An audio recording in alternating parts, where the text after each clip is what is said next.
Come on, Chamonix. The world is not ready for it.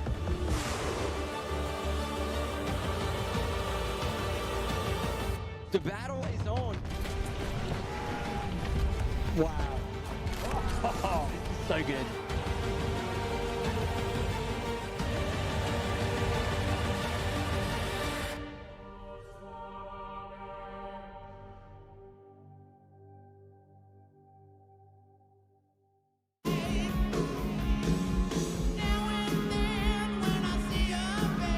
Hey there, everybody. It's day 2 of the UTMB World Series Finals. We are technically on the sunny side of the Mont Blanc, but it's not quite looking as sunny as it normally is over there.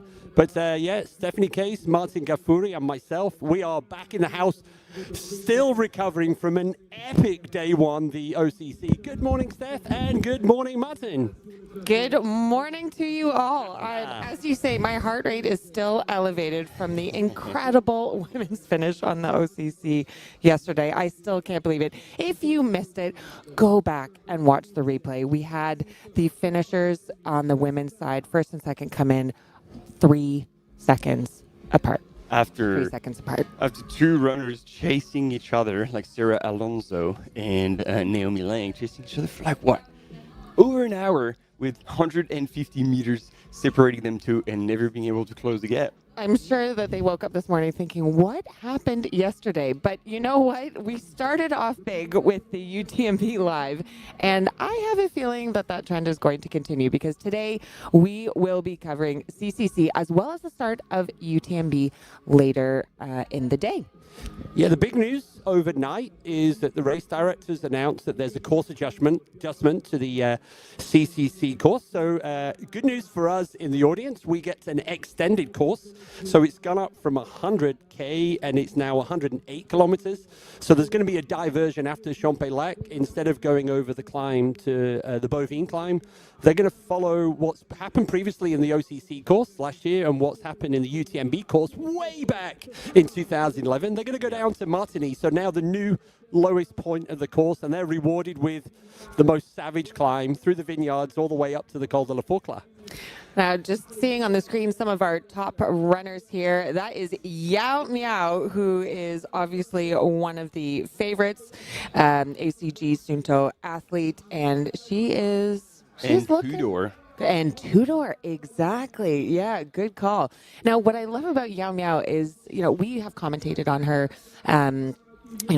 throughout the UTMB World Series. We saw her do the 100K in Val d'Orem by UTMB, and she didn't use poles there, and she has specifically said that she will not be using poles here at CCC because she just likes the flow of how things move. So she's going pure style out on those mountains today. In 2017, like when she won CCC already, she didn't have poles. Yep. It was like, why change your winning team? If it ain't broke, don't fix it. Yeah, and somebody called Hayden Hawks 2024.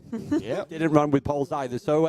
Francesco Pupi? Exactly. Yep. So, why not? Now, Yao Miao... There's really 2 approaches, eh? Yeah. On the CCC, and we've seen that both could be extremely successful. Yep. Because Peter Engdahl still has the course record with poles. And we know with his background in skiing, he's obviously hyper confident and comfortable with them and efficient. So, whatever floats your boat. Hey, Martin, traditionally, you would be over at Courmayeur in the morning talking about cheese and meats, and so I'm going to miss. And then the great news was, after the opening, you would come back over here with all these goodies from the other side of the Mont Blanc, but you're in the studio this year, so no goodies coming our way from Courmayeur. No, it's a tradition that's unfortunately is dying because it's been a few years that I haven't had the opportunity to be on the start line. But as you introduced, I'm pretty happy to be on the non-rainy side. and another news from the day, aside from this course changed, is that what we've heard from the studio is probably because of that finish, like the audience for the women's finish was higher than for the men's. For the first time ever. Let's go, team. I think we have the runners to thank for that, but thanks to all of you for listening in. Now, we have had quite a shift in weather from what we saw yesterday. Yesterday was the hottest day really of the entire UTMB week. Temperatures in Chamonix were reaching 30 degrees when the elites were finishing. And we're now looking at quite kind of rainy, misty, cooler temperatures that the runners are facing in Courmayeur this morning. You can see the elites, they're putting on their arm warmers, making sure that they are ready for the day. The weather's been really up and down this week, I have to say, and it's very hard as a runner to know how to necessarily prep for it, because after running TDS earlier this week, we had hail and rain on the high passes, but then it was quite humid and hot through the valleys. So lots of different things for the runners to think about as they go over this 100-kilometer course. Yep. And it's very deceptive this morning. Just walking through Chamonix, it's not as hot as yesterday. The cable car to the Aiguille du Midi is closed right now, so indicating up high. It's kind of weird down here. Weather seems okay, but up high, it's going to be windy. And I think that's going to be the trick, is humidity, but also wind. And it's going to be an interesting day for the athletes. It was crazy because, it looked calm and still in the valley, but you looked up and the clouds, as this is what I said to people I was staying with, I looked up and said, I have never seen clouds move so fast up here in Chamonix. Yeah. So it's a wild weather day today. I think today is the day. Tomorrow is going to be back to normal to a great degree, but today is the day that's causing a few challenges for the race directors. And actually, going back to 2010, they stopped the UTMB race in Lake Contamine after the 30K drama. And the UTMB organization said, right, we promise you in the future, we will guarantee you a race. It might not be the course that we advertise, but we have a plan B for every section of the course. So that goes back 16 years. And now these adjustments, there's always a low-level alternative, and that's what we're seeing after Champex-Lac today. Wow, and look at all these faces. Yeah. We have, once again, just like we did yesterday, all the big guns. I see Adam Peterman dropping down to like 100K distance, where after being extremely successful in the 100-mile, there was Emily Hargood coming back, Caitlin Fielder. Ajay Vitek we saw on the start line. Yes, fast runners, sub 220. The man, I think he chased, and he called it 140 minutes. He was like, I want to be able to run a marathon under 140 minutes. Oh, once you start talking in minutes, that's too fast for me. and it took 20. I had just to do the quick maths in my head. it took him 10 years to get there, but he got there with dedication, and then he was like, okay, now I'm fully dedicated to trails. But yeah, that's only a few. We saw Hiroki Kai, who probably going to lead the race for the first few kilometers with his little camera. Here we go, GGO. So it's good they're calling them, so we're going to see them one by one. Yep.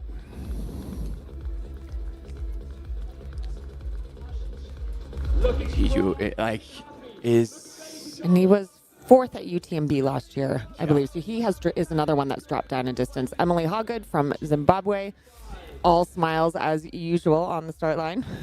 This is a golden ticket race as well, so a lot of runners here have actually stated we're here to get a ticket for next year's Western States. So the top 3 men and women, and it rolls down to 6 in case somebody in first says no. So for example, Jen Lichter already qualified for next year, so the women's will roll down to top 4 minimum.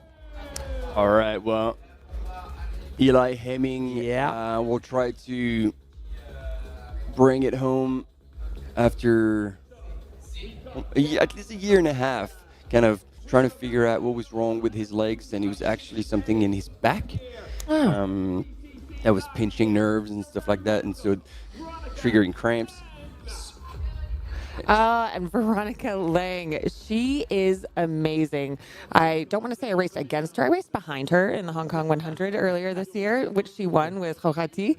And she is just such a positive runner. She started the Asia Trail Girls over in Hong Kong, a really positive member of the community. And Ajay Vitek, no, that's Adam not Peterman. Ajay Vitek. I was like, that doesn't look like him. That was the wrong. That was the wrong title there on the screen. Third here back in 2024, and definitely one to watch today. Oh yeah, because Sammy had a bit of a dip with injury after his first Western States, first participation in Western States, won it, came with a big bang. And this is HOKA Akiyama from Japan. And despite the rain, it's good to see that the stoke is high on the start line. And then again, Katrin is moving the runners to have... Oh, here's the man. I'm excited about him. He is right at home in the Courmayeur area, Val d'Aoste. Nadir Maigret. Who has worked so hard and closed a big chapter in his life after finally going for the FKT on Cervinia, Matterhorn. He didn't get it, but he said, like, the time didn't matter. I just wanted to have my best crack. Fabiola Conti, yes, it is harder and harder to recognize her because we're familiar with a bald head. And she looks very different with hair. But it's good to see that she's growing them because for probably 10 years we've seen her race with a shaved head. This is less aerodynamic, but let's see. More warm. One of 3 former champions this morning and UTMB live speaker. Correct. Yep. Tony McCann. And you know what? I feel like she's in a really good place last year. We saw her have a very tearful DNF last year after she had some falls on the trail. But there were several. There was one, and then I think that there might have been. I've missed one then. Might have been a little one after, but there was one big one. Yeah. Okay. But this is Andrzej Witek. But Polish power. Let's see if there's any Polish. Oh yeah, there will be already this morning in the chat. But just going back to Tony McCann for a second, she has previously won on this course, and I was talking to her partner Bastien, and just seeing if I could see how she was feeling, and she's in a good place. Her mom has arrived from South Africa, nice. And last year her mom wasn't here when she DNF'd, but her mom was here when she won. So Here we go. Caitlin Fielder. Yep, another one of the race favorites, I would say. So 4th at Western States this year. So she's another one where, we're wondering, can you make that switch over from such a fast performance at Western States to perform at CCC? Thomas Cardin, also a runner who was at UTMB. He's got insane speed in the legs. I don't know if he still teaches. He was just I don't want to say just, but he was a school teacher, and running competitively, and then developed even more. I think he might have like a pro contract now with Keep Run, and yeah, when he shows up, he's lethal. Jiling Ji, another super strong runner from China. Top 20 last year here, 18th overall. 2nd at Chianti this year.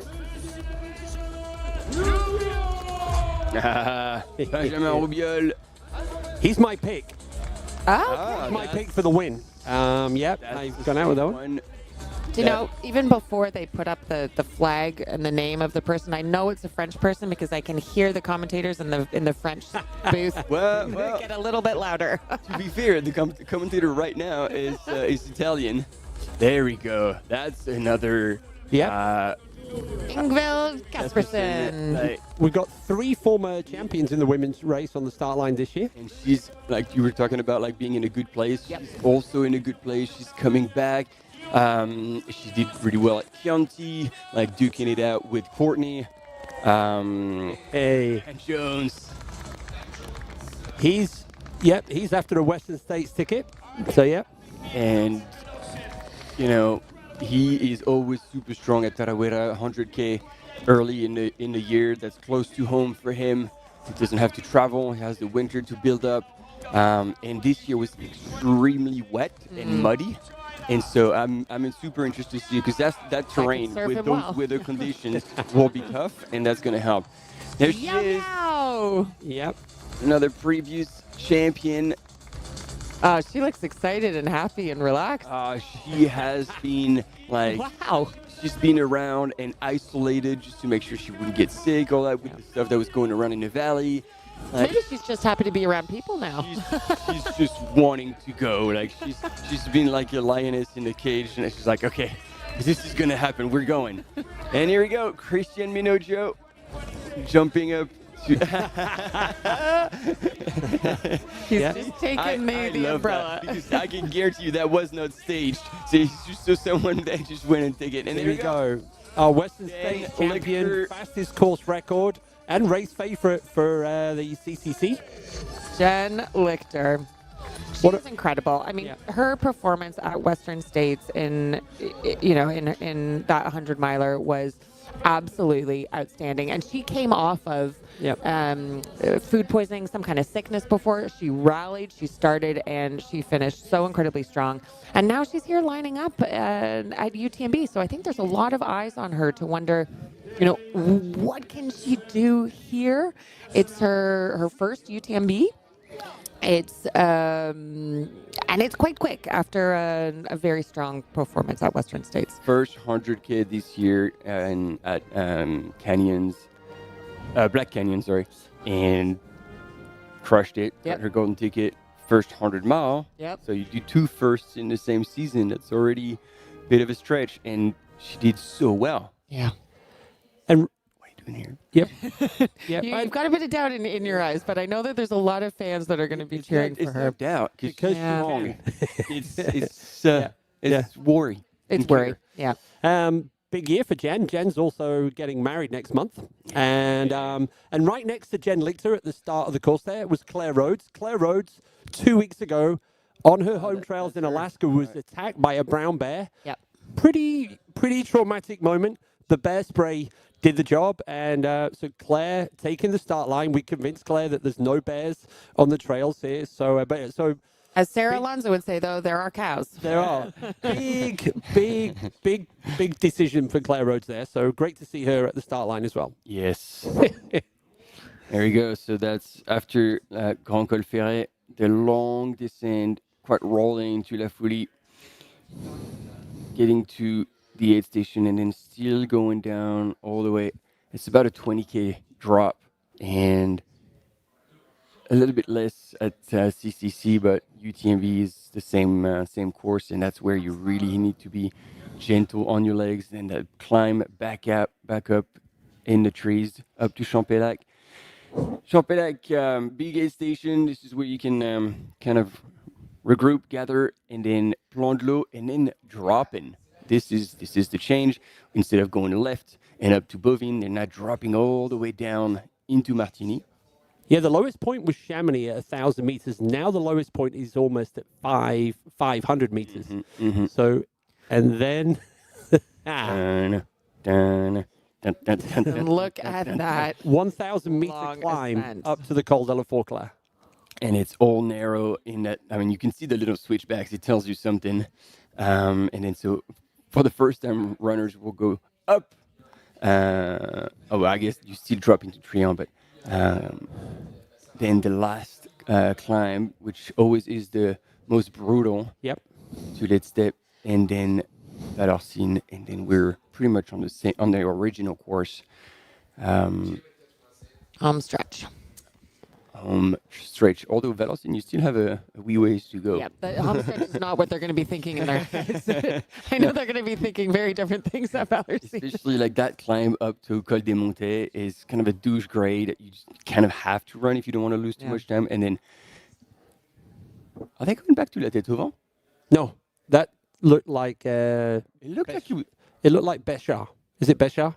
Oh wow, that looked like a big climb. Yes. But obviously, because I don't think think it's, they can yeah. go back to. So Béchar, and then the nice little downhill that you said was hellish, and then back up to La Flégère, and finally down into Chamonix town village, and So Place du Triangle de l'Amitié, which the triangle of friendship, representing Italy, Switzerland, and France. yep, and now the new expected finishing time instead of 7 p.m. into Chamonix, we're being told it's going to be 7:30 for the first runners across the finish line this evening. One other thing we talked about, there are 2 aid stations where the athletes can receive assistance. They are a long way apart. Trion has been removed, so it's 55k from the start till they see their athletes in Champé, and then it's now with the extension of the course 53k until they get to Valorcine. So as we said yesterday, athletes managing themselves in the aid stations, probably carrying a bit more food than they would have done before. So yeah, that's going to be an interesting thing to consider today, Steph and Martin. Yeah, yeah, it definitely changes the strategy. They're going to be carrying a bit more with themselves because I'm assuming that as pro athletes, they want to use only nutrition that they are familiar with, and they know what that works for them. Sorry, I got my numbers wrong. So the race is, I kind of always split this race into two, 50-50, but this year it's 55 and 53K, 55K to Champay, and then 53 to the finish line. So the second aid station is at 36K. So 55 and 36 before you give me some grief in the chat. So yeah, right. It's all love. Yes, it's all exactly. love in the chat. Got to keep us honest. And we're seeing it. It looks like the rain is picking up a little bit here on the start line. Everyone's got their rain jackets on. And they've also extended the cutoff time. It's instead of 26 and a half hours, it's gone out to 28 now. So our last runners will arrive into Chamonix tomorrow afternoon about 1:30 p.m. now. Of course, last year's winners, Francesco Pupi, we saw him race in OCC yesterday. And Martina Mrnacek no longer starting. So we will have new champions. And again, like the women's race yesterday, let's not forget last year's CCC finish between Martina and Sylvia Nordskar. Almost together at the top of La Flégère, overtook each other on the descent, and they were separated by, I think, 70 seconds at the finish line. So the women's race was dramatic. The women's race keeps on delivering as well.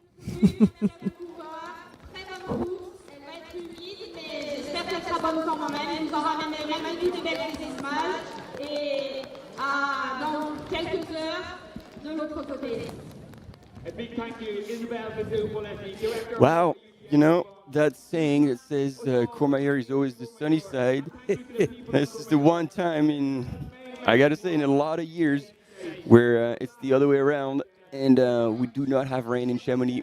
And there, Emily Hoggett, she seems to be the only one on the start line not wearing any waterproof gear. She seems very comfortable. Her smile is just radiating warmth and heat and sunshine. Yeah, well, she trains in Idaho. She knows about harsh weather, but I trust that she'll be smart enough to put a jacket on as soon as they get a little higher.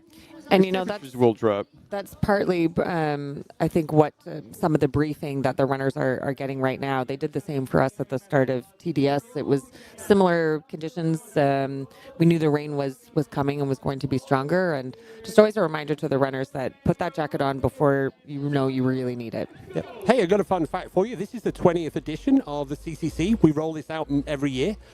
The winner of the first edition back in 2006 was Corinne Favre. So the overall winner, and I looked a little bit deeper into this, the third place male that year was a young Francois Den. Yeah. I tried Francois Den's wine, by the way. I had a couple bottles in my... Was that yesterday on the commentary, or...? No. Sadly, no. Sorry. He started to get a little punchy by the end of today. Do you remember which one? Because he's had a lot of different ones. Have you tried them all? Fuck you. All right, we're starting up. You're French, of course. I'm French. I'm trail runner. I would not be doing justice to the industry, myself, and Francois had I not gotten a chance. They were maybe a Pinot Noir. Beaujolais? No. They're all Beaujolais. Yeah. Oh, they all were Beaujolais. Yes. Hey, one story that happened early in the week in the TDS, one of our friends, athlete, Jeff Browning. Jeff was taken off the course in the TDS. Sadly, Jeff had a cardiac arrest. He's in the hospital right now and being looked after. I've seen overnight that friends of Jeff have launched a GoFundMe page. So if you're following Jeff on Instagram, you'll see that link. And if you're not, follow that. So we obviously wish Jeff and his family and all his friends, massive fingers crossed on this one. It's probably going to be a bit of a journey to get Jeff back, but we really, really hope that Jeff can recover from this. So go Bronco Billy. I got to see him twice in the race, and he looked like he was tired. But the second time I saw him, he was doing really well. So I was shocked to hear the news. And we're starting to feel that start line, nervous energy and excitement. Yeah. I just got goosebumps. We are getting ready to go. If you are following us along in the chat, let us know who you are following, where you are tuning in from. And we've already got some predictions and some bets going on. Nice. Yep. And our friends in the chat, you're the ones that give us energy. We've got a long day like our Aaron athletes. Clark. Yep. Oh man, look, the time is dropping down until the start time, and it looks like it's raining more and more. Yeah, look at that, darker and darker. Yeah. Oh my. So this course has a unique split. The first 14 kilometers is unique to the CCC, so they have an incredibly tough start, straight up the Tête de la Tranche, and then the final, normally 86, but the final 94K is predominantly shared with the UTMB apart from the diversion. So that's what we get to expect now. So, yep, they're going into the biggest climb of the race right from the start. Yeah, and I think, I can't remember where I read that stat, so it might not be fully accurate, but it was never the person at the top of that climb at the de la Tranche never won the race. Oh, that's an interesting one. So I'll tell you, like, don't get too excited. I wonder if the runners know that. I've told Dan. Yeah, indeed. So that is it's 9.4 kilometers to Tête de la Tranche, and it's 1,418 meters. So, yeah. Normally at the top of that, you would have amazing views of the Mont Blanc. That's probably unlikely today. But yeah, I think we're going to see a lot of those jackets ditched because it's a nice, steady kind of climb to go. So you'll see a lot of pack and jacket shuffling going on in these first couple of kilometers. Although when they reach the top, that's at an altitude just above 2,500 meters. Yep. And they're on the ridge. They're super exposed all the way down to It could be Bertone. quite chilly. Yeah. I might keep mine on.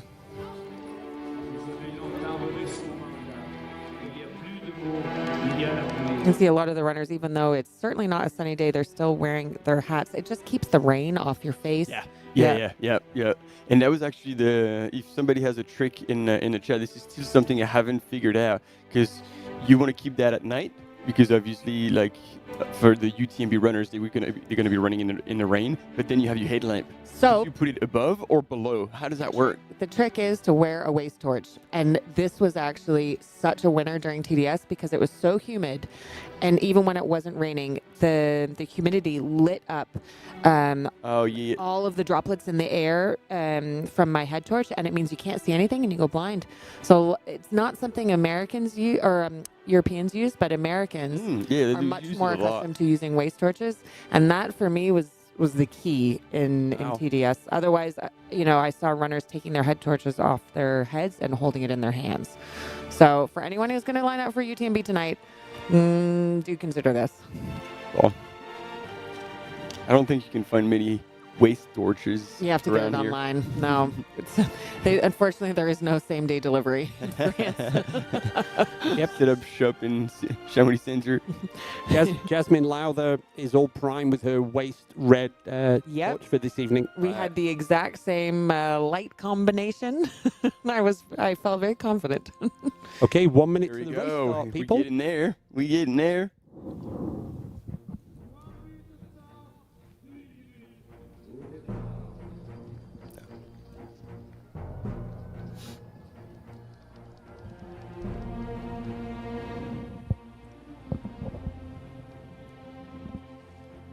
So you've said who your favorite is, Keith. Who's your favorite? Okay. In the men's? Yep. So many names. And so many friends that I don't want to bet against. You're a Christian Minogio fan. I love Christian because he just calls it for what it is, doesn't overdo it. Yep. Just runs because he loves it. It's pretty simple. And that's what trail running should be about, just simple. Do you think he can win it today? He's raced a lot already this season. We saw him at Val d'Orem. And was it Val d'Orem or was it Monte Rosa? Monte Rosa for sure. Yep. Yeah. Is there? I mean, Eli is due for something super strong. And there we go. Team, they are off. Hey. We go. In yeah. What about on the women's side? I want to believe that Yao Miao has a lot. It is going to be a battle between Tony McKenna and Yao Miao, I think. But don't count out Ingveld. I know. And you need to be in absolute top shape for that kind of race. And, when this weather hits, it's a different race. It's a different strategy. You're racing less your competition, but the elements, you got to be smart. True. And for that, like all the mountain people, so Nadir Maggot, who's almost more an alpinist than a trail runner, so there will be more element to consider to see who can bring it home.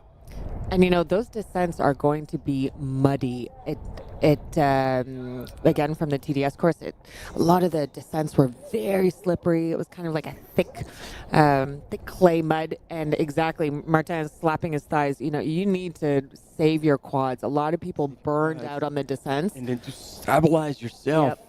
Like, it just takes so much more out of you. Thomas Cardin, just relaxed. And so I think what we're looking at here is runners. There's two types. There's the 100-mile runners who are stepping down, whether because they wanted to work on like a bit more speed or they've already raced Western States and they want to be mindful about doing 2-milers so close to one another.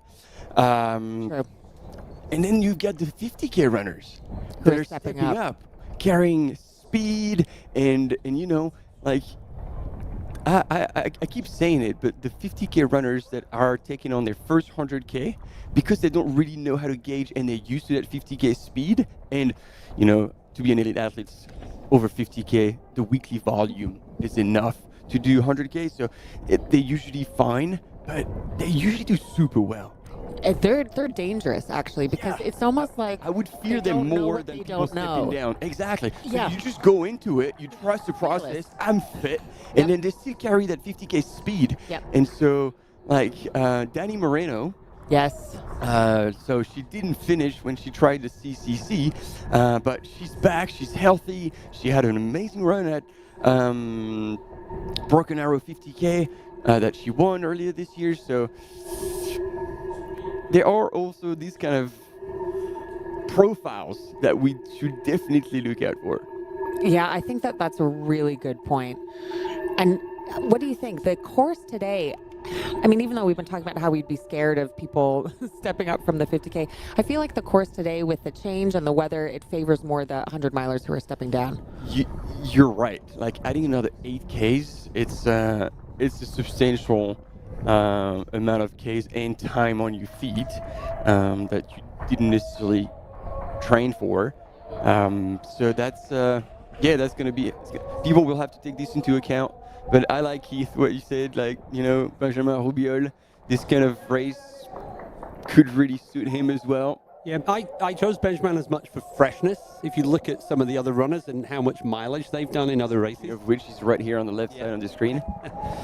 So we'll see. And then we've seen him at Worlds on courses that are challenging. He's strong. Yeah. And so that will play to his strength as well. Hiroki Kai with the black jacket was probably hoping to be at the front, but Thomas Cardin is still not giving him a chance as they run through the streets of Courmayeur. Yeah, they're actually on it's an extended loop from the race start for the CCC, just to stretch them out a little bit. And now we're on this false flat. I like Martin's description of false flat. Is it a douche grade? Yeah, okay. So although this one is even steeper than a douche grade. Yeah, exactly. And this is the beginning of the climb up to Tête de la Tranche. 1,400 meters climbing right off the gate. See, only 1K into it.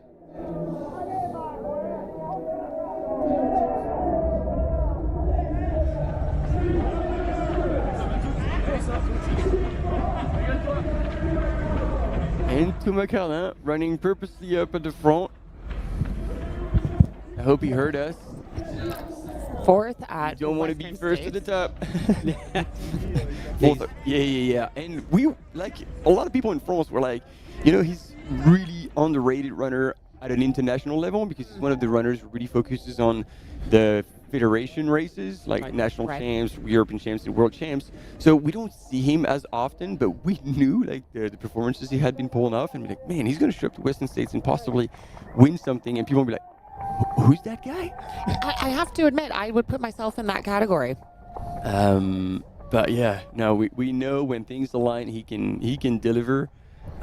Fourth place, Western States. Yeah. So he's now. That's a good way to make a statement on the international scene. And yeah. So behind, things are settling. We're probably going to have a camera at some point further back in the field to take a look at the front women as well. I always find the psychology of this so interesting when it's one person that just goes ahead, even if it's just 10 or 20 meters, just leading the rest of the pack. And everybody at the back just chatting away. Yeah, super relaxed. You can see, you were right, everyone has taken off their jackets to head up to that this climb. And on the left-hand side, in the orange T-shirt is Peter Frano. Yeah, another one who's pretty silent but violent. Yeah. Like that one. And you should use it fourth for at something else. Fourth at Lavaredo this year. Yeah, and like Second at CCC in 2024. So and second, I can never remember, second or third at World Champs. Yeah. In Innsbruck. Nah, he's got the references to be right up there. He's a 3-time top 10 finisher here at CCC. So that's all you need to know in a way. And you're fifth at the Trail Running Championships as well. So he's solid. He was reliable. fifth at Inconfront. Yeah. Okay. I need to find his. I need to do him justice. In Innsbruck.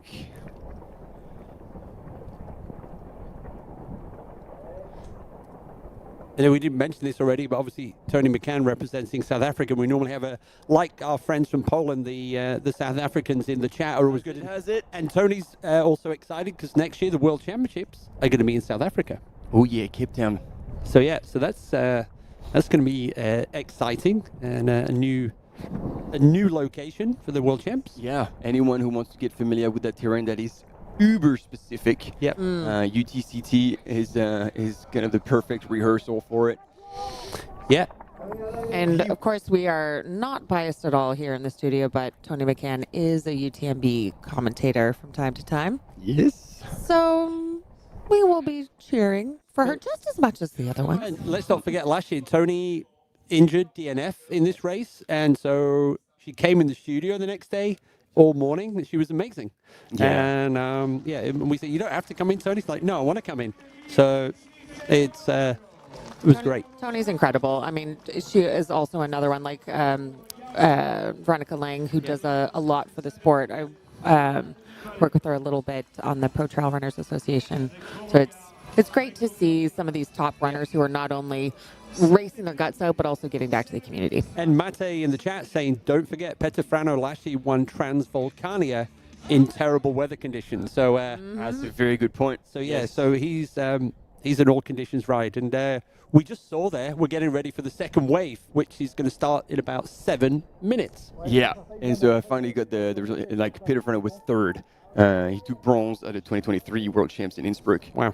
So just to add to this man's resume. All right. Yeah, this is it's a never-ending climb. This first little section on the road before they hit the gravel, and then this course splits off from the UTMB climb, which goes UTMB climb. If you know, it goes straight up to the Refugio Beton, and these lovely trail runners get to go even higher to the Tête de la Tranche, and then they drop down to the Refugio Beton. Bertone. You need to have your hands up too. Yeah, we need. Bertone, yeah. Now, we've just said, if you're just joining us, we have had some route changes to the CCC course. I can see that there's some questions in the chat. Now, Keith, you have so much experience here. I think you know the previous course changes on this course. You want to just talk our listeners through again the course changes now that bring the course down to Martigny. Well, morning, you lovely trail runners, or good evening, wherever you are in the world. So 2010, the UTMB actually stopped the race dramatically after 30K in Lake Contamine, and so they restarted the next morning. But more importantly, they made a commitment that in the future they would guarantee a race, and they would have Plan B alternative depending on the weather conditions, which they have no control over. So one of those alternatives is from Champay. Instead of going up to the Bovine climb, they have Plan B, is because that area they're expecting to be stormy, so the runners are going to drop all the way down to to Martigny, and then they work their way up to the Col de la Forclaz. Last year, the OCC course did exactly the same, and if you go way back to 2011, the UTMB did exactly the same. I was crewing Lizzie Hawker that year, so when Lizzie got into Champay, I was like, Lizzie, good news. You don't have to do the Bovine climb, just follow the course directions. And then when she got to Martigny, she was so mad at me because I never told her she was running to Martigny. I was with her mum and dad, and so Lizzie's favorite song is "Don't Stop Me Now" by Queen. So I had that blaring out of the car, but Lizzie was so mad at me for that, for not telling her. But as a support crew, your job is to get your athletes to the next aid station, and I thought that was the smart way to do it. Quite right. And the reason why she was probably angry is because once you drop down to Martigny, which is now the lowest point in the course at around 500 meters of elevation, then you have a climb up to Triant and then a climb out of Triant. So it really does add a little bit of a punch at about 2/3 of the way through the course. And so looking in the chat as well, like Thomas Cardin was saying like, nah, this is far too runnable to use poles. That's a statement. So he's definitely in the no pole category. Jen Lichter is also in the no pole category. Yeah. And there's obviously Hans Troyer fans in the chat. Yep, Hans is somewhere on the start line, fearless and aggressive. Well, it's going to be interesting to see how Hans goes today. So we're excited to see him amongst all of the other wonderful athletes on the start line. And then people who have run OCC last year on that course down to Martigny, and they said they were pretty cooked. So they're excited to see how the elite athletes and all the runners will do. But you know, the one benefit is that if this were a really hot day, then that descent down to Martigny would be brutal because it's at low altitude. So maybe that's the one saving grace for the weather today. And then you almost get that CEST kind of effect now at the top of the Col de la Forclaz, because they're literally running up through the field, so the crowds can get into that field and cheer the runners, kind of like right at the top of that. So it's going to be interesting to see how that goes. Yep, big party at Col de la Forclaz. Unofficial, of course, not sanctioned by the UTMB in any way, shape, or form. Or anyone else for that matter. Yeah, exactly.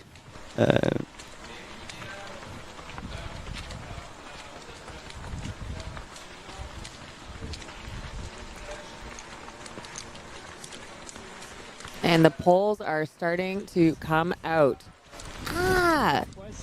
Yes, she is Minna here. Faulkner. We haven't talked about her yet.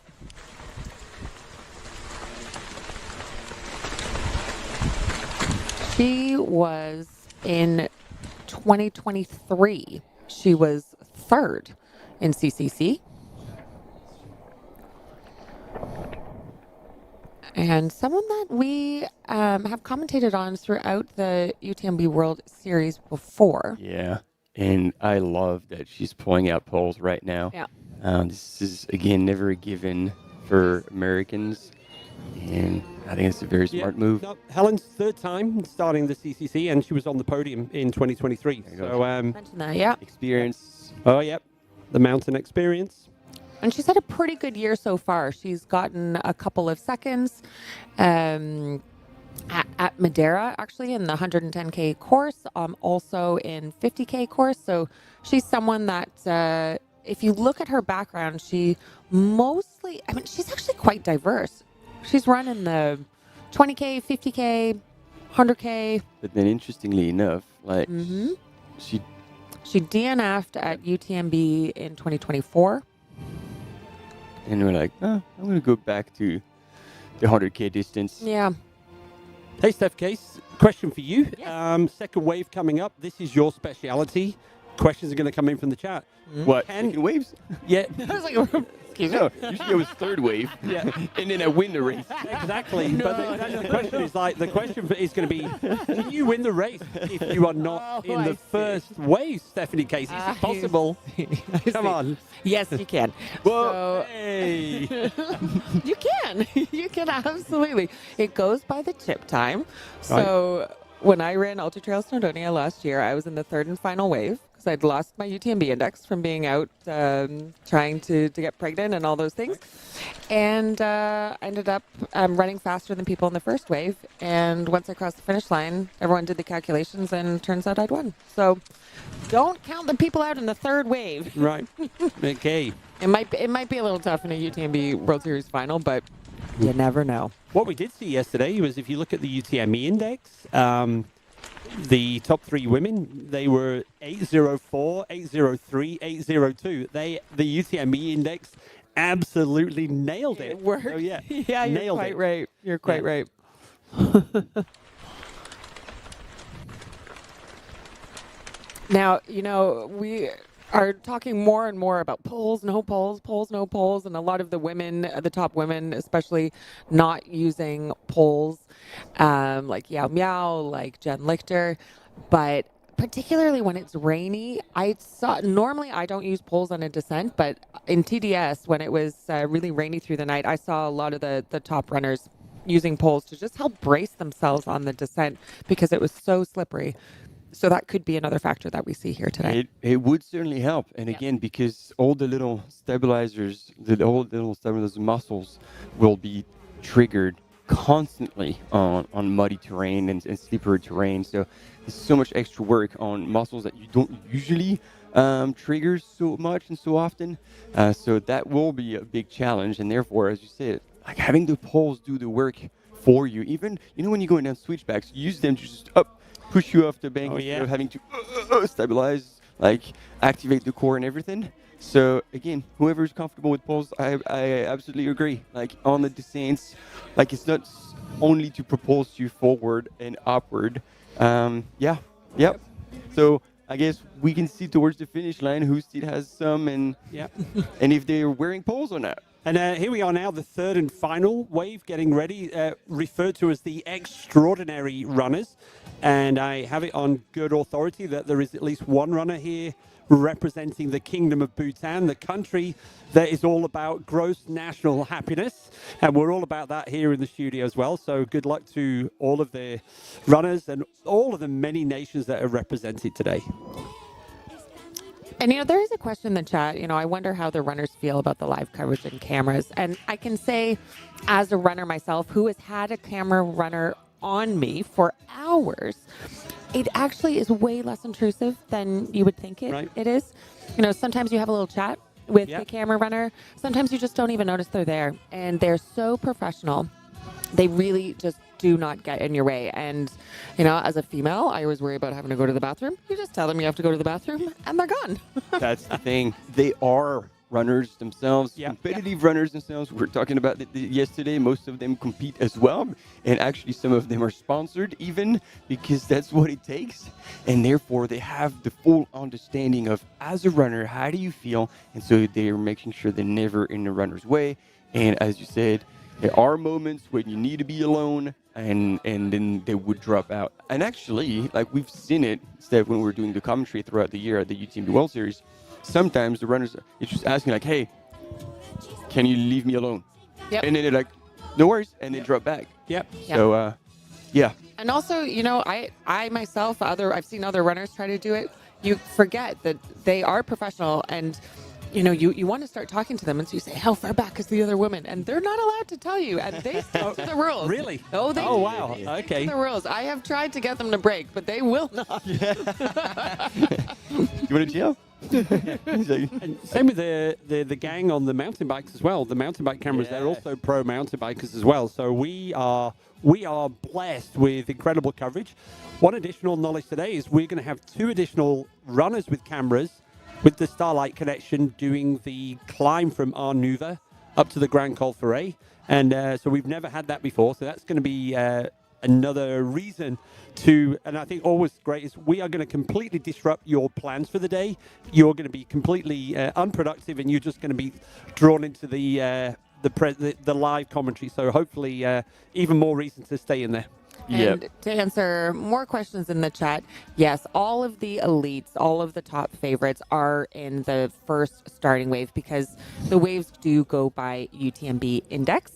And so all of the top runners have earned quite high points and they will be put into the first wave. Yeah, and again, it's going to be first person across the line who can claim the title no matter what.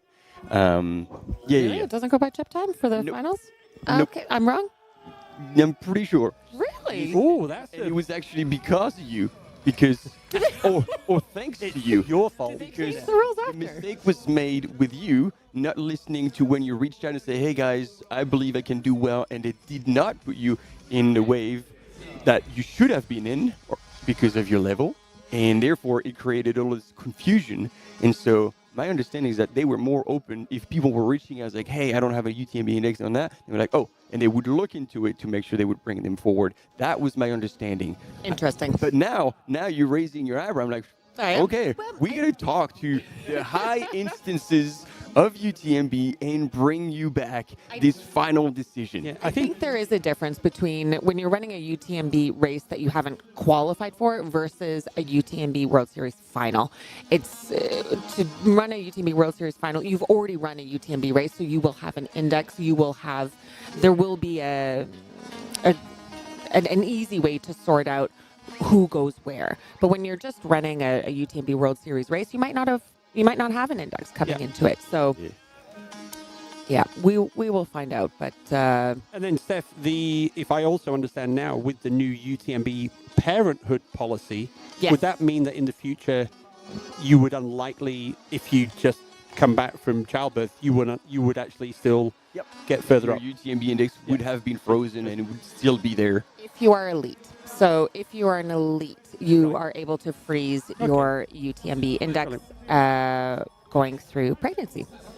Hey, so while we see all of our fantastic runners getting excited, getting into the vibe, just to give you a time check from the previous years of this first climb, Peter Engdahl, 1 hour 13 to the Tête de la Tranche, Francesco Puppi, 1:13, and John Albon, 1:16 in 2022, 2025, and 2023. So there's some time checks for the first athletes that have done it before.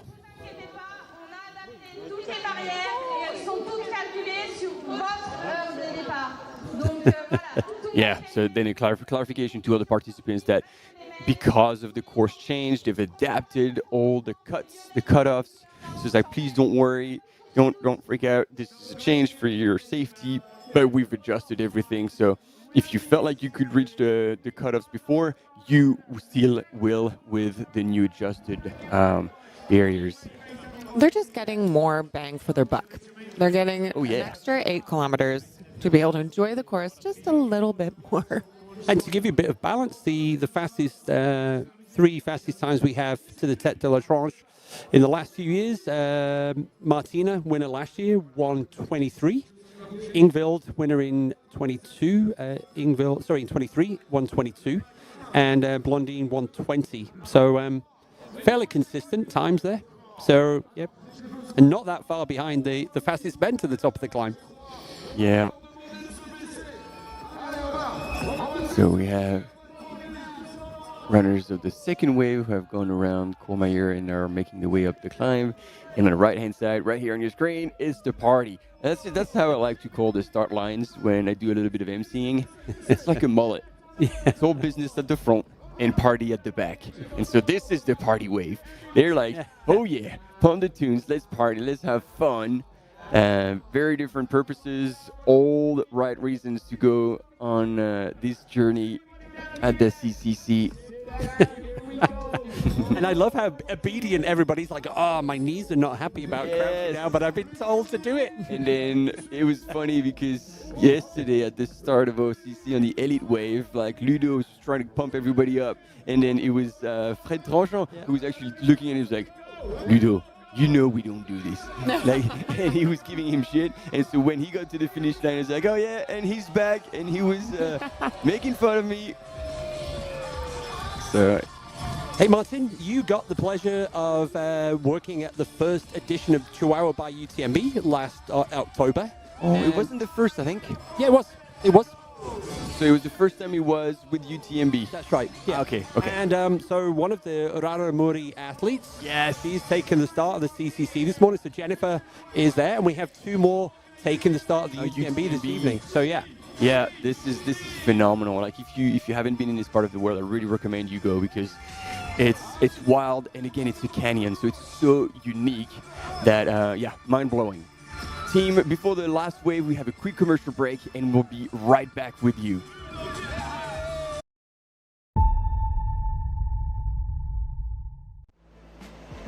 Absolutely beautiful out there. It's such a beautiful course. The trail running community, there's always a support for each other. Everyone in the whole crowd loves this race and loves our sport. I wanted to win. I wanted it so much. I was dreaming about it. That's the best feeling and the best result. That's why I do this sport. I'm really grateful to be at the start line surrounded by these amazing athletes. If you are a trail runner, you have to take part one time in your life.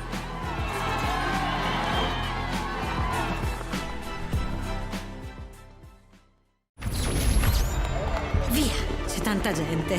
Non ci facciamo prendere dall'entusiasmo. Allez, bien en gestion, le cardio est bon, c'est parfait. Mi è venuta una vescica. Fa un male cane. Aïe, ça va pas du tout cet orteil. Ce l'ho fatta! È finita!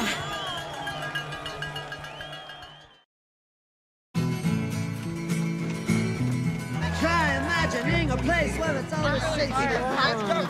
Come in, she said, I'll give you shelter from the storm.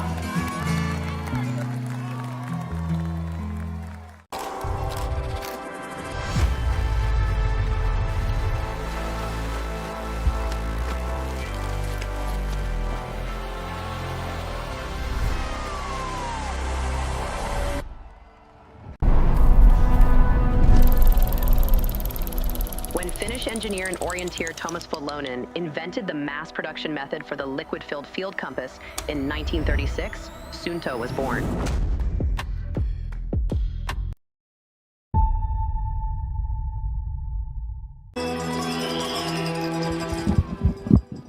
Everybody, welcome back to live coverage of UTMB World Series Finals. We are at the start of the third and final wave of this year's CCC. Our elite athletes, they've already left. They are almost at time elapsed 30 minutes into the first climb of the day. We're going to be with you all day as we roll into the race start of the UTMB this evening. So I have the pleasure to hang out all day with Martin Gaffuri and Stephanie Case. And I am so excited to be here. Now, as we were waiting for the third wave to start, Martin was saying, different crowd, different purpose. But, just because you are in a later starting wave, it doesn't mean that they aren't competitive. Everyone who's standing on the start line today for a UTMB World Series final has earned their place, has put in the miles, has put in the training. And so, as we watch these different waves go through, I really just want to give a shout out to all of the runners and all of the supporters, because that everyone who's standing on that start line, they have a whole team of people behind them who have kind of held the fort as they've put in the long training hours. This is a big moment, no matter where you are in the field or on the start line. Yeah, this is the culmination of a dream. Yeah, and you can see that on the faces of a lot of the runners there today. And it looks like the rain might have held off a little bit.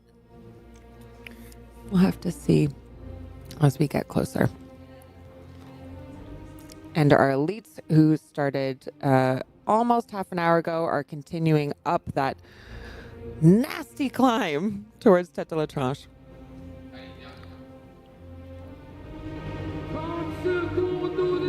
And again, it is 9.4 kilometers to the top of that climb, 1,418 meters.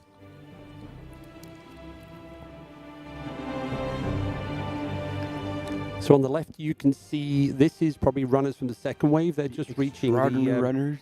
Yep. They're reaching the kind of car park at the start of the gravel. And this, if you're in the UTMB, this is where the CCC and UTMB courses kind of split. And here we go. And they're off.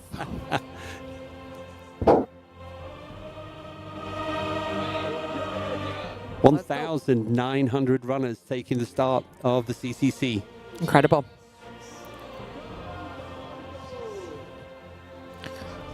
And we've been saying it's 9.4 kilometers to the top of the climb, but to the first checkpoint at Refugio Bertone, it is 13.6 kilometers. Yeah, and it dropped quite a bit from there already.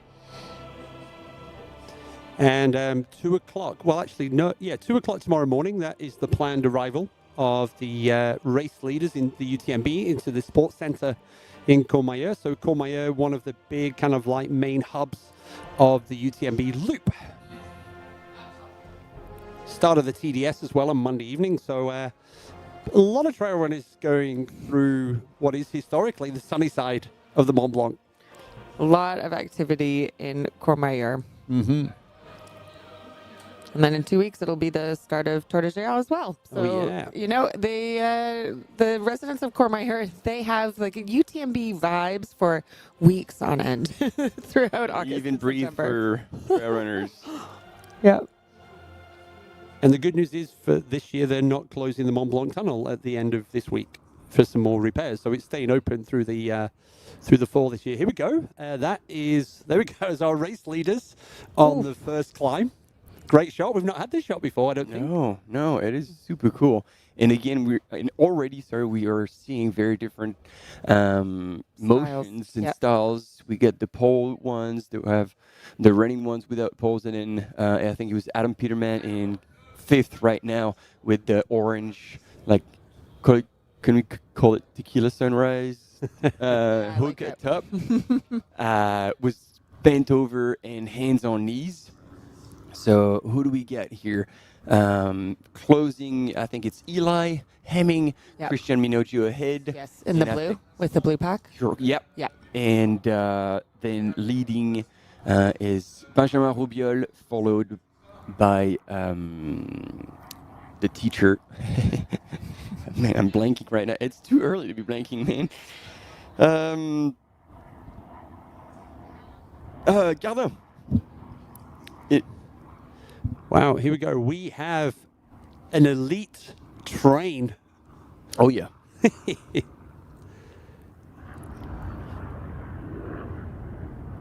Yeah, this is a new view that I don't remember us having. We have this similar view higher up later on, but this is awesome. So I don't know who's in 3rd, though. Is that Hans? It's not Andre, is it? Andre, I don't know if he has poles on JV Take. Yep.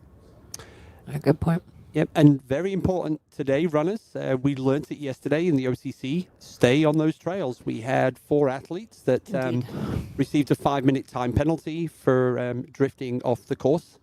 And and all those runners will have taken note of that from yesterday, I'm sure. Oh, yeah. Wow. If you were in any doubt about the depth of the field, here it is. That's good, because either Benjamin Roubiol is just not going to a suicidal pace, and therefore he's almost helping everybody pace themselves right. Thomas Cardin seems to be laughing away in 2nd place. I don't know if he's trying to make a pass and he's not being let by or not. But look at that. He's just having a ball. Waving to the cameras. his camera radar is on point this morning. It's quite funny. Yeah, and when he shows, like when obviously he's got no poles, he's just running on that climb. He's got the awareness to hear a drone, look at it, know that we hear. That's a very good sign. That's a very good sign for Thomas Cardin.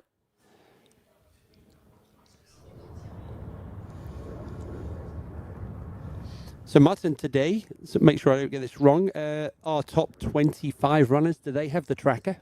Yes. Yep. Right. Top 25 men and women and the GPS tracker, so we should know where they are at all time. So that's the top 25, I reckon, based on their UTMB index. Yeah. So it may not be the top 25 in the race. But yeah, again, as we've seen yesterday, the UTMB index are pretty accurate when it comes to finishing times. Yeah, magnificent yesterday. At least on the shorter distances. I think it's once you start to ramp up in distance, particularly when you get to UTMB, that's when you can start to see some movement. It's so much harder to predict how things are going to shake out over 100 miles versus a 50K.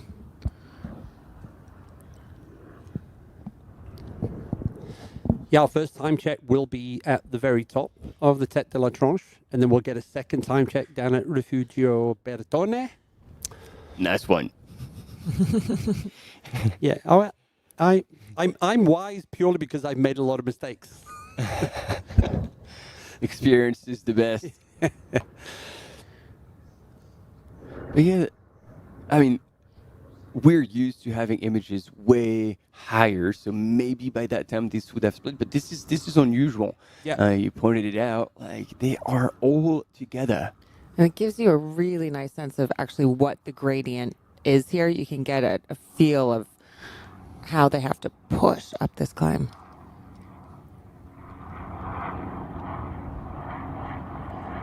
So who we get behind? I'm trying to find more names. Yeah, after Eli, I'm a bit stuck. There should be Dan Jones somewhere. Could that be Andre there? Andre's got very unique Oh hairstyle today. yeah. No cap. Yeah, very unique hairstyle today.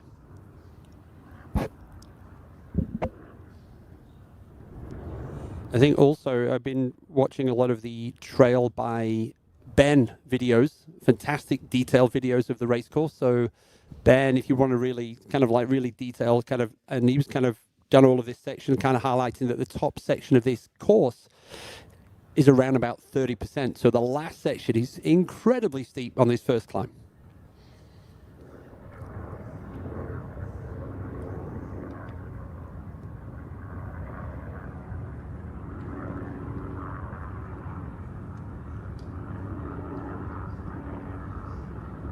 Yeah, so we have some good intel and guesses in the chat about who's wearing what. One person thinking that it was Hans in the yellow shirt and white hat. Someone else calling it Luke Grenfell-Shaw, Yep. being the second athlete in the chat there. So that was Nick.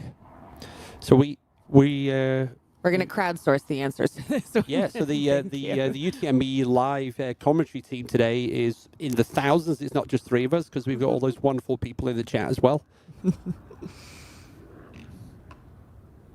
2, 4, 6. There's 12 athletes in a line there, then one, and impressive. And just to explain a little bit further about the penalties yesterday on the 4 runners that Keith mentioned, when we talk about course cutting, it wasn't anyone intentionally trying to make a faster time by taking a shortcut, but it's particular on the descents. You see the trails here. You have kind of one path in the cut in the dirt, and particular on the descents, it can be quite easy to just step off the path and take a little bit of a shorter route where you don't feel like you're intentionally cutting. But what they're trying to do, what the race is trying to do is really, it's not just about it being a shorter course. It's about preservation of the trails, of the environment, because the more paths you kind of cut into the side of the mountain, the more you degrade the natural resources, the soil, the grass. And so when the race marshals saw repeated infractions by 4 of the top runners, they were given 5-minute time penalties. It was mentioned in the chat that one of the runners only got a 2-minute penalty, so 3 minutes was added on to make it equal to everyone at the end. And that was the question, because that was our Polish runner. Mm-hmm. And people were like, oh, but he finished in 5th and now he's ranked in 9th. Yeah. That was the reason why, because he only served 2 minutes when they stopped stopped him, so they added the 3 minutes to his time. So Laura explained that very well. Thank you. Hey, we've got Liam, 8 Station Fireball, as always, giving us some brilliant stats. So kind of some great stats from yesterday's OCC. So there was finishing rate was 80%, so 1,500 finished of the 1,900 starters, but it was the lowest finisher rate in OCC history. Wow. And we talked about the heat yesterday was incredible. And that was very much the case. And so, and I think one of the stats that Steph Case kind of called out yesterday was Lauren Gregor became the first American woman ever to win the OCC, joining previous male winners Eli Hemming and Jim Wormsley. I think did Hayden not win? No. Hayden CCC. So yeah, that's right. Yeah. And Naomi Lang became the first female from the UK to finish on the OCC podium, having joined John Albon and Robbie Simpson as male finishers as well. And we don't even need Liam to tell us this one. It was the tightest podium gap in OCC history. I think any of the UTMB World Series events here in Chamonix. I think we've never had something so. So that was kind of cool. And then Frederick, as was the first French male win since Xavier Thévenard. That was another Steph Case stat from yesterday. So, and the wonderful second place Nation Kiplimo became the first Kenyan runner to finish in the top 10 at the OCC. Of course, we had Jolene Chapinyenko. I want to.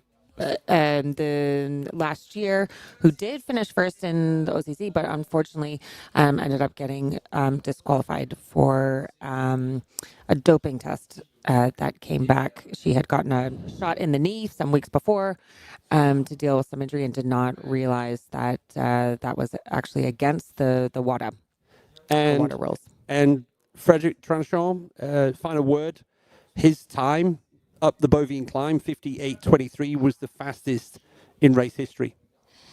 There we go. Not surprising. Like we had a chat with him later in the afternoon, and he purposely went for it. He said he wanted to stay in touch. As we saw him, like whenever either Remy or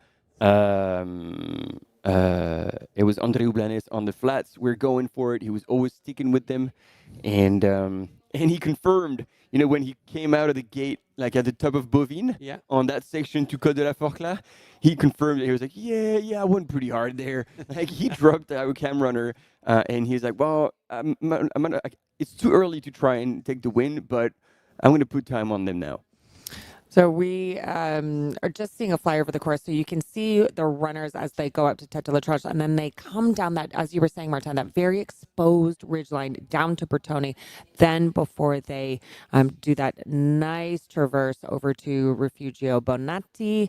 It's just a beautiful, flowy trail where you can really run. Yummy cake at Bonatti. Yeah, you can really run super well before you continue along the Val Ferret there down to Arnuva, and then make that nice climb up to the Grand Col Ferret at just over 2,500 meters, just like Tête de la Tranche, before descending now on the Swiss side to La Foulie.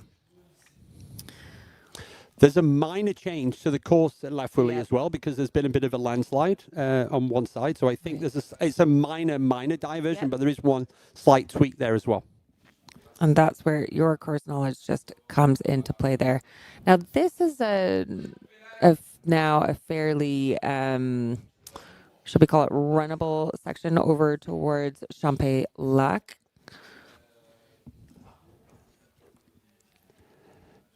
And if I'm right, because there's no aid station, because there's no support at Trion, I think they've added a light bag now that they can drop at Champay-Lac.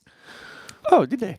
Yeah, I think so. Yeah, I thought there was a bag already. I thought they added a bag. Sorry. Yeah. Yes. No, you're right. No, Champay-Lac, they have added it, 100%. Yep. I don't know if this is because of Trion.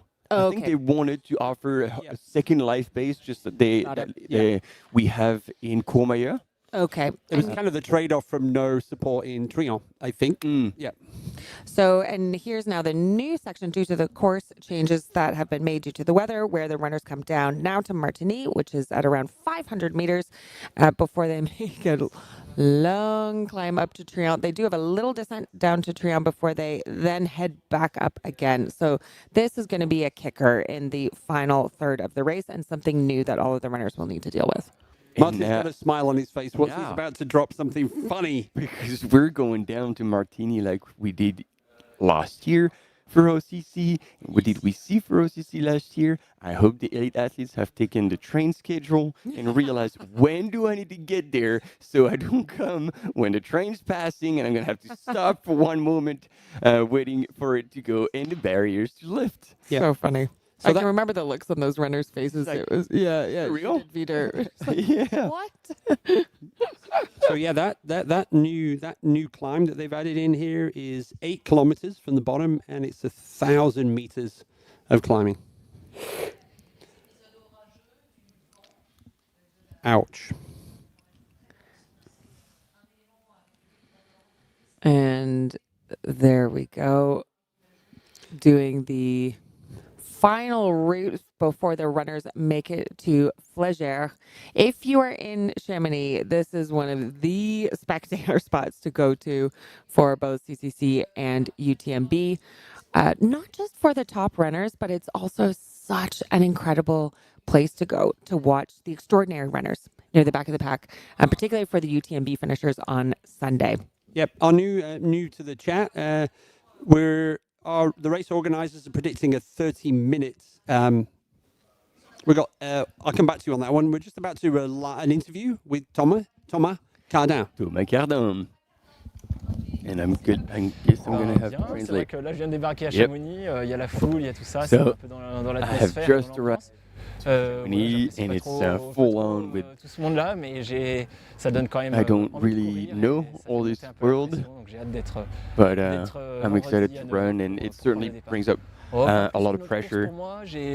But en fait, you know, I take it as any other race. À l'endroit où j'habite, puisque j'habite. And actually, it's actually quite local because I live in Chambéry, which is about an hour and a half drive, 2 hours drive. C'est aussi une première marche avant ma So being the participation final of the UTMB World Series, it's actually one of my first participations j'ai l'occasion de venir assez souvent et puis, on a terrain that I'm actually very familiar with. Voilà, j'ai envie de me montrer compétitif dans cette course qui va être belle et avec. I want to show up, I want to deliver, voilà, j'ai hâte and excited to race against all the world's best. Le plan, c'est d'arriver le plus frais possible au 70e kilomètre et de faire la fin de course le plus rapide possible. Donc ça veut dire ne pas trop prendre d'initiative avant la mi-course. So until then, not get too excited. Et puis voilà, je suis assez sûr de moi sur mes qualités en fin de course. Donc, and then voilà, I know myself, and I know I can be very, very strong on the back end of the race. Ma participation à Western il y a 2 mois, donc. So, and I still put a question mark because I did Western States 2 months ago, so I just also want to be mindful of that. Je sais pas, donc on verra. C'est aussi ça qui m'intéresse. C'est ça aussi ça qui m'intéresse. So I'm gonna be seeing like how I feel and how big of a performance and how close to my potential I can get. Mais je suis assez content en effet. Voilà, je vais pouvoir retrouver des gens que j'aime bien, avec qui j'ai déjà couru. And I've seen all the names, and I've seen a lot of names that I appreciate, that I've already raced against. Je sais qu'avant d'être So I'm looking forward to spending time with them on the trail. Des petits aventuriers qui essaieront de parcourir le plus de kilomètres possible, le plus rapidement So possible. we're little adventurers to try and cover that ground, that course as fast as possible. Et j'ai hâte de courir avec tous les mecs. And by all being there pushing each other, that's the way to bring our best and do the fastest times.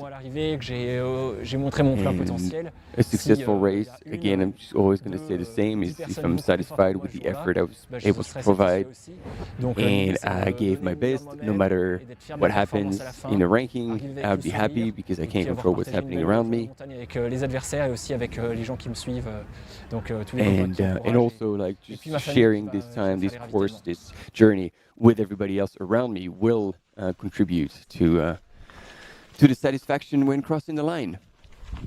Brilliant. Nice work, Martin. And he's doing just that, not leading, letting Benjamin Rubiol set the pace. Still, he's in second place, but doesn't look like he's taking a relay. I don't know if he wants to. I don't know if Benjamin Rubiol is comfortable leading the way, and because then that's his own pace. He's not worried to have to follow anyone else. Well, good, great. You can see the state of the trails. They look pretty hard packed and drained, so nothing too bad here. Quite a rocky section. Yep, but that's what you'll see. There we go. Everybody live at the front of the race. 50 minutes in time elapsed. We're expecting our race leaders to reach the checkpoint at Tête de la Tranche in about another 20, 25 minutes.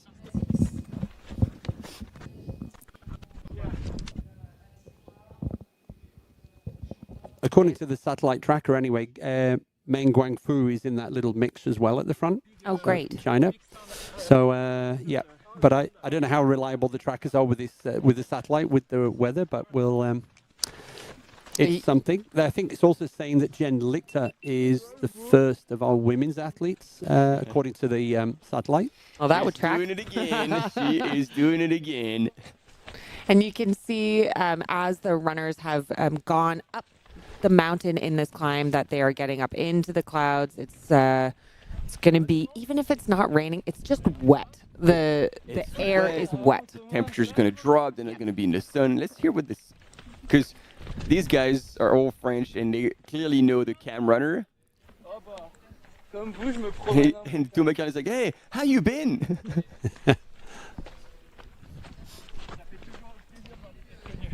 Ouais, c'est clair.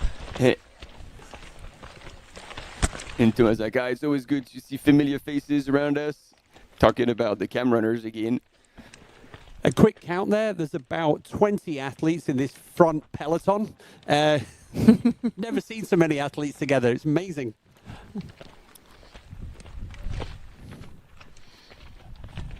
And again, we remind you, like, we are getting these images because there's the new setup with the backpack and the Starlink actually leaning over the backpack, which adds weight and definitely a little bit of swing.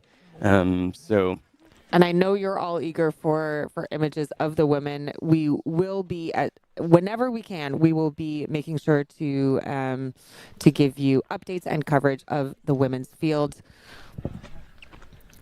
Because as we know from yesterday, the women's field is often where the excitement is at. Hey, big shout out to the president of the Western States, Topher Gaylord. He's kind of grounded right now in his hotel room. He's kind of got a little bit of a hamstring injury going on. He's been pushing himself too hard. So, and this is the golden ticket race, so he's more keen than anything watching this race. So, Toph, get well soon. Yeah, well, knowing him, he's probably doing like rounds, and he's already worn off the rubber end of his crouchers. You can come to the studio and do push-ups here. We'll cheer you on.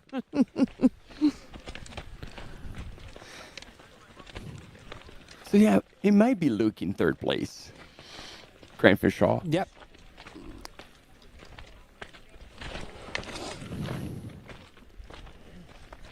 And then on the left-hand side, I think this is the drone higher up, kind of the Tête de la Tranche, kind of showing. And apparently now we do have rain here in Chamonix.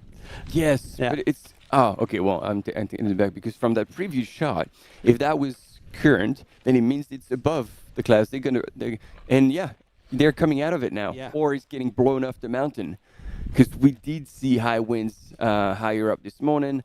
Usually when you have this kind of mist, it means that there's no wind, which is still better because high winds is something that's going to... Oh, look at that. I don't know if the slope is increasing, but Thomas Cardin is not in power hiking mode. So either that or Benjamin Robiel was wanting to push the pace. But yeah, you pointed out rightfully so, Keith. Look on the screen, 30% grade on this purple section of the course. And it's raining again. And yeah, this is early days, by the way, gang. If you talk to 2024 champion Hayden Hawks, this kind of is a race of two halves. You got the first 50K or so into Champex. And then if you look at how stacked the second half of the race is, there's a second 50K. So you've just got to be in the race, in the mixer at Champex. And we've thrown in another curveball with a descent down to Martigny and then another 1,000-meter climb. So the early days and on this very first climb. Hey, look at that. There's almost an inversion at the summit. Whew. And we've had some people commenting in the chat who know this trail. Part of this route is from the infamous Arrancabiera Trail, which is a really fun 18-kilometer mountain race that you do in costume while drinking beer in October. And just absolutely amazed at how fast that they are going up these climbs. But you know what? It's a lot faster to go up these climbs when you're not drinking beer, I have to say. And I'm just trying to think, like, how about the way down? It's tricky. It's tricky. I've done it dressed in Star Wars outfits before and Copacabana outfits, and you really have to watch your feet.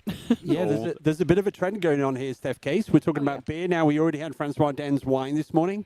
I got to apologize. I'm in celebrating mode ever since that I crawled myself to the finish line of TDS. So quite rightly too. I did have chicken McNuggets and ice cream for dinner last night. So.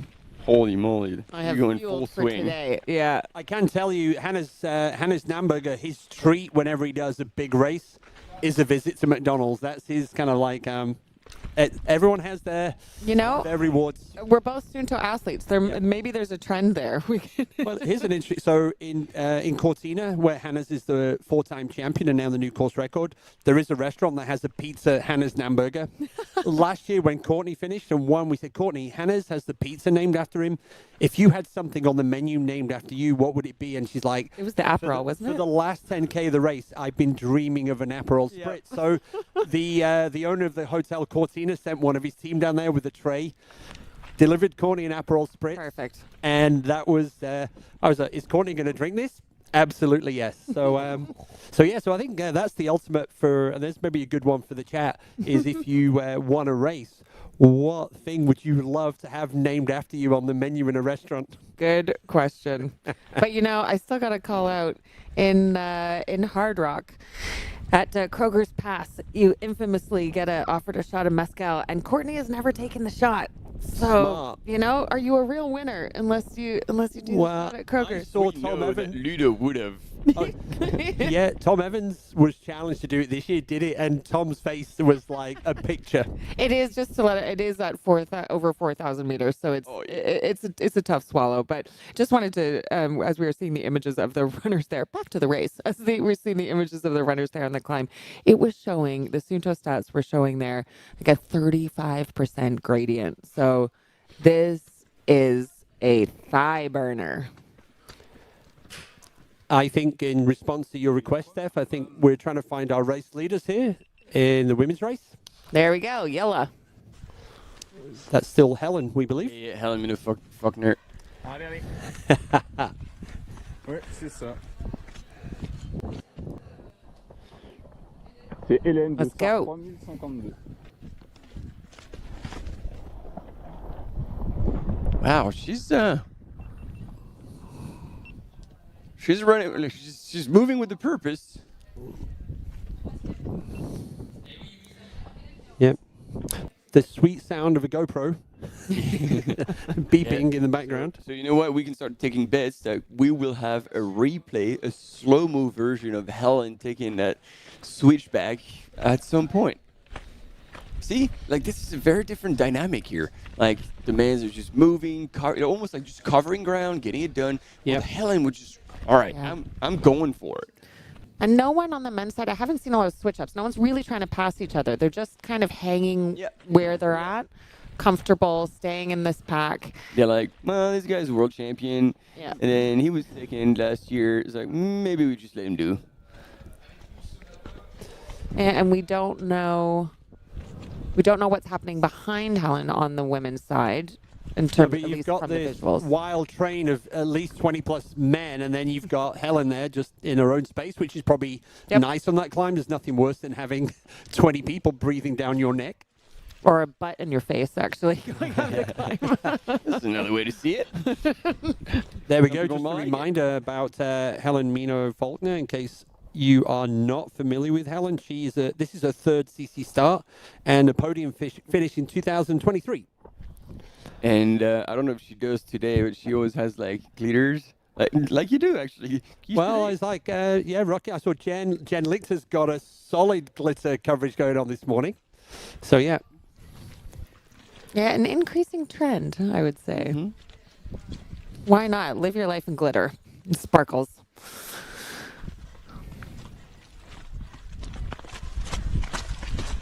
There we go, 31%. So really, as you can see, the graphics that they show on the screen, it's a different color depending on how steep the gradient is. And what I always like to say is when it goes purple, that's the same color as your face. So that is the steepest gradient that we can show you on the graphics.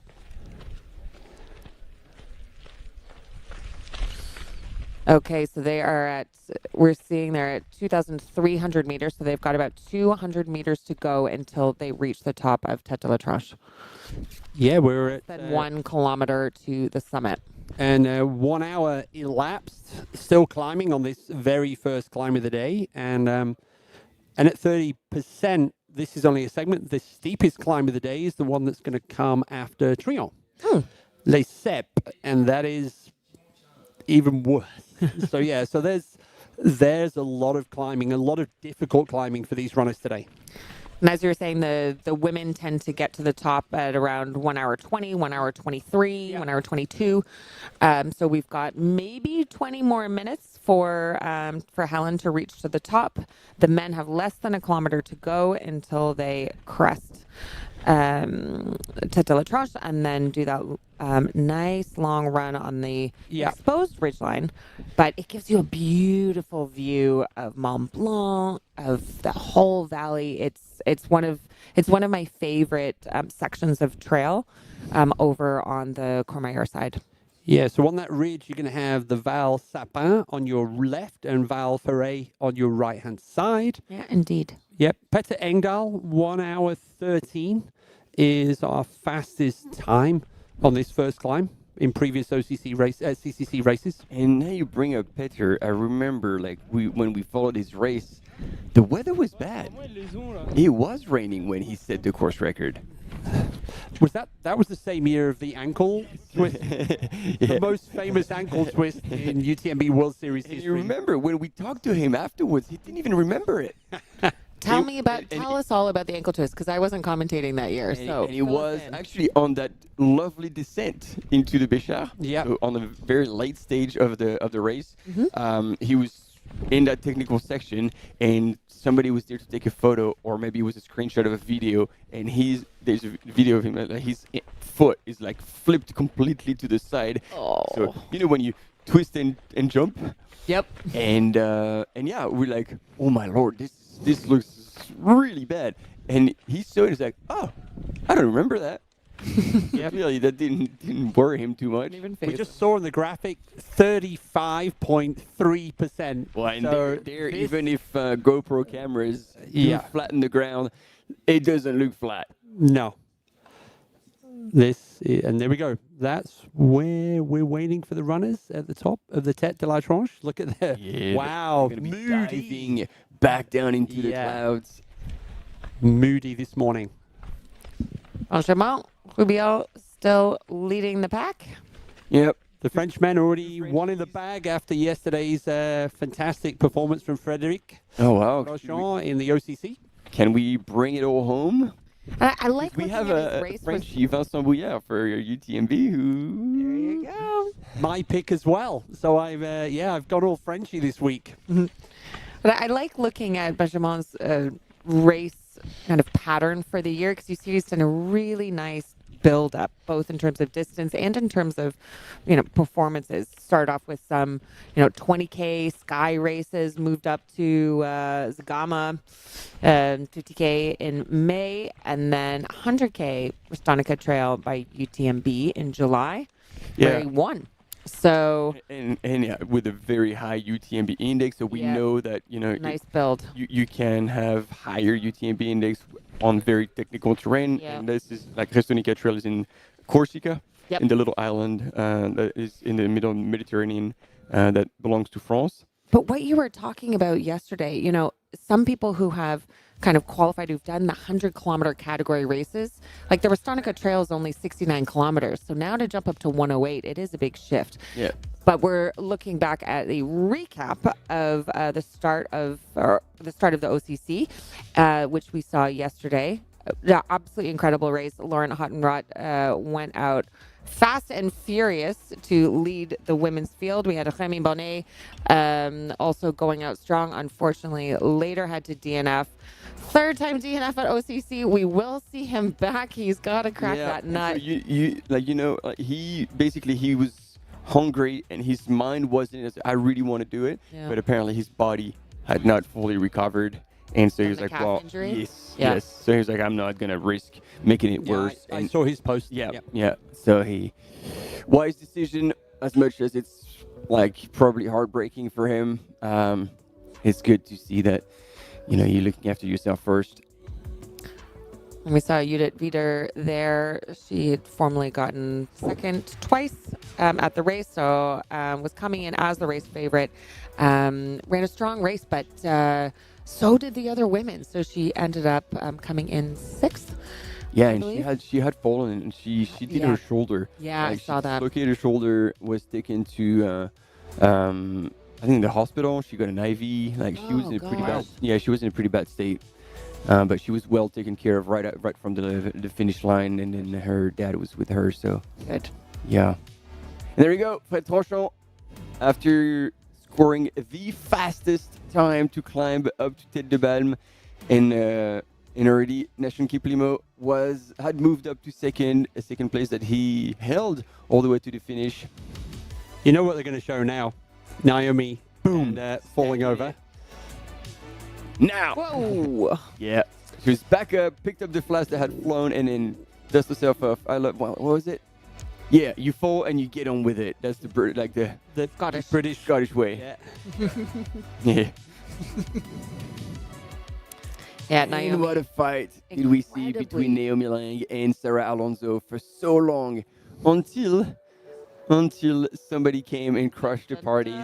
Lauren Gregory, like a little shark. I mean, she said in her interview afterwards she wanted to be the fastest tortoise. And I think she just played this game so well because she let the front two runners kind of duke it out, thinking that that's where the real race was. And Lauren Gregory just kind of sat there, and with her track background, she saved up her speed until the end and threw down exactly at the right moment when she needed to. Frédéric Tranchant being the first French winner in 10 years since Xavier Tamenard. Nation coming in and was another 10K, and he probably would have caught Frederick. He was on a roll. He was good. Look at him. Interesting flask technique yesterday from Nathan. He wouldn't take the flask New out. skill unlocked, squatting down just to make sure he could pour water into his flask that he would not get out of his pack. That will save him a couple minutes for sure. And here we have the exciting pass. Incredible. First, Lauren Gregory passing Sarah Alonso and then really just disappearing because she wasn't comfortable with second. She wanted first. And there, just within the final kilometer of the finish line, she managed to pass. And there was an attempted response, but Naomi could not chase her. And Naomi said afterwards, the one person that she did not want to see in that final kilometer was Lauren Gregory. Yep. She called it. Look at those smiles. It was like the three of them at the finish line. It was best buddies. Yeah. Yes. Amazing. Sarah Alonso finally reaching the podium twice, fourth place at OCC, and she finally reached third. So even though she lost second, it was clearly a win to get third. And there we are, images of the top of this climb, Tête de la Tranche. We are at 1:08. We should be expecting the leaders through here within the next 5 minutes. Oh, well, looking at that weather, I thought we had moved to Norway. Yeah, very much so, yeah. Compared to yesterday, which was, as we said again, the hottest day, and which we keep repeating, hot conditions are harder for runners. And like when you said that this was the highest, like the lowest finishing rate in all editions of OCC, it's actually not surprising because when you get hot, you're cooked. When it gets cold, like here, if you're smart, you put layers, you cover yourself, and then you can get on. So there we go. We got a visual of our race leader in the women's race, Helena Faulkner, there with the pink hat. And immediately behind her on the right-hand side with the white hat, we have Yao Miao. Yao Miao is indeed chasing. She really, really wants it. And she has also done a really smart race build-up. You know, we were talking how we were seeing her at Val d'Orem by UTMB. She did the 100K. She won despite vision problems. It was absolutely... Did she come in the top 10 there as well? I think top 10 overall. Yep. And then she did Sierra Zinal, which is a nice warm-up if you don't push too hard just a few weeks ago. It was part of the training block. Exactly. And as we are seeing these images of our race leaders, we are going into a short break, but stay with us because we have an exciting day ahead as we follow CCC.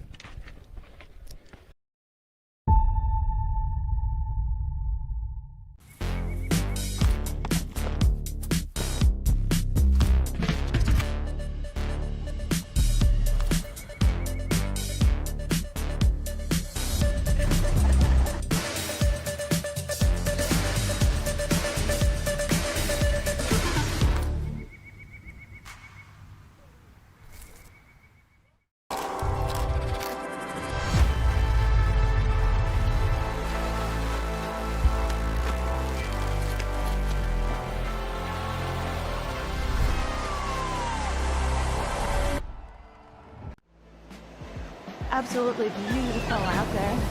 It's such a beautiful course. The trail running community, there's always a support for each other. Everyone in the whole crowd loves this race and loves our sport.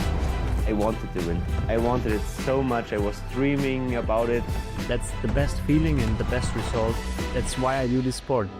I'm really grateful to be at the start line surrounded by these amazing athletes. If you are a trail runner, you have to take part one time in your life.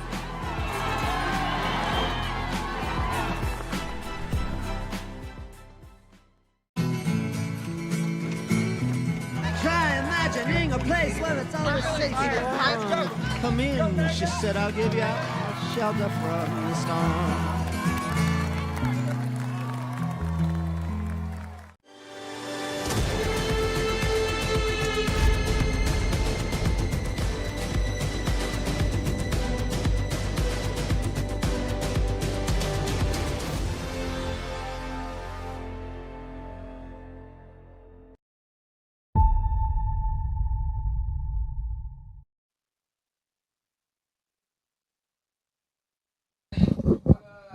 Hey everybody, welcome back to live coverage of the UTMB World Series Finals. We are on race number 2, 1 hour elapsed in the CCC as our race leaders almost reached the top of the first climb at the Tête de la Tranche. Stephanie Case, good morning. Hello.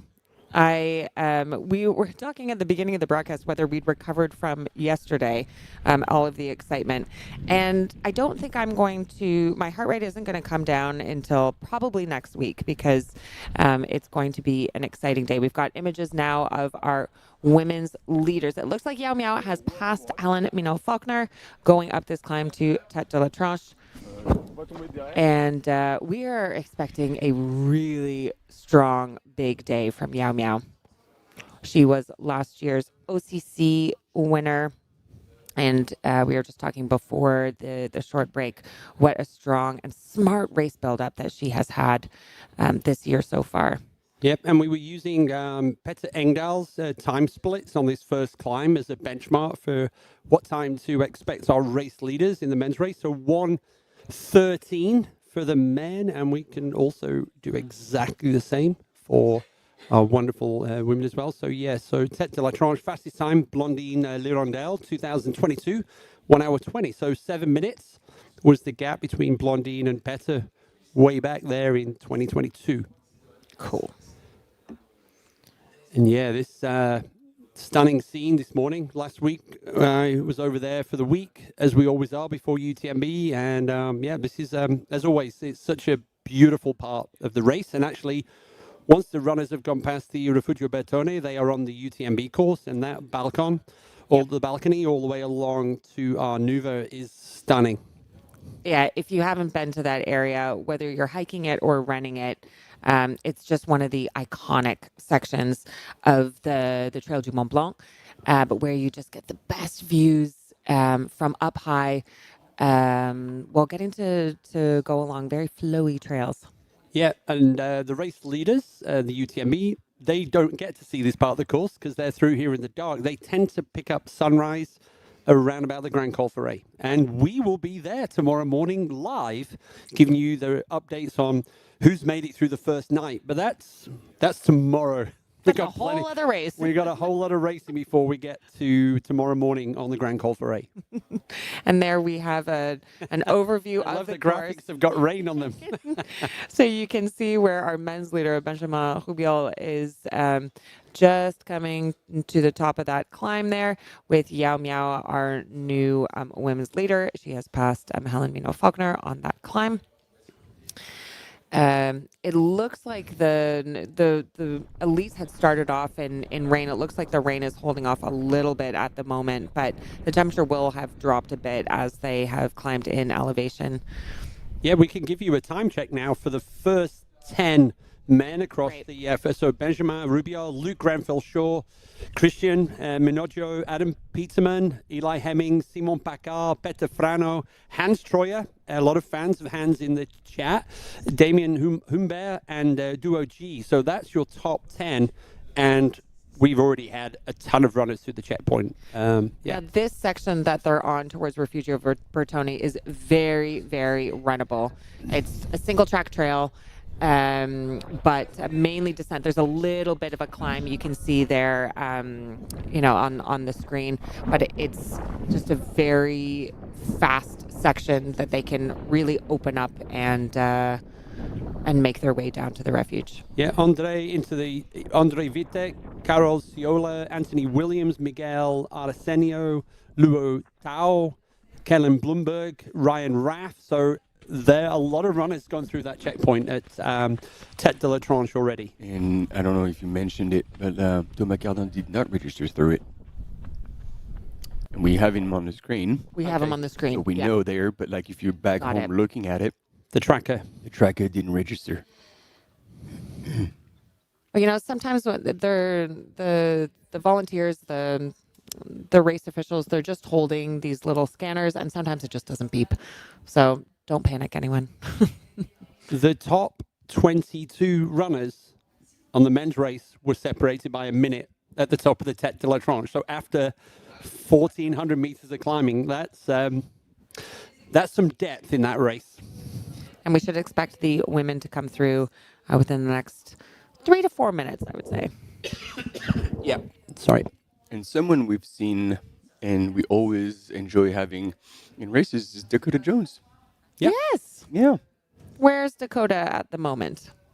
Probably having a good time, which I hope.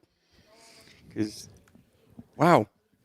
And talking about Joneses, there's Dan Jones, in 26th position. Actually, just behind right Dakota behind Jones. one another. Yep.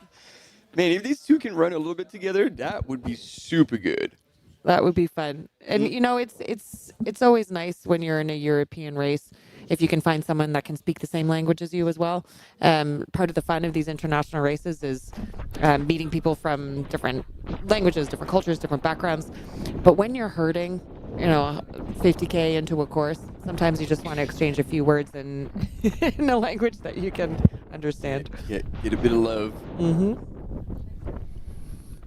I was quite pleased with my aid station transition on that last ad break, out through the corridor, into the main room, grabbed the coffee, grabbed the pano raisin, and I was back in time. 90 seconds, made it. Yeah, I didn't go for time. I had like 4 slices of watermelon. Yeah, it's early days. Keep fueling, people. So you can see what I mean here about these trails. It's single track, but super runnable. But you don't want to sidestep, because if you sidestep, like, it's exactly where, like, the kind of trail that Naomi Lang tripped on. Yep. Yeah. And it sounds windy. Yeah, you're quite right. Sending it on that descent. I know you're supposed to just really go smooth and reduce the impact as much as possible, because you've been climbing for so long. You're like, oh, we're free. But this is like, look. These two, anytime there's a technical section, they'll just flow through it effortlessly. And that will make a difference over time when, you know, they don't get challenged by the terrain, essentially. That's a pretty cool shot. Yeah, Val Ferret on their right, the Val Sapin on their left-hand side. And there's the Mont Blanc on the right-hand side that you can't probably see right now.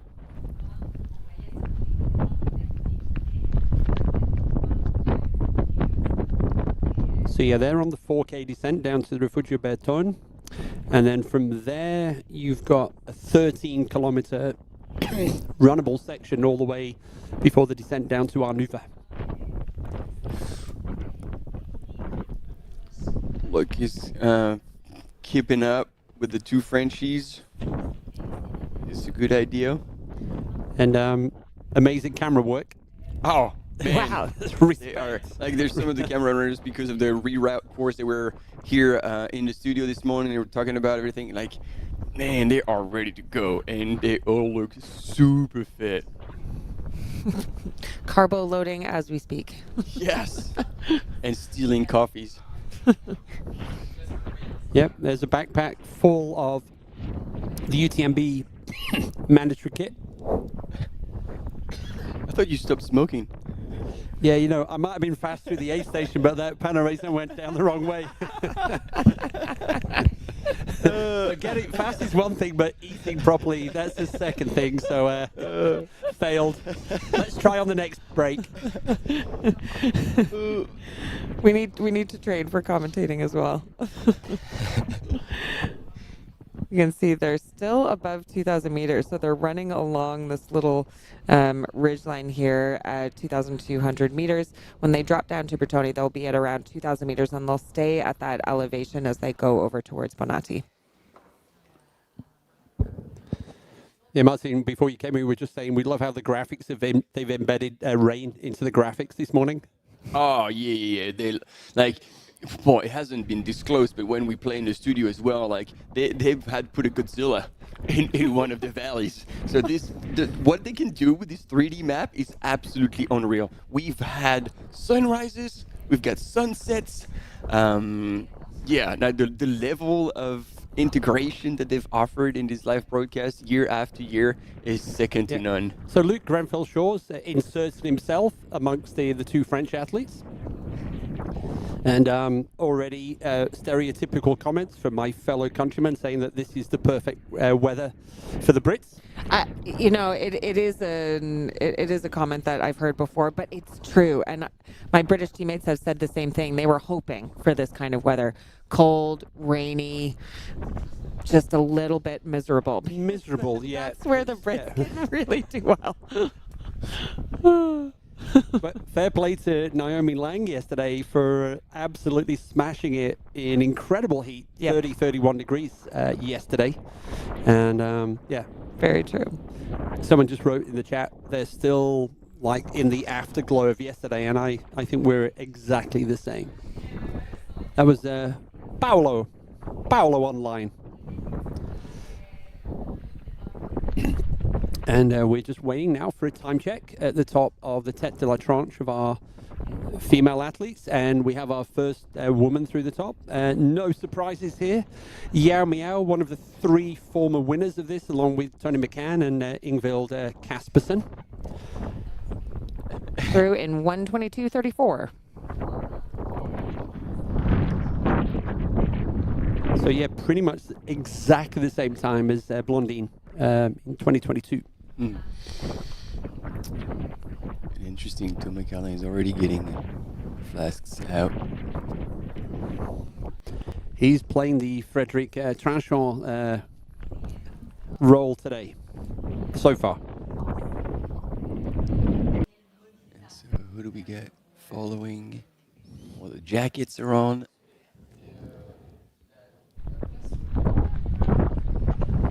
So look at that. Tom McCarlin is filling up his flask with probably energy drink. Interesting. Yeah. Yeah, or maybe a gel. You know, that's another technique I've been using as well. You put the gel straight into the bottle to leave your hands free. But then the bigger question is, like, if you're gonna do this for the aid station, Like, why don't you do this at the start? Because that looked like an empty flask. Oh, okay, so that's probably why. This probably wasn't an empty flask that he drank. He has now empty, and he's refilling. Okay, because Tumakala would not make anything that doesn't make sense. Yeah. So I'm like, I'm missing something here. Yeah. Okay, so that's probably what happened. Because that starts to become a recipe on those narrow trails for a bit of a fall. Yeah. That's why I was like, why would you take chances like this? And he's like, okay, no, it all makes sense. It's all part of a master plan. Okay, so on the women's side, wow. Behind Yao Miao, we have had Honoka Akiyama from Japan come through behind Yao Miao, about a minute and 13 seconds behind her.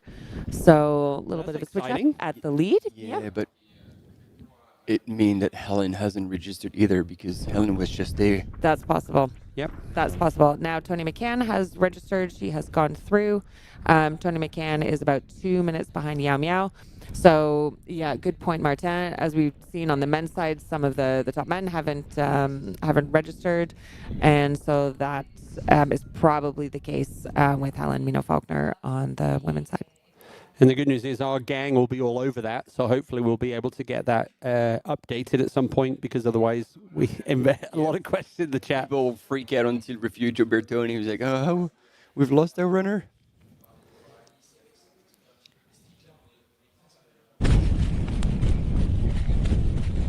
If you're just joining us, we are now 1 hour and 25 minutes into CCC, the 100-kilometer UTMB World Series final. We have 2 course changes on the course today, which is making it a little bit longer. Now 108-kilometer course. Runners will be going down to Martigny and before they climb up to Trion. But more bang for your buck, and the cutoff times have been extended by half an hour to accommodate that course change.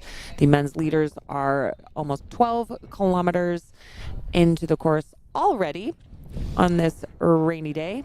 And it's interesting to see them like pick trajectories. Like they try to run on or off, but mostly off the trail when they can. So that trail, because all the water goes through, might be a bit more slippery, but usually it's a tricky one, because if there's enough water and it kind of flows down, then it kind of moves away the dirt, and you want to actually step into the water because that's going to give you the best grip, as opposed to wet grass. But if they're picking those lines, therefore it's probably not the case, and it hasn't been enough water to just drain all the mud. It's also with some of these trails they've been carved out that they're actually so narrow that it's hard to put one foot in front of the other perfectly, and the banks on the side are high enough that if you miss it, it's a problem. No bueno. So that's what I experienced myself anyhow. Yep. So this section now, it's 4 kilometers from the top of the Tête de la Tranche, and it's also, and the runners are going fast. It's 600 meters of descent. Yeah, it's quite a lot, eh? It's a long way down from that. On the 3D map, because that first climb is so big, from a little proportion, it's like, oh yeah, okay, they're just going back down to Refugio Bertoni. But yeah, 600 meters. Yep, this is a long way down. And not quite the same. I think the climb for the UTMB runners is about 800 meters from Courmayeur to the Refugio Bertone. So that's the only really difference we have between CC and UTMB on a classic year. If you're just joining us, there is a course adjustment this year. So the CCC course is taking a diversion after Champélac, and we'll be going all the way down to Martigny, and then taking the climb that we now associate with the beginning of the MCC, so Martigny all the way up to Col de la Forclaz. That's the breaking news overnight from the UTMB race organizers. And then just looking back on the women's side, we had called Yao Miao through first. We think Helen Faulkner's bib just didn't register, but then we have Honoka Akiyama, Tony McCann, Adeline Martin from France, and Ingvild Kaspersen has gone through. We don't have Jen Lichter through yet. It could be she's just hanging back. That is our Western States champion from this year, who is competing in her first UTMB World Series final. As you were saying, Martin, it's her third first. this year. First 100K, first 100 miler, first UTMB World Series final. Yep. And look at A lot. this. Ooh, Christian Minoggio. The little mountain goat on that steeper, more technical section is just reeling in the front runners. That's what he does best. He's right at home on this kind of terrain. And so with the help of gravity, he's moving up possibly to the front and into the lead. And Christian Minoggio, he is going to be someone that's very in tune to what happened yesterday with the 4 runners that got 5-minute time penalties for course cutting, because he was in the lead in the 100K race at Monte Rosa last month in July, when he got a 15-minute time penalty for the same issue, course cutting that he didn't realize was course cutting because he was running flag to flag, and it's a mistake he'll never make again. And I'm sure he had empathy for the runners that were caught out by this yesterday. So I'm sure he will be on those switchbacks on the descents. He will be making sure to stick to the trail. Or at least follow someone, so he'd be like, well, at least there's going to be 2 of us with the penalty. 2 wrongs don't make a right. No, but at least, oh yeah, just like after a long time out on the course, you find people who can speak your language. It's a bit of consolation. Yeah. So that at least there's 2 of you sitting in a pity box. Yeah. You don't feel like you're so caught out. How's it, David? Cheering for South Africa. We got people in the chat as well cheering for Bhutan. Yeah, don't forget. There's a lot of gifts in the chat. One of the fun things there. So Tony McKenna's a new face too. Somebody's been switching up photos. I think they heard you in the main studio like, oops. Yeah, it was indeed. I mean, it was another fantastic runner, but started with the same tee. And look. Oh man, they're coming in down hot. Yeah. And I thank you for correcting me. It is true. I was talking about Jen Lichter. She did try OCC in 2023. DNF. Which I'd forgot about. And DNF there. So let's say this will be her first UTMB World Series final finish. Yes. Fingers crossed. There we go. Thanks for that shout out there. In the top 10 of the women, one of the athletes is Varvara Shikanova, and seemingly from China, but I was looking at the country abbreviation MNE, which is Montenegro. Ah, great. So I was like, Salomon, China and Montenegro, I'm not aware of the direct links there, so I was like, I have no idea, but that's first time we see that in the top 10 of that country represented there. And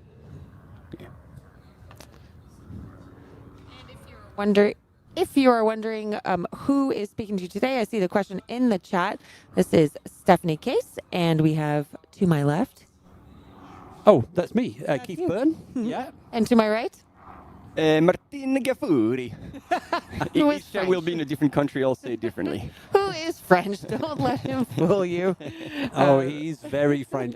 Oh, yes. And I mean that in the nicest and loving possible way, Martin. I've never heard that. Whenever I was called French, it was never for something positive. So the 3 of us will be with you all day today and tomorrow. So feel free to correct us, to supplement, to add. We're not going to get everything right over these 14 hours today. Here we are at the aid station at Refugio Bertone. There's Christian Minoggio on the screen. Quick transition in and out. And everybody just got what seemed to be the equivalent of a flask of water. And then on their way, they're not going to be sweating as much because of the cold temperatures. But now the runners, after Bertone, they are on the UTMB course as they head towards Bonatti. So Eli Hemming, G. Juo. Oh, he's going double. Well Nice. done. Simon Paccard, Frenchie. Respect to all the volunteers. You don't get a helicopter ride up to this location. You hike up here to help out with everybody. So major respect to all of our volunteers on what is not the best day of the year. There you go. Peter Frano just went through on Javitek. Oh, in the black. Was that Bart Predioski? Because I know he's racing, but I didn't see him in the... Yeah, he's got a time check of 10th place through that checkpoint. There we go. So that was Bart. So Benjamin, Thomas. There we go. Adam Peterman. Yep. Thank you very much. Hans Troyer, the Hans Troyer fans. Hans Troyer 8th into that 8th station as well. Eli Hemming. So yeah, 2 of the American athletes in the top 10. Yeah, and again, question about Helen Mino Faulkner. Don't worry, we think her bib just didn't register on the climb, so we will see her at the next aid station. I think that's the same for Jen Lichter as well. Yeah. Yeah. Yeah. Yep. So don't worry. I believe they were just too fast. Yeah. And so there is a change of lead. Thomas Cardin has now taken the lead, but Benjamin Rubiol is right behind. So I think these two gentlemen might very well work together for a while. Yeah, this little cheeky little climb out of above the Refugio Beton, and then they are going to drop left and begin the run along the balcony. The most stunning part, arguably the most stunning part of the race course. Val Ferret with the Grand Jurasse. And it's always there that you have to be careful. It's early in the race. Mm-hmm. You're fresh. You're like, oh, this is rolling now. You're going in and out the side valleys, kind of, but you still go up the Val Ferret without too much climbing and see this is where you can really open up and where you possibly shouldn't. Look after yourselves. Yeah. Well, Early kilometers. And you remember, it was last year or 2 years ago, there was a train of runners and they were hauling hard. And then eventually, by the time they all got to the top of Grand Col Ferret, gone. Yeah. But it's so interesting because I think the strategy is starting to shift a little bit. I've had this conversation with my coach. You know, do you purposely hold back? And I think before, in past years, that would definitely be the right strategy. But the competition is getting so stiff. We heard it from our Scottish second place yesterday in OCC on the women's side from Naomi, where she said, you know what? I thought about holding back, but I thought, I feel good. Let's just go. And the competition is increasing so much year after year. Now what I'm seeing is more of the runners, when they feel good, they just use it. They just use it. And that's the perfect, you explain it perfectly, because a group of 10 is going to go. Yeah. But only 1 or 2 will actually be running at, it's like, I feel good. And all the ones like, well, I got to keep up. Yeah. And that costs so much more because, as you say, the level's going up. And whoever's feeling great on that day, you're like, yeah, okay, I'm not burning matches now. But still, these are going to be like reckless paces. And so, as we've seen, it causes a lot of damages at the front. We've seen Remy come out. André Houblin has moved back a little bit. He said he had the best 3 hours of his life from Orsier, and then the longest hour of his life, that was Dakota Jones right here on the right-hand side of his life coming into Chamonix. So it's a bigger gamble, if you can put it that way. Yeah. If you were just watching that video on the left now and say, guess what distance these guys are running, you would not say 108 kilometers. No, 100%. And and actually there is, on this section, there is 500 meters of gain between here and when they get to Arnuva. So there are a couple of little bumps in the road here. So yeah, this will start to show the peloton, as we're calling it this morning. This will start to show any weaknesses. So there we go. Through Bertone, there was Benjamin Rubiol, Thomas Cardin, and Christian Minoggio. And again, just looking into the chat, if you are seeing OCC standings, you are on the wrong page. So go to the, there's a toggle at the top left where you can switch between races. So you're probably on the OCC page. So just shift to CCC and you will have all of the updated info. And for those of you following the front of the women's race, the cameras, you can see them at the Refugio Bertone. So we're going to see probably Yao Miao appearing there any minute now. So we're going to be jumping between both the men's and the women's races, as we did yesterday. Yeah. And look at that. They're running 4 minute. Oh, no. Okay. Sorry. The instant speed sometimes is accurate or not, but it was indicating 4 minute per K. It's still fast. Yeah. I mean, on those flat sections, they're going to have to run at a certain pace when, again, we can't compare because this is a longer route, but just as an indication, like the course record for the original course of CCC is under 10 hours. Oof. It's like when Peter Engdahl did that record, he was on a different planet. Like, he was so fit, but everything aligned. And again, to our point earlier, weather that is subpar and like not hot, not sun, actually helps for good performances. Yeah. Well, when you're Peter Engdahl and you can run a 2:23 Boston, which in the middle of a was race disappointment. Yeah. Yes. He knew his fitness and he knew he could have done so much better, and he felt like he died a little bit. Yeah. Yeah. So we're expecting no fastest time on the course today because it's a different course. So we're expecting a plus 30 minutes compared to the fastest times from before.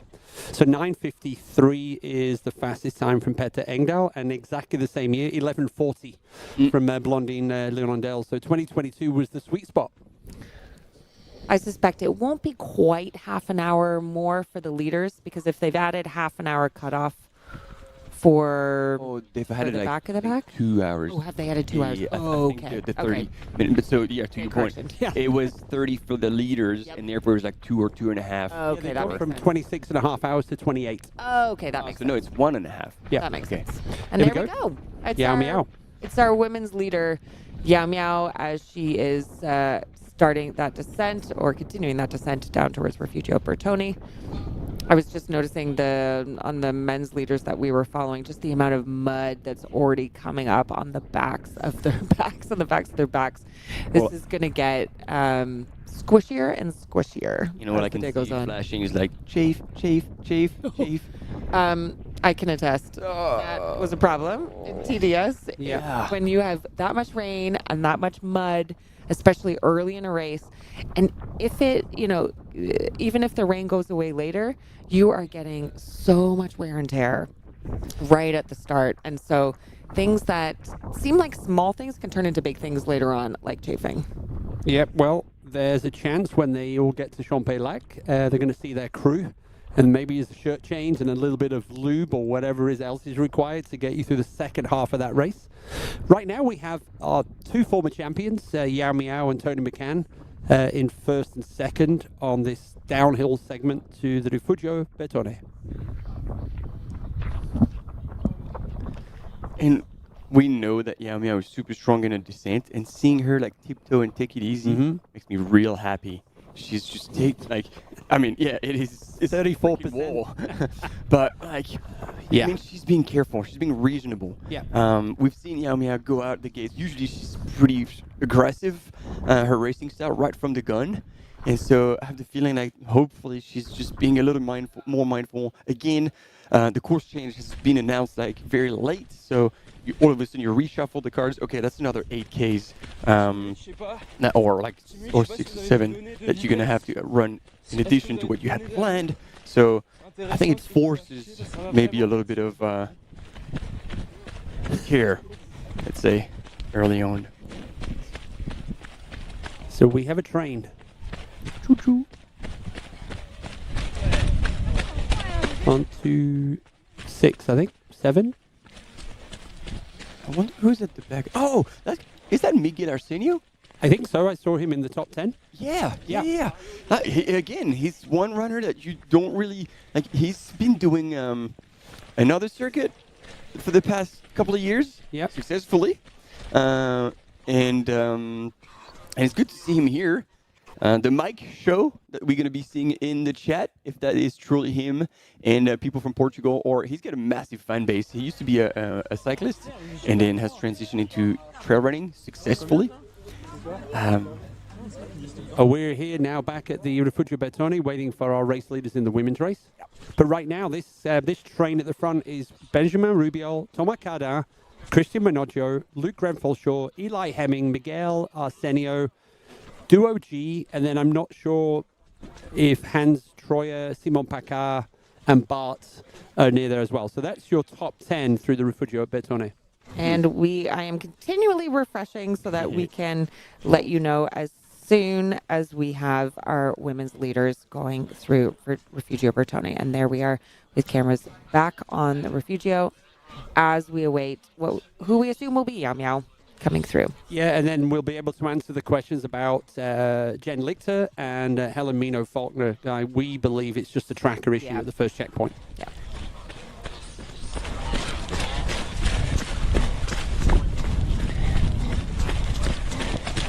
Almost 1 hour and 45 minutes into the course. And they are moving. So that's a train of 6. So I think behind them we've got Duo G, Hans Troyer, Simon Pacar, and Bart Przedwojewski. Oh, very good. Well, no, he was at Lavaredo this year, so I was like, you had to practice. His support team were coaching me on how to say it. They were like, yeah. So I'll practice that off air. And there we are back with our women's leader, Yao Miao. That's the thing. Like with Very light on her names, you can't make them up. If you don't know, there's no way you can read and then say it the right way. Yeah, I'm very lucky at Istria by 100 because I have Tanya Branzenik to help me out. And when there's some of the Eastern European countries are coming through, it's like, and the next finisher is for you, Tanya. I am not going to destroy this. So, yeah. Nice. So, yeah, it looks like in that group, we're just missing. So, Bart, as you were saying, might be a little further back. Hans Troyer. Actually, they might have moved up. There's 7 there now. I can see 7. Yeah. It's. Can you just all move around so we can count you properly? So, yeah, there's 7 in here. Like, as the camera runner. All right, call them up. Yep. Present. Present. Just like at school. Yep. So, not the next time check, but there is a water station at the Refugio Bonatti, is like the trough and the spring coming off the mountain. There should be the hardcore crew that hiked up from the valley this morning so they can see the race leaders. I also know some people book this refuge to stay because this is a great place to get up in the middle of the night. And it's a cheer great the race leaders. Oh, it's a great refuge. It's really a 5-star refuge, and it's not a long climb if you drive up the Val Ferret and just take the short steep climb up there. And it's a refuge that's open year round, which is very cool. Here we go, Yao Miao. She is going through Refugio Bertone. And ditched the jacket already. Yeah, I was going to say the jacket is gone. And the volunteers have been very good helping her out. Flasks. So she has clocked through 1 hour, 45 minutes, 55 seconds. That's a jacket, Marta? You think? But is it like straight into her tights? I think she might have put it into a pocket in her. Maybe not even a pocket. It just looks like she's tucked it into the back of her shorts. But then to your point, like running fast, you've got mud coming back, and if you have mud coming down a crack, ooh la la. God, there you go. Here's Ellen. So that's the confirmation. She didn't register, but we had eyes on her, and she's right there. Good. Yeah, time check. Blondine came through here 140. Yao Miao 145. And then 145. Okay. So this is conservative. That's good. So we in these conditions, she's moving the jacket to a more suitable place. We had Yao Miao come through first, then Honoka Akiyama still through in second. Tony.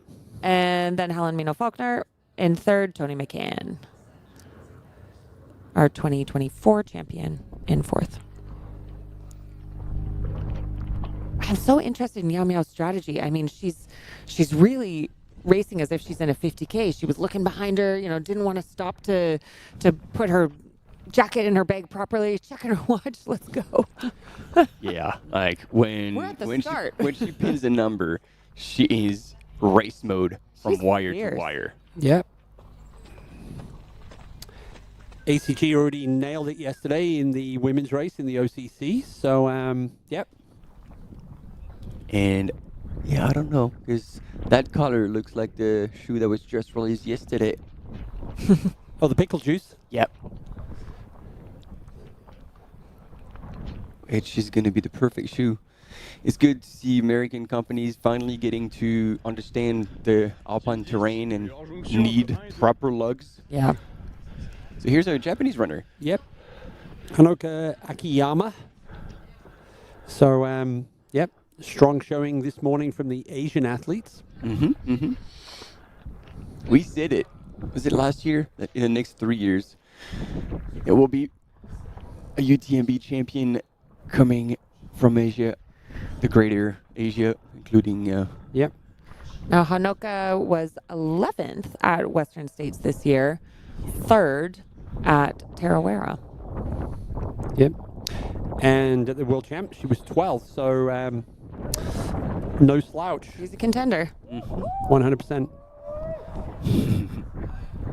Now, has she done a UTMB World Series final? I'm not seeing one in her. No, I don't believe so. So this is a first from her. Hey, the Jen Lichter fans, Jen Lichter and Helen Mino-Faulkner, they are back on the board. The trackers are sorted. Helen Mino-Faulkner and Akiyama were together pretty much into the A station, and Jen Lichter 2 minutes behind those two. So Yao Miao has a 3-minute lead over 4th place Jen Lichter. Early days in this race. And it looks like Tony McCann didn't clock through. Her bib didn't clock through. Okay. So we saw her on the camera. We announced her. She's there. Yep. She's there, but she did not clock through. So do not panic. They're chasing a cow. I was like, that seems like a very slow pace. They were all held back behind. We had the same last week on this section of the course. It was like, wow, there's normally the farmers got them all marked off, but there was a few cows that's smart enough now. We're wise enough to duck under the blue tape, and it's not electrified, so they were. Oh, it's not. It wasn't, I don't think. Oh. So, but yeah, so that was early stages. Thank goodness Sara Alonso wasn't on the course for that one. Man. There we have Yao Miao looking absolutely fierce. Yep. I love how she runs because it's just a symbol of how she fights. Elbows out, you know? Elbows out, really far up on the forefoot. Yeah. But what's also weird on this course is the track is not necessarily flat.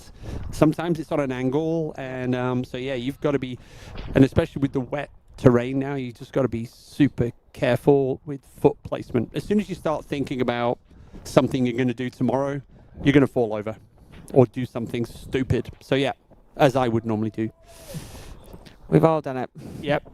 So a lot of folks on the Tour de Mont Blanc as well, so they're stepping out of the way. I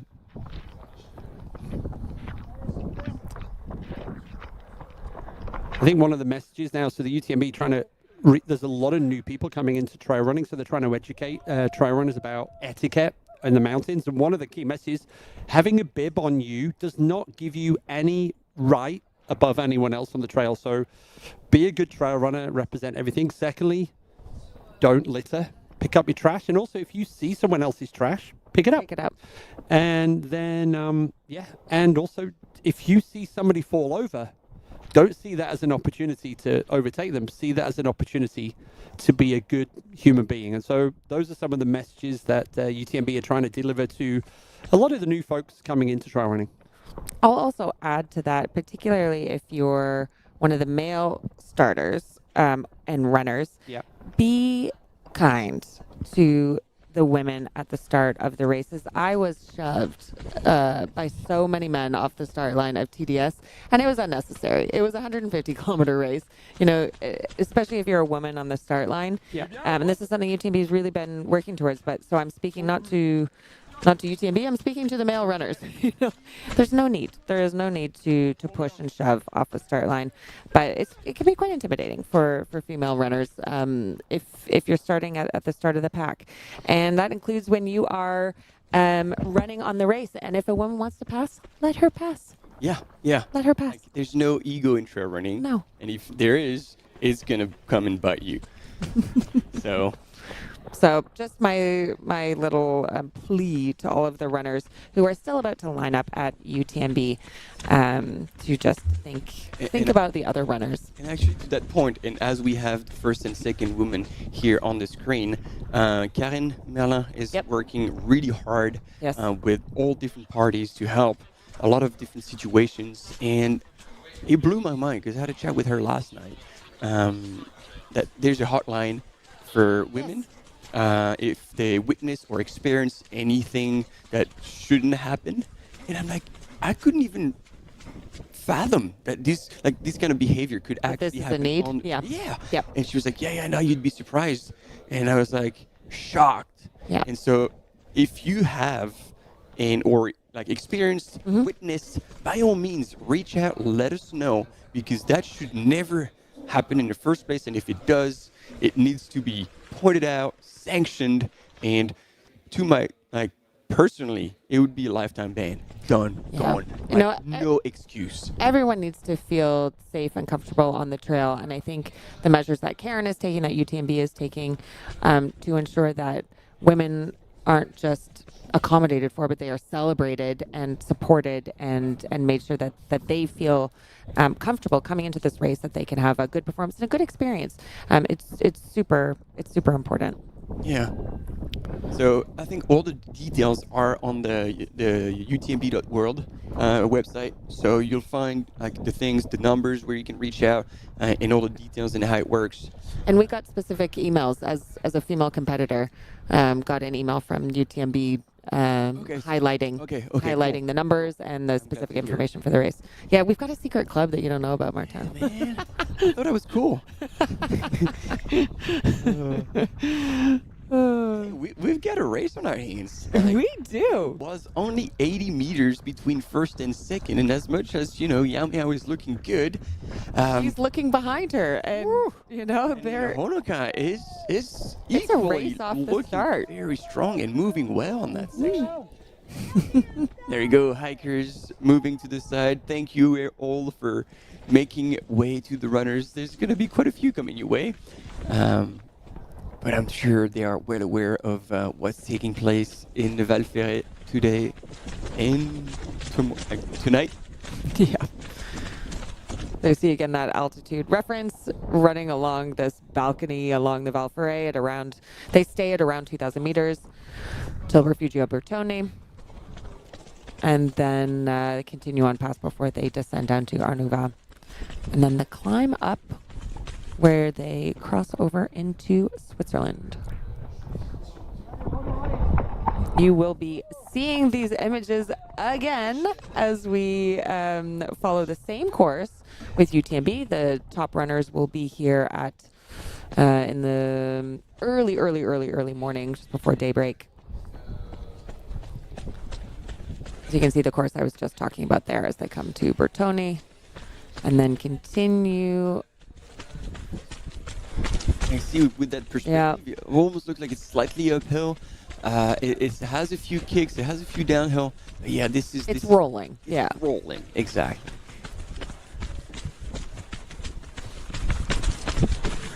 It's rolling as they go. So they go across one river stream. That turn is so arms flying in the air. It's like, you need balance. Yeah, they have one river crossing there before they get to Refugio Bonatti. Jayo! Jayo! You get the Chinese team out there. That's awesome. She is fierce through this mud, and it is only going to get worse. We'll see how the runners fare on the descent. That's the goat take. Yeah. It's goat take under her feet. Yeah, do you know much about the shoe? Can you describe any? Look at that. Look at that. If I was to Macau, I would just hold on to the tail and just like, all right, let's go for a ride. Yeah, it's just been released, but a few ACG athletes, as with every brand, have worked very closely with the development team. Yep. Caleb Olsen. Okay. In particular, because it was specifically designed for UTMB, like long, but also including a lot of hiking. Okay. Because at the end of the day, even the top runners spend at least half of the racing time hiking, and so it was taken into account. So super big rocker, extremely light upper, because at the end of the day, you don't need much protection. Carbon or no? Nope. Okay. Nope. No carbon plate. And then that GOAT technology, because they were the innovation team were like, well, we can do better with our rubber. So they've worked a lot on that. And this is the first time they have actually proper lugs on their shoe. Because traditionally, American companies... 5 mil? I don't want to say anything wrong. I could try and look it up. But yeah, I've only seen them And I could definitely attest that they are pretty deep for what we're used to seeing with traditional American brand product, where they don't need that kind of thread over in the US. Yeah, a 3 millimeter lug is not going to cut it here. No, not in this mud.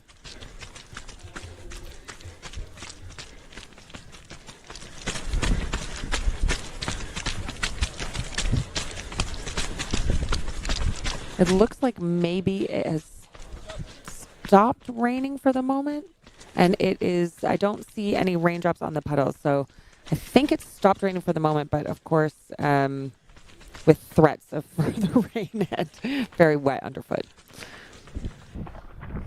And as we are following our top runners here, Yao Miao in first and Onaka Akiyama in second, followed by, I think, Helena Faulkner and then Tony McCann. But Tony McCann didn't clock through at the last aid station. I'm just looking to see who's behind Honoka there. As we are looking at our top women in CCC, we're going to a short break, but stay with us. We'll be back in a moment.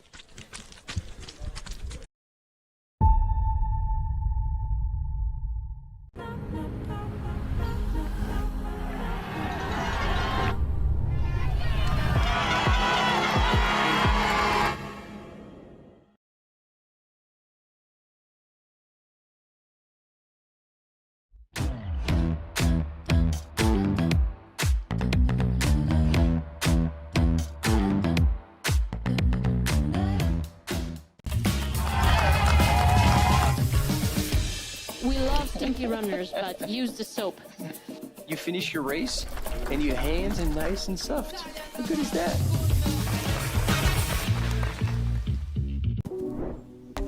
When every step counts, precision matters. Vabrum grips the wild, so you can run free. No matter the trail, confidence makes you extraordinary. Absolutely beautiful out there. It's such a beautiful course. The trail running community, there's always a support for each other. Everyone in the whole crowd loves this race and loves our sport. I wanted to win. I wanted it so much. I was dreaming about it. That's the best feeling and the best result. That's why I do this sport. I'm really grateful to be at the start line surrounded by these amazing athletes. If you are a trail runner, you have to take part one time in your life.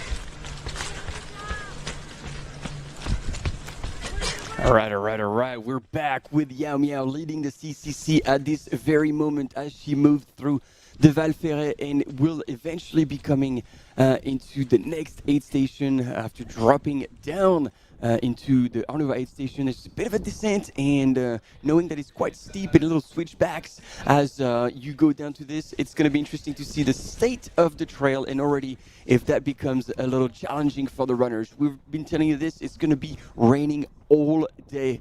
So as much as the temperature should not be too bad throughout the day, like as you can see already, the mud is starting to form on the trail. And this is going to be a challenge for all the runners. We've seen that at previous races in the season, including Tarawera Ultra Trail that took place in February as well as the season opening, and the runners who were not prepared for those kind of conditions really suffered from it. They said it was so much harder to run in those conditions. So we'll see who can actually have the upper hand in those even harder running conditions. And you are so many now in the chat. This is so good to see you here. And I love the gifts. They are always good. So keep them coming. We've got all the flags, the cows as well. Man, thanks, Myro. This GIF is definitely one that we have seen more than once, and it is absolutely bang on. And yeah, Marco Figueiredo is exactly right. The terrain will get heavier with the passing hours, and it will be hell in the later stages. It will be truly challenging for the runners. And as we said, it will be interesting to see who will bring it home in those conditions. And the choice of footwear will definitely play a great role here. All right, we're back with the men's leader, and it looks like the front group that only was made out of 2 runners, the 2 Frenchies, is now being reeled in by Eli Hemming and Christian Minoggio.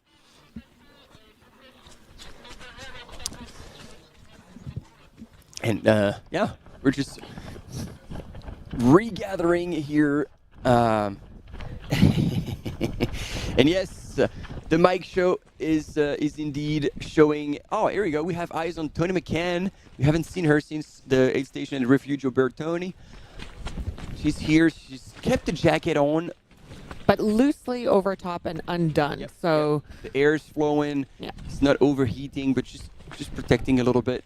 And we've seen her, like, you know, being very careful on that little bend here, on that little turn. She will have that at the back of her mind. Last year, she dropped out of the race because she fell and got injured. She certainly does not want this to happen, so we can expect for her to bring a little more caution with her as she will be covering those slippery trails. And she's coming into this with a good attitude. You know, I think she's relaxed. Her mom is here from South Africa. She's got all of the elements in place that she had 2 years ago when she won. And I think just to have a performance that she's proud of, that she feels good about, regardless of what place she gets in, will be a win. But of course, she wants to win. They all do. They all do. And Helen Miller-Faulkner is also closing on second place. Oh yeah, there we go. We've got, you know, the great Dylan Bowman's been in the studio with us in the past over the years, so Debo's kind of calling out that the oh, look at Ellen. Oh yeah, that's it, overtaking. Nice a move of that, like, little. She was waiting for it, and he came at a perfect timing. She saw that opening. She's like, I'm going for it. Yeah, there's a good few. I think we remember when we first discovered Hao Hati at this rate when she did the overtake on Emily Forsberg. So, yeah, we've kind of first shining of a Hao Hati a few years back now as well. Yeah, Debo's just saying that the bad weather application of poles is not to be underrated later in the race. Mm-hmm. Good call, Debo. And he's also excited that Eli and Hans are duking it out with the Frenchies.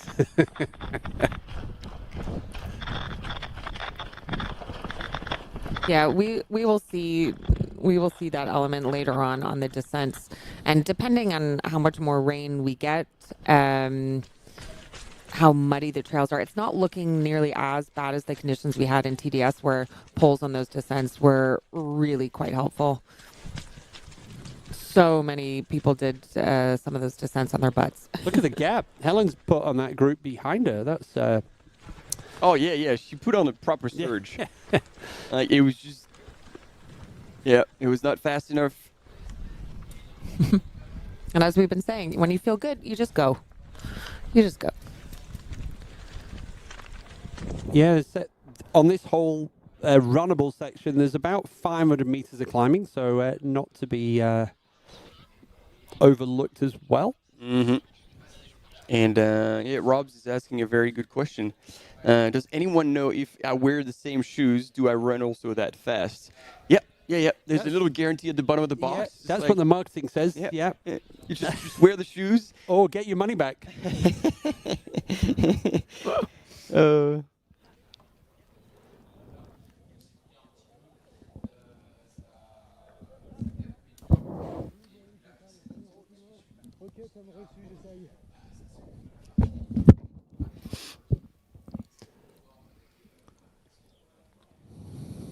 So on the women's side, we have Yao Miao still in first. Helen Miller-Faulkner has just surpassed Hanneke Akiyama to come in second, and Tony McCann running in fourth. We think Jen Lichter is still behind her in fifth. And it looks like everything has been updated on the site. For a while, Tony McCann wasn't clocking through at Bertoni, but that's now been updated. So now in the chat, I don't know if somebody's just picked up a name or if Killian is with us, but he says, I'm here.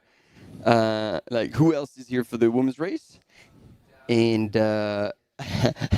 somebody said, I'm here for freaking Hans, which Hans, I love it too. And then probably one of the best definitions of ultra runners, talking about the fact that, you know, some of the men's out there are showing very poor behavior when women are around. And say ultra runners should not take themselves so seriously. We're a bunch of idiots running in the woods in the dark, eating jelly candy and cookies. And pooping. And pooping. So it's just like a bunch of big kids. Yep. Just children in adults' bodies. Yep.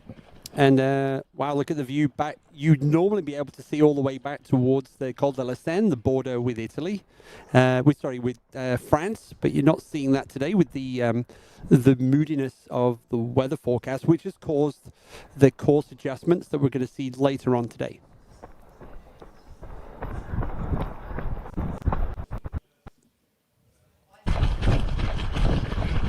So not that far now until the runners reach the Refugio at Bonatti. And I already know there's a few folks there that have made the hike up this morning. They want to see the front of this race. So yeah, big shout out to Kim Gaylord. Kim up there. Wow. This is not this morning. That looked like Champelac from yesterday, maybe. Here we go. Yao Miao catching up the run in front, who's having a bit of a adjustment going on. Yep. Fiddle with the poles. Yep.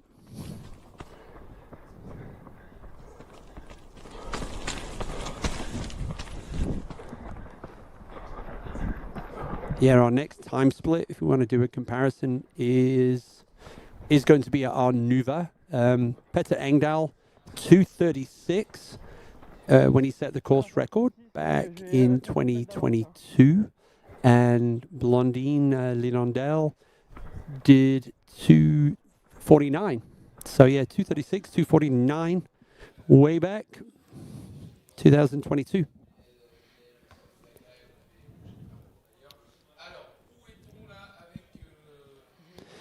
Yeah, it's going to be in the distance. You can see where the Grand Col Ferret is. And, yep. Looks like it's in the clouds. Yeah.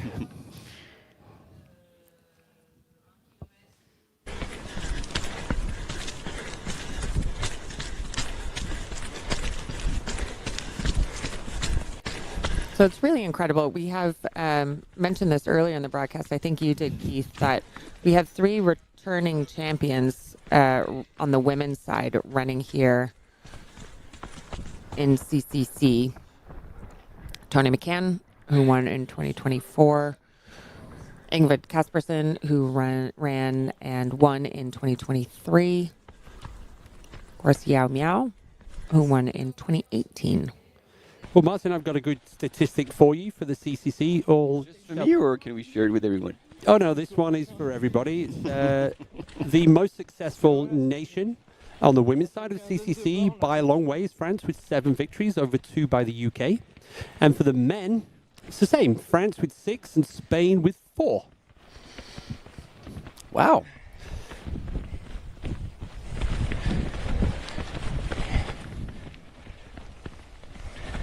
I'm just looking at some of the... I can see in your mind now, you're like going, name those Frenchies. Yeah. So we've got... let's go way back. Arnaud Bonin. Arnaud Bonin. Bonin, thank you.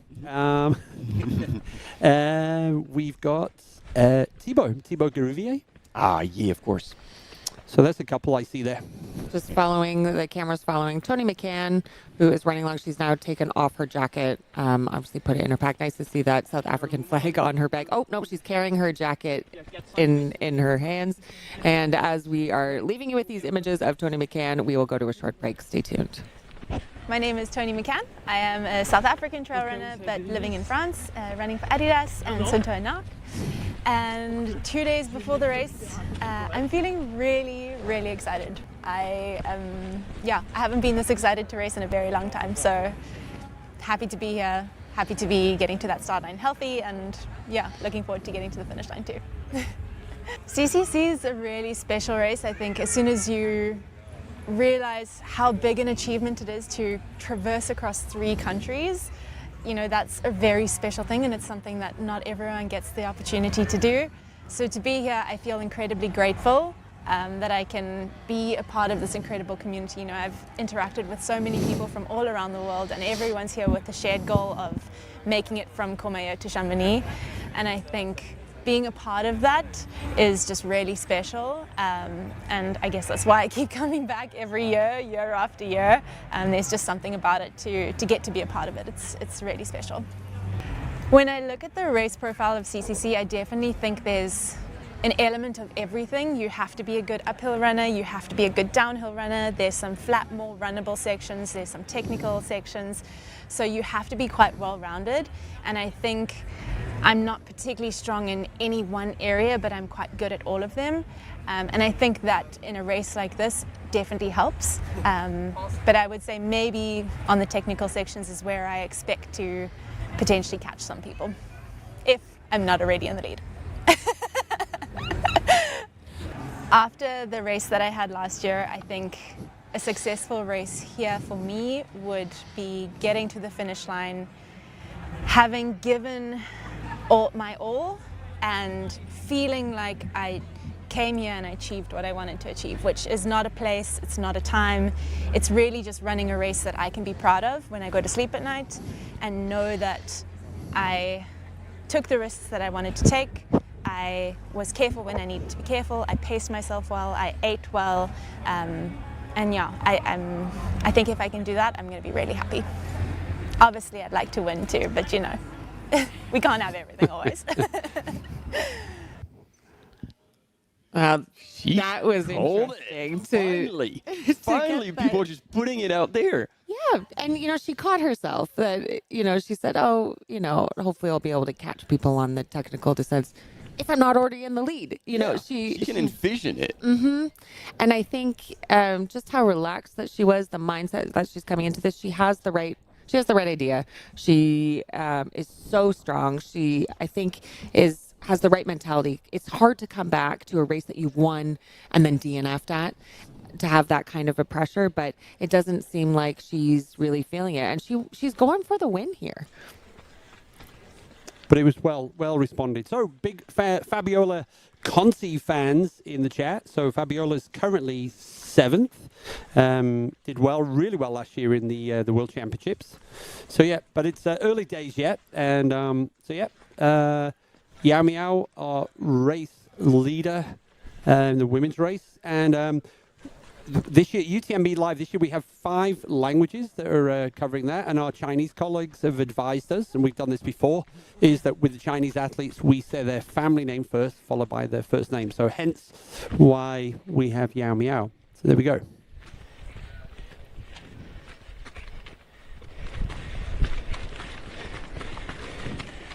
Now continuing to follow Tony McCann, really power hiking up those climbs. She's got the quiver, so she's got the poles with her, but she's not using them. These are short climbs. It's just way too fiddly to pull poles out, put them back in. Just over 1 minute behind Yao Miao at the Refugio Bertone. I imagine that's the place that she would want to be at.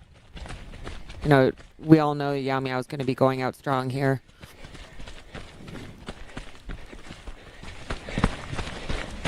But anything can happen during a UTMB race. Absolutely anything. As we saw yesterday. It ain't over until you make that final turn and you see the finishing arch. But you know what? Like when Lauren was starting to cheer the crowds and you could see like Naomi behind, I'm like, I was nervous. I don't want to, because we see it in cycling and other things. It's like, no. Like these can't can't happen here. But like you, I was just getting nervous. I was nervous. So here we go. It looks like Tony McCann is getting ready to do a Helen Mino Faulkner on Helen Mino Faulkner. She's getting there, so it's good. It's good that having someone to run with always, it just gives you the confidence. Like, okay, I'm not overdoing it. I'm not slowing down too much. If that feels right, it's gonna be a long journey ahead. So sharing miles, even if that's at the end of the day your competition, it really helps. And this works literally for everybody from the front to the back of the race. You kind of, once you settle into your rhythm, you start to end up seeing the same faces at the aid stations on the trails. And it's kind of quite reassuring, and you almost end up creating new friends.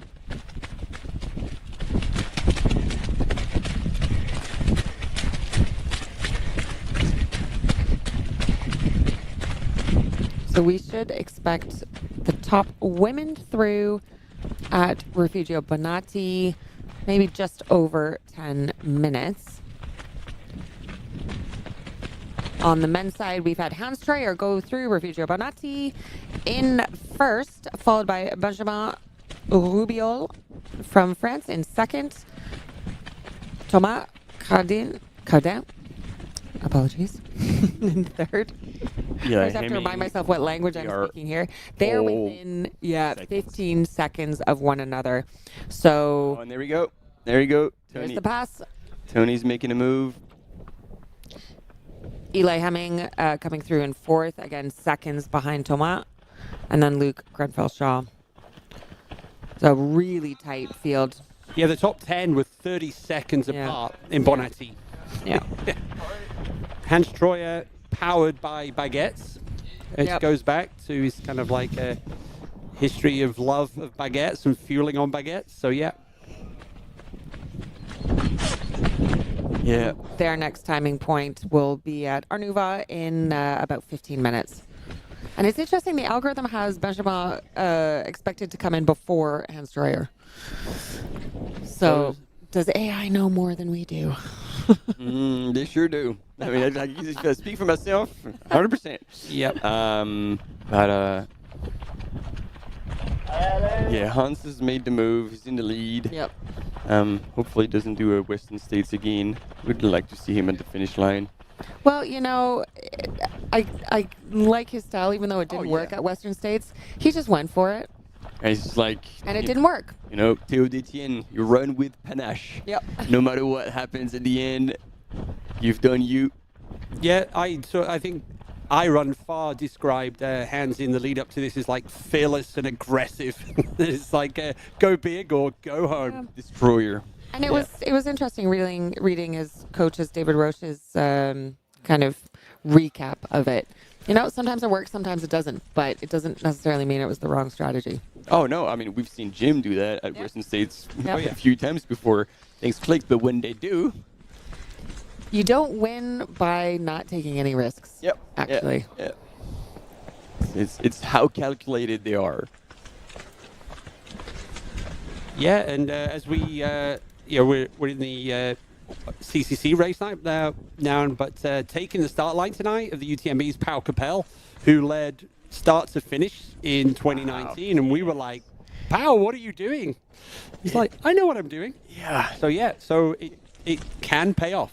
But imagine the mental load required to time trail an entire 100-mile race around the mountain, or like through the night. It's like, but he knew. And he was like, I'm looking at the splits, and I'm exactly where I am. I know I can pull it off.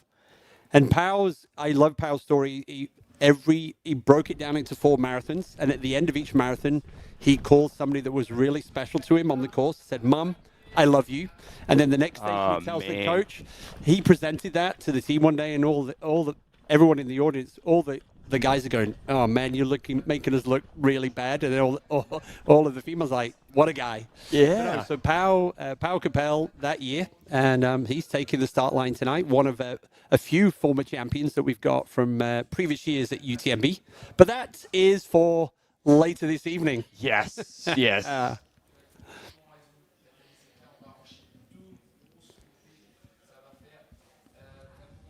And the prediction for what time our athletes are going to be in Arnuva is literally less than 15 minutes away.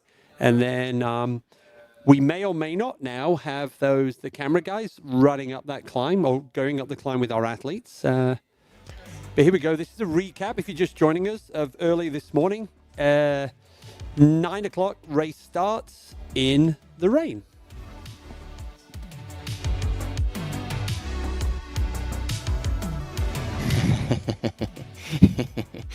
There's a lot of good comments in the chat as we're seeing this replay. I'm going to go through it. CCC 2026 can confirm chafing. Like that. And then France must be paradise for Hans. Yes. There's baguette at every street corner.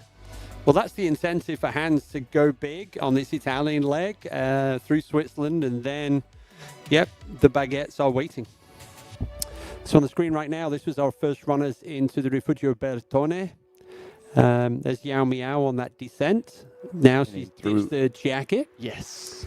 And there she is, our race leader. And then we've got our first 4 or 5 women not so far apart. There we saw Helena Faulkner doing the overtake. And then Tony McCann doing exactly the same to Helen. Here we are now, gang, back on the course. Time elapsed 2.5 hours in the race. Tony McCann making her way up to the Rifugio Bonatti. And then from there, it's about 15 minutes or so from Bonatti down to the next aid station in Arnuva. I was talking about that when you guys weren't here. That descent to Arnuva, already on dry ground, is pretty tricky. Oh, and switchbacks. And I was like, wow, it's going to be interesting to see. 300 meters of descent there. It's tough. How they handle that technical descent with roots and stuff when it's going to be in that kind of state. Yeah. So it looks like the rain has kind of stopped. But Tony looks good. Yeah, she reacted really well then to the crowd recognizing her and then calling her out, which is probably, there we go. You can see that last little sneaky climb up to the Rifugio Bonatti is probably about 100 meters. And they've just cordoned off some of that trail now. They're trying to do some trail repair there. So there's a very clear defined line now, whereas in the past there was a few options on it. And there is a chance to pick up water there if needed, or you just get on with it. You've got about another 15 minutes before the next big aid station. and we have a good cheering squad here on the way up to Rifugio Bertone. And then Tony McCann. Yeah, and that sky is wild. And the clouds, it's almost, incredible. Pretty dramatic, moody environment for them to race. But again, early in the race, even if it's a little water, if you've managed the chafing situation, that is not bad at all. No. This is nice and low temperatures. You don't overheat early. You can push on the climbs without sweating too much. So there is definitely more positives because the negatives you can actually control. Yep. But they're chasing, and look at Tony McCann looking up, getting how far ahead Yao Miao is. She is right now in second, power hiking her way up to the next aid station. This is too short of a climb to take out the poles.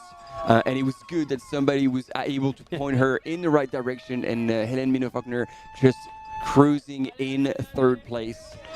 Not too far back. And we're going to be able to give you, lovely folks, a time check any second now of 1, 2, and 3.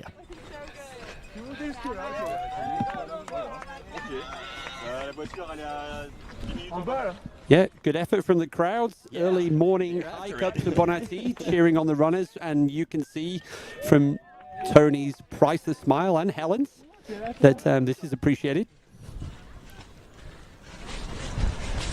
Yeah, there's no poles on this part of it for Yao Miao, no poles for Tony.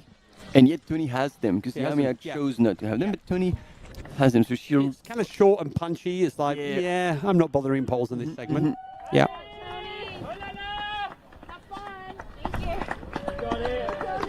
I know this voice. I think that's Philippe Reiter. Who's doing the camera work? Camera work, with his agency. Pixel Coffee.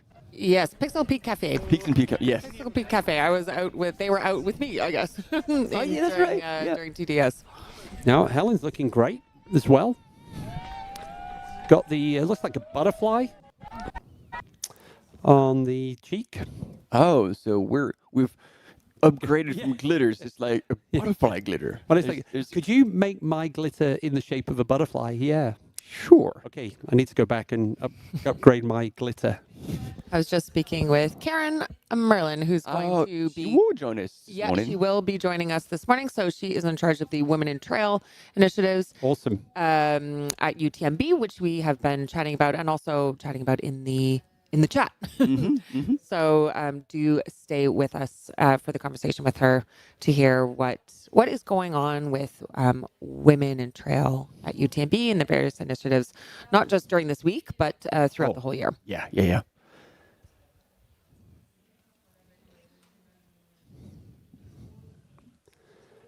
So our drone person is having fun. Yeah, they've now moved to Scotland. Yeah.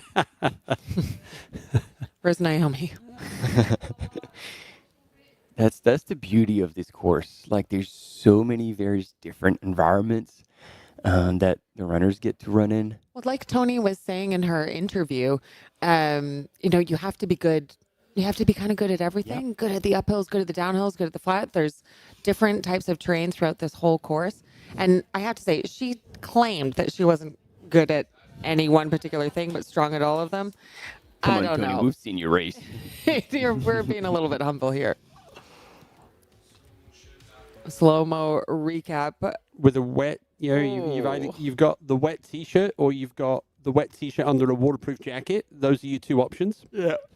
There was quite a funny comment in the chat. I can't remember who it was, but shout out to the writer that wrote this that said, anyone wearing a white t-shirt today is just showing off that they have a sponsor. Why else would you wear a white t-shirt? We also had somebody in the chat saying, there's one thing guaranteed today, chafing. Mm-hmm. Yeah, CCC was a confirmed case of chafing. I was trying to confirm case of chafing already. No. For they were joking with the acronym. Acronym. Yes. Yeah, I'm sorry. I'm a little bit slow this morning. Confirmed case of chafing. That is brilliant. Yeah, I was trying to think of what the French word for Vaseline was when I was running TDS. What is it? Vaseline. Vaseline. Okay. Spells exactly the same, but no. Now we are just going to a short clip on Team Adaptive for this year. La Team Adaptive sont des aventuriers. Je suis Boris Guirardi, je suis manager de la Team Adaptive que j'ai cofondée avec David Poletti. La Team Adaptive, en fait, c'est une équipe composée de 15 athlètes qui ont une diversité de handicaps, visibles ou invisibles, avec des hommes, des femmes. C'est l'esprit de cette équipe, c'est d'incarner un message au service de la politique d'inclusion. Ils vont prendre des départs de course cette année qui sont particulièrement difficiles. Cette année, ça est vraiment une édition particulière. Il y a plusieurs coureurs de la team qui sont sur l'UTMB, qui est la course reine, qui est la course que moi, un jour, je rêve de faire aussi. Il y a même un coureur, Travis, sur la PTL. Donner l'exemple et que des personnes puissent se dire, s'ils le font, je peux le faire. En fait, on peut faire plein de choses. C'est qu'une question de se dire que c'est possible, d'essayer. Même si on échoue, c'est pas grave, au moins on a essayé. Je me sens légitime à pouvoir m'inscrire, je me sens légitime à être sur cette ligne de départ et d'être au milieu de tout le monde et d'avoir les mêmes émotions que tout le monde.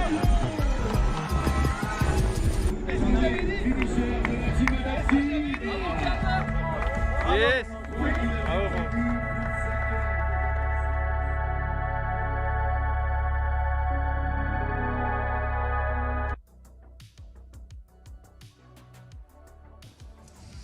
And that was a little clip on Team Adaptive. We will actually be having one of the athletes join us in the studio, Johnny Huntington, this afternoon. So quite excited to chat with him. But right now, as I've been flagging, in the studio, we have with us Karen Merlin, who is in charge of all of the Women in Trail initiatives at UTMB. Welcome. Thank you. I'm happy to be here. Delighted. You've been everywhere. I've seen you at the start line. I've seen you at the finish line. I've seen you in the studio. Have you gotten any sleep this week? It's not been a big sleep week, but it's one of our favorite weeks of the year. So I'm just happy to ride that wave. So we have been following the CCC course this morning. Quite a strong start right from the beginning. Yao Miao now being chased down by Tony McCann. And we've been chatting a little bit already about some of the dynamics being a female runner in these UTMB races. And I know that there's so many different initiatives that you have been kind of spearheading. Is there one initiative in particular that you're pretty proud of that you want to talk about this morning? Well, I feel like you're asking me to pick my favorite child. Yeah, I am. No, just give us one that you would like to highlight. We can cover several. Okay. We can cover several. But I think the one that we saw just this morning, was at the 50-50 start, and making sure that we're, creating space for women, and that they feel confident and ready to take the start, and that we're splitting that 50-50, and that we're putting women behind women so that everyone's starting at their pace that they feel comfortable at. And that's something, that came out of exchanges that we've had with the PTRA, Women's Working Group. And so really feeding back into what the elites, are feeling, and trying to apply that more broadly to the World Series events. And we see that here on UTMB Mont-Blanc. Yep, and the PTRA being the Pro Trail Runners Association. And we were calling out actually earlier in the chat that, UTMB, you're doing what you can to make sure that, women have a dedicated spot on the start line. But I think there's more work that needs to be done on the male runner side in terms of making sure that they're not elbowing and pushing women out of the way once that start line happens. So it's kind of a joint, it needs to be a joint effort by everyone, the UTMB and the runners themselves. Absolutely. That's something that we talked about in the beginning of the week on one of the panels of how to be a good ally for women in trail, and that it's not just women that need to speak to women, it's men being a part of this conversation as well. And so what we talked about were some clear tips of how men can be an ally for women in trail, and that is one of the things is leaving space, letting women pass. Yep. Letting women pass. I know it's hard for some of them, but we can be faster. And I don't know, as a guy, I'm going to be more comfortable saying it, but there shouldn't be education about that, because it should be normal. It should be a given. And so I feel like saying it to people who don't do it, it's almost like it doesn't have to be a carrot, it should be a stick. Because if you do not do this, like, you've missed something in your education, and it needs to be hardly corrected. And I would show very little forgiveness. So maybe the education is for the men who are around and actually witness that other men are doing, and be like, dude, move. Like, the authority coming from also all the men. If they've some of the men out there just choose not to show that kind of respect and give way or do anything that is not right, then if they're being called by other men, that's probably going to actually make a little bit of a change. So maybe the education is like, hey guys, you're out there, and if you witness that, like, do get involved. While we're talking about these really important issues, I just want to call out what happened on the screen at Arnuva with the men's field. The men's leaders have come through Arnuva. So it's Thomas Cardin from France coming through at the same time, actually, as Eli Hemming, and really just seconds ahead of Hans Troyer. So we've got Luke Grenfell-Shaw. My goodness, Miguel Arsenio. There's just a really tight pack there at the top. Angers Vitek, Duoji. They are all coming through within seconds of one another. So there's no point in really saying who's first and who's second. Christian Manogio, Benjamin Rubial, Damien Humbert. Yeah, and I was just going to say, like, it's Miguel Arsenio who's moved up to the front, and we've lost Benjamin Rubial. He's moved back a little bit. He was always in the lead group up until now, but I guess they're all still seconds of each other between one another. So with that little interlude, like going back to this, like, we did touch base a little bit on that hotline, or whatever we call that, support line, and the response in the chat was fantastic. It was like, yeah, we need this. We need a little bit more of that. So it's available. Apparently, it's been already emailed to all the female participants. Yep, it's been shared with the female participants, and then we're putting it on our social media, and just want to make sure that everyone sees that they have they have a support line if they experience something, and that's something that we just want to make sure that people are aware that they're not alone, and they don't need to put up with it. So to reach out if they run into anything like that. And I know that you are doing work not just this week, throughout the entire year on Women in Trail, but there's also been a lot of events that have gone on during the week. And one of the events that I was quite interested in, we're sitting here talking about Women in Trail, but women are not monolithic. There are all sorts of different women, and I think we still have a continuing problem in the trail running community where some women are still being left out. They're not being represented as much as other women. The trail running community is still predominantly white, at least in Europe and what we see in these races. That's an issue not just for UTMB, but for everyone, all of the race directors. And so we all need to do more to make sure that women of color feel included and supported and are represented on the trails. And I think you had an event this week. Yeah, we had a global majority meetup that we did with Sabrina Pace-Humphreys, and just who is running in UTMB, I might add. Yes, Sabrina Pace-Humphreys, co-founder of the Black Trail Runners, is going to be lining up on the start line tonight of UTMB. Very excited about that. Very excited about that. And it was a great moment to connect and create space and have some really great conversation. And what my role is to listen and to put those conversations into action. So I'm really excited for what's to come. And it was just a really great moment to bring everyone together for that. Yeah. And Sabrina, if you haven't seen it, she's got a great film that was done by Carrie Hyman of Dreamlands Media. It's called We Are Here. If you Google it, you will find it on YouTube. But it followed 7 of the Black Trail runners, all women, competing in various UTMB races last year. So super cool. And I've seen a new T-shirt online. It's like here for women of color. Yes. Yeah, and it's a good reminder that again, women are not monolithic. We all have different needs, and we need to make sure that that we are not just catering to one portion of the females in trail. So what are some of the other initiatives? We've talked actually a little bit about the Pathways to Parenthood policy on the live stream this morning, and that is a policy that was updated and came out earlier this year. Yeah, it came out an updated version in April to be more welcoming of all the ways that life leads us to parenthood. So whether that's through surrogacy or IVF or adoption, any of the fine intervention. No, yes. I don't think we cover that one. But if that happens, call Karen and she will help you. And that also takes into account partners whose partner is pregnant. So.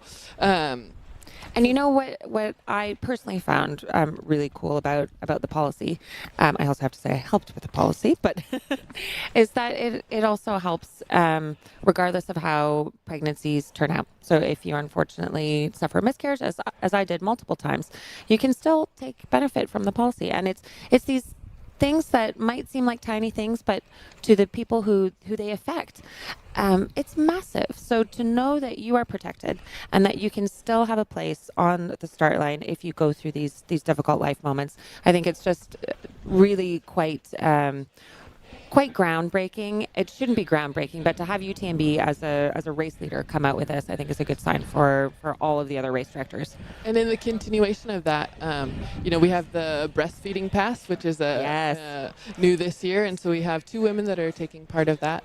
How cool! One at CCC and one at UTMB. So we're really excited to support women in and I want to hear more about that just after this short break. Stay with us.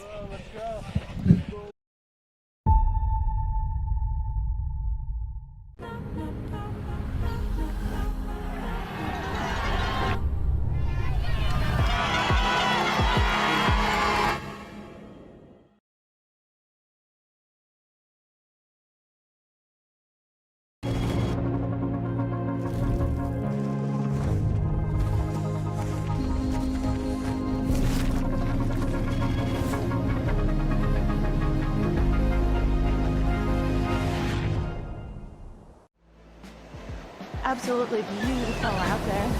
It's such a beautiful course. The trail running community, there's always a support for each other. Everyone in the whole crowd loves this race and loves our sport. I wanted to win. I wanted it so much. I was dreaming about it. That's the best feeling and the best result. That's why I do this sport. I'm really grateful to be at the start line surrounded by these amazing athletes. If you are a trail runner, you have to take part one time in your life.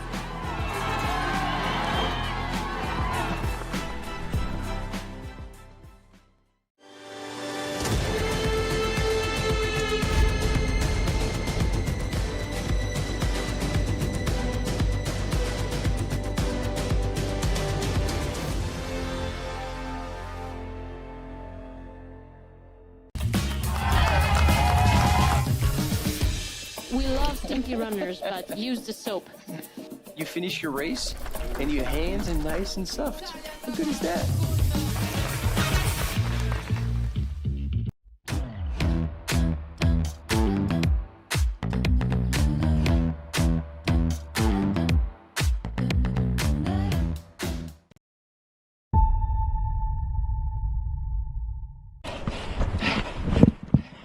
And we are back with you following the leaders in the CCC race. We are 2 hours, 45 minutes in. And there's been a move. Miguel Arsenio, who had taken the lead, now on the flatter, more runnable section. The kid is back in the house, is back in the lead. Hans Troyer has regained the lead here in CCC, right in front of Miguel in the yellow T-shirt. We are going to see so many switch-ups from this pack.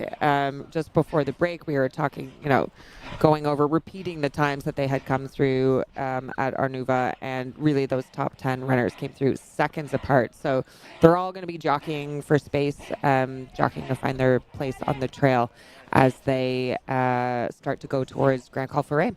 And with us in the studio, we have Karen Merlin, who is the head of Women in Trail with UTMB. Just before we went to the break, we were chatting about the breastfeeding passes, and this is so cool because it means that women who are running UTMB, even like the longest race, and still have young children that they're breastfeeding, they can have their partner meet them at checkpoints, whether they are supported checkpoints or not, to be able to feed their babies. Exactly. So it's really exciting to, we're seeing more and more women participating, but it's not just about getting them to the start line. It's making sure that they have, an incredible experience and that we're taking into account all the complexities of women and the things that they're managing and multitasking. Yep. And making sure that they have an extraordinary experience. And that includes having women kits at each of the checkpoints, which I know has been implemented for a number of years now. So period products, if all of a sudden, as it usually happens, you get blessed with your period during the race, you don't have to stress about it because you know that there are supplies there for you. And we also make sure to have a key female contact at every aid station too. So if women are feeling uncomfortable about a situation and they feel that they can only speak to other women, then that they have that support. And I have a funny story to tell you that is related to Women in Trail, which I think just shows, how good you're doing with briefing the volunteers and all of the officials. So I was on my second night of TDS and I was really, really tired. I was coming in towards Les Houches and middle of the night, 2 a.m., 1 a.m., something like that. And there were some young male volunteers with the reflective jackets on, trying to show me which way to go on the road. And I was falling asleep. And in order to wake me up, when I was in college and I used to fall asleep in class, I would have my classmates poke me in the side, my stomach. And I ran up to these volunteers and I asked them to poke me in the side. And this poor guy was so nervous about touching a woman in the middle of the night. I had to ask him about 5 times. And then even when he did it, he said, is this okay? To make sure that he had my consent. So I am sorry to whoever it was for putting you in that uncomfortable position, because I know you've been briefed that this is not what you should do. But I actually thought of you during that interaction. I'm glad you were supported in the way that you needed. Thank you. I was supported in the way that I needed. So who are you excited about seeing on the race course on the women's side? Do you have any predictions of who's going to win? Oh man, it's so hard because I'm rooting for everyone. There's so many incredible women, so many incredible men. So I think who did I have in my? It was funny when we were watching the finish of the OCC yesterday, and we had the battle at the end, and I said, I'm not cheering for any particular one to win. I just both want them to gut it out and to have the best race that they could. And that's what we want, is to have the best race possible. Yeah. I'm always impressed with Tony, how she, she's strong and steady. Yeah. Meow Yao is always, it just seems like her feet hardly hit the trails. In the last race in Val d'Aran, when we were commentating, she lost her vision during the later part of the course, and we were worried that she would fall back, and she still finished top 10 overall. She was 8th amongst the men, so nothing really seems to phase her. Yeah. Yeah. She's just always a powerhouse. And I got to meet Hanoka. Yeah. And she's just the sweetest. Like, you want to root for her just because she's such a sweetheart. But then also, like, so many incredible competitors, Jennifer, the way she run, like, Western States was just insane. Yeah. So, and Fabiola Conti at Monte Rosa, she was just screaming down the hill. So, I'm just a fan of I'm a fan of I'm a fan of everyone. I'm just a fan of the sport, and just getting to see a real battle is what I love to see. Yeah. And on the men's side, I would say I don't know, I'm excited to see if Thomas Cardin can can hold it after finishing 4th at Western States, and and with how he ran at Chianti too, like a strong season. It was like so close to like Jim's course record. Yeah. And so it's like, well, kid's fit. And also up and comer. Well, I mean, we all know him, but Hans Troyer, we haven't seen him too much on the World Series circuit. So, on this side of the World Series side of the pond. Yes. So. It's going to be a great day. Yeah. However it shakes out, and it's true. All we want is for the runners to feel like that they've had their best race wherever they come in the pack. Tony McCann's interview, she was saying, I just really want to finish and have a good race, but she wants to win. And she said, I should catch people on the technical parts if I'm not already in the lead. So everyone who's in this top group is going to be wanting to stand on that podium, but at the end of the day, you can only race the race that you have. And the women's competition, the percentage of women in each of the different races, it's been improving. It continues to improve year over year. We have 18% female participation at UTMB this year, which is, increasing year over year. Yep. Which we love to see, and we also hope to see that more women are participating in the lottery as well. Yeah. With such big lottery numbers, what we see is that percentage of women that will be entered into the race. The more women that enter, the more women that will be able to get in. So really encouraging the women who are kind of on the fence about, shooting for big goals to go for it. And why not? Name in the hat. And you really, never know. Yeah.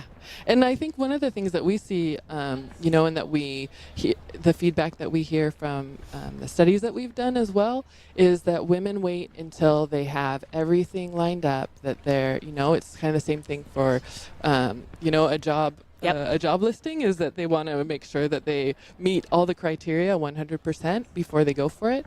And I feel like we can maybe shoot a little. We don't have to have everything perfectly dialed, the nutrition perfectly dialed. Know that child care is taken care of. Know that You can adopt the Kiwi.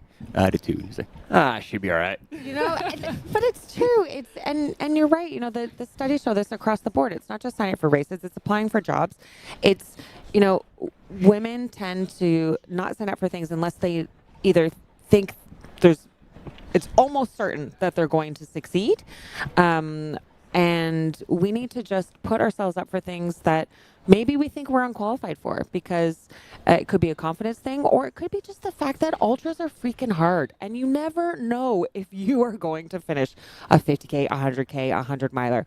Who knows? Just put yourself out there and see what happens. And also, of course, when it's a lottery, you don't know if you're going to get it in the first year. So, you know, start the ball rolling and put your name in the hat. And if you happen to get a place, then you'll figure it out, and the rest of us women will be here to support you. Absolutely. So is there anything else you wanted to share with us on the live today, either about what's happening this week or something that's getting you pretty excited about women in trail around UTMB? I mean, just this is going to be an incredible women's field. Yeah. The density in the women's elite fields has been growing year after year. Yep. You know, we see that it's the women that are placing in the top 50 has doubled over the past 5 years. Like, we're just really seeing that women are putting in bigger and bigger performances with more and more dense fields. So I'm just so excited about where we can go and continue to work on initiatives that help women feel that their place is here, and that all women feel that their place is here on the start lines. And that doesn't take away anything from the men's race or the men's field. They're fine. And that it's really the strength of our sport is that we all run on the same races, courses, and so I'm just excited to see where we go and to keep seeing the women rocket out there. Yeah, me too. And we were speaking earlier about how that women's finish in OCC yesterday had our highest viewing numbers. I mean, it really, the growth in the women's field year after year is so exponential. That is where we're seeing the biggest changes, the biggest gains, the stiffest competition. The women's race is really where it's at. Again, not to take away from the men's race, but you know, they've been getting quite a bit of attention over the years. So it's great to see UTMB coming out with these policies, leading really on some of these initiatives, particularly in the Pathways to Parenthood policy. And just thank you for what you're doing. And I'm excited to see where you take things with UTMB, and not just UTMB this week. I mean, UTMB, the World Series.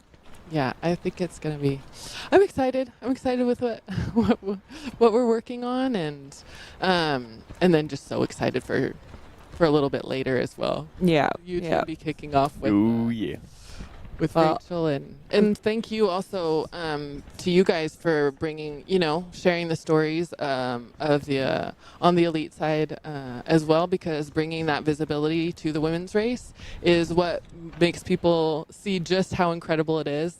Like you said, that 3 second finish on OCC with they only had 3 seconds that apart. was wild.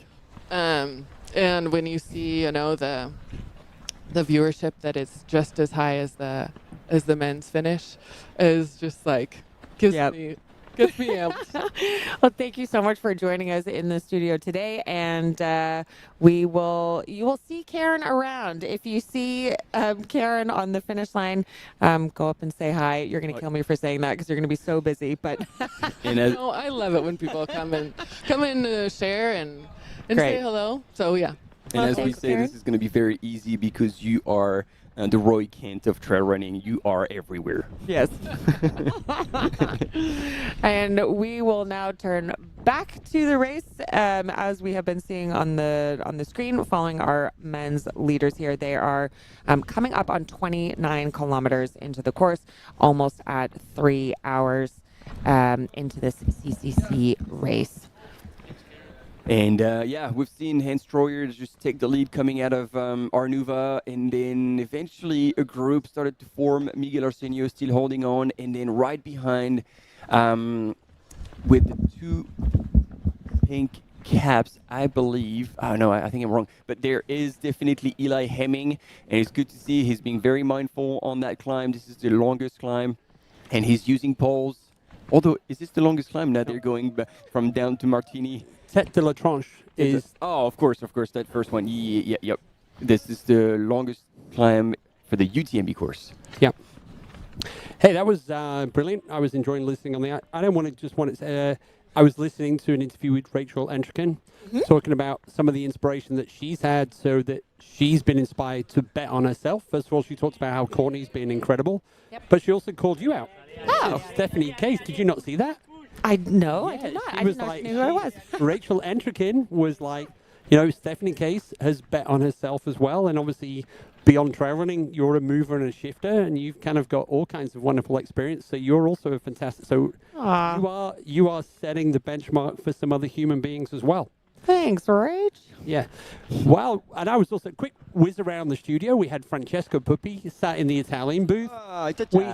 We had Lily from the Latin American countries in with the Spanish team talking about what's going on in trail running there. And here we had the parenthood policy going on. So what the diversity of the conversation from performance to growing the sport in a region of the world, and then here we got the parenthood policy. So there's a lot going on. It's brilliant here and yesterday in the main office here there was the Sport in Science kind of conference going on. So there's a lot of things going on around here. I'm glad you brought it up because we talked about Chihuahua by UTMB, and Lily's doing an amazing job at developing those big trail running events in Latin America. So I'm glad you could give her a shout out, and she's been talking with the Spanish team. I just got to reference what we're seeing on the screen with Hans Troyer and the chat. Absolutely hysterical. Everyone's like, Hans, you do know that you can walk, you can hike up the uphills. Actually, it's a very good point because he was running every step, and yet all the gentlemen behind were power hiking at about the same speed. Yes. So top 4 women have gone through Arnuva now. There is a 3-minute gap between Yao Miao, Tony McCann, Helen Mino-Faulkner, and Honoka Akiyama. We're waiting for Jen Lichter. She should be there as well soon. Yes, good point. And just seconds in between Yao Miao and Tony McCann. They're all together. Yeah, they are running together. And it's funny because talking about Hans Troyer running up the hills, it's a similar style to what Yao Miao uses when she's going up the hills. She continues to keep usually that running cadence, that running pace, rather than break into a power hike. So that is what we are seeing from our men's and women's leaders in general. And a big thank you to Aurélien and Fleury. They are the camera gang up and down this, and the other one is waiting at the bottom for our race leaders in the women's race. So great effort from these two as well. And look at that climb up as they go up towards the Grand Col Ferret. There's Andrzej Witek. We will have our Polish fans come out in full force. Also later, I know that you will be there for Kasia Dąbrowska in UTMB. I'm excited to see her later today. Yeah, while you were talking to Karen, I did a quick summary for you. The top 10 men in Arnuva were separated by 4 minutes, the top 20. And the top 20 women at Bonatti were separated by 11 minutes. So we already know this, but the depth of the field is incredible. And we're also arguing that the race is going to begin after Champex-Lac. So this is just the early jousting. Yeah, and look who's joined the party at the front. Andrzej Witek is now with the lead group. Yeah, we were just chatting about him. Oh, yeah. The Polish fans have come out. Did he just pick up some trash? He did. He did. Wow, there we go. Yeah, good man. Andre, he gets a 5-minute addition of removal of time for being a good citizen on the trail. That's a joke, by the way.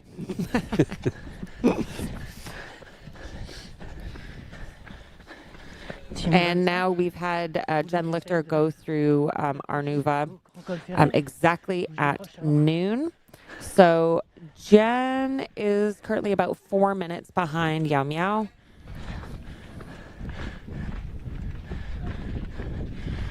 Yeah, that sounds about right. Yep. 5, yep. Martin is fact checking me again. No. This is good. This is good. We do math quickly in our heads. Okay. Yeah, there we go. Andres. That's why I was silent, because it's like it happens so many times. 5 minutes. Usually to me, 5 so I'm like, nah. No, you're right. You're right. See Anje Vitek just looking around and just giving the thumbs up to the camera. Like, man, all these gentlemen are in high spirit, which means only one thing. It's just pushing back the moment where they're going to throw the first grenade and everybody's going to be ready to send it.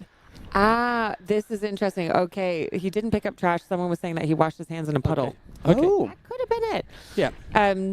And as we're following the men's field, I know you're eager for visuals on the women. We will be going back and forth between them. Do not worry. Yep. But just to continue on from the top 5 that have gone through Arnuva after Jen Lichter, we had Fabiola Conti, and then Anna-Stina Erkila from Finland, who we haven't talked about yet. No. Adeline Martin, and then Elisa Christine Dautier.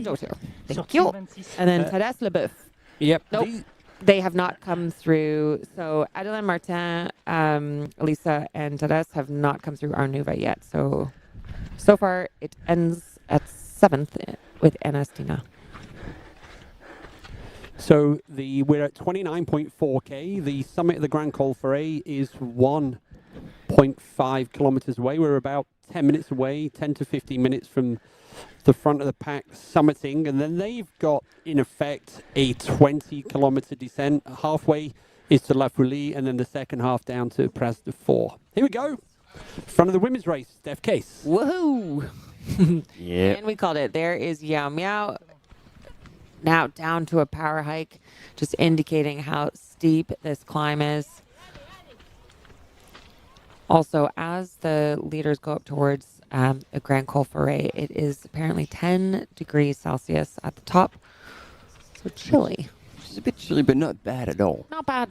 Not bad. Especially when, you see they would have been working really, really hard throughout that climb. So from a temperature perspective, 10 degrees Celsius, you're jumping into a very long, runnable section. So you could pull out, if your rain jacket is lightweight, and just pull it out, keep it open, and then just flow through.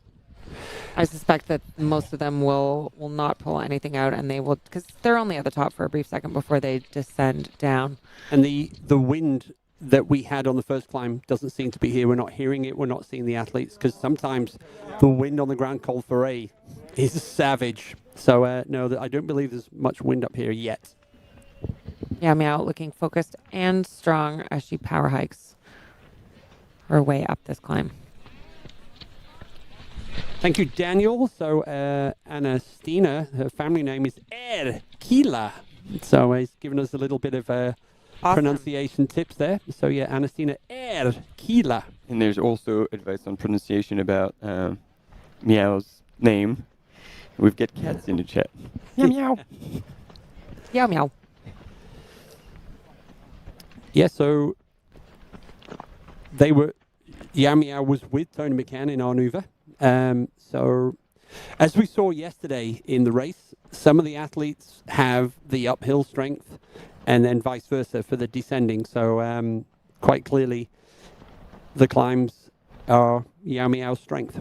And Tony did say that if it was a more technical section, meaning the descents, that she would hope that she would be stronger than the others on those parts. This one's for you, Marta, in the chat, asking, is Yao Miao wearing the pickle juice prototypes? Yeah. Yes. Well, they're not prototypes anymore. They are not available for the public to buy, but they are in their final version. It's been 18 months of development throughout multiple rounds of prototyping, and the version that now athletes are wearing for CCC, but also for UTMB tomorrow, or actually this afternoon.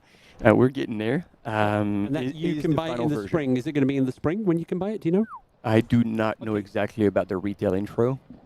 Just follow ACG on Instagram. That'll probably give you your best option on that one. You'll see all the nice clean shot of the pickle juice.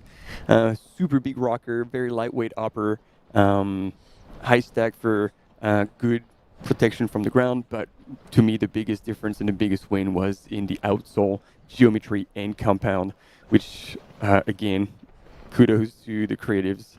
It's called the Goat Tech, and with one T in the middle, which, self-explanatory. And I just wonder, as you say, Keith, Tony McCann was through Arnuva with Yao Miao. We can't see any sight of her on this camera angle, and that trail went back, fairly far. So Yao Miao has been able to put on a good lead on this climb over Tony McCann. Hammer time. Yeah. We are 3 hours and 8 minutes into this CCC course, this modified CCC course. 2 changes have been made due to the weather. The runners will now be descending all the way to Martigny. But if you go on the website, the course is updated. The course profile is updated. So what you see there is what the runners will be doing. And it means we have a longer course today. It will be 108 kilometers. And the winners will be coming through likely half an hour later.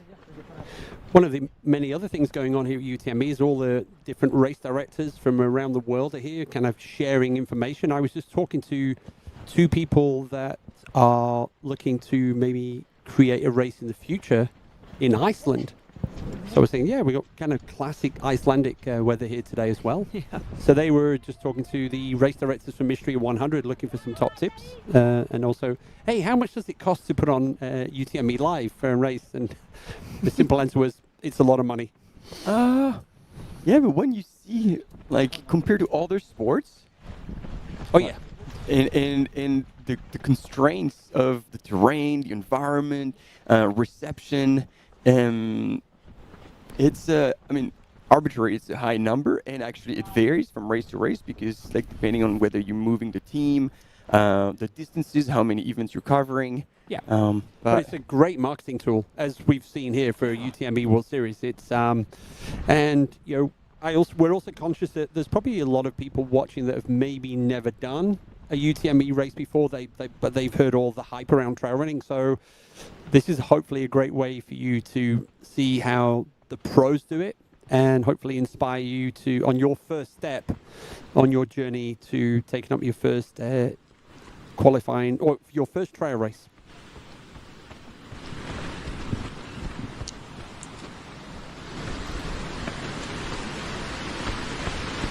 Look at her go up these climbs. She is just running. Like Troyer, I was drawing a parallel between the 2 of them because they just both motor in the same way up the ascents. Now crossing the river here. Have they already passed this? There's a refugio around. Is it I don't want to say it's Elisabetta. It's kind of a... Yeah, I don't have the name either, but I see which one you're talking about. Around this area on the climb. So this is where they were actually going to break down the live tracking or the live videoing. Yeah. There's only 2 cam runners that we could put in, which is already 2 more than what we had in the past years. And so one was going... Is it Elena?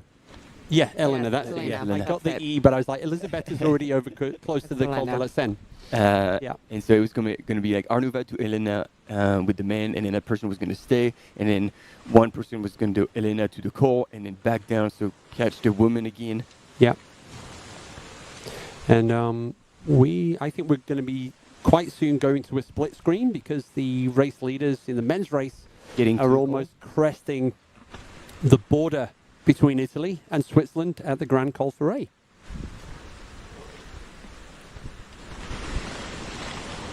And the question in the chat is, less than 2,000 runners, a good number for the finals? I thought there would be more.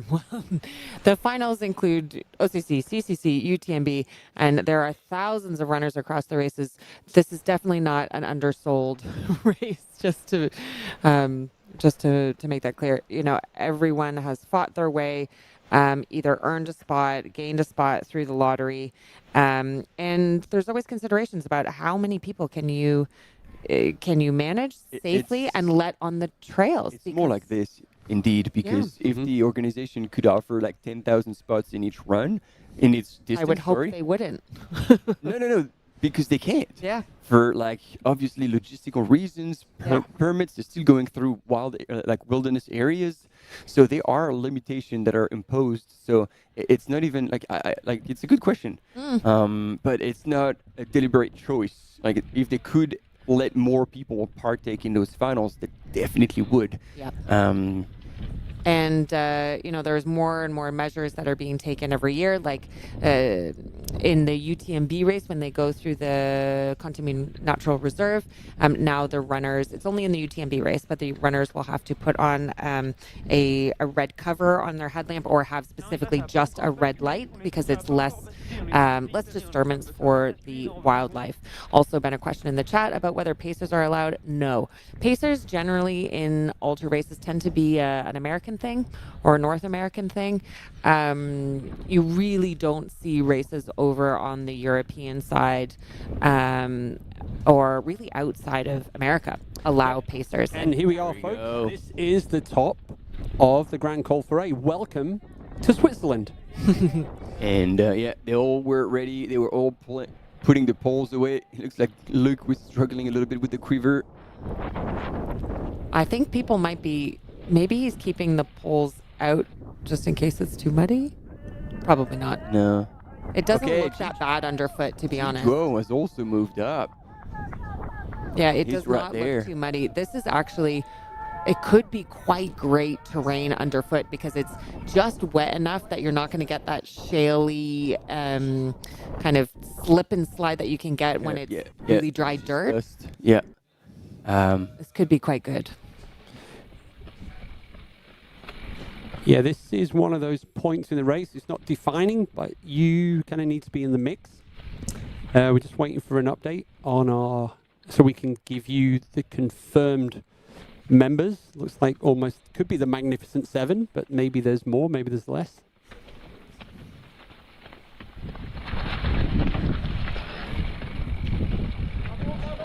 So yeah, 10 kilometers between here and the next aid station. There we go, 9.85 kilometers to the next aid station at La Foulie.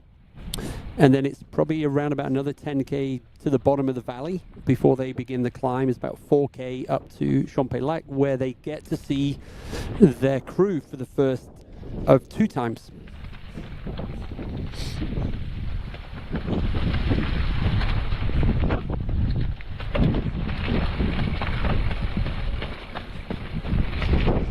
I feel like that lead pack in the men's is just a ticking bomb.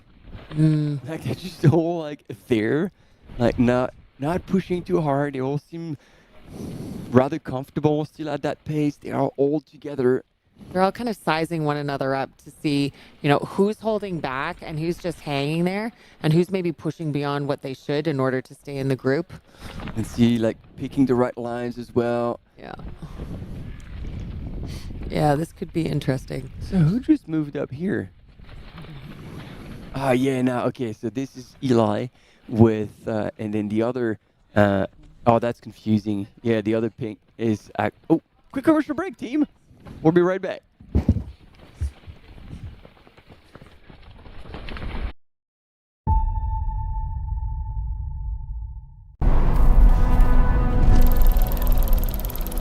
When Finnish engineer and orienteer Thomas Volonen invented the mass production method for the liquid-filled field compass in 1936, Suunto was born.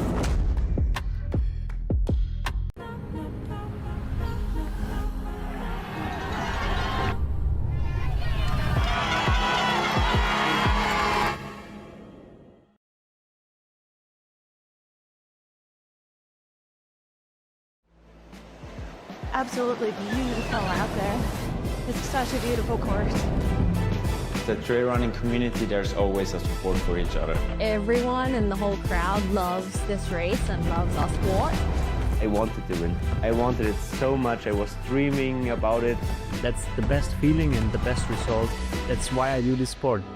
I'm really grateful to be at the start line surrounded by these amazing athletes. If you are a trail runner, you have to take part one time in your life.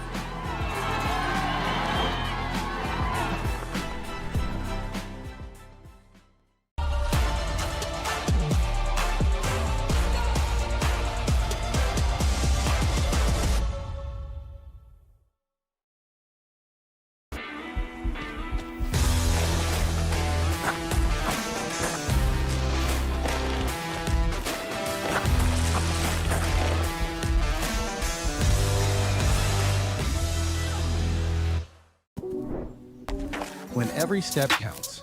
Precision matters. Vabrum grips the wild, so you can run free. No matter the trail, confidence makes you extraordinary.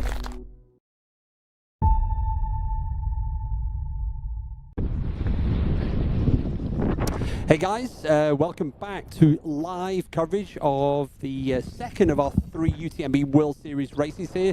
This is the CCC. We're at the front of the men's race where we've had our first, this is our first 5, but we've got 6 athletes over the top. We've got Thomas Cardin, Eli Hemming, Hans Troyer, Luke Grenfell-Shaw, Miguel Arsenio, and Bart Przewojewski. That was your top 7. We've got Peter Frano as well. So that's our 7 over the top 10K descent. Stephanie Case, yes, you have an update for our listeners on a new course adjustment of this particular race. Yes, so for CCC, there has been another change that at the end, they will no longer be going up to Flagere, which is always that last big high point before they descend to the finish. They will now be following the same course as OCC. So on the Petit Balcon Sud, that nice kind of rolly flowy trail. So a fast finish for the end of CCC.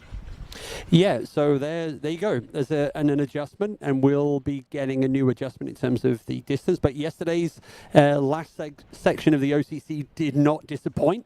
So there's a reduction in the amount of total climbing now because we've cut that last section out. They're making it easy for them now. Yeah. So that obviously is an indication, because we're in the studio, we don't see out the windows right now. So that's an indication of the deteriorating weather conditions on this side in the Chamonix Valley. So the race, the team managers have been informed of that. So they can communicate this probably when the runners get to Champex-Lac. So that's one of 2 aid stations, so Champex-Lac and Vallorcine. So that's where the runners are going to be able to connect with their team support. So there you go, gang. Live, you heard it here. Literally, while we were on the break, we were given the information. So live, as we see our race leader in the women's race, Yao Miao, working her way up to the top of the Grand Col Frey, the border between Italy and Switzerland. And you can see that she's fueling well. She was taking a gel, filling up her on her flasks. So she's managing herself really well here, solidly, comfortably in the lead. We were speaking earlier about how she had come through Arnuva with Tony McCann. Tony McCann, there she is. As I was just saying, we couldn't see her from the camera that was on Yao Miao. So not sure of the gap between them, but there is a pretty good gap. We know that Tony McCann might be able to pick up on the descent. And we're looking at, if you look at the UTMB index, it absolutely nailed on yesterday for the women's race. In the OCC, the top 3 were 8:04, 8:03, 8:02. I think Tony's is 8:02 and Yao Miao at 8:30, something like that. So that is a summary of their performances.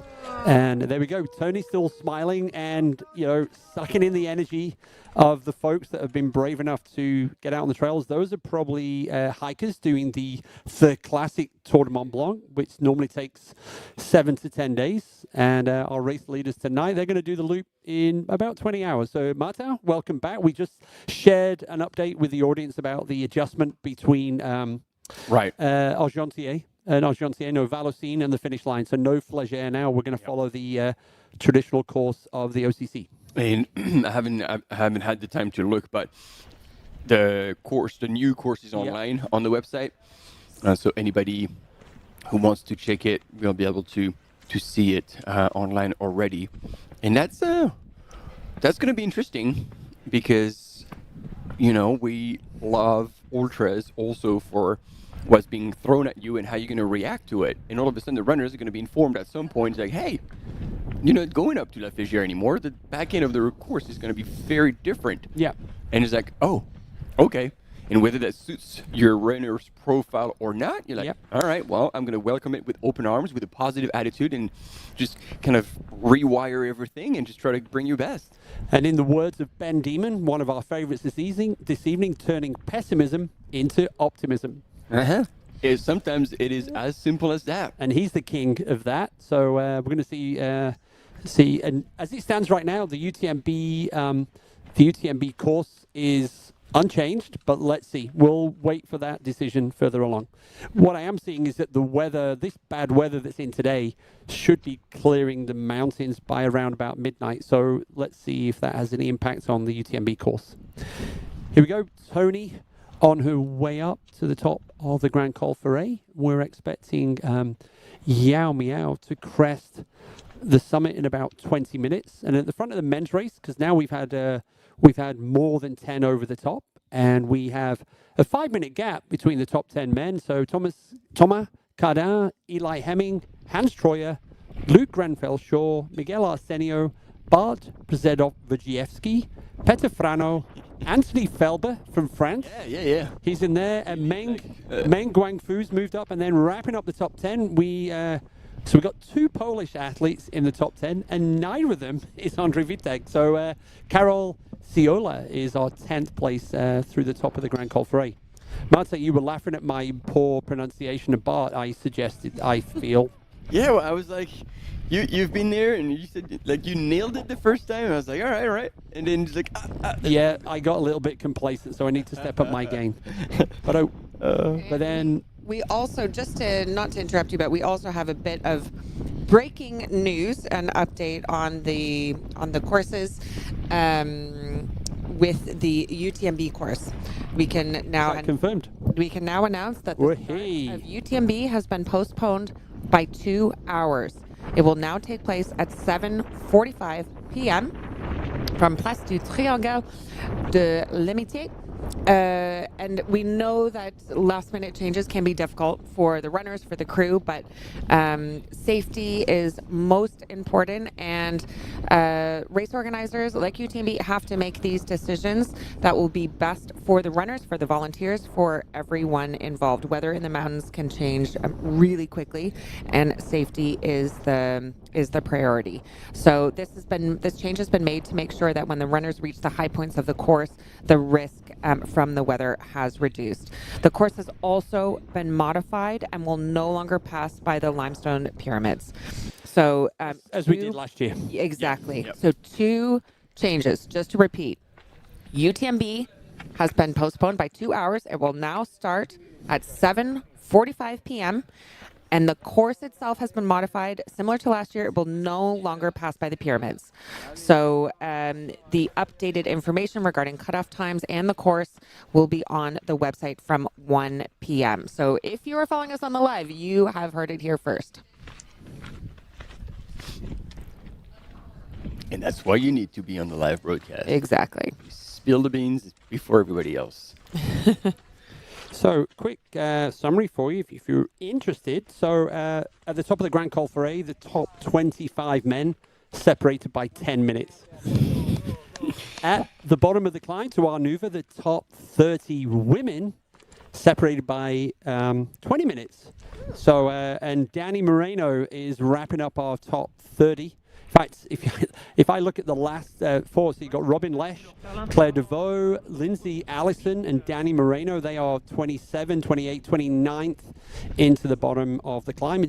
Gemma Hillis is another one of our friends in there. So, yeah, Emily Horgood, 21st. So, yeah, there is a lot of racing left. Claire Rhodes in the top 20, Erin Clark in the top 20, Alexandra Augston from Canada in the top 20. Hey. As is Ingvild. Eve Moore from the UK. We've got Caitlin Fielder there as well. So there is a lot of depth in there.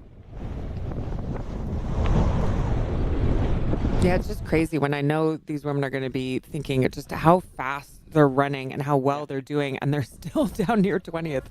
It's crazy. Ooh, did Hans Troyer just...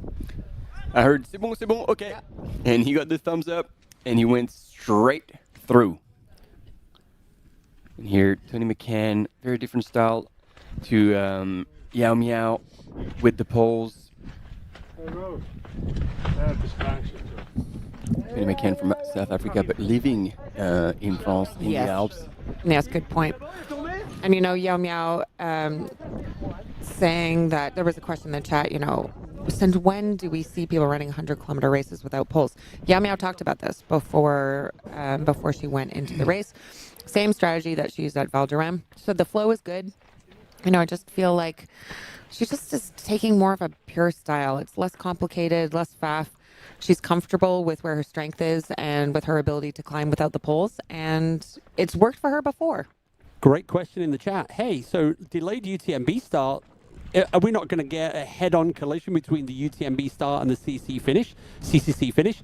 We have had this once before where we knew that the runner of the CCC was coming in and there was like this kind of parting of the crowd to allow the finisher. But based on the course adjustment of the CCC now, probably, and I'm sure they didn't do that just for this, but this has actually meant that the finishing time, which was originally predicted at 7:30, is probably going to go closer to 7 o'clock. And as a consequence of that, we're probably going to be okay. But what will be interesting is when we do start the UTMB race, there may well be some challenges with one or two of the CCC runners coming in. But that's the joy of the UTMB team and the infrastructure. They're probably already working on a strategy there. So yeah, we'll find out later on. But that's a good question.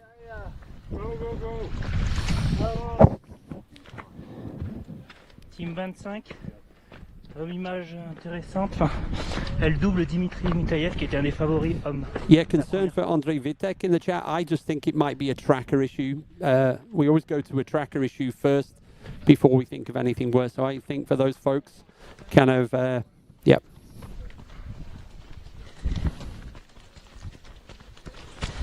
Already 3 hours and 30 minutes elapsed in this 2026 CCC.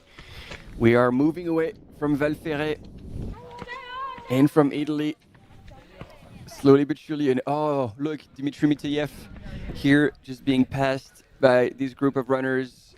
Looks like it's not going to be the perfect day out there for him.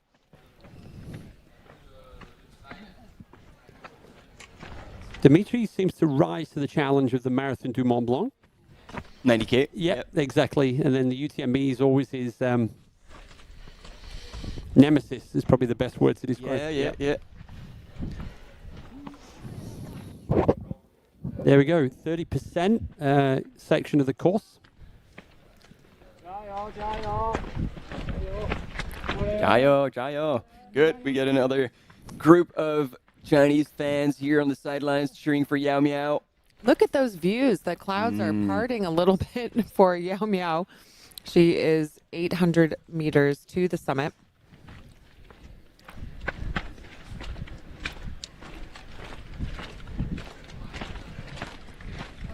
Then we're going to be able to get a time check between Yao Miao and Tony McCann. It was actually as small as 3 seconds at the bottom of the climb. And we can see it's more than that now. And look at that pole work from Tony McCann. It's perfect. Like she's just changing the rhythm as the slope goes up and down. Like she's got it nailed. She's practiced so much. As I was saying, like she lives in the Alps now, so she's got the right terrain to practice and get used to this.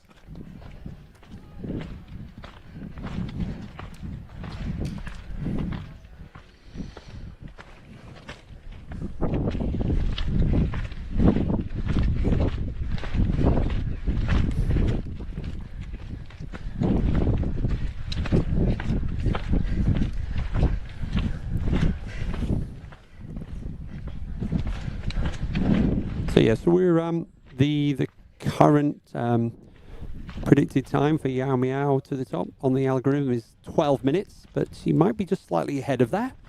And then on your big aid station down in La Foulie, we're expecting our runners there in about 20 minutes. So there we go. First and second in the women's race. From China, we have Yao Miao, Team ACG. And from Team Terex, from South Africa, Tony McCann. It's actually Adidas running now. Oh, really? Yep. Has changed again. Poor consumers. Yeah, see the 3 stripes are back on the kit. No, I was just going off Tony's picture I know, there. It kind of just got me. Yep. The image this morning of Tony McCann, I think it was Tove. Yes, it was. Yeah. It was a slight confusion here like, on the... Well, whoever's like, well, it began with a T. I was pretty close, but yeah. They got the right image now. Oh man, look at Tony on that, like, those little climb straight up. But trail's holding up well. Yeah. Dry underfoot, no moisture there whatsoever. It looks more kind of cloudy and moody than actually raining. Yep.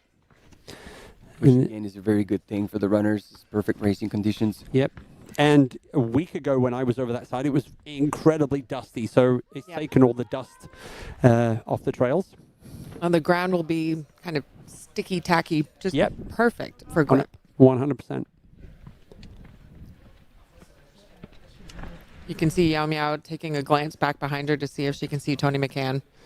Yep.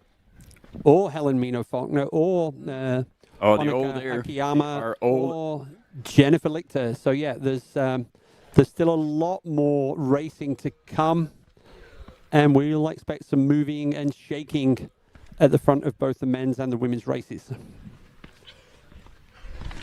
So 30 kilometers gone. So we've completed about 30% of the distance. So that's a lot of racing still to go. I know the chat was talking about these runners are going so fast, they're going to finish in 7 or 8 hours. I appreciate the sentiment of that, but no, we still think we're on for a 10-hour finish, which will bring us to 7 p.m. Chamonix time. And compared to yesterday, when we were looking at the temperatures yesterday around about this time, it was edging to 26, 27 degrees. You can see it's a pleasant 18 degrees in Chamonix right now. That's good. That's good. So Fleury Roux right now, who's the cam runner with the Starlink on his back, offering us these images, was saying that he might just stop at some point if he gets a confirmation from the studio, so then Yao Miao can go past, and then we'll see the difference until Tony can catch up. Ouais, en fait, on ne voit pas avec le brouillard, mais il y a vraiment 50 mètres d'écart entre les deux premières. All right. So yeah, he's saying there's like about only 50-meter difference between Yao Miao and Tony McCann. So again, how much did you say? 50 meters. Really? They're right there. Which, you know, I was expecting bigger, just based on what we're seeing on the images. The thing is, the poles on such a climb, I feel like make such a difference.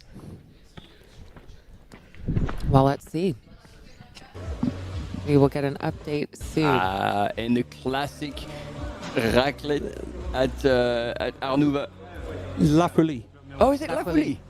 Because usually it's during... No, you might be right. Yeah. But during the night, during the UTMB, there's always the raclette cheese in Arnouva.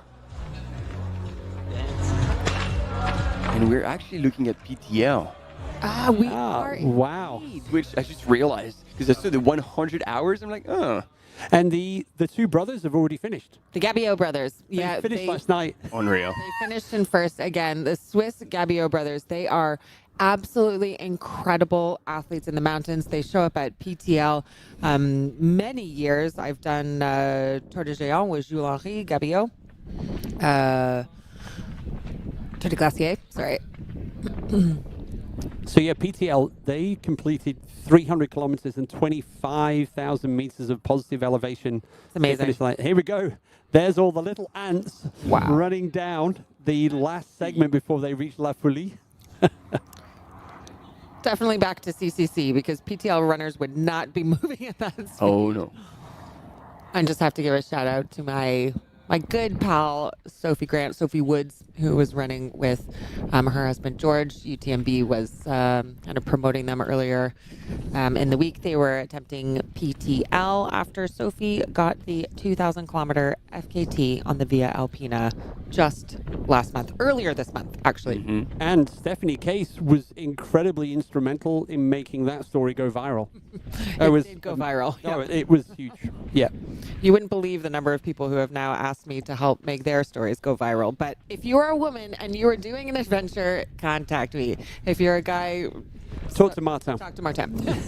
Isn't that discrimination? Nope. Oh, so there's a new definition to it. We'll talk offline. It's the new leg up program that we're giving everybody a leg up and an opportunity to climb the ladder. Yeah. So we got Tony, and that we said that was Dmitry on the right hand side. Yeah. Right, Dmitry. Yep. That looks like him. Dmitry Mitayev. Yeah. And actually, His there's partner no first racing as well. Ekaterina? That's a good question, actually. Yep. I think she's doing the UTMB. Because normally it's one of those famous couples in ultra running where they're both running indeed. power couples. They both run near the top. Yes, she's doing UTMB. Fantastic. Yes. There we go. Called it. When one's racing, you know the other one is there. There we go. That was really interesting. It was like one runner doing the high bank and the other one doing the lower run. It probably Hans like coming with so much speed he had to get on the bank. Yeah, it's kind of like turns. Yeah, it's like almost like thinking like a mountain biker, kind of going high on the banking side there. Yep. So everybody, in fact, that was probably maybe a camera or something. That was just. Yeah, because you're turning back now. So there we go. Hans Troyer, you know, he has hammer down. We were waiting for the grenade. Yeah. And we knew who was going to throw it. Oh, the destroyer is now in full force. Is this a mistake? Because we know that descent is a quad and IT band buster. Yeah. But, you know, I feel like what we were seeing was the kind of descent we were seeing from Frédéric Tranchant yesterday in OCC when the drones couldn't even keep up with him. He was flying so fast down on the that descent. ridge. All right. You know, well, we knew Hans was going to go out bold and he was going to go out aggressively. And it must just feel so good for him. He knew that once he got to the descent, he was going to fly. And he is. So I love the poll in the chat, which is the answer is quite obvious. Who's going to get to the top of the Grand Col Ferret first, Yao Miao or Tony McCann? I think all the good money is on Yao Miao, and her arrival is imminent. The only question we've got is what's the gap between Yao Miao and Tony before they begin the never-ending descent? And so that's exactly what's going to happen. Fleury heard you, Keith, and he's now just waiting to catch a glimpse of Tony McCann, who's right there. Wow, she did make up some time there. Well, first, Yao Miao put some distance on her, but now Tony is really not as far behind. Yeah, it was almost like she came back at the top there. So yeah, and maybe that's the pole selection in the not so nice weather option. So yeah, we can give you an official time check shortly. To get over the top, because you'll see in a minute as Yao Miao crests the top, there's a little stone monument for the summit, but there's also the big cabin that they drop at the top for the staff. They're going to be up there all day today and all night for the runners of the UTMB. And in this lovely weather, you need some kind of. In the early days, we had tents up there, but they just, if the wind is crazy, that is just like you're going to get hammered up there. So they drop them at the top. There's one at the top of the Arrêt Montfavre, just before you descend to Col Chacru, and there's one here at the top of the Grand Col Ferret. Yeah, I remember seeing photos of the col during UTMB last year with snow like falling sideways, and I'm like, man, like all I could think of is like the volunteers up there. Yeah. I think you have to go to. Oh, wow, because there's some people in the grass, left, right, and center. I was like, what is going on? No, okay, we have people moving out of the way, maybe content creators or whatnot, and then Hans Troyer leading CCC right now. The kid has dropped the grenade indeed. This is great. So good. Word on the street, Hans is speeding up because he knows that the baguette store in Chamonix closes just before 7. He's got to get here in time. Right. Wow. Oh, wow, and he must be going really, really quick. Oh, yeah, those arms are out. Arms swing and starting, you're like, wow, okay, this is a sign here. Yeah. There we go. Yao Miao. Well done, Yao Miao. And as we said for the boys, welcome to Switzerland. I feel like we need a little Swiss horn or a cowbell, a Ricola. I think I saw the guy in the raclette down at La Folie. It was like, we need one of those, raclettes. I just like scraping the cheese off. Yep. Mmm. So again, if you're just joining us, we started off today in the CCC course with already 2 course changes. The course going down to Martigny before they come out to Triel. Now we have an additional course change. The runners will no longer be going up to Flagère. They will be taking the same finish that we saw on the OCC course yesterday along the Petit Balkan Sud. So they will cut out that final climb, which I'm sure they will be very happy about after doing a long climb up out of Martigny. And also, due to the weather and in consideration of the runner's safety, UTMB will have a delayed start by 2 hours. It will start at 7:45 p.m. tonight. So that means that we'll probably be on live later this evening, which we're excited about, because historically we would stop about 11 o'clock when it gets dark and we can't see anything other than head torches. So this evening we will be live, definitely, to see the runners into Lake Contamine. I was wondering about that. Yeah, Lake Contamine, and then it'll mean that the Courmayeur live broadcast, which is normally around about 2 a.m., is probably going to drop round to 4 a.m., which means that we will see the runners way before they get to the Grand Col Ferret, which is where we normally put them up on Saturday morning. So, yep, we're, yeah. Keith, you just made me so happy. I'm going to actually get to sleep before I go to Courmayeur. There we go. Yep. Some sort of night before, we do the commentary from there, and then I'll be joining Alexis to Arnouva, so we can do the broadcast there. Perfect. And see all the runners as they're going just before up the climb we've just seen. And our champions will be arriving into Chamonix at 4 o'clock on Saturday afternoon instead of 2 p.m. And 4 o'clock, 4 p.m. C'est l'heure du goûter. Here we go. We have a big pack here all running together. They're crossing one of the bridges. So that does mean that they are getting relatively close to where they cross the river, reaching La Folie. There is a section of this course after La Folie that's a slight adjustment, because yesterday they took a big hit with the rain, and there's a slight landslide. Okay, so we now have an update on what the gap is between Yao Miao and Tony McCann at the Grand Col Ferret. Now, I am going to do the math, and it is about 30 seconds. And I think I did that right. 32 seconds. So not a lot. And given that Tony kind of flagged that she hopes to gain some ground on technical terrain, let's see how she does on the descent. Although it's not a technical descent, it's quite a runnable descent. It's not a technical descent, and then there were questions in the chat, we're talking about all the women and the policies, and I was like, oh, can you also tell us about the woman's story and what you anticipate seeing? And then to that point, I anticipate that gap to increase. We've seen Yao Mia on the non-technical descents really open up, which sometimes you'd be like, whoa, that's a bit borderline, because there is a lot of pounding. But that's how she races. And that's how she runs. And I feel like Tony will be probably more conservative at this early point still in the race. So I see that gap growing, and not because Yao Mia is better or Tony is worse.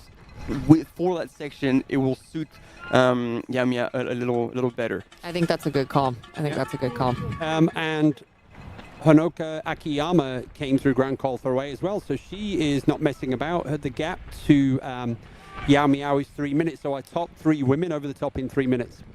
So that means that Helen Minot-Faulkner has dropped back a little bit, and Jen Lichter has also now gone through in 4th. Game on. Hey. So Jen Lichter is 3 minutes and 10 seconds behind Yao Miao, but really only 15 seconds behind Honoka Akiyama. So.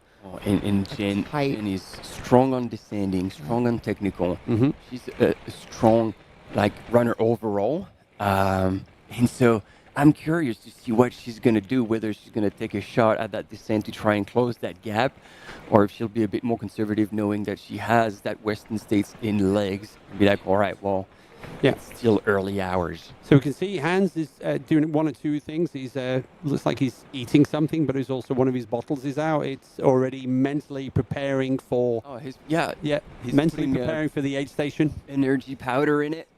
Yep. And what we're also aware of is, imagine all the support teams of the athletes in Champellac are watching this live, because they're getting a visual how's our athlete looking? Can we anticipate that they need anything? How wet are they? So, yeah. Eli Hemming. And do you remember last year, around the same spot, he was just like playing around with our camera runner as he was coming back to the lead. So history repeats, hopefully not all history, because things didn't end up well for Eli, but he's fixed. And the cavalry. I want to know what speed that Hans was running at. You know, if it's possible to get one of the Sunto speed splits. I wasn't sure. I thought I could see Eli in the background of Hans Troyer then, so it wasn't such an epic gap between first and second. He was definitely closing. And then you see that the whole group is actually also really there, not far back. It's kind of like the wolf pack. And those are aggressive, hungry wolves. And if you can hear a large scream in the Chamonix Valley right now, it's Dylan Bowman, because they're 1 and 2, the American athletes. So, Debo, I'm sure you're loving this. It's still early days. And so Christian Minocchio, Thomas Cardin, Benjamin Roubiol, who just closed was Miguel Arsenio. Yep. They're all still there. Eli looks good. Yep.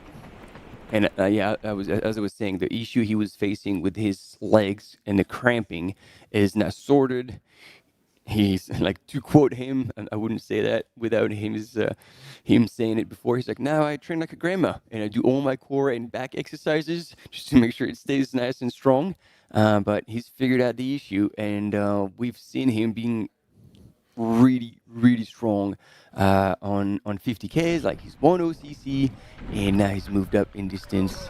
And And sorry, I just want to say Eli Hemming, partner of Tabor Hemming. Yep. And Tabor was in OCC yesterday. I was just checking to see where she wound up. She actually DNF'd yesterday. Yeah. Do you remember where? I want to say Tryon.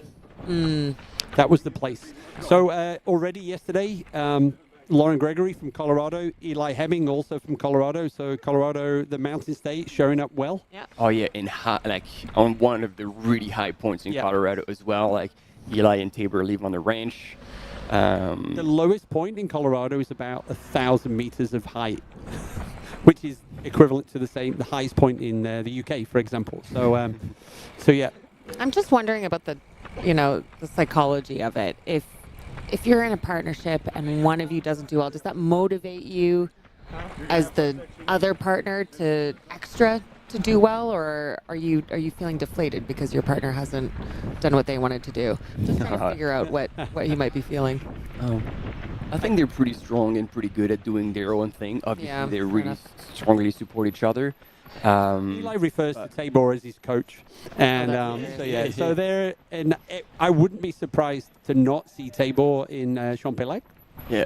So yeah, and I feel like it's a pretty healthy approach as to, when we've heard again in Sufferfest when Henrietta dropped DNS for an injury before UTMB last year, to John's World. It was like, well, now all the pressure is on me. Exactly. Whoa. Exactly. No. And that same thing is repeating again this year because Henrietta is not going to be able to start UTMB due to sickness. Yeah. Food poisoning in this case. So, not one of the mystery bug in the valley. 2 years ago when they were flying back, and we were on the same flight back, Tabor and Eli, and after his OCC win, he said, right, this is going to pay for the windows in our new house. So also, come on, Eli, hurry up. So Tabor will be cheering on for him, so the prize money could pay for another part of the house. But yeah, we got a great gang of runners here, just literally. Here we go into La Folie. There's the trough we've seen in the past, the trough on the right-hand side. Some of the runners might use their hat to dunk in there.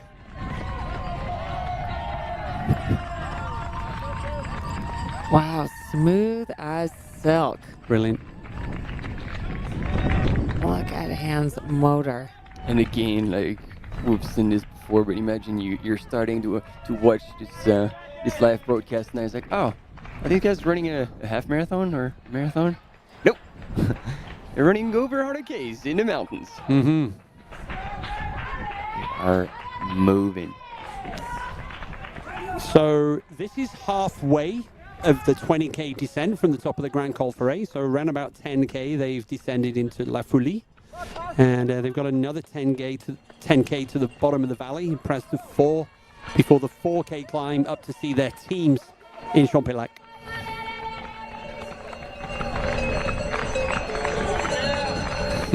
Texting my own coach because my own coach is Megan Roche, who's David Roche's partner, of course. And David Roche is the coach of Hans Troyer. So it's like, is David freaking out right now? Yeah. And those guys are based in Boulder, Colorado as well. So yeah, there's obviously there's a strong trail running community there. Wow, so there is a pass, ladies and gentlemen. Wow. We had the pass. Tony McCann has overtaken Yao Miao on the descent. And I don't know if she's pushed the pace or now Yao Miao has the jacket on, so she might have like slowed down and stopped a little bit. But yeah, change of leaders in the women's race at the 2020 seat. And I guess that this gap might widen a little bit because this isn't a technical descent, and Yao Miao is good on these kinds of runnable descents. Tony is going to be strong on the more technical stuff, but if she's been able to kind of overtake her now, I'm interested to see how the rest of this descent goes. And look at that, Eli 11 seconds. turned on both taps, double pole, filled up both flasks at the same time. He is a master class of transition. I don't know if you've seen the videos of him at JFK when they switch shoes. He switched shoes in less than 10 seconds. Who's this, Eli or Hans? Eli Hemming. Wow. Yeah. How? He's coming from triathlon. So the man knows transitions. There and you so go. basically he had the elastic laces. And so he just flipped his trail shoes, put the road shoes on, boom, he was out. Wow. These guys are just zigzagging in and out that aid station. There is no messing about. We're going to see our teams in Champelac. Yep. There we go. That transition closed the gap. And you wouldn't think that transitions like that would matter, but as we saw yesterday at the end of OCC, 3 seconds can make the difference between first and second. And look at that. Like, Eli is just taking time to look after himself, taking some pills here. I'm guessing salt pills. Things are in control. He's getting a high five on the way. And now the question is he going to just sit there or is he going to push the pace? So, gang, I can give you a time check of our first 7 there. That was Hans Troyer, Eli Hemming, Andre Vitek, Miguel Arsenio, Christian Manojo, Thomas Cardin, and Benjamin Rubiel. That was your first 7 into the aid station, separated by 1 minute. I was gonna say, all of them could still take the win. Like, oh, yeah. Wow.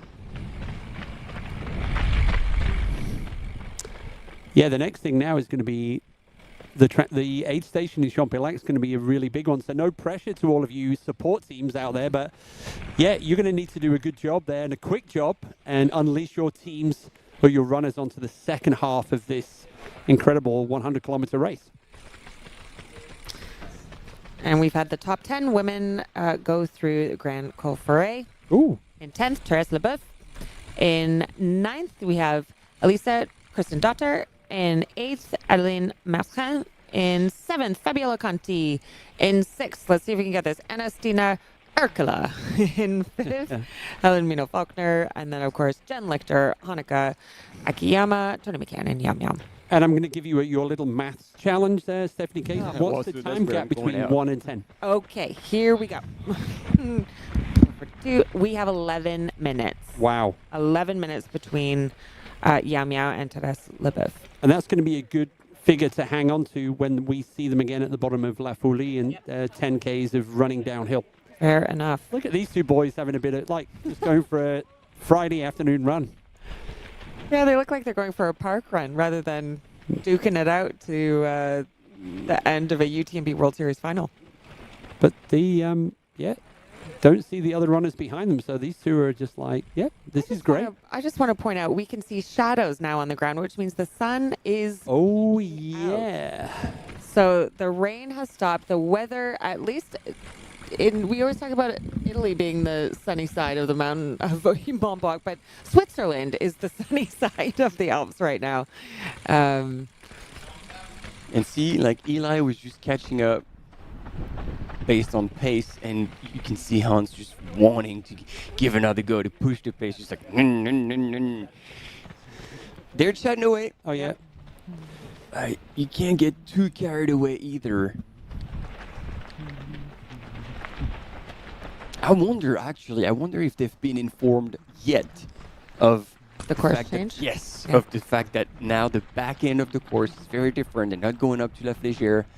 My guess is no, because I think they're going to find out in Champex-Lac. Because it would be very hard. They've not had an opportunity to really connect unless somebody's been out on the course and said, and they were like, "What did you say?"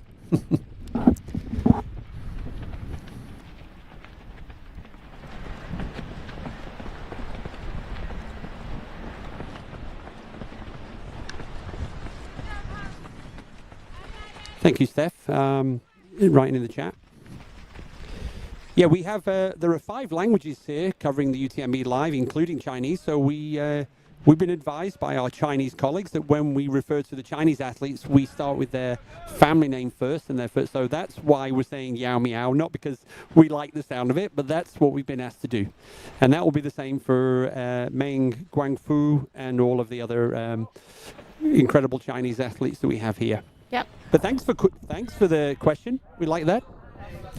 There we go. We want to make sure that we're following all of the different, cultural patterns that we need to show as much respect as we can to the runners. So if we get something wrong, do call us out. But we are intentionally saying Yao Miao. Yeah, for Anastina Erkila. Exactly. We didn't know about the emphasis on the first syllabus. So. Yep. And we've also been given guidance on 1 or 2 runners that prefer particular pronouns. Yep. And so so we're trying to do that, and then every now and again Martin can laugh at us in our French language pronunciations, or even my pathetic Polish. But it's all good encouragement rather than ridicule. Yes. So we learn, and it's fun. I remember we used to always say Kylian Jornet, and somebody go, "He's not French, it's Jornet." So yes. So we remember these wonderful feedback.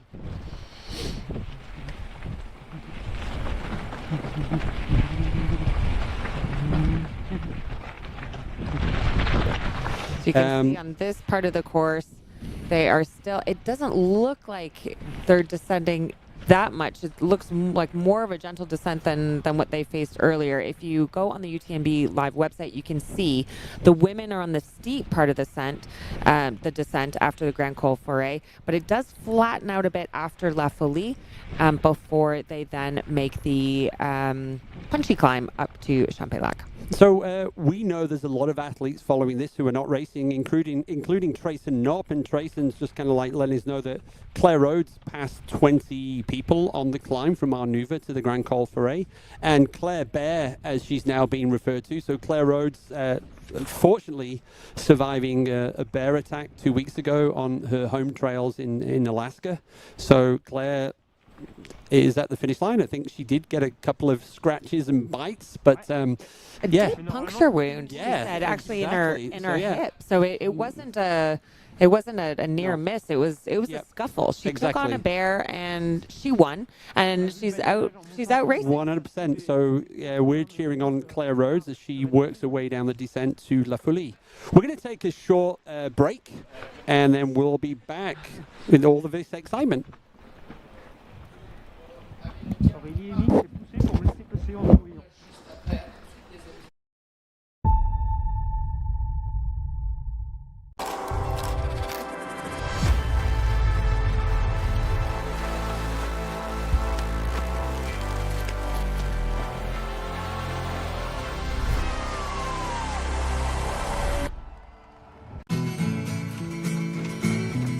Try imagining a place where it's always safe. Come in, she said, I'll give you shelter from the storm.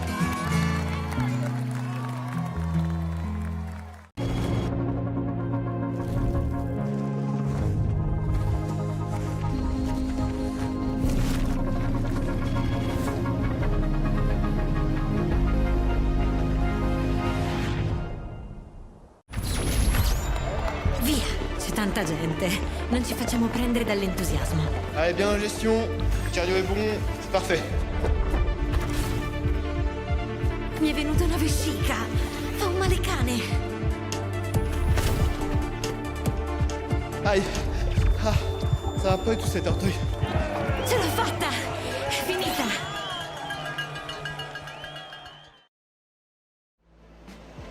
Absolutely beautiful out there. It's such a beautiful course. The trail running community, there's always a support for each other. Everyone in the whole crowd loves this race and loves our sport. I wanted to win. I wanted it so much. I was dreaming about it. That's the best feeling and the best result. That's why I do this sport. I'm really grateful to be at the start line surrounded by these amazing athletes. If you are a trail runner, you have to take part one time in your life.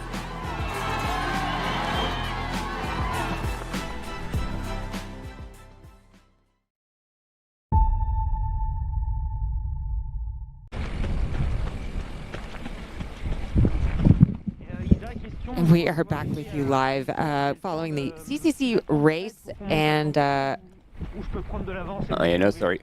we're following our leader Hans Troyer as he descends from La Folie, is making his way towards Champex-Lac. I've just got a bit of intel of the conditions that the runners will face at Champex-Lac. It looks quite windy and misty. So here, I was just commenting how there was a little bit of sun poking out. We even saw some shadows from the runners. It doesn't look too bad where Hans is running right now, but it's quite damp up at Champex-Lac ahead. Now, Hans Troyer looks like he's been able to put some space between him and Eli Hemming. You just saw him look behind him there to see if he could see him, but we can't see sight of Eli on the camera at the moment. So Hans is undoubtedly going for it. Well, and yeah, you know, a lot of things could have happened. Maybe you need to take a bathroom break because they were running stride for stride. So it's probably just something happened, and I wouldn't be worried about it yet. We'll try to keep eyes on him. And then, yeah. I could see Hans just like going for it without bothering to take a pee break. I'm just gonna pee myself. Yeah, Let's go. Just going for it. It would fit with his personality, I feel. Yeah. That's not a criticism. Or it's a compliment. Or he might actually be one of the few who has the skills to take a leak at 4 minutes per K. I was blown away. It was a TNF 50, like 2013. Rob Carr. No. I was like, bro, I need your skill. Oh, gee. I have learned how to do a stand-up pee as a woman, and that is a game changer, but I don't think women will ever be able to do a running stand-up pee. It's just, Never say never. It's not good for anyone. Here we go. We got more runners here in the distance. That was a HOKA shirt, but with a cap. So, Adam Peterman? Looks a bit back. No, I don't think so. We're probably waiting for the first woman. I think that's what we're trying to get images of. Hola, chica.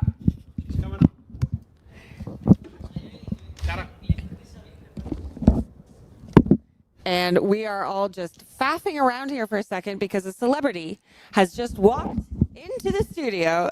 Sarah Alonso has just come in to join us on the live.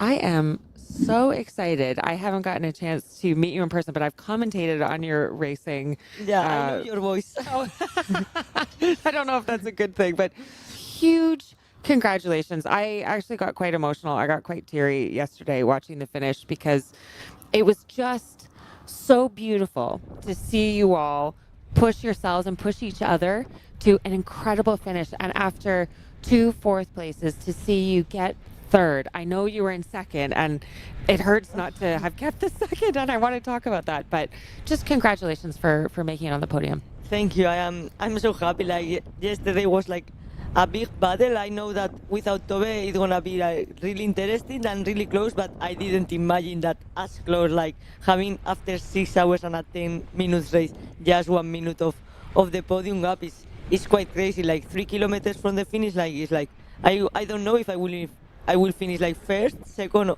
or third.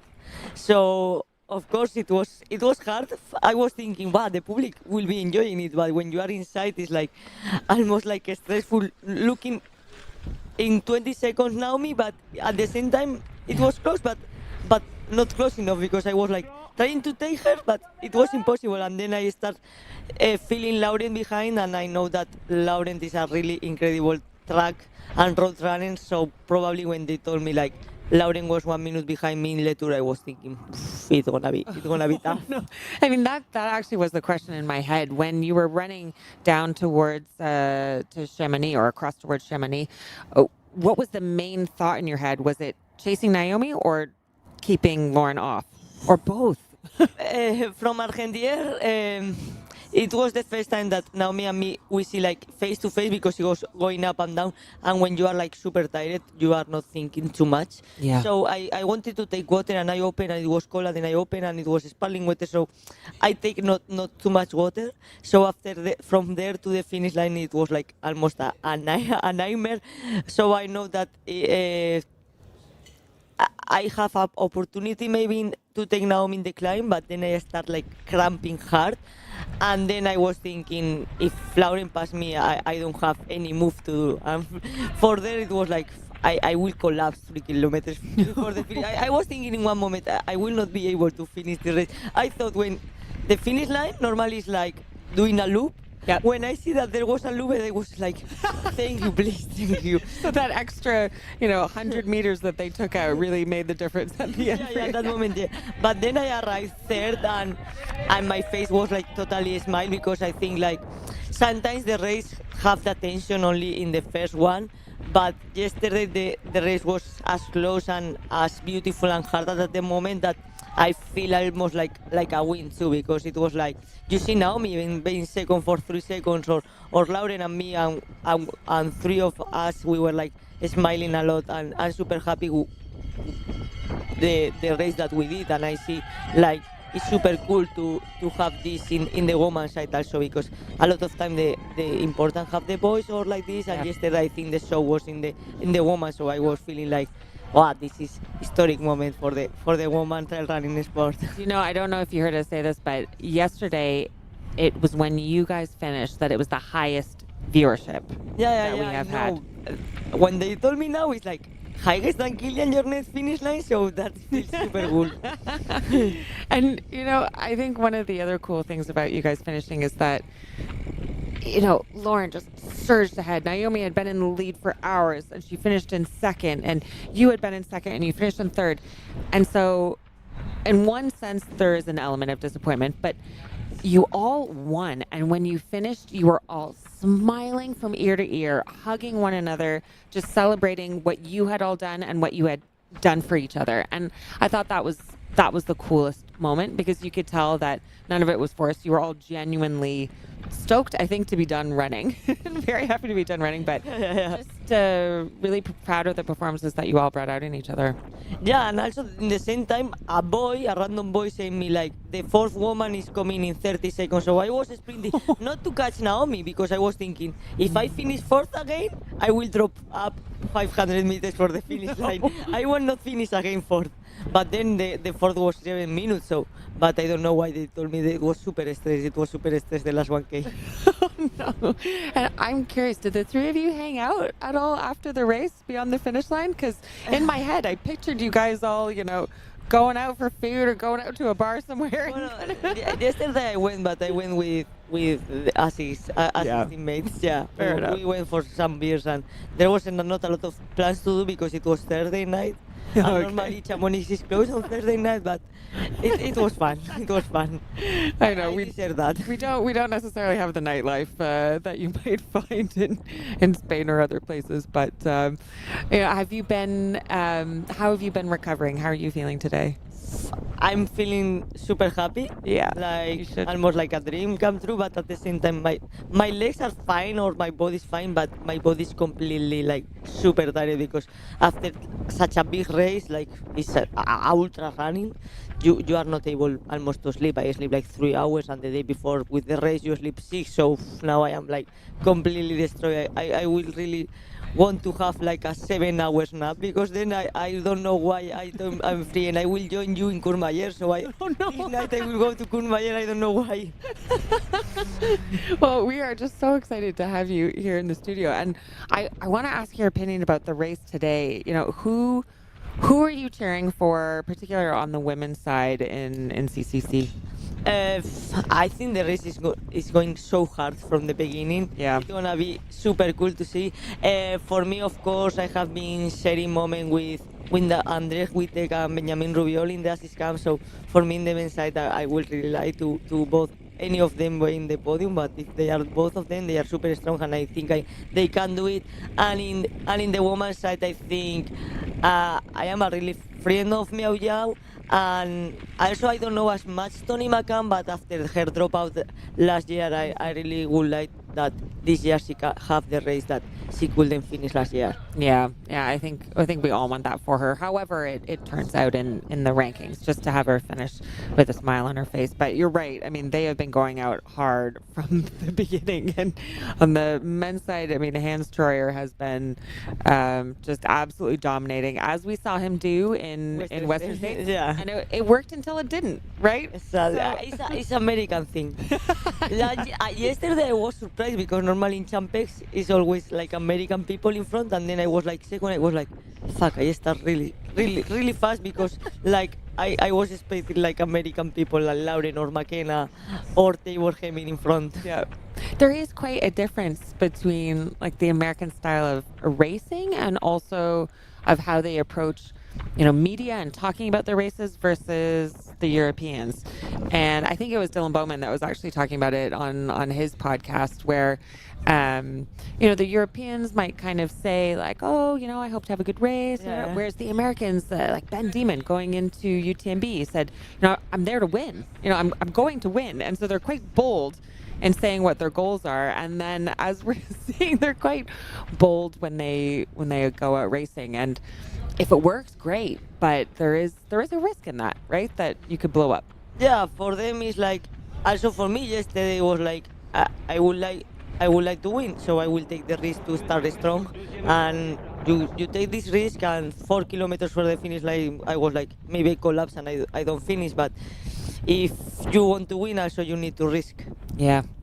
I think especially now with the competition increasing so much, you used to have a margin of error where you could take 30 seconds at a checkpoint, or, you know, you can decide when to push, when to pull back. But now it just seems like as soon as people are off the start line, you can't spare, as we've seen, you can't spare a single second. You can't spare 3 seconds. Yesterday is why I didn't take water enough, and also in one moment I laced my shoes and I lost like 15-20 seconds. I was thinking, if in the finish line we are 20 seconds apart, I will be so disappointed with myself. But then finally it was 1 minute, so not the lace of so the it's shoes. okay. Yeah. I mean, I think that can be stressful when you're kind of looking at every single moment. But did you enjoy yourself yesterday? Did you have fun? I have fun the first 3-4 hours. The last 2 it was incredible painful. Like the last 15k almost flat is incredible painful, because in your mind you are looking for the elevation and then you see that it's only 100 meters of elevation. So it's like you arrive to the tour thinking the race is done, but you then have like 1 hour total in the pain. Yeah. Even I am a good runner on flat or whatever. I think for everyone is like a really hard moment. La Flèchère was hard, but the flat part is super hard too. I'm the same. I feel like I hit a brick wall when I hit the flat. I mean, you're very fast on the flat, but give me a climb any day. And because you are tired and you can walk, but in the flat you need to run. Yes, exactly. Hey, Sarah, quick question. I'm just interrupting now. So I was talk to us about at the finish line you did what you would call in Spanish gusano, which I think the translation is worm. What was the significance of that? We were in the assist camp this summer, and I don't know why I did. I have a second that I know to do it, and I showed them and they told me like, Sarah, if you win, you need to do that in the finish line. And yesterday I didn't win, but my third position yesterday, that's close. I was feeling like I almost win, so I go for it. But it was I promise that I did to Miguel and to another friend. Yeah, and in the chat, I was like, wow, Sarah is still so strong. She could do the worm at the finish line. Yeah, but then you see me in the finish line, I was 30 minutes camping hard. Oh, yeah. No, 100%. On the screen right now, just as a general, this is an updated version of the course. They wouldn't normally be running on the road, but there's been a landslide on one side of the river. So this is a slight adjustment. It's not very long. We've never, ever seen them running through bridges on the road. So this is just an adjustment. But there you go. I just wanted to interrupt. That was a question that we were all asking from yesterday. So thank you, Sarah. And what are your plans for the next couple of days? You're going to Courmayeur? No, I will to Courmayeur and from there until the finish line. Okay. Hopefully following Ben Diman's win and the friend that Manu Anguita that finished top 10 2 years ago, and hopefully he can finish again top 10. Are you going to be crewing Ben Diman or just cheering? No, I do the social medias of Ben Diman in the Instagram. Really? Yeah. Oh, fantastic. I did last year and he really liked it, and he said that you want to do it again? I'm saying, yeah, it's like I feel part of her race, so it's fun. Oh, that's quite cool. And then on Sunday I will come back. Yeah, and then truly relax. Yeah, I think like in a week I will not run anything, just bike or whatever my body is asking for. Yeah. Well, just congratulations again. I mean, I'm so happy for you. I'm so excited to meet you. And I look forward to either commentating on your next race or running behind you in the next race. I do the long stuff though, so you'll never see me in a 50K. Okay. You'll never see me in any of your races actually, because I will be so far behind you. But really appreciate you coming into the studio, and I hope you have a great time for your last couple of days in Chamonix, and just huge congrats to you. Thank you. Thank you.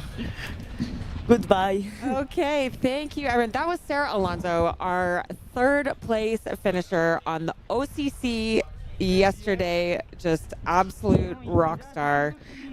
Really cool to hear just a little bit behind the scenes of her thinking during the race. Nice to know that, even the podium winners, she fought and she hurt, and the last couple of hours were painful for her. So it's the same for everyone out there, whether you're at the front or the back. Yeah, it's amazing. I just went out to grab some food, and it's amazing. I was like, Sarah, can you please come and talk to our audience? Because we want to just say thank you for yesterday. We also wanted to say the same to Naomi and to Lauren. Yeah. And she's like, yeah, I was also saying, how are you feeling? She said, I couldn't sleep last night. My body was just riddled with adrenaline. And she just says she's feeling very tired right now, but she's also promised to do the support for somebody. So she's like, Ben Demon. Yeah, she's going to be out for Ben Demon. So she's like, now I'm like, why? But no, that was brilliant. And I was so glad. Like, please, Sarah. So she was great. Yeah. So there you go. That was a little treat for you. Things you can find in the feeding station inside the studio here at the Majestic, in the media center here in Chamonix. Yeah, quite the production teams out here. We've got like a full production room with screens. We've got the French booth. We've got the English booth. We've got the Italian booth. We've got the Spanish booth. We've got the Chinese. There's a lot going on behind the scenes to make sure that we are able to bring you coverage. Now here we have, so Christian Manogio has surged into second ahead of Eli Hemming, chasing down Hans Troyer, as we are seeing here on the screen. Christian making a move. Yeah, so we're for the men, they are about 35 minutes away from Champex-Lac, and what I was about to say, our lead women are very close to La Folie, and as if by magic, on the big screen, we have Tony McCann, our race leader. She is less than 10 minutes now to the... You're trying to work out who that is on the left. I'm trying to see who she's running and chatting with. I will... But I love this. A little bit fuzzy. It's good, kind of like having somebody to buddy up with, running about the same pace. So yeah, we saw earlier on the descent from the top of the Grand Col Ferret, we saw that Tony McCann did the pass on Yao Miao. And what I can tell you as well is that Jen Lichter is on the descent, and she is chasing down her ACG colleague, Yao Miao. So that's it, third place. So Tony McCann, Yao Miao, Jennifer Lichter, Honoka Akiyama, Fabiola Conti. That is your top 5 on the course right now. And our top 25 runners, they've all got the satellite transmitter. So we're able to get that live. So here you go, Steph, I've got a question for you. Yep. Everyone's asking, did everybody forget to take the price label off their backpacks? What's the white dangly tag hanging off the back of everyone's backpacks? So that white tag that you see, that is put on when you go to bib pickup. So they like to see what bag that you are going to use, and then they tag it. And that is a live tracker tag. So once you go through your bib pickup, you can't actually switch your bag to another. You can't switch your bag during the race. That tag needs to be on there because that is your ID. It's not a tracker per se, like the GPS trackers. And when you go through each of the aid stations, they are scanning your bib. They're not scanning your backpack, but that little tag on there that you see is from the race organization that you need to complete the race. And in the early years, so this is our 23rd edition of the UTMB, our 20th edition of CCC. In the early years, it was known that some people would be out on the course and swap backpacks. Maybe to a lighter one and then rechange those. So this is a way to make sure that you start with the same backpack that you finish with. It's part of the UTMB regulations. So Tony's just about to go on the right-hand side of the river, which is a slight little climb here, and then descend on the tarmac into La Folie.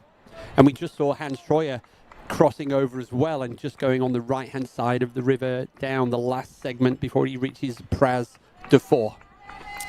And we were saying earlier when you were out getting your food that I got a video sent to me by someone who was waiting at Champex-Lac that the conditions at Champex-Lac were pretty windy and damp. Ooh. Yeah, so even though we saw the sun poke out earlier, it looks like things are a little bit wet in Champex-Lac. Which is good because all the runners were like, hey, why are you making us run to Martigny when the weather's looking good? So it's probably... There you go. That gets rid of that conversation. So yeah, Tony McCann, we're going to get a time check of our top women soon. And then the men's race, our next time check, isn't until they reach Champex-Lac. So, and the question for me, Tony McCann running in first, she's past Yao Miao, but Jen Lichter has been moving her way up. Oh, yeah. So where is Jen going to wind up in relation to Yao Miao coming through at La Folie? The algorithm actually has Jen Lichter and Tony McCann both coming in to La Folie in 5 minutes. They've just changed that Jen Lichter is coming in 4. So the algorithm was predicting that Jen is going to come in before Tony, which would be bold. There's Yao Miao and Tony McCann, both on the screen. Wow. Now they are running basically together coming into La Folie. So where is Jen? How far back is Jen? Yeah. Oh, this is exciting. This is amazing, yeah. And as we've said, halfway, 55K is Champex-Lac, so the race isn't really going to kick off until then. But you've got to be in the mix. Ooh, this is interesting. So Yao Miao leading earlier on. Tony McCann passed her on the descent after Grand Col Ferret. Yao Miao has caught up back again. The two of them are really going to be battling against one another. And what could be interesting is if Jen Lichter just kind of hangs back in third, lets the two of them battle it out together. That could be the Lauren Gregory strategy from OCC. 100%. So, First you saw Sarah Alonso and Naomi Lang battling it out in first and second as she waited until the final moment when she could still have the energy and could pass into first. So if Jen Lichter watched OCC yesterday, maybe that's where she was picking up a few tips. So in the chat, somebody's saying that it's probably Pierre Bonneff is the guy that's running alongside Tony, and the conspiracy theories are kind of suggesting that Tony's being paced. I don't think that's the case, and be a brave man to be able to claim to be pacing Tony McCann. So no, I think that's just the nature of trail running, and we've all been on the trails, and you end up finding people that run at the same speed as you. But here we go, 1 and 2. We saw the boys fly through this aid station. Let's see what happens with Tony and Yao Miao.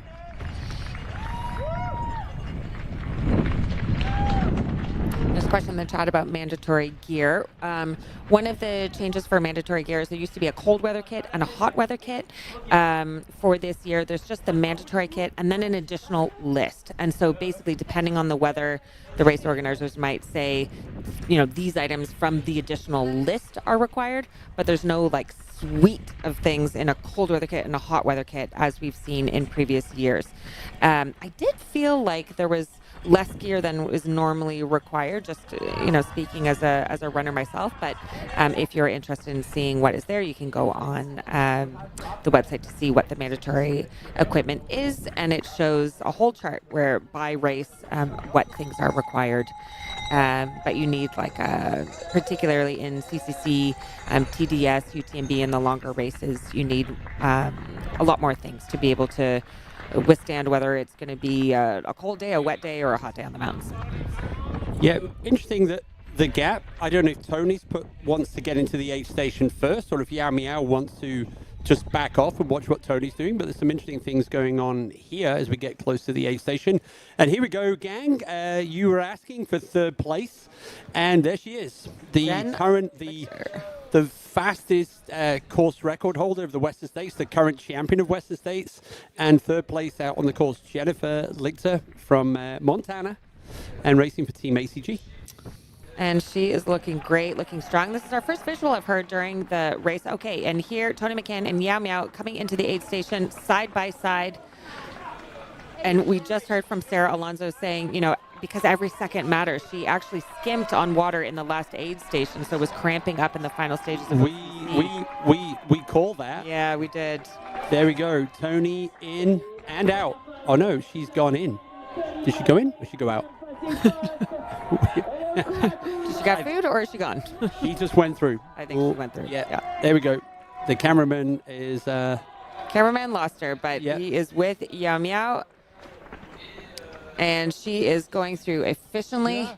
They have filled up on water, skipped all the aid station food. Too early for that. They will have gels or fuel or whatever they're carrying with themselves. And my guess is the gap between Tony Yao Miao and Jen Lichter in third is about 5 minutes.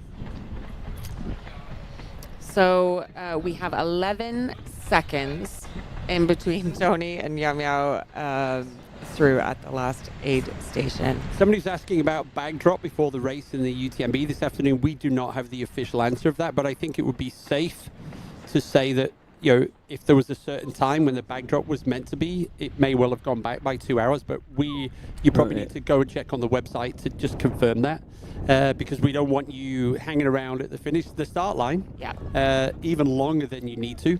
So I would assume that is safe to assume, but go and have a look on the website, see if there's a way of finding out. And if there's any additional gear that's required for any of the races, the runners will receive a text to their phone. I got one for TDS telling me it's only the basic kit required. That gave me some confidence. So as long as you have made sure that you've put in a phone number that works in your profile, and that is important for receiving updates, then you will be notified of any changes on gear. So as I was out trying to get some lunch, I was still looking at images, but I didn't have your audio. What's your take on what's going on with Tony and Yao Miao? Yeah, we watched them, it was almost like we were trying to work out, did Tony go faster or did Yao Miao just drop back before the aid station? I couldn't tell. Yeah. We thought the same. And we're going to watch that one. And while that was all going on, we had a quick visual of Jen Lichter. Yeah. So, oh no, Martin, Stephanie's left us on her own. This could go terribly wrong. So, here we go at the front of the women's race. And, we have two runners through the checkpoint at La Folie, if you're just joining us, in Switzerland. Tony McCann and Yao Miao. And we are expecting into the aid station two runners, Jen Lichter and Honoka Akiyama. So there we go, on the road now. There she is. That's a good look. The cheering squad is out. I can recognize the ACG jackets, so people from the team are out there. Yeah, this is a good spot. So you can't give Jen aid here, but you can maybe communicate with her and then send a message to the team which are waiting to see her at Champex. But also that team are going to be following the live broadcast, and they see that Jen is moving as she does, with a smile on her face. 1 and 3, and somewhere in the middle of that is Yao Miao. So Adidas running in the lead, and then ACG 2 and 3. Stephanie's already called it. She's kind of suggesting that there we go. This is our 4th place. So Honoka Akiyama, this is fantastic. Big smile on her face as well. Yeah. Oh man, she's filling up her cup right now. This is so good. No, she's amazing. Look at that. She's loving it. High fives with the kids. This is so good. And this shows that they're in a good place, that they have the energy to be wanting to do this. And she was recently 11th at Western State, so maybe not a name that everybody's familiar with. And yeah, so over the years, we've had a few Japanese runners that have done well in one of the different races. So Kaburaki was probably the pioneer for Japan, Tsuyoshi Kaburaki, in the early days. Oh, yes. And Kaburaki brought with him, NHK is the national TV station. He brought this huge entourage of camera equipment. They showed those films in Japan, and all of a sudden, Japan was always in the top 10 attendees at UTMB. So Japan has a really strong tradition of racing here at the different races. But yeah, this is wow. And he certainly paved the way for trail running in Japan. Race director of the Ultra Trail Mont Fuji. Yep. And always notoriously, like with those long bands on his legs. Yes. He was the first runner to ever do that. Yeah. We could catch on camera. And we also used to laugh at him because he had like 500 logos on his jersey. We would say, like, if you remove the logos, you could probably reduce your weight by at least 2 or 3 pounds. And one of my abiding memories is 2010 when they stopped the race in Lake Contamine because Sébastien Chéniaud from France, and they created this incredible friendship, and those two were crying together when they stopped the race. So it was, I'm almost welling up now just imagining that. So it was like a powerful moment. So there you go. There's our Japanese history at UTMB over the years story for you.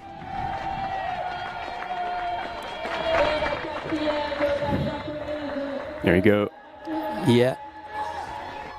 And it just crossed path. Yes. It was like the Battle of the Smiles. And no, amazing. This is great. We give you a time check for Jen Lichter into La Folie. Like 6 minutes, so 5 minutes thereabouts. I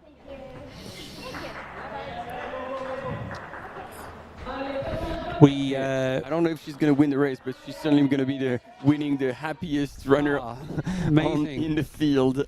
When we were talking to Sarah Alonso, and he said, there was so many reasons to be excited about yesterday's race, but one of them was the fact that the 3 of them at the finish line, it was like best buddies, and it wasn't like they'd just been pushing each other. So no, and trail running should be fun. Yeah, and the thing is that you only get your best when you're being pushed. And so they certainly did that, the 3 of them yesterday.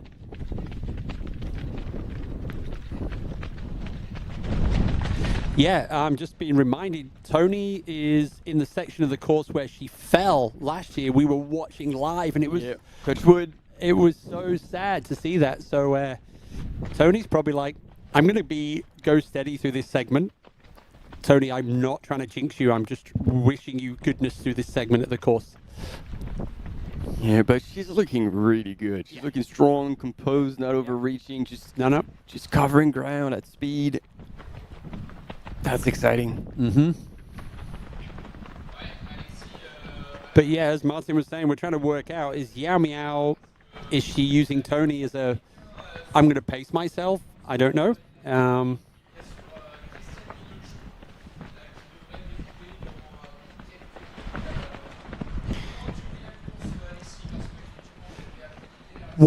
There's trail running superstar in Chamonix this week that we never see here before. So Laz is here. No way. Yeah, he's there. They had the film at the cinema. I think it's on tonight in the cinema in Chamonix. Sold out. At the yeah, of there's course a you would film at the Vox. Yeah, the Vox is on tonight. So Laz is in town, and so yeah. Because there's a book about him that I saw was also released. Yeah. But I didn't realize he was actually here in the flesh. He's here, yeah, and it's almost like everybody wants, each year there's somebody you want a photo with, and everybody wants to have a picture taken with Laz. I think you go and ask him for a photo, he'd punch you in the face. No, but I was just laughing in the chat because there's a picture of Scott Jurek talking to Laz, and it looks like Scott's trying to explain to Laz who he is. I won Western States 7 times. No, never heard of you. No. So, Laz like, do you want a cigarette? Do you want a steak? Oh, wow. Okay. Now, Tony's just, she looks like she's pushing the pace a little bit. Mm-hmm. You know, there's going to be these moments in a race like this that where you're going to be feeling good, and you want to bank on it. Obviously, you don't want to get too excited, but just like Fred Tranchant yesterday at the top of the Bovine climb, going through the gate, he was like, wow, I'm feeling good. That's my jam. This is my terrain. I'm just going to go for it. Yeah. And it pays off. Mm-hmm. Another flashback from the pre-race training you do a month ago. We used to do that over 3 days, and we had Sebastian Chéniaud. A little bit further down here, Seb took a horrible fall. Oh no! And absolutely, on a really sharp rock, and like created almost a mouth in his skin below the knee. And this is a month before the race, and he was in incredibly good shape. We got him down to the hospital in Sallanches, and I saw him this week, and he even pulled out the video, and I was like, oh. It was, so yeah. Oh, look at that. Fabiola Conti. Yeah, there we go. She can handle the distance. There's absolutely no doubt about it. Fabiola's up to 5th, by the way. 5th, so she moved up 2 places on that descent. And alongside her is that Anastina? I think that's Anastina Erkila, because she was wearing the Asics shorts. Yeah. So, so Fabiola Conti. Oh, so she's going to be looking for the out. But no, she hasn't realized that, you don't need, you just in and out. Yeah, so Fabiola Conti. I think we saw Anastina Erkila. We've been coached on how to say that. Yeah, that's your top 6. So, yeah, Fabiola and Anastina literally together in the aid station there. Our next 4 runners we're expecting down there would be Helen Mino-Faulkner, Adeline Matin, Elisa Christine Dottier, and Therese Leboeuf. Here we go. 3rd place, Jen Lichter. 40% of the course confirmed. That distance there now, I don't know if that's 107. Because it was, I don't know if that's the new course. So if you're just joining us, and the athletes probably don't know this yet, they're going to find out when they meet their teams in Champex-Lac, is the final climb to La Flégère has been removed from the course while the race has been on. And the runners will do the OCC finish from Valocine. Yeah. And if you want to check for yourself, like the website has been updated, so you can go and check it out. But here we are with, I believe, 2nd and 3rd. Eli Hemming in 3rd with the poles, and Christian Minoggio in 2nd. They are together on that final climb to Champex-Lac. Yep, I can confirm that is the new distance now. So we've gone to 107. So it's actually only adjusted it by a K, but probably less elevation. They also go up to Col de Balme. That's what I was. So Col de Balme, yes, but then Tête de la Balme. Do you have this? Is it like the exact? No, no. They're doing the climb to Les Ceps as normal. They're descending to Valocine as normal for the CCC. It's after. It's after Valocine where the course changes. And also Valocine yesterday was the top of the cable car. They're going to reach Valocine. They're going to go to the Col de Monte, and instead of going Tête au Vent, they're going to go down probably to Argentier, climb over the bridge, and do the Balcon Sud. That would be my guess. So yeah, so distance now 107.8 kilometers, and good news maybe for some of the runners. is that we've dropped the total elevation by about 200 meters. So now we're at 6,200 meters in total. And something we were wondering, we believe that most of the runners are not necessarily aware of the course change yet because there's not been really an opportunity to share that information. But here we go, people. Our race leader, Hans Troyer. Thank you. And then second and third on the right-hand side of the screen.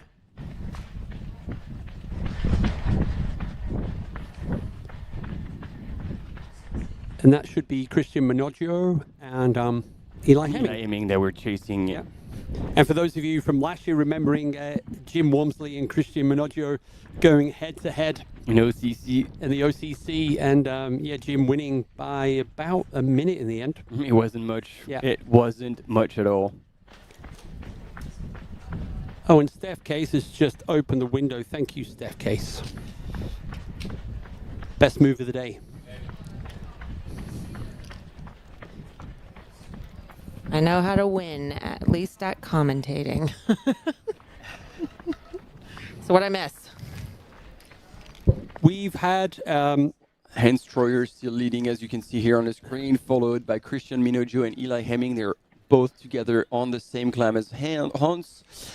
And then in the women's, Tony McCann still in the lead, looking super strong. So we're assuming that she's just going through a very high point. And you know what, she's making it count. It's like, you know what, when you're in a good flow, take advantage of it. We saw Jen coming through the aid station, and it looked like behind was Fabiola and Anastina. Yeah. So those are the top 5. Hanukkah. Have gone through. Hanukkah Akiyama. Oh yeah, should have been right behind Jen. 1, 2, 3. Yeah. She was in fourth. And she is lighting up the trail with her smile. Oh, great. She was so happy. She's like, wow, trail running is awesome. So, no, she looked, So, oh, wow. We have passed the point where Tony McCann fell last year, correct? That's what we were talking about. It was like, touching wood. Like, okay, go past this. Cool. And do you guys know who Julien Absalon is? Tell us. He's probably one of the strongest enduro mountain biker ever. Like world champion. Oh yeah, of course. Yeah, of course. Yeah. I now you say that, of course he is. I want to double check that. I trust you. Mm-hmm. You shouldn't. Here we go. There's Jen Lichter. I know this section really well. It's like just a little sneaky. It's not long, but it's the other thing is Tony's passed the segment where she fell last year. Yeah, we were just chatting about that. That's happened while you were away as well. Yep. So 5 times world champion in the Olympics, 2 times gold medal in cross country. Yet wow. He's still super strong in enduro as well. So this is Eli, and Christian must be there or thereabouts as well. It's not Eli. No, that's Andrzej Witek. Yep. Oh yeah, 4th. You can tell by his hair. Yep, 4th. And fueling he's doing it right. Yep. He now has the experience. And I love the Polish gang in the chat. Almost like, some parts of the world, countries want autonomy of a region. The Polish community, they just want the Polish channel at UTMB Live. But then we don't want that because we want you in the chat because you guys are awesome with the good energy, the good jokes, and the Polish gifts.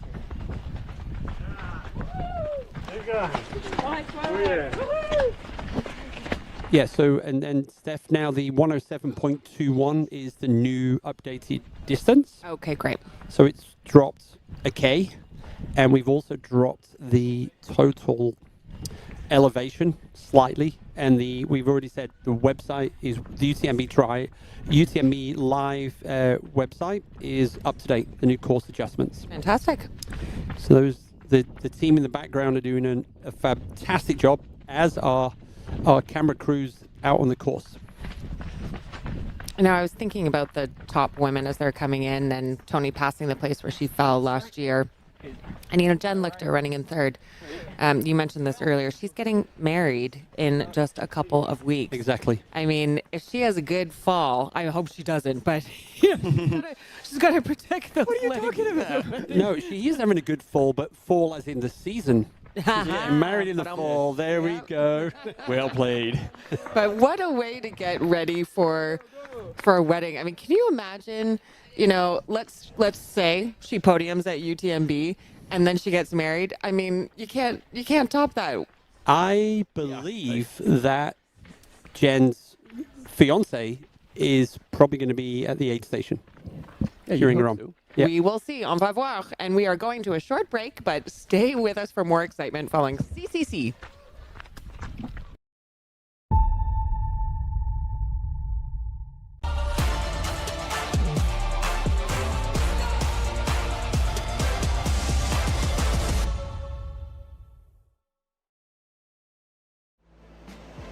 Absolutely beautiful out there. It's such a beautiful course. The trail running community, there's always a support for each other. Everyone in the whole crowd loves this race and loves our sport. I wanted to win. I wanted it so much. I was dreaming about it. That's the best feeling and the best result. That's why I do this sport.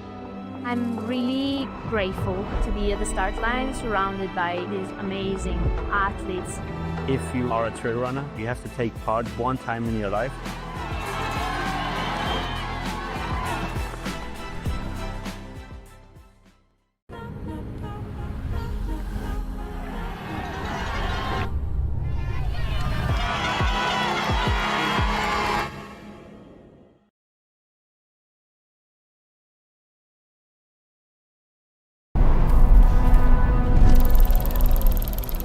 When Finnish engineer and orienteer Thomas Volonen invented the mass production method for the liquid-filled field compass in 1936, Suunto was born. When every step counts, precision matters. Vabrum grips the wild, so you can run free. No matter the trail, confidence makes you extraordinary.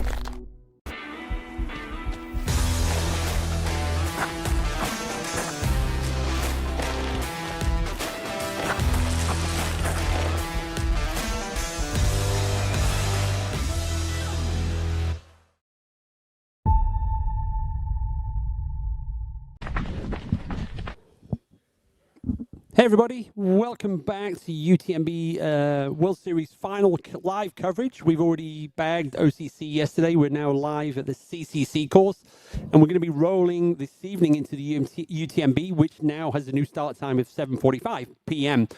One question in the chat, does that mean that the CCC and UTMB are going to run into each other? There has been a course change in the CCC while the runners have been on the course. So they have now been advised, or the runners haven't, but their support teams have been advised that the race will no longer go to the Climate La Flégère, and they will follow the final section of the course that the runners in the OCC did yesterday. So we're anticipating a finishing time for the winners of the CCC, the first man anyway, at 7 p.m.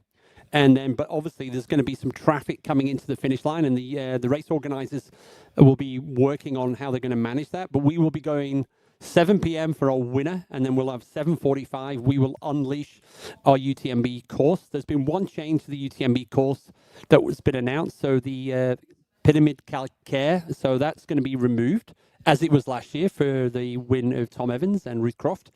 So that's the only adjustments we have so far. So yeah, and we get to look at the front of the men's race and the front of the women's race. And as if by magic, we are with third place athlete, Jen Lichter. Jen is chasing down Yao Miao and Tony McCann. And I am live here, as always, with two of the biggest jokers on the UTMB live circuit, Stephanie Case and Martin Gafuri. Yeah. I was just thinking, like it's a hit or miss because Jen is so strong, and I doubt she will, usually she will stay strong until the end. But now the question mark is like, okay, it's been Black Canyon, it's been Western States. Will she be able to keep enough in the tank to finish what is like a super challenging back end of 100K, although they're not going up to La Flégère now? or is she just going to come short because she's probably one of the runners who will be the least fresh coming into the CCC, as opposed to see Yao Miao, who truly focused on that. You were bringing up a result at CRC now, which was anecdotic because she just chose to do that in the middle of the training race as an intensity run. Yes. Not to win it, but she came in Absolutely not. 15th, but just to get a good the engine. anaerobic. The other thing to remember is this is also a Western States golden ticket race, and Jen Lichter, as the winner of this year, the new course record holder, she's already got that in the bag. So it means it will roll down at least down to 4th, and it can go up, as you were saying, to 6. Do you know why I'm confident? And I mean, it's easy to look at what Jen Lichter has done this year and think, ooh, is this too much? Is this too much for this year? But the reason why I'm more confident than I would be with anyone else that she knows she has enough in the tank for today is because we actually have the same agent. And my agent was giving me the speech before TDS, kind of encouraged me. That's Kelly Newland. Hi, Kelly. Rad Boulder on the Instagram channel. Encouraging me, you really don't need to start TDS because my ankle wasn't that great. She's very good at speaking with her athletes and having them do a bit of a self-check to say, like, is this the smartest idea? Should I, as a responsible agent, be holding you back from doing something I know you want to do that you might not be ready for? And if Jen wasn't ready to do what she wanted to do on the course today, then I know that Kelly would have steered her in a different direction. And I actually have very little doubt about Kelly, but the coach is also someone who has an influence on that. Fair point. I did want to bring up another example, though. Also under Kelly Newland is Molly Seidel, and Molly Seidel chose not to race OCC. So just giving a little bit of background information there, that's what gives me a bit of excitement for that. And for those of you regular viewers, this is a new section of course. The runners are not normally running on the road at this segment, but there's been this is the other minor adjustment. There was a landslide on the other side of the river, so Tony will rejoin the classic course shortly, but there's just like this small deviation to the side of the road. But man, she looks good. Yep. She looks strong. We did see on the screen there is about a 200-meter gap between Tony and Yao Miao on the course. So 0.2 of a kilometer. That's the gap at the front of the race. So far indeed.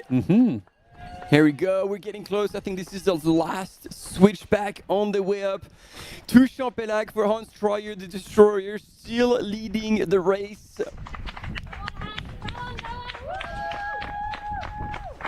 And we're going to get display. We'll see also him catching up with his crew. We'll keep an eye on his face because they will be communicating him the course change. And so then it's going to be like, whoa, okay, how do we do this? And I think this is going to be very important for the crews to force the runners to stop and check in and be like, you need to listen to me. There's a big change here. And this is how possibly we believe you could play it, but is this how you want to play it? And then they will get the chance to think about it, but I think they're gonna really need to stop them and make them realize what's changing, so it's very clear for them how they can gauge their effort. Oh, so that's they're already on the climb now up to Champelac. Oh, they're right there. Yeah. That's they're literally one left-hand turn in the 8 station. Wow, we missed that. We missed Hans hitting press to 4, and wow. Oh yeah, here we go.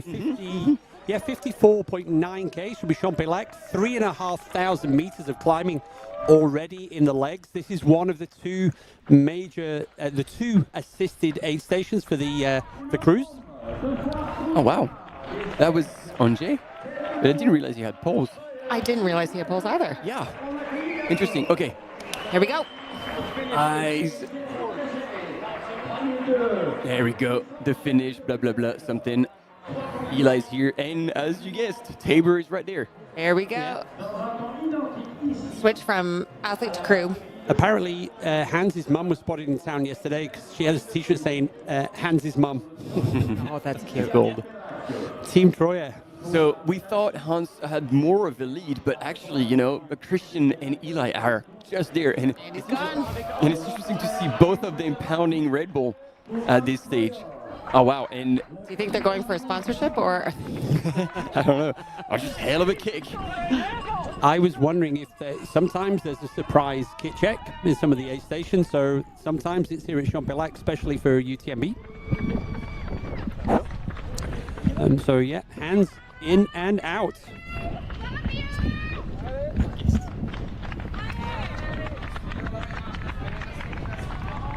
And he's just crossed the tracking map, the exit to the aid station mat, so we'll be able to give you updates from everybody as they come in and out of Vallocine.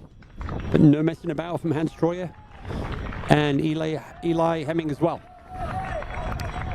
So yeah, clocking through 15 seconds apart at Champex. And Christian Minoggio also. Andre Vitek is into the aid station, just about to leave as well. So that's 4. They are all together. And in a way, the race is about to begin. Indeed, Andrzej Vitek, our 4th place person coming through. And now we have just had Benjamin Rubial come through behind Andrzej Vitek into Champex.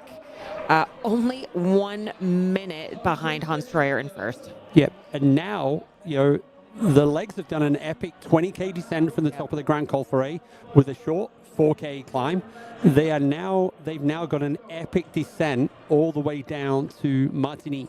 So it's going to be around about another 10 or 11 kilometers of descending. Okay. All right, Benjamin Rubial coming in. Oh yeah, no. So it would have been Benjamin with the poles. Yeah, rather than Andre. Yeah. And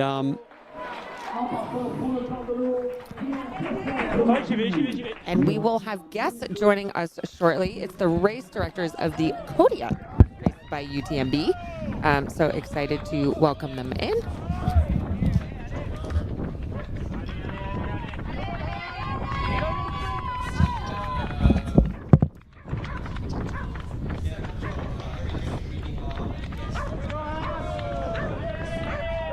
Oh wow, they're, as anticipated, moving extremely fast on this flat section alongside the lake of Champex Lake, if you hadn't gotten that just yet.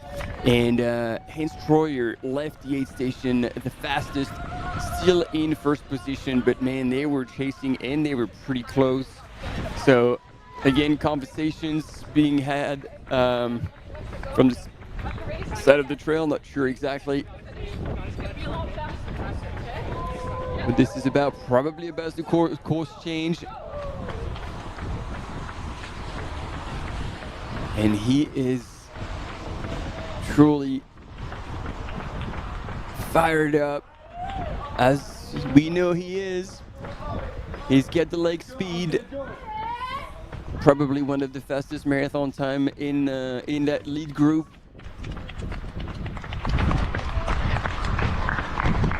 And he certainly has the attitude that goes with the fitness. Will it hold? Will it not? At this point, and that's just my opinion, it doesn't matter. He is putting on a show, and that's what matters. This is what we love to see, especially here on the live broadcast. People taking chances, taking risks. Sometimes it works, sometimes it doesn't. But right now, the spirits are high, the onesies are out. Oh, you know something about onesies.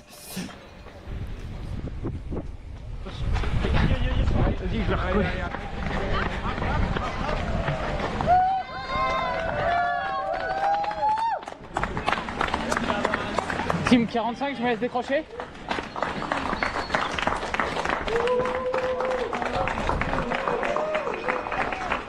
Ils sont 30 secondes derrière.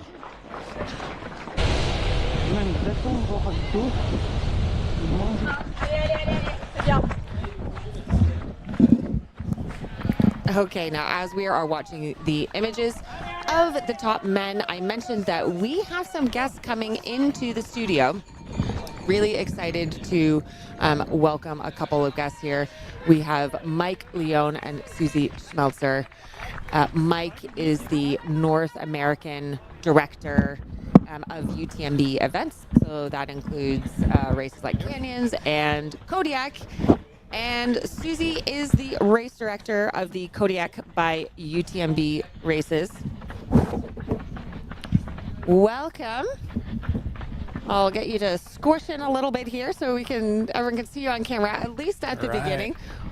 Squish in. There we go. Here we go. Welcome to the UTMB live chat. It is so exciting to have you both here. So I was just explaining, you are ahead of the North American UTMB races, which is a huge chunk, 10 races. We're up to 10 events now in the North American portfolio. We've grown quickly since 2022, but it's very exciting. And thank you for having us here. Yeah, it's great to have you here. And one of those events is the one that you direct, Susie, and that's Kodiak.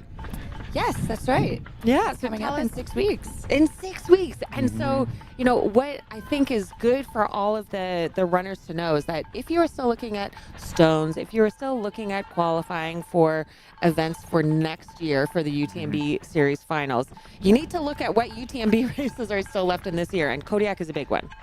Yeah, you get double stones. Exactly, because Kodiak is one of the UTMB World Series majors. So there's one major for each region. We had Val d'Aran recently, and that was the major for Europe, the Europe races, but Kodiak is the major for North America. Yeah, correct. Yeah, so 6 weeks. We are sold out except for the 10K, which you actually don't get any stones for. That's right. So this is just a heads up. I can see the look on your face where you're like, oh no. So it is too popular. So if you want an entry for next year for the following year, then put it on your radar. Exactly. Yeah. And sign up quick, because I'll say Kodiak, let's see, we hit capacity in February last year. So yeah, sells out quick. We'll probably relaunch 2027 registration in late November. So look for that for next year. We had the race director for the Oman by UTMB races, which is in December. He still has entries, so don't panic, people. If you That's can. right. And I will call out, we do have a few other events remaining on the North American calendar that you could still sign up for. Which ones are still open? So we have Snow Basin by UTMB, new event that is occurring in Ogden, Utah, coming up in 2 weeks here. Just outside the Salt Lake area. We're doing a 28K and a 58K there. Great opportunity for the inaugural event. Week after that, we have Grindstone Trail Running Festival. Great long-standing event, East Coast, Virginia, 100-miler all the way down to a 21K there. And then in November, we'll have Pacific Trails, HOKA Pacific Trails, California by UTMB, which we were hoping to host last year. Had to cancel, unfortunately, due to some poor weather, but that'll be the second weekend of November. Beautiful event on a private ranch in Santa Barbara County, offering a 25K and 50K distance. So those 3 events still available to earn some stones before the end of the year. Nice. And I know that your title is North American. As a Canadian, I have to ask, can you highlight which of the UTMB races are in Canada?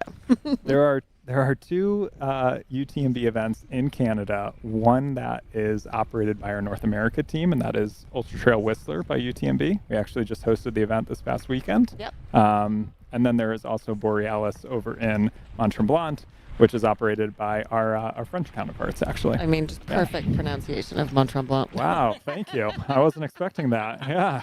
I gotta give you a bit of hazing. We get absolutely slammed here. I mispronounced. No worries. On UTMB Live. I think it was the odor of the chocolate croissants that are probably cooking in the oven right now.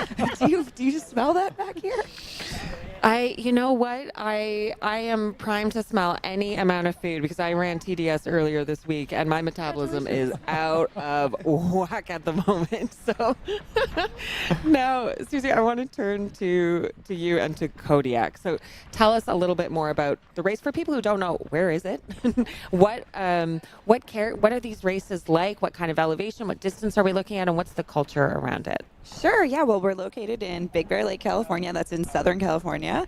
The closest airports are LAX, San Diego, or Las Vegas even, Palm Springs. So it's a couple hours due east of Los Angeles. Culture, it's a little cute, charming mountain town, kind of like a little American Chamonix. Nice. I like the reference. Yeah, the Palettis came a few years ago before Kodiak joined the UTMB series, and they just loved the town. I thought they were kidding. I was like, from Chamonix, but they were like, absolutely not. We love it here. So it's a cute little charming town, lots of little shops and restaurants, and the start-finish is right in the center of the village in Big Bear Lake. So that's really cool because you start from middle of town and then you end right through town as well, which is always fun. And we have a 100-miler, 100K, 50K, half marathon, and a 10K. 10K still available. Yep. Sign up, folks. Yep. And the elevation gain, well, first of all, we start at 7,000 feet. That's the do you know what that is in So that's meters? like around 2,200 meters? That sounds pretty right. Yeah. We're gonna do calculations here, but yeah, I think that's about. We're gonna go with that. Yeah. And so we start there, and then the 100-miler, for example, has about 16,000 feet of elevation gain for the entire course, 36-hour time limit there. And then the 100K, about 10,000, and it just kind of. We're just going to take a brief moment to do an interview with Jen Lichter. Yeah, just overall really grateful to be here and be able to race against the best in the world. I don't really have a specific strategy for the race. I try to race based off intuition and responding to moves and just kind of playing out the race as it unfolds, because I do think 100K is such a long race, especially through this terrain, that I don't really try to set to a specific strategy because so many things can change and I have to be willing to adapt to that. Okay. My version of success here would be podiuming. I think I think anyone's goal when they line up here is being able to contend for the podium and yeah, just have like the day that you wish to have in a world stage. So that's my goal. Oh man, I think any race here at UTMB means a lot. And yeah, I think to me it means reaching the pinnacle of one of the best races in the world. And to be here, especially contending for the podium, means the world to me. And I think as trail runners and pro athletes, we strive to be in this situation. And so I think it's honoring that and just giving it my best. Well, you heard it here. We were talking about Jen Lichter and whether, coming to UTMB after in Western States, after the year that she's had would be too much. But she wants the podium and she's going for the podium. And I think she's got such a good chance. And she is running currently in third right now. It's a comfortable place for her. As Americans, who are you cheering for out on the CCC course at the moment? I'd love to see any American on the podium. Well, of course, we saw Lauren Gregory yesterday winning OCC. I think that was the first time that we had an American win OCC. So how about you? Mike? Yeah, I'll follow Susie's lead. I mean, any representation we can get here, but I mean, just so exciting seeing everything in development and, cheering for all the runners out there. Yeah, well, Hans Troyer is going for it at the moment. Jen Lichter is going for it at the moment. So Eli Hemming is going for it. Yeah. So we've actually got a pretty good representation of Americans running at the top of CCC right now. In the past, we were very used to and very comfortable saying how much Americans would struggle coming over to race in the Alps because the terrain is different, the mountains are different. But it's 2026, it's a different world. And we have Americans really going big and bold in the races over the next few days. Yeah, I'm excited for the finish of this race and UTMB next. Yeah, and is this your first time to Chamonix or have you been here before? This is my sixth time here. Yeah, it's awesome. I love it. Just the second time for me. I was here last year as well, but great to take it all in and always a really fun, amazing week. And those who might have podiumed at the Kodiak races before, are you seeing those names here in UTMB? Have you been able to follow the journey of some of the winners? Yeah, a few. I mean, one sticks out, Vincent. He actually ran our race in 2023, and he was ahead of the course record pace, and I thought, by the time he gets to mile 70 where we have a big mountain climb, that's going to slow him down, but he just sped up from there, and he crushed our previous course record pace by about 3 hours, and then so it was super exciting to see him then follow and win UTMB. And of course, the Kodiak does have that bigger profile because it is a UTMB World Series major, as we were saying, double the number of stones, bigger prize money. We also have a deeper field that got automatic entries to the UTMB World Series finals instead of just the top 3. It's the top 10. Top 10. As correct. well as the H division winners. Yep. Yeah. And so if you want to get to an automatic entry to bypass the lottery to get to what we are watching right now, the UTMB World Series finals, you need to pick a major race. And the UTMB major race in North America is Kodiak. Correct. Yes. And what are any other races in North America that you want to highlight for our listeners, Mike? Oh, absolutely. Yeah, we have a great portfolio of events. I'll call out Canyons as well. We have our race director from Canyons just off camera, Chaz Shea from Canyons Endurance Runs by UTMB. And that is a competitive one. Always. I'm talking to you. I have purposely not signed up for your races because I know that I will get my butt kicked. We'll see, exactly. We'll see you there next year. Okay. No, for sure. But that's a super golden ticket race. Always draws a extremely elite field in the 100K distance and iconic event out in Auburn, California. So and fairly flat. I don't know if I would call to the Alps. Compared to some of our mountain races that in the portfolio, yes, but still extremely challenging. Oh, it's challenging because it is fast and it brings out always a very elite field, as you say. Yeah. Last opportunity to get into states, so always there always you go. draws there. But yeah, I'll call out as well. Just seeing Eli Hemming so close to the leaderboard. He ran Rothrock by UTMB this past May. Won our inaugural event there. That's in Central Pennsylvania. So good to see a familiar name towards the top. And then we have some new exciting event announcements as of late. We just announced a new event last week. It will be Ultra Trail Chattanooga by UTMB. No way. Yeah, Chattanooga, Tennessee. First go. event in the Southeast. And it just went on sale this past Tuesday and had a great launch. And if you are out there interested in Chattanooga, I think we're anticipating a fairly quick sellout. So cool. check that out. I was just running with someone in TDS, Leah. I forget her last name, but Leah was out on the TDS course. We were kind of jockeying with one another. Okay. I finished in 12th. I think she finished in 13th, and she's from Chattanooga. Oh, great. All right. Yeah, there is a Chattanooga contingency team here in general. Our race director is attending, and it's great. We're really excited about that one. That'll have 100K, 50K, 25K distance, and it'll be the first weekend of June. Leah Mulligan. Just wanted to get your last name. The dehydration made it this. No worries. I didn't remember during the race, but shout out to Leah Mulligan and congrats on her TDS finish. Yeah, well, certainly just a whole suite of races to choose from, and all roads lead to where we are at right now, which is the UTMB finals. Yeah. And have you run any of the races yourself?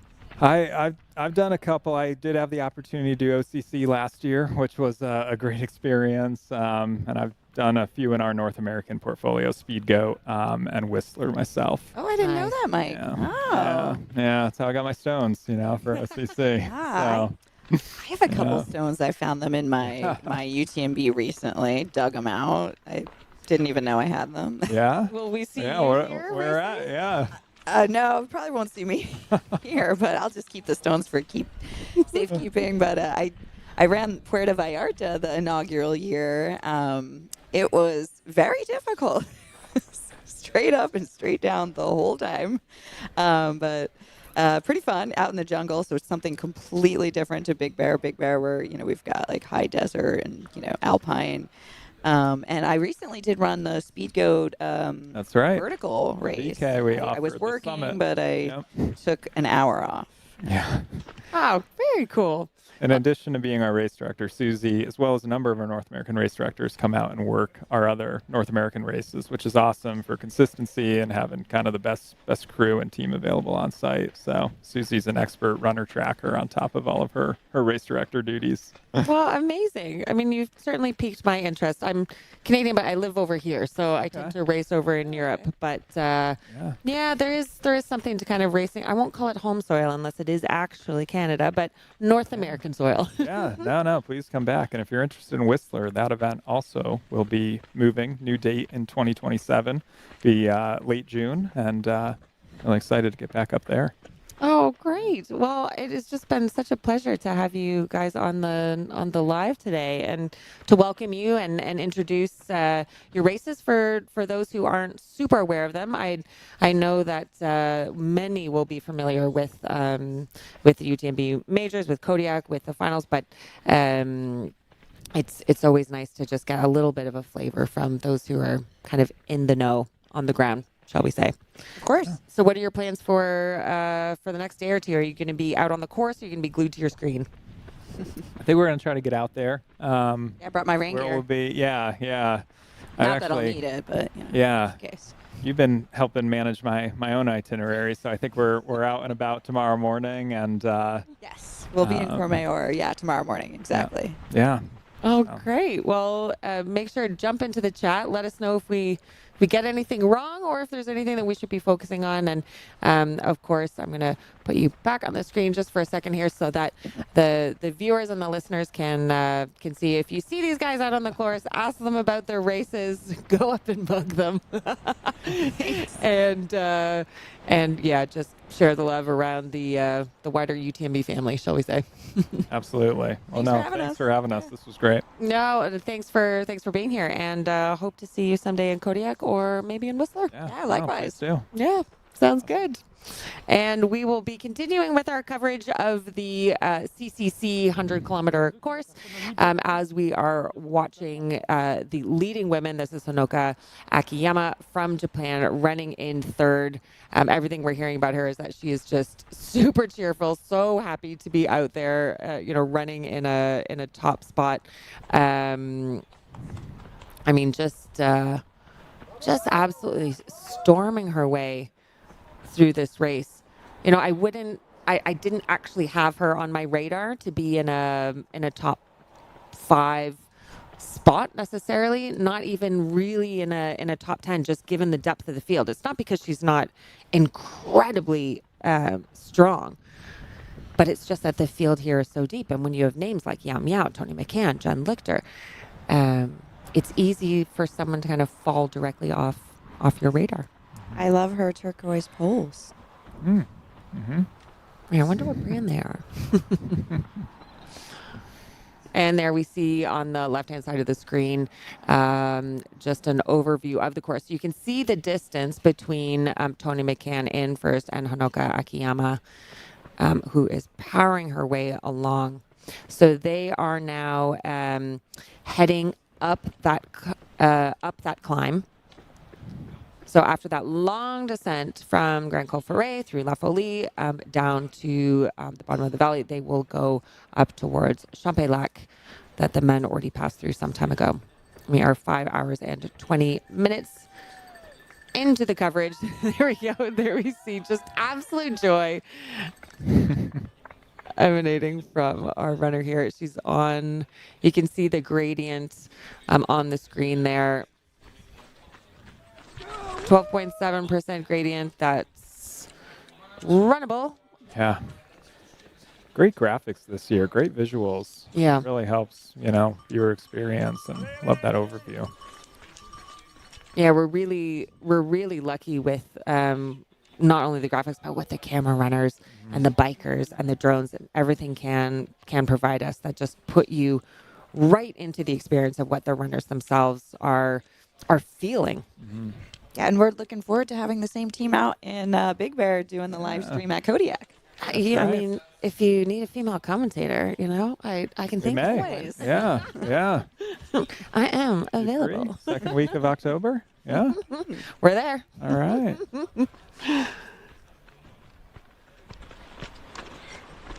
I like to tell the story that UTMB tested me first when I was like 7 months pregnant by sending me to do the graveyard shifts in Courmayeur from 2 to 4 a.m. 2 years ago.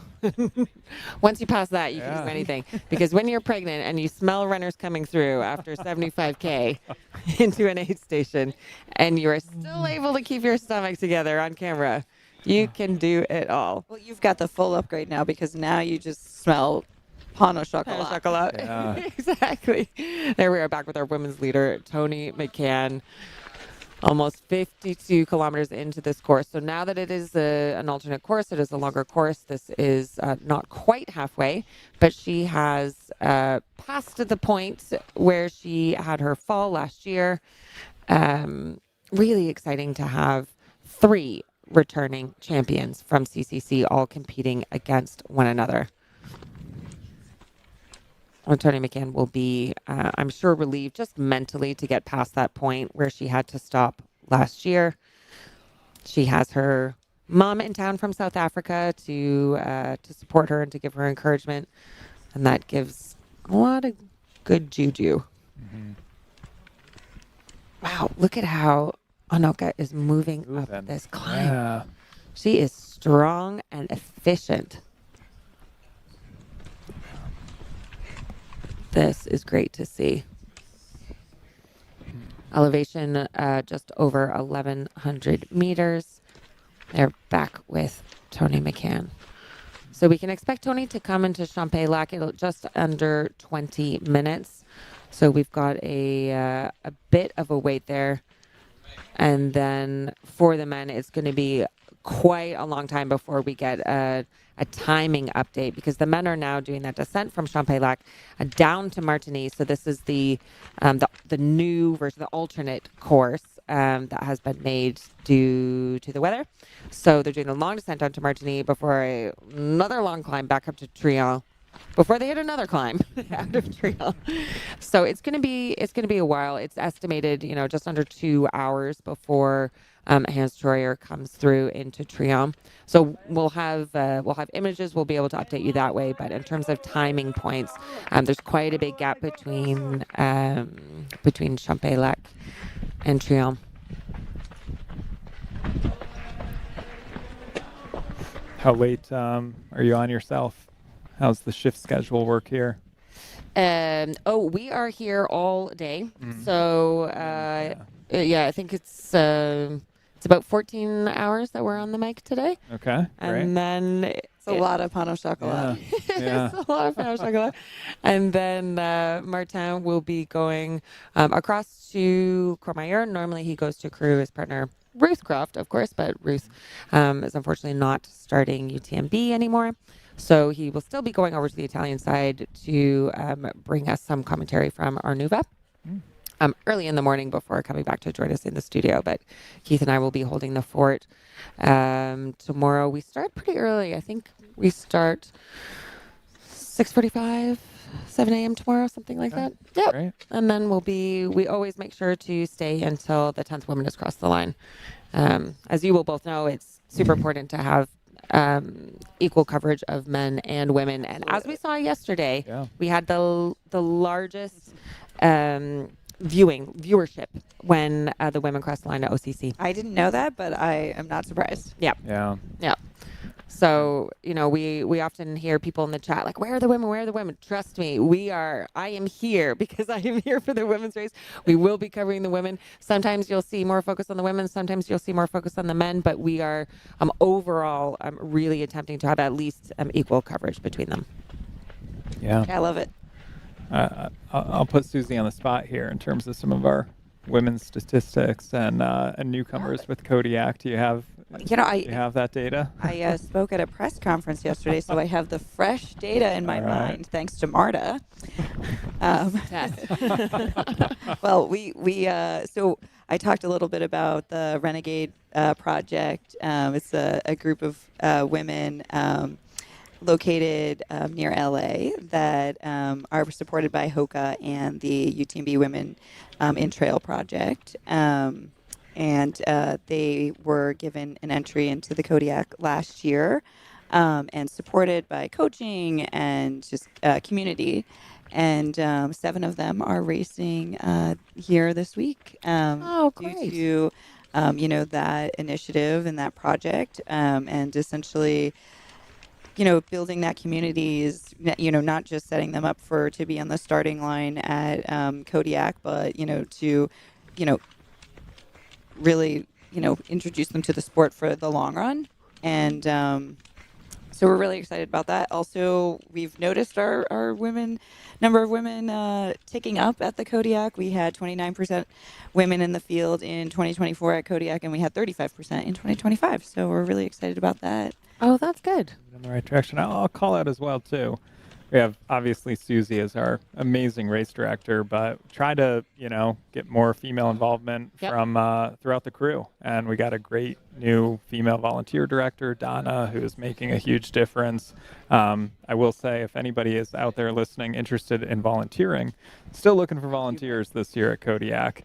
And we have a great volunteer incentive program. You could earn a free entry towards Kodiak 2027, as well as any other event in the North American portfolio. Cool. We also have some great swag, thanks to our partners at HOKA and other global sponsors. But I do want to just give a shout out to that initiative as well. And it's great to see more female team members coming on the crew. Exactly. But I think even just within our North American team, we have quite a few female race directors. Actually, are we a majority? Whistler, Desert Rats, Rothrock. Yeah. That's Chattanooga quite cool now. Because Chattanooga, Kodiak. It's something that we like to talk about. It's not just, making sure that we have a good percentage of women. It's what positions are those women playing in these types of organizations. So, having female race directors like yourself really rise to the top is important just for the development of the sport and changing of the sport. And here, we have our lead has Christian Manogio overtaken Hans Troyer. It looks like now the three of them, Christian Manogio in the lead, followed by Hans Troyer and Eli Hemming, the three of them running as a pack. This is just going to be such a punishing race for the three of them because none of them are willing to really give that much away to the other one. They're flying. Yes. Yeah. What's that? 61K. Wow. And I was just fact checking myself and my memory on my phone there, but my own charity, Free to Run, we support women and girls through running and leadership programs in areas of conflict. We have a partnership with UTMB, and I think we were supposed to have some runners run in Whistler last year, but the race got canceled. No. We no cancellation last year in Whistler. No, we been 3 years there, but no. Let's chat more about that. Yeah. We have a community fund give back program for all the events in the North American portfolio, and love allocating resources towards volunteerism or just getting more people into the trail space. So. There was definitely a connection there, and I just can't remember how it ended. So that's what. Yeah, no worries. I was checking myself. Again, it's the dehydration to run and commentate in the same week. It means that I don't trust anything. Yeah, that comes out You're of my doing mouth. such a great job. Yeah. Well, it helps to have people like you here to just bring your own impressions. Yeah. Marta. Well, where's that group based? So it's actually a U.S.-based charity. Okay. But we operate in Afghanistan, in Iraq, in Palestine, and we've also got quite a few Afghan alumni who unfortunately had to be evacuated, had to leave after the Taliban took over in 2021, and they're living in Europe and North America. Well, we'd love to support them, so let us know. Yeah. Reach out if if there's any interest in. Let's have some side chats. Yeah, absolutely. Now here on the screen we have our fourth place man Andrzej Witek, our Polish leader, and there we go. We've got the fans in the chat cheering him along. He's such a strong runner, and the rise of the Polish athletes in the last few years has been so impressive, really consistently seeing them at the top of the game. We have Kasia Dąbrowska, also another incredibly strong Polish athlete and on runner. She will be lining up at UTMB this evening. She just competed in the European UTMB World Series major, Val d'Arène, by UTMB in the 100-miler. And my God, that was a tough race for her. She was dealing with nausea, sleep deprivation, and she finished in first. But at the end of it, she thought, UTMB is going to be easy compared to this. Which is not a sentence that you hear people say often. Yeah.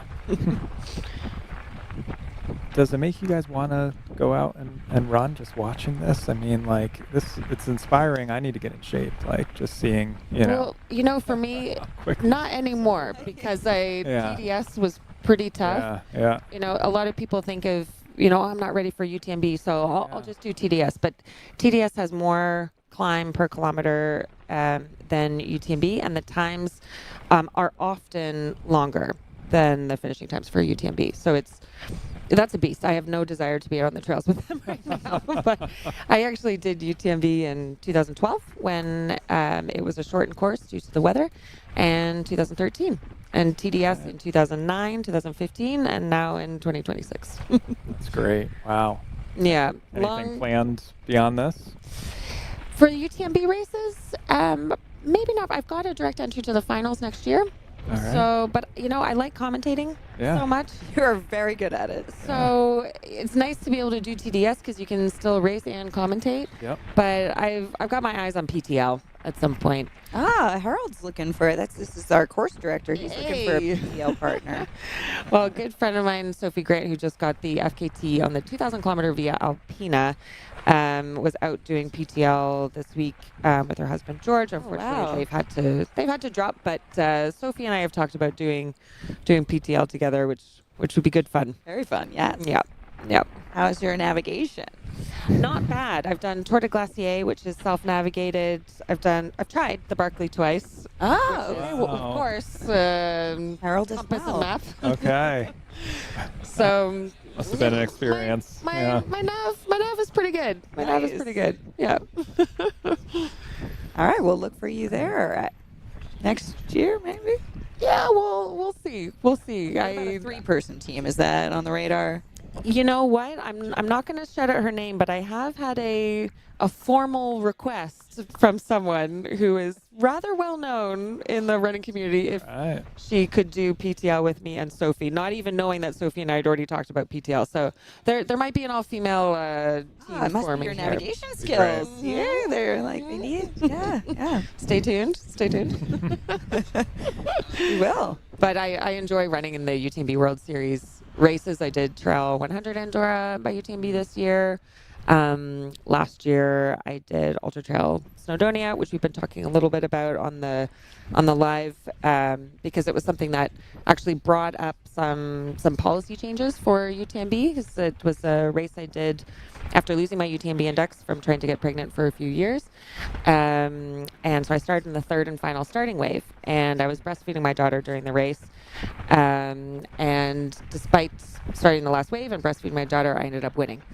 And so it kind of spurred these questions about, how can we make sure to freeze elite athletes' UTMB indexes now, and that led to the Pathways to Parenthood policy, an update of their pregnancy deferral policy. So all of these things that have come into play, and to make sure that women at whatever stage of life can come into the race and feel like they're supported. And we had Karen Merlin here earlier on the broadcast, who's in charge of our Women in Trail initiative, and she was talking about how the new breastfeeding accommodations that they are providing. We have women out running UTMB this year who are still breastfeeding, and so even at checkpoints where you're not allowed assistance, they've implemented formally what I was able to kind of negotiate more informally at Snowdonia, which was to have my partner bring my baby so that I could breastfeed her at an unaided aid station. Yeah. I love Karen, and she told me she's going to be at Kodiak this year, so I'm super excited to have her there. That's great. I need to find a way to get out there, so we're going to work on that. Well, I can see Keith and Martin chomping at the bit, so we will put them back on the mic. And thank you so much for joining us. And I hope to see you in North America, or please do. At least back in Chamonix next year. Yeah, that'd be great. Absolutely. All right, thanks. Thank you, Stephanie. Okay. We are back with the race with our men's lead pack.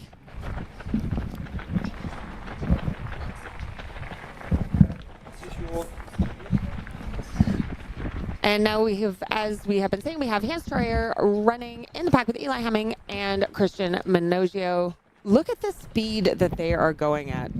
15.6 kilometers an hour, and behind them, Angers Vitek. Howdy, team. Yeah, take a break. Squeezing through, in and out. So Keith and I have been eyeing at the screen, so we've been just like you all, staring at the race. And now we are back with you all, back with CCC. And what's been happening is super interesting because Hans Stryer, who usually doesn't want to let anyone catch up with him, he just let it happen. So, like, very smart move. And it's not because he blew out. Just they reeled him in. It's like, okay, now I'm sticking with you guys. It's better to run in a group. And so now these three, led by Christian Minogio, who, for those who are not familiar with him, even though you probably know this name after OCC last year, but his background is in skyrunning. He's excellent in any type of technical terrain, which includes steep climb and steep descents. And you could see here on the first part of that descent into Martigny, which is an exclusive course for CCC. We had this course for OCC last year with a reroute, but he's leading comfortably, and then Eli and Hans are just following. But these guys are moving. Yeah, and this is the first time we actually have live coverage of this section of the course, because last year the OCC started in Martigny. Correct. Yes. After that, and so yeah, that's right. Oh no, they came down this way last year. We've seen this last year. That's right. Yeah. Yeah. Sorry. It's new for CCC. 100%. And then they've got 1,000-meter climb to come out of Martigny. And then once they've done that, little drop down to Trion, and then there is probably the steepest climb of the whole course. So there are 2 monster climbs still to go. Oh, wow. And the ding-dong battle is still happening between Jen Lichter and... Oh, wow. Oh, I was going to say, these look like really short poles, but she's holding them a little further down. So that's interesting.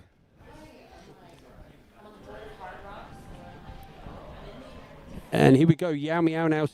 She's out of the enchanted forest, as I always call it. Here, about with to little carved mushrooms into the stumps. Yep. This last little section before getting to the aid station. So that must mean that Tony McCann is about to land into the aid station, see her crew for the first time officially since the race started, and Tony will. Yeah, she dropped something, but okay, no gravity. Yeah. And then Tony, as with Yao Miao, they're about to find out definitively that there is a course change at the end of the race that they may not know about yet. So since the race started, if you're just joining, the race directors decided to, because of the weather conditions, decided to remove the final climb to La Flégère. So after Vallocine, they will then take the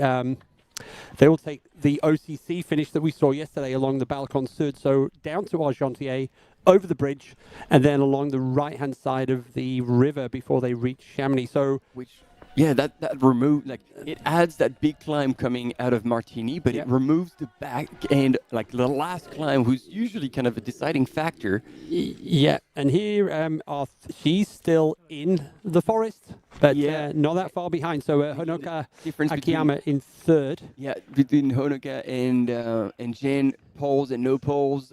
Oh yeah, there's Jen Lichter right behind her. They've been wow. Going Pushing back it and forth. further. This is see, one with poles, and Jen Lichter, like Yao Miao, without. So our top 4, 2 with the poles, 2 without the poles. Without the poles. And there we go. With Making the pass. And look at that. Honoka is moving to the side, giving her room to pass. And the Jen Lichter kind of lucid arm movement is just classic Jen on those climbs.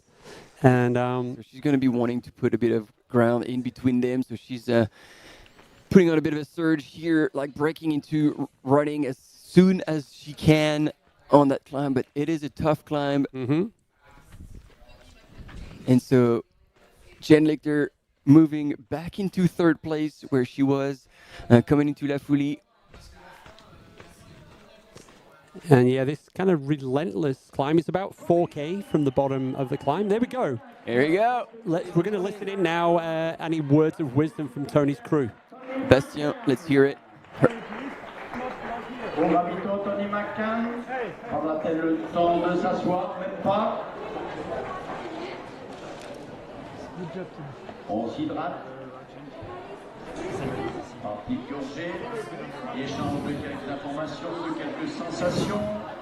Recharger ses flasques.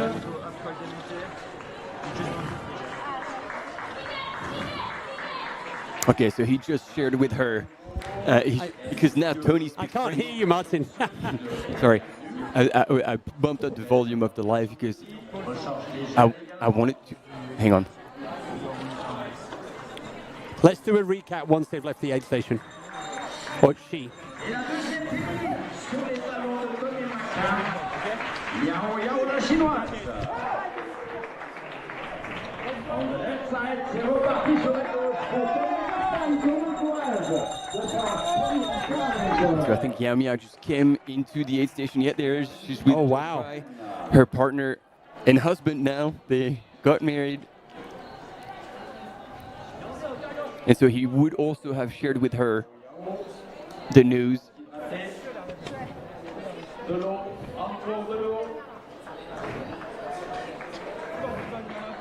Rien n'est laissé au hasard, les places sont remplies. L'échange de quelques petites sensations.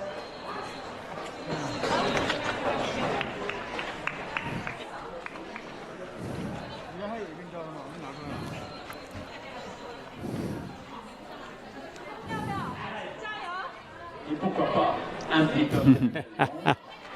Vite gobé.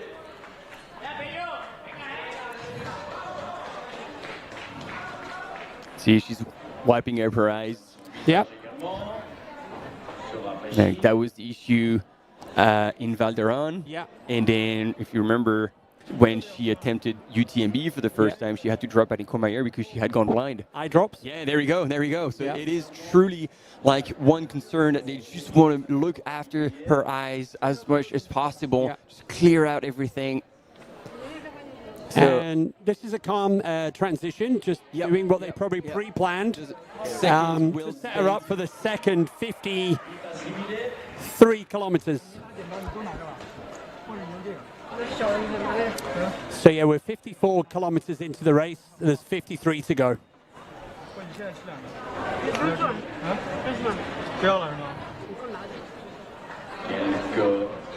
Salt? So guessing salt tablets. Yep.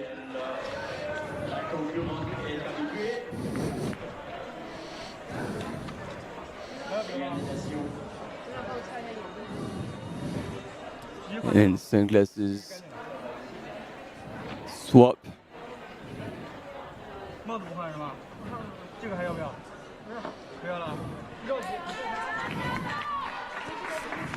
Go, go, go. Yao meow.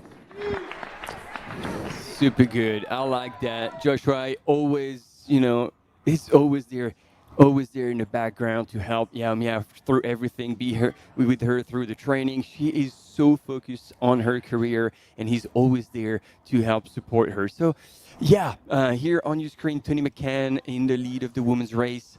And yeah, there was the conversation about the course change, and basically it's like, okay, like Bastien was like, okay, well, there's a change of strategy here. So now you don't do the last climb, meaning that once you get to Col des Montées, you go pedal to the metal. Right.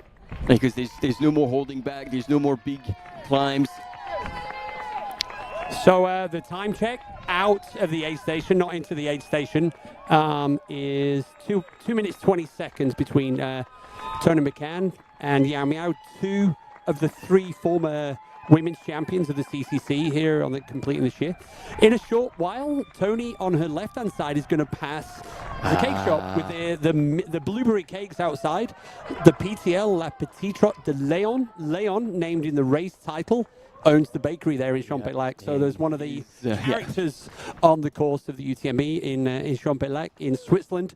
And as Stephanie Case comes back, Champex-Lac, also known as Little Canada. Well, there you go. I was just having a good gab with our guests offline because just so interesting to hear about the other races in the UTMB series. There is so much going on. Here we go. Yao Miao. So yes, Steph, while you were away, we've had our race leader and Yao Miao second place through the aid station. Yao Miao spent a bit more time doing eye drops, wiping the face and all of that. So there's a 2-minute 20-second gap between our two former champions out on the course right now. We've also seen Jen Lichter do the pass on Honoka Akiyama on that final climb as well. So Jen Lichter will be our next runner into Champlain-Lac, shortly followed by Honoka Akiyama. Fantastic. And so quick update as well, if you're just joining in, there's been a couple of chops and changes today. The big announcement, or one of them, UTMB is going to be delayed. So the race start of the UTMB this evening has gone back 2 hours due to the adverse weather conditions in Chamonix. So race start 7:45, which does mean that the CCC is going to almost run into the start of the UTMB. There is a precedent for this. Way back in 2014, Toffol Castañer from Spain, he won the CCC, and there's a great image of Toffol arriving at the finish line to a wall of UTMB runners. So the race organizers right now are preparing for that option. And also, the runners coming to Champlain-Lac now, this is the first time they see their support crews officially. So they are being told that since the race started, the last climb to La Flégère has now been removed. And the runners will do, so 2 more climbs. 1 more climb. The next climb is down in Martigny, 1,000 meters up to Col de la Forclaz. And then there is the steepest climb of all after Trion up to Les Ceps. And then we just heard Tony being advised by her crew, change of plan. Once you get over those 2 big climbs, it's foot on the gas, as we saw yesterday in the OCC race.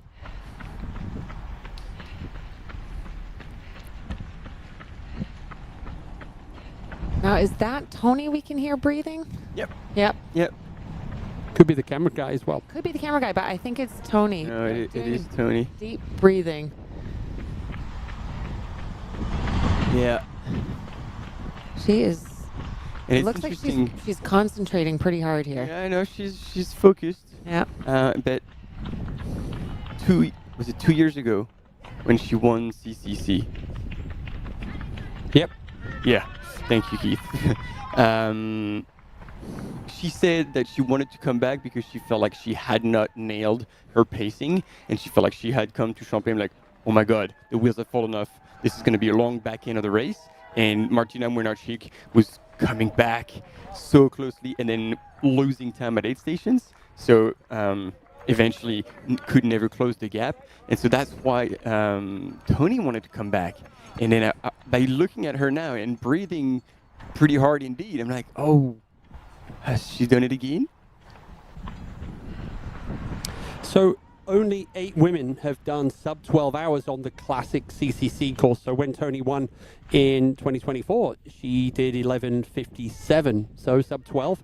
The course record on the classic course is Blondine Lirondelle from 2022, 11:40. And Blondine has done sub 12 hours twice on this course, as has Yao Miao, 11:57. So actually, Yao Miao's time in 2018 was 13 seconds faster than Tony McCann. So that's how closely these two are. So Yao Miao, Sumaya Buddha, Blondine Lirondelle, Ingvild Kaspersen, she's on the course right now. Ingvild, former winner. We also have Anna Tarasova, sub 12 hours, Sylvia Nordskar, sub 12 hours, and last year's champion, Martina Mlinarczyk. Yeah. And I guess you remember 2018, Yao Miao winning like CCC. She was one of the first like Asian runner to come and absolutely dominate. And then she was off for a while. Ooh. There we go. Shoe change. Shoe change. And now she's putting carbon plates into on the chassis. This is what we saw during Western States, where she apparently she was thinking for quite some time when she was running just how much she wanted to change her shoes. So she's very particular on what shoes she wears during certain parts of the course that matches the terrain. And this is the kind of specificity that we really see from some of these top runners, where they have studied the course, they know, what kind of technicality, what shoe is going to fit with uphills, downhills, smooth trails versus technical trails. Interesting to see her use that same strategy from Western States here. And right behind her, we have Honoka Akiyama, so third and fourth. Yeah, they are still in the aid station together. This is as we had for Tony and Yao Miao.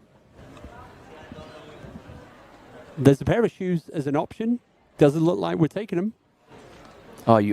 As a crew, if you're listening and you're ever gonna crew, always have a fresh pair of shoes. You never know. Break a lace, break an eyelet, something happens.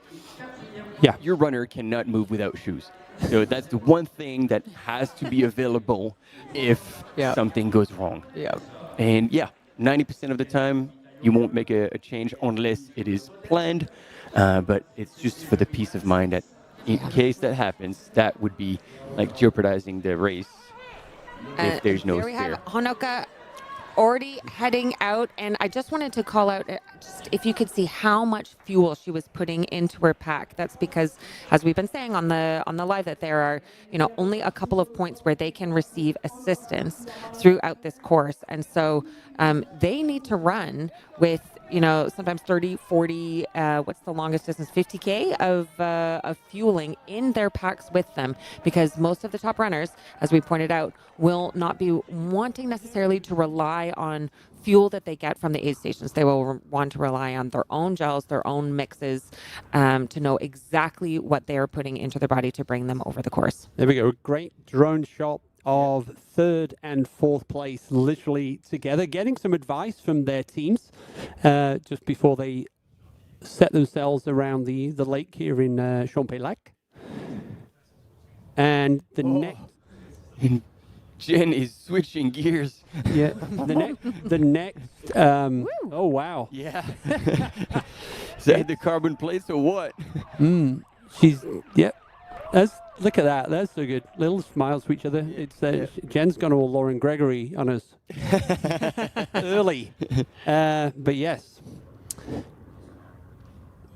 these two kind of like pulling each other along, which is great. So that's our top four out of Champex-Lac. And we'll give you a time check, actually. Yeah, I was just looking at that. So we have, before you make me do the math, I'm going to do it for you. It's this one's an easy one.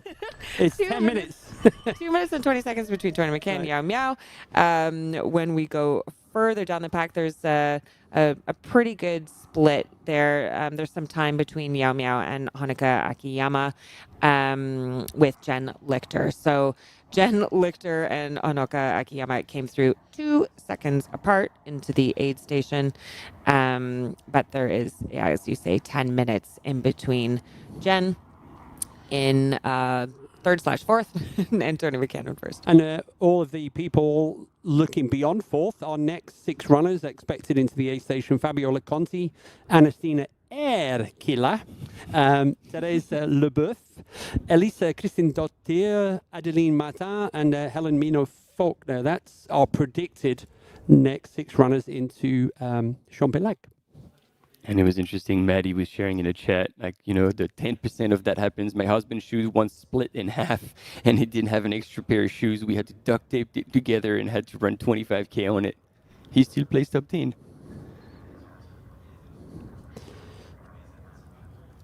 Yeah, I remember someone's just posting about the when they diverted the race in 2011, that the rain was biblical. I believe it was. Yep. And I had the pleasure that year of being the crew for Lizzie Hawker. That was another win for Lizzie Hawker.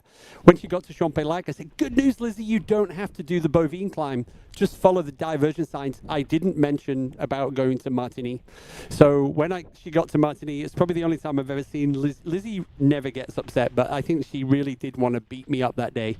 And so Lizzie Hawker then went on to win again. So Lizzie Hawker, the 5-time champion, the only athlete to have ever won the UTMB 5 times.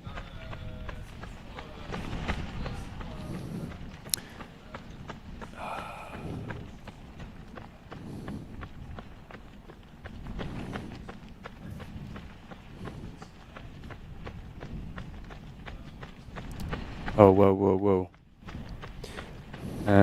Maybe we'll talk about this in... Yeah, after the break, we have one athlete that's withdrawn. I will double check that. We've got time to check before, it. listed as withdrawn but not confirmed. So it looks like Thomas Cardin from France might... Oh, we were going to tease them after the break, Martin. You just give it away. They're coming back. They're coming back. All right, team. We'll see you shortly after this break. Thank you.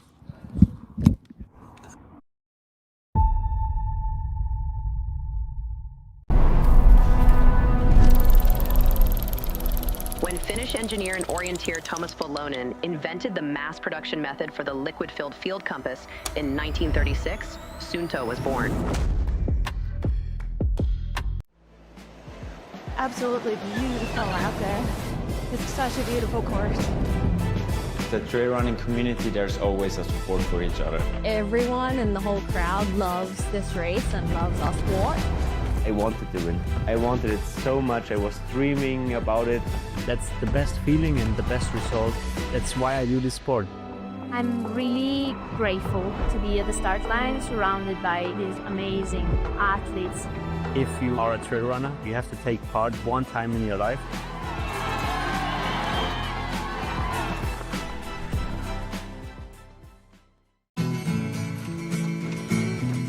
Try imagining a place where it's always safe. Come in, she said, I'll give you shelter from the storm.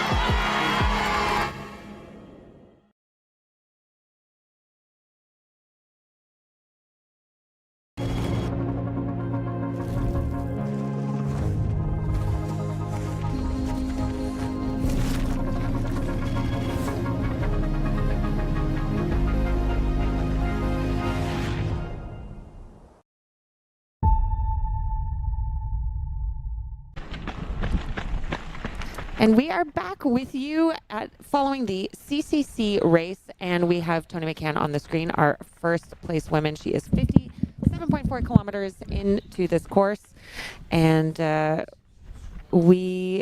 my goodness, look at her speed. It's been kind of wavering between 10 and 13, 14 kilometers an hour. Toni is looking incredibly strong.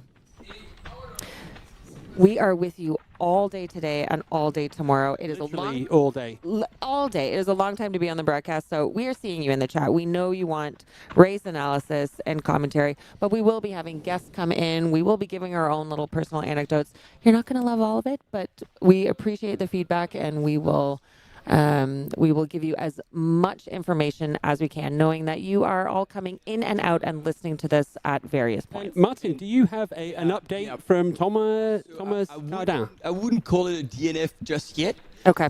We've sent a message to people on the ground to give us confirmation, but we've looked at the live trail cam, and while he was coming into the aid station, he was pulling flasks out of his pack as if he was just getting ready to refill them. So it did not look like he was sending any message that he was going to drop there. So Okay. unless he tripped in the aid station and injured himself on a bench or something, like coming into the aid station, it looked like he definitely was still in racing mode. So that's what we can share with you for sure right now. And as soon as we get an update, we will let you know. Well, fingers crossed for the fans of Thomas Cardin. Oh, yeah. So help you if you kind of know the course or whatever. Right now, Toni McCann is between Champelac and Plan de l'Eau, which is part of the traditional CCC course. When Toni gets to Plan de l'Eau, instead of going up to the Bovine, which is out now, Toni will turn slightly right and join the descent down to Martigny, which is where the front of the men's race is right now. So that's where Toni is on the course. Toni is ahead of Yao Miao and Jen Lichter. That is your top three coming out of Champelac. It will be interesting because currently it's not planned for a time check in Martigny, but we need one. Yeah. no, sorry, I was upping the volume because since she left Champelac, Tony's been moving super well, but I'm not familiar with the face she's making. No, and that's what I was saying to you.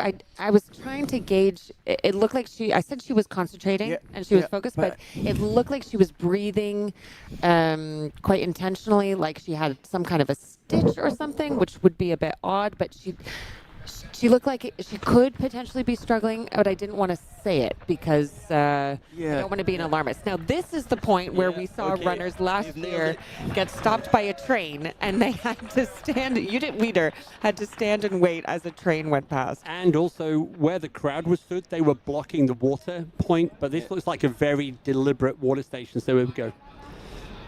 Here we go, gang, down into Martigny. We're still in Switzerland. So, question is, we see two runners. Where's the Eli third one? He Hemming? just dived off to the right. Oh, did he? Yeah, I don't know why, but yeah, the three of them came in, I think. Oh, okay, so I missed Eli. No, that's not the way out, Hans, just the other way. See, Christian knew. Yeah. So both flasks are filled for that monster climb. 1,000 meters of climbing coming up now. Wait, that's not Eli.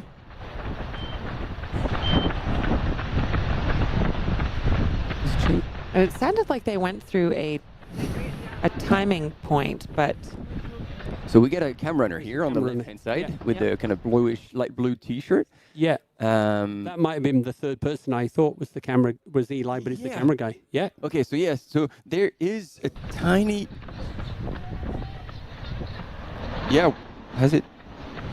So they've gone through some kind of timing point, but it's not updated on the website because this is the alternate course going through Martigny. So there's a big gap in terms of official timing points, as we've been saying, between Champelac and Trient.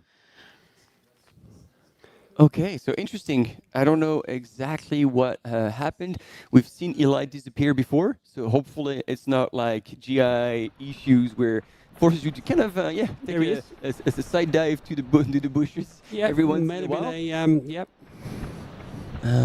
So I mean, good thing is you get lighter every time. So he would be about a minute back now.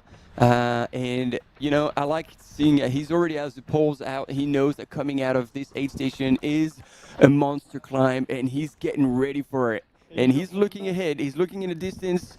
He's definitely not encountered anything that would make him feel like he can't fight for first still. So Eli's still in the game. Yep. We are now between here and the top of the Col de la Forclaz, 8 kilometers and 1,000 meters of climbing. And I was just getting a little bit of intel on Hans through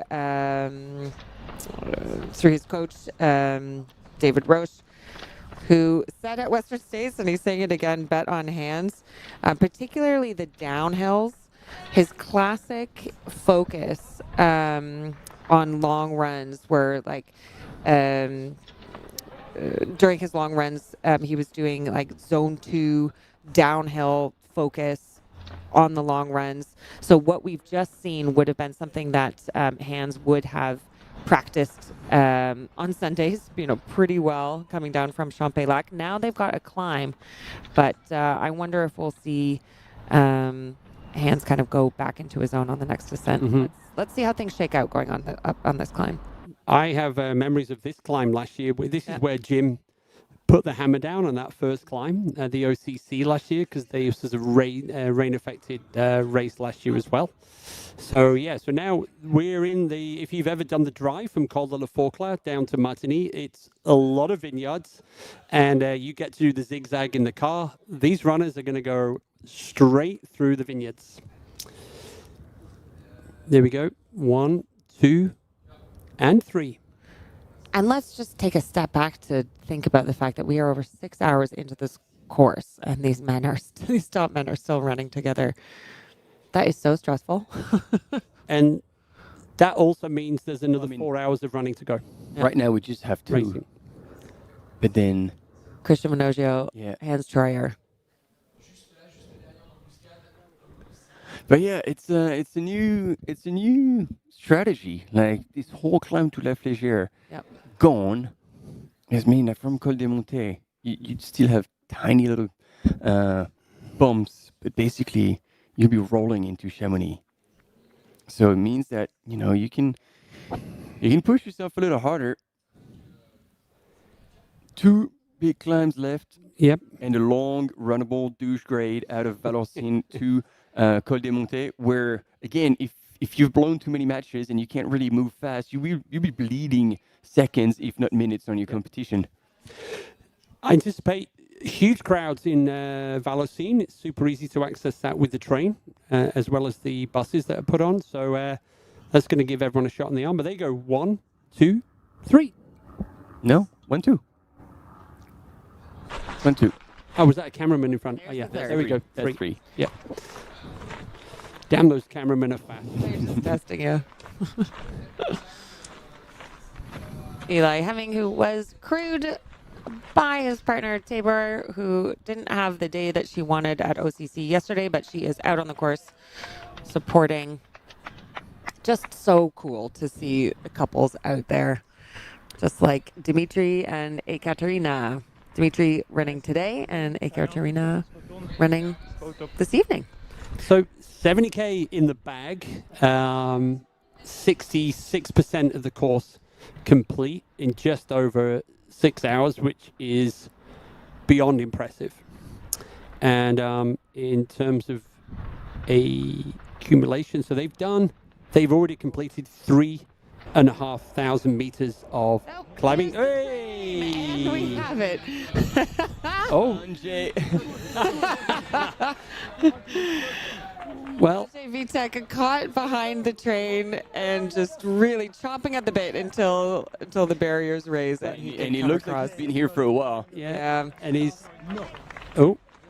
Yeah, like that's the ASICS team. Like, bro, we'll take care of it. Shake it off. Yeah. Don't let it take over. You get this. I was wondering if they will also say, do not go under the barrier. Yeah. Because there's a time penalty hovering around if you do that. So, well done.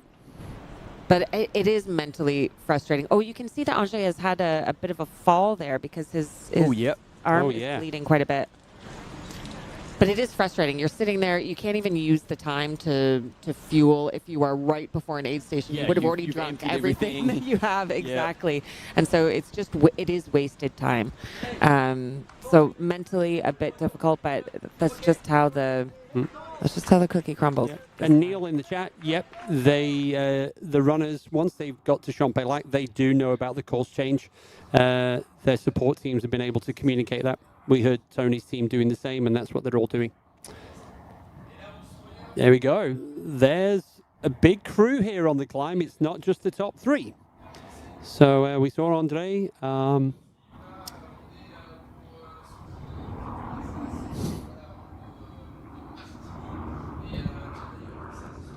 Do we think that's camera? Yeah, that's camera. That's the camera, the light blue T-shirt is the camera, and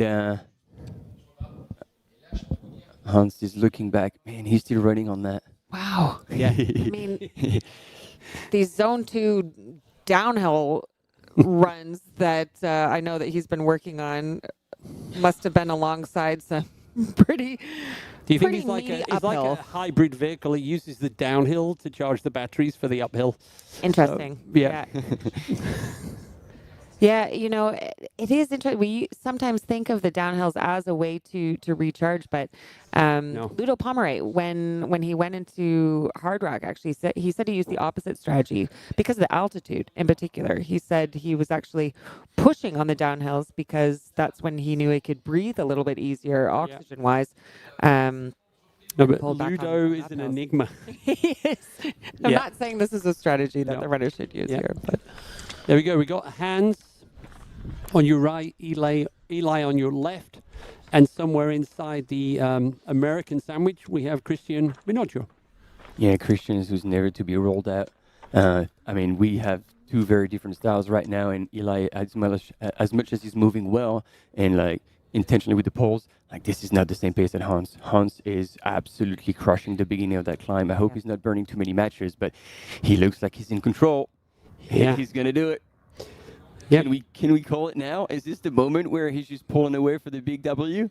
Well, Still a lot of ground to cover, but No, I'm not. I wouldn't dare call it now. This is way too early on. And as we learned yesterday in OCC, things can change really up to the last minute. Martin, this is a 1,000-meter climb, and then there's the steepest climb of the whole race still to come. So and pause as they will progress, help alleviate the effort from the legs that you can then use on the descents and on the flat sections. But Hans has been described as fearless and aggressive, and he is racing that's the to that proof right style there. today. So and it's this kind of style that's that gets the love of someone like Zach Miller, and Hans is getting a lot of love in the trail running community. Like, he's kind of just going for it. Everything is on the line. Go big or go home. Race with panache.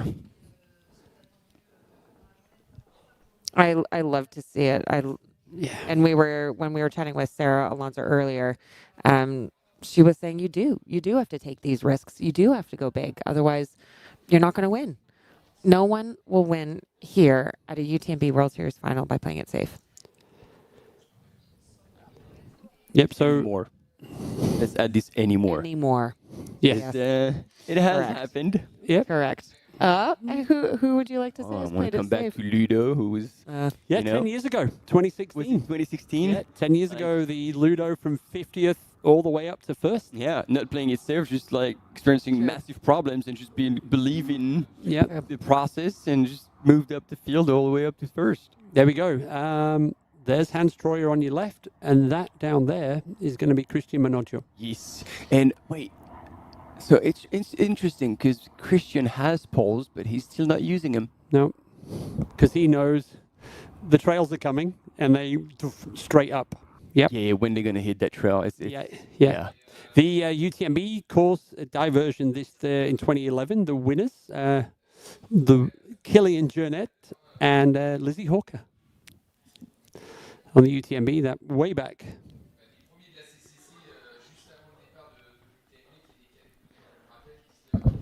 And while we're doing that, let's have a check back down in Champex-Lac, because we've had our top 10 women have reached the aid station in Champex-Lac. So Anastina Erkela was 5th into the Champex-Lac. Fabiola Conti immediately after, 1 minute after it, Therese Leboeuf, 2 minutes behind Fabiola. Adeline Martin, joint time with Therese. Elisa Christine Dottier, 2 minutes behind Adeline, and then wrapping up our top 10. So our 3 former champions now are in the top 10. And talking about former champion, Benjamin Rubiol here on your screen. Oh, yeah. Bleeding. I don't know how bad of a tumble he would have taken, but he was walking across the train tracks. Right. And that was not a good look. That's not something I'm used to seeing. He's always trying to optimize everything. So, you can see read the worry on his face. I think he's taking a moment to kind of recalibrate here. See, shaking his head. Maybe he was offered by the medical person a bit of help. Yep. And we got more runners coming in the background. Oh, yeah, he's taking a big breather. I don't know what's going on, but something is going on. Usually he's like super fast in and out, so he's taking his time. So obviously wanting to get it a go. Look, Grenfell Shaw coming in, and he is in a rush. He is gunning for it. Yeah. There's a nice stark contrast between 2 different runners right there.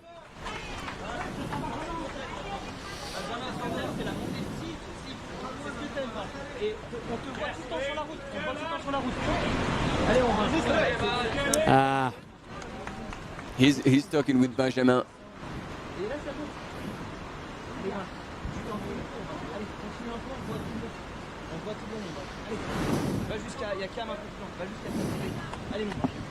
Devant, ça saute, ils sont allez mon Benjamin. Allez mon Benjamin. Allez Benjamin. Ça va péter devant, ça va péter, c'est parti fort, ils vont sauter devant. Allez, allez. Man.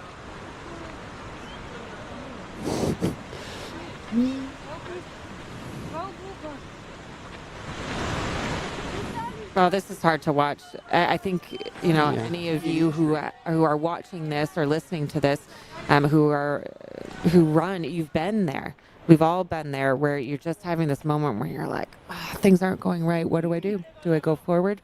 Do I drop? They were like, it was all motivation words, like, hey, keep going, you got this. Like, this what's coming ahead is what you like. There's a big climb, you're gonna be able to keep moving. But it sounded like there's no injury.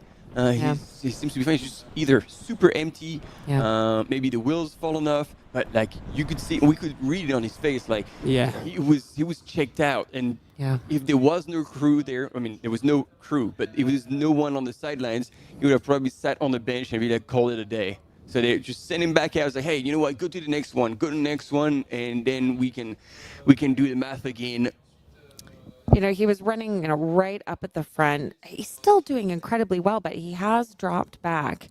And mentally, even if there's nothing physically wrong with him, mentally that might be just a little bit. Yeah, the shrug of the shrug of the shoulders was kind of like that. But this is great view now of this really, really steep section. This never-ending climb up to the Col de la Forclaz. And if we're talking in food. Oh, I guess no. I was going to say the pizza is creeping up on the burger, but truly, I can't claim him as French, but it might be creeping up on the baguette.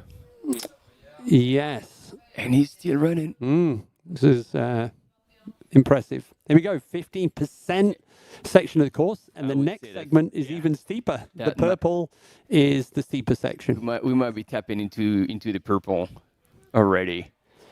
But yeah. Question in the chat, does Hans ever power hike? Not very often. If it is at all runnable, he is running. Just had a cheeky look over the shoulder. Yeah, to assess the damage he's hopefully has done on Christian Minojo, but Christian Minojo is a hard one to shake, especially on steep terrain, either up or down. That's his jam. That's what he does, and especially with poles.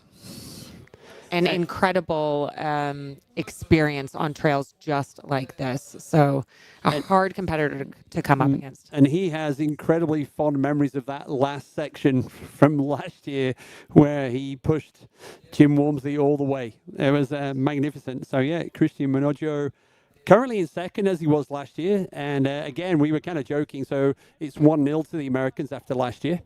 And there we go. There's Eli. Got this in the bag. And if Christian can beat both of these, both Eli and Hans, does that count 2-1 to Italy? Does he get 2 points for that one? So, yeah.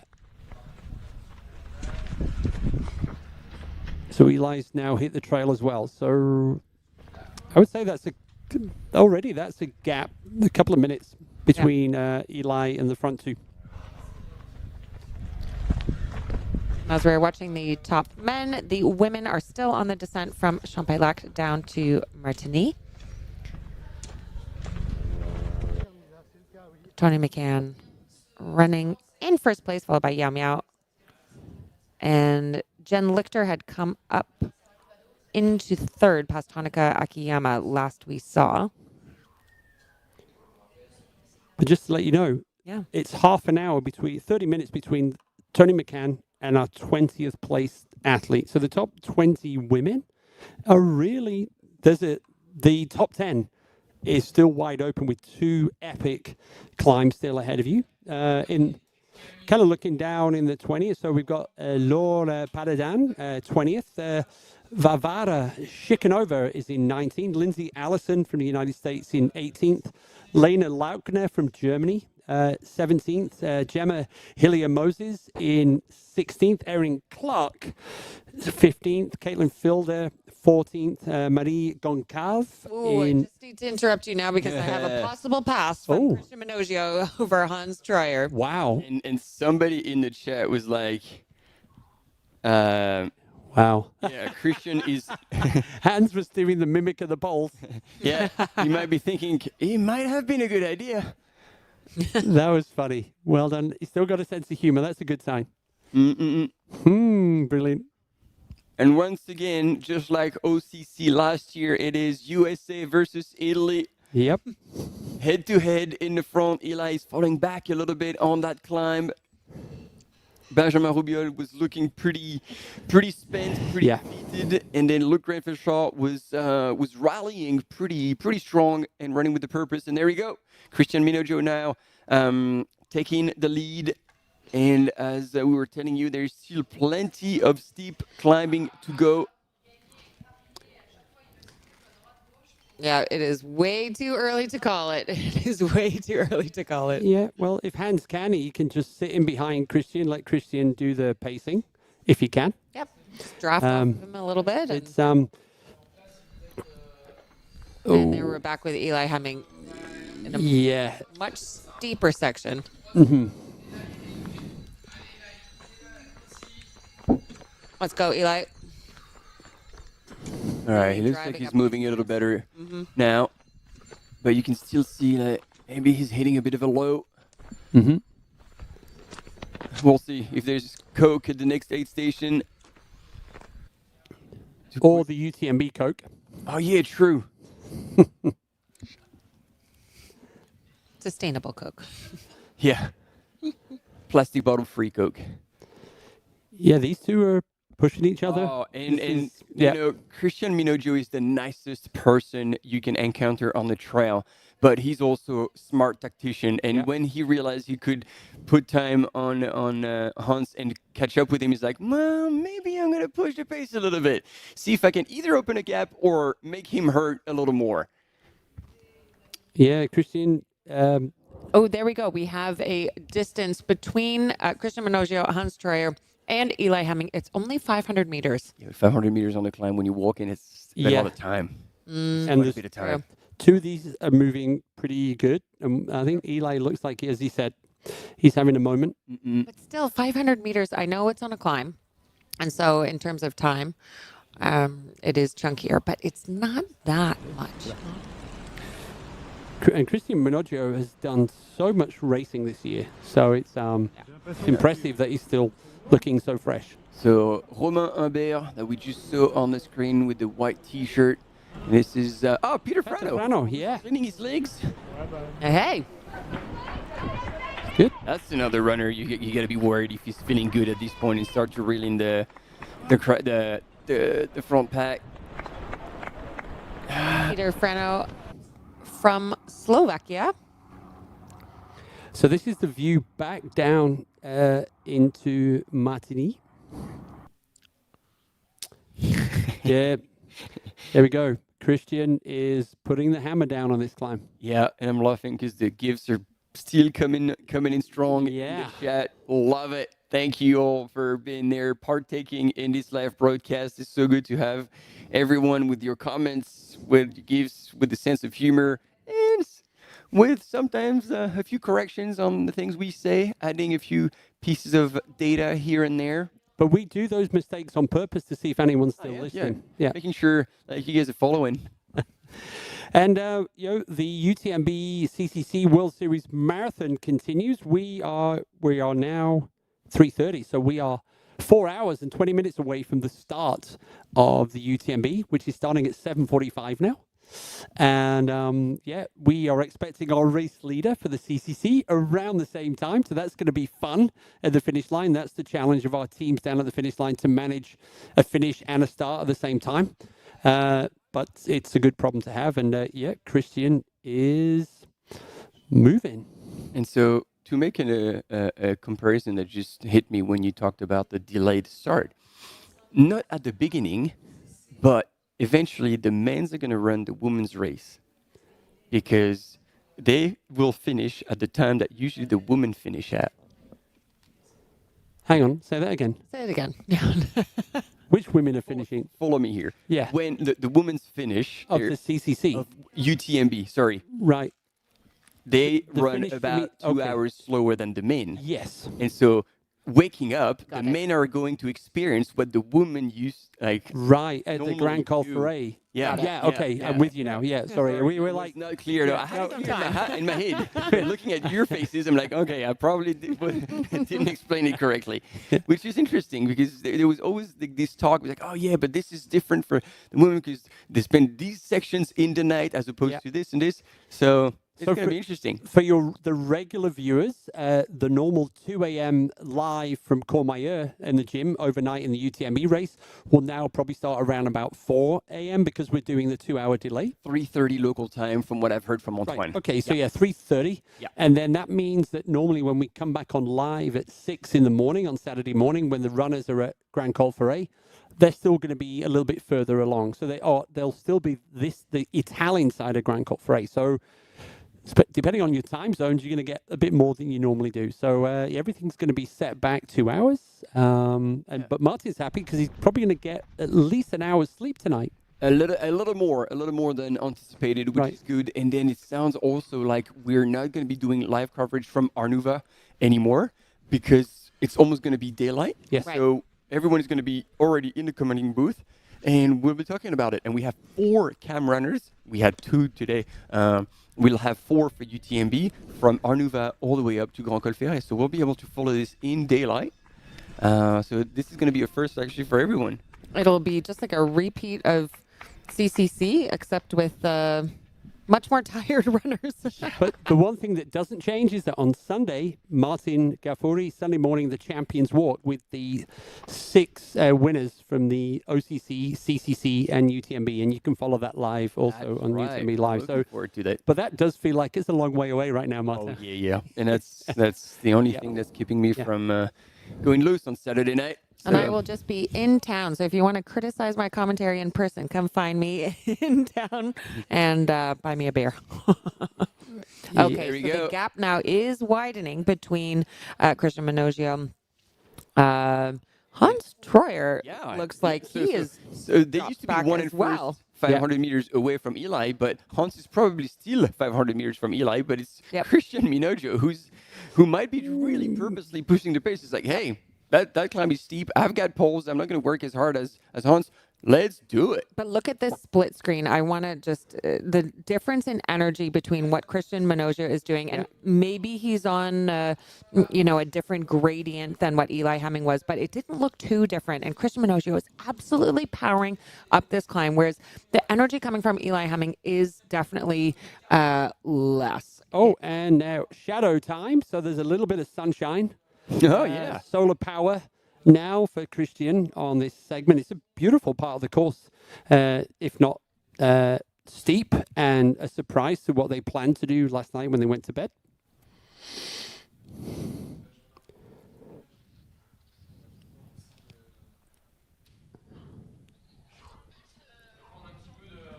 Yeah, I think the spring in Christian's step is kind of the telling.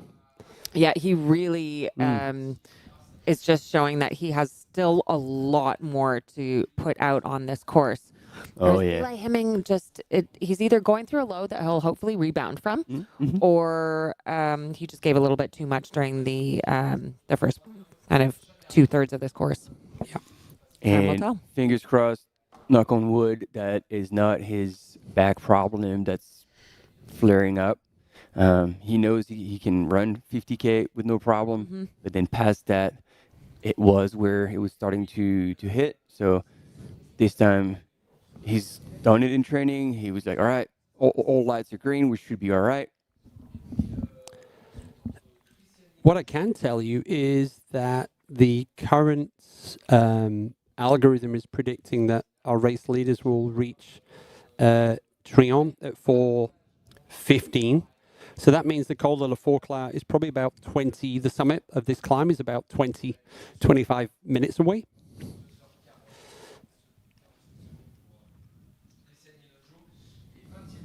Yeah, this is the 1,000 meters of climbing from the bottom of in Martigny. Yeah, that's a big climb. And then La Norvège was saying that in the next descent, Christian Minogio will put even more time on Hans. Whatever he does, and we know he's a strong descender. I hope he watched the live broadcast yesterday. Because in that descent into Trion, some runners, cut the corners, which therefore meant that there were opportunities to do so. So we were said it before. In Monterosa, he got a 15-minute penalty, so we can hope that he'll have that still at the back of his mind. He's like, I was in the lead, I lost it because of that. I'm going to be extra careful in the rest of the course. And indeed, on that steep section, he could very well be pushing the pace a whole lot more. So behind Eli, we saw Andre Vitek looking a little bit disconsolate about the whole train situation, but you got to let that go now. Behind Andre is Miguel Arsenio, and then we have Luke Grenfell-Shaw. Let's listen in. Not much of an answer. The camera runner asked, like, "Are you okay?" Well, he's still moving, but he's grinding. Mm-hmm. It's not coming super easily at the moment. And I'm not saying that as a criticism. No, Again, of course. it's funny to be sitting here as a commentator, when you're saying, oh, that person looks a bit tired. They are 72, 73 kilometers into a race. This is tough. So it is completely normal to have low moments. But it does look like he's digging deep right now. We're a bunch of backseat trail runners. Exactly. Well, some of us run TDS at the beginning of the week. No, I am not going to mention that again because I have gotten called out for mentioning it too many times. I'm sorry, guys. All right. It was a big race. I'm 44. It was fun. I will not mention it again. Was that by your partner? Or was it the audience? Yeah, it's my partner in the chat just hazing me. Even your daughter's like, Mom, I can't really speak at the moment, but time out on the TDS. About it. I get it. Runners are super annoying. I'm going to put on my commentator hat and I'm going to pretend I'm not a runner for the next 24 hours. I was curious now because I've lost track of this. When you finish TDS, do you get a vest? Do you get a medal? What do you get? Do you know, back in the day, when you finished UTMB, you used to get a gilet. Do you remember that? Of course. And I have my gilets from 2012, 2013. There was a T-shirt that you could get when you picked up your bib. There was no finisher gilet. Oh, okay. But you could also opt to not pick up your T-shirt if you wanted to kind of help the environment a little bit more. And so I have no T-shirt. I saw. So all I get to do is talk about it, guys. Yeah. Give me a break. Yeah. Well, guys, guess what she talks about when there's even an ad break. So yeah. So you're. No, I saw somebody that was disappointed that they didn't get a medal at the MCC or something because they were like, I promised my daughter I would bring back a medal. So, yeah. That's the thing. Don't ever commit exactly to anything you're not sure about. Well, maybe you could find a chocolate medal at the airport on the way home. So come on, be creative. Bring back. Be creative. You know what? Pick up a stone from near the UTMB finish line. Call it a UTMB stone. Give it to your daughter. I think that will work. Now, as we are just shooting the shit here, we are watching our new men's leader, Christian Minogio, absolutely motoring up this climb at quite an impressive speed. The poles really coming in handy over Hans Dreyer, who is not using poles, and Eli Humming, who looks like he's having a bit of a low in third place. We are going to a short break, but stay with us. We will see you in a minute.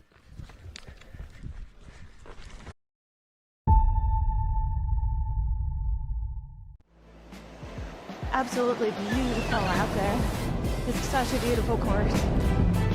The trail running community, there's always a support for each other. Everyone in the whole crowd loves this race and loves our sport. I wanted to win. I wanted it so much. I was dreaming about it. That's the best feeling and the best result. That's why I do this sport. I'm really grateful to be at the start line surrounded by these amazing athletes. If you are a trail runner, you have to take part one time in your life.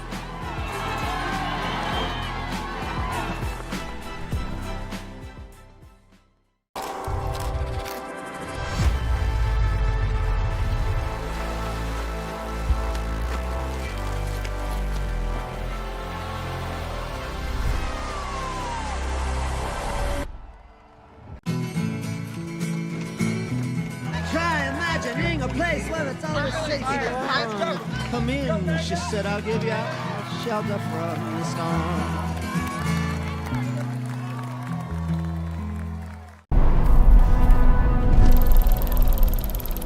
When Finnish engineer and orienteer Thomas Volonen invented the mass production method for the liquid-filled field compass in 1936, Suunto was born.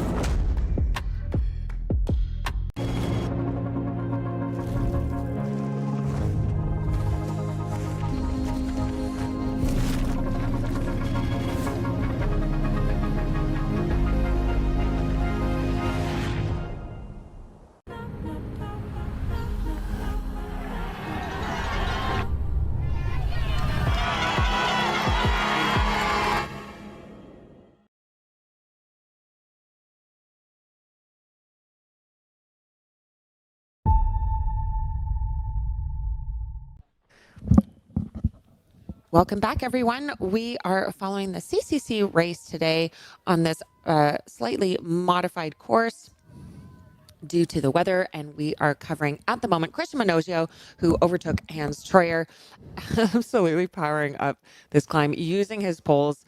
A lot of questions in the chat about whether Hans Troyer is regretting not having poles at the moment.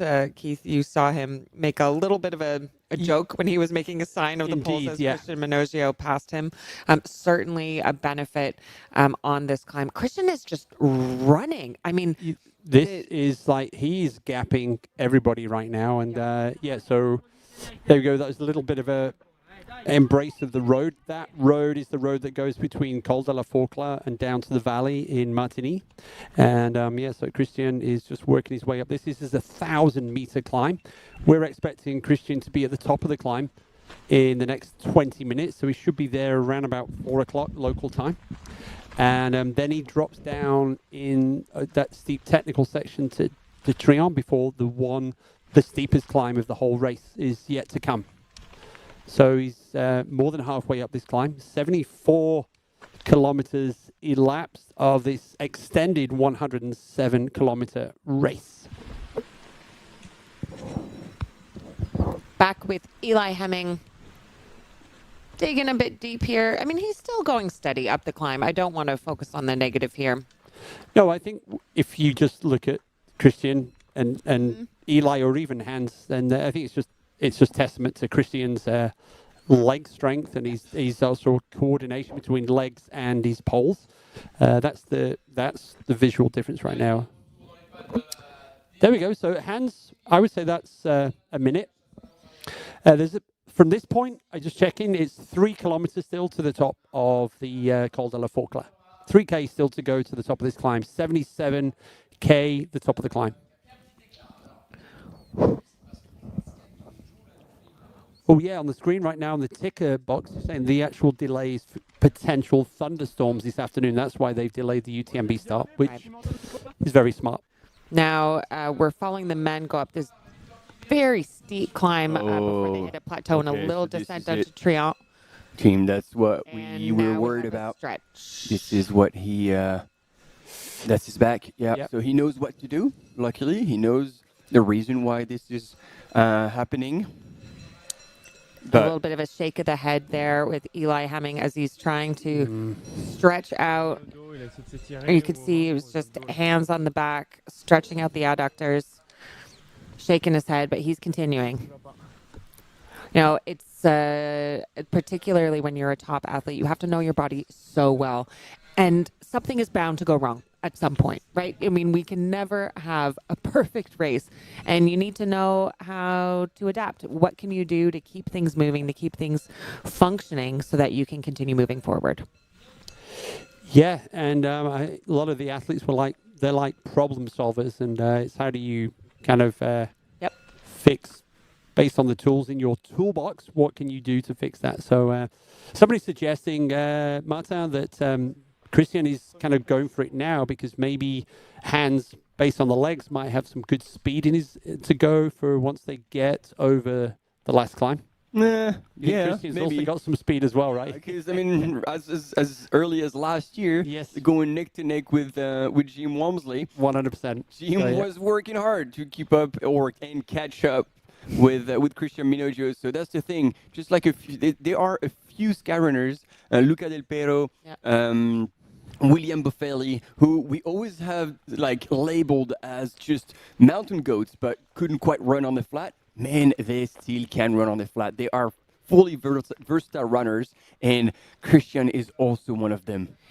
Now, I know we're all getting sick of the poll chat, but because there was a comment, I do want to respond to it. You know, questions about whether Hans should just pick up some poles along the way to help him, and that is forbidden. In the UTMB races, under the regulations, it is forbidden to start without poles and then pick them up during the course.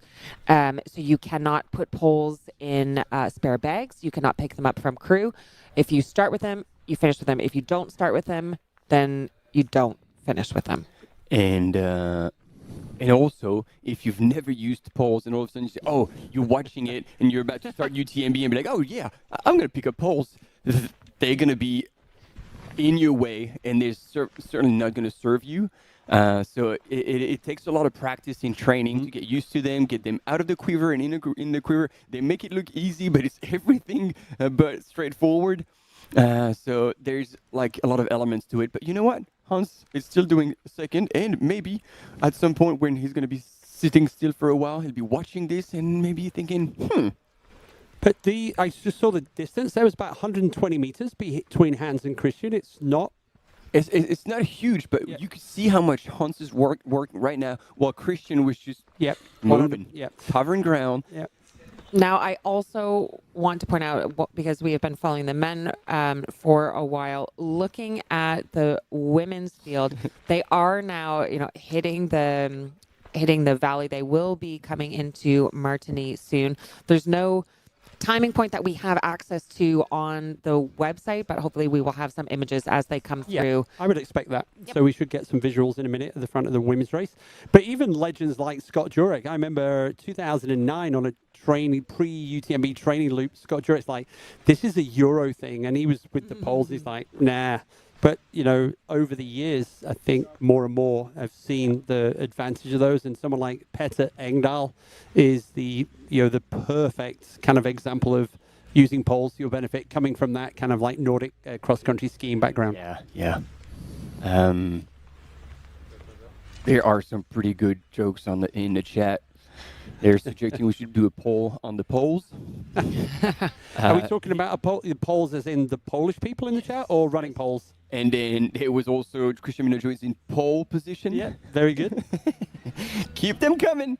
And then no, actually that's a good question. You could guess, but they could be carrying one pole, but the cam runners, because they need to switch hand with the camera, they actually have to do everything without the poles. There you go. On the visual right now, you can see the road on the right-hand side zigzagging its way up to the Col de la Forclaz, and you can see Eli, Hans, and Christian on their climb.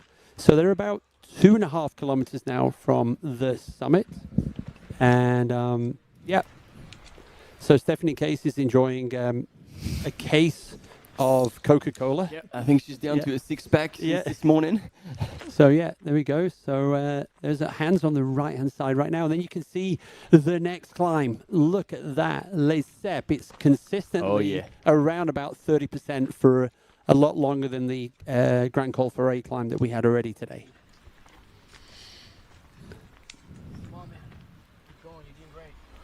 And once they get to the top of the Col de la Forclaz, they also have that 2K steep descent through the forest into Trion.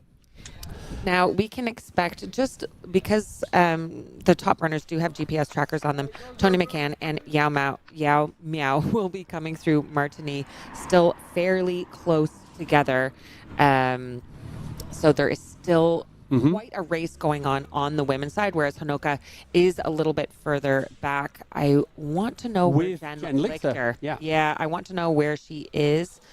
It's not obvious now. No.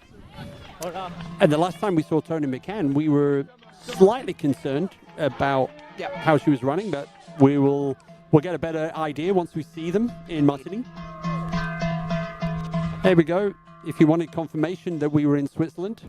and he'll be taking the start tonight. My Swiss joke, Pau Cowbell, will be on the start line this evening.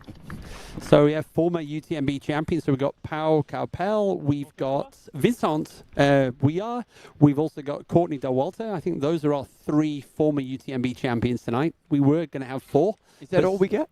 I believe so. I think it was 4, but sadly, as you know, Martin, more than anybody else, Ruth decided to give everyone else a chance this year. That was kind of her.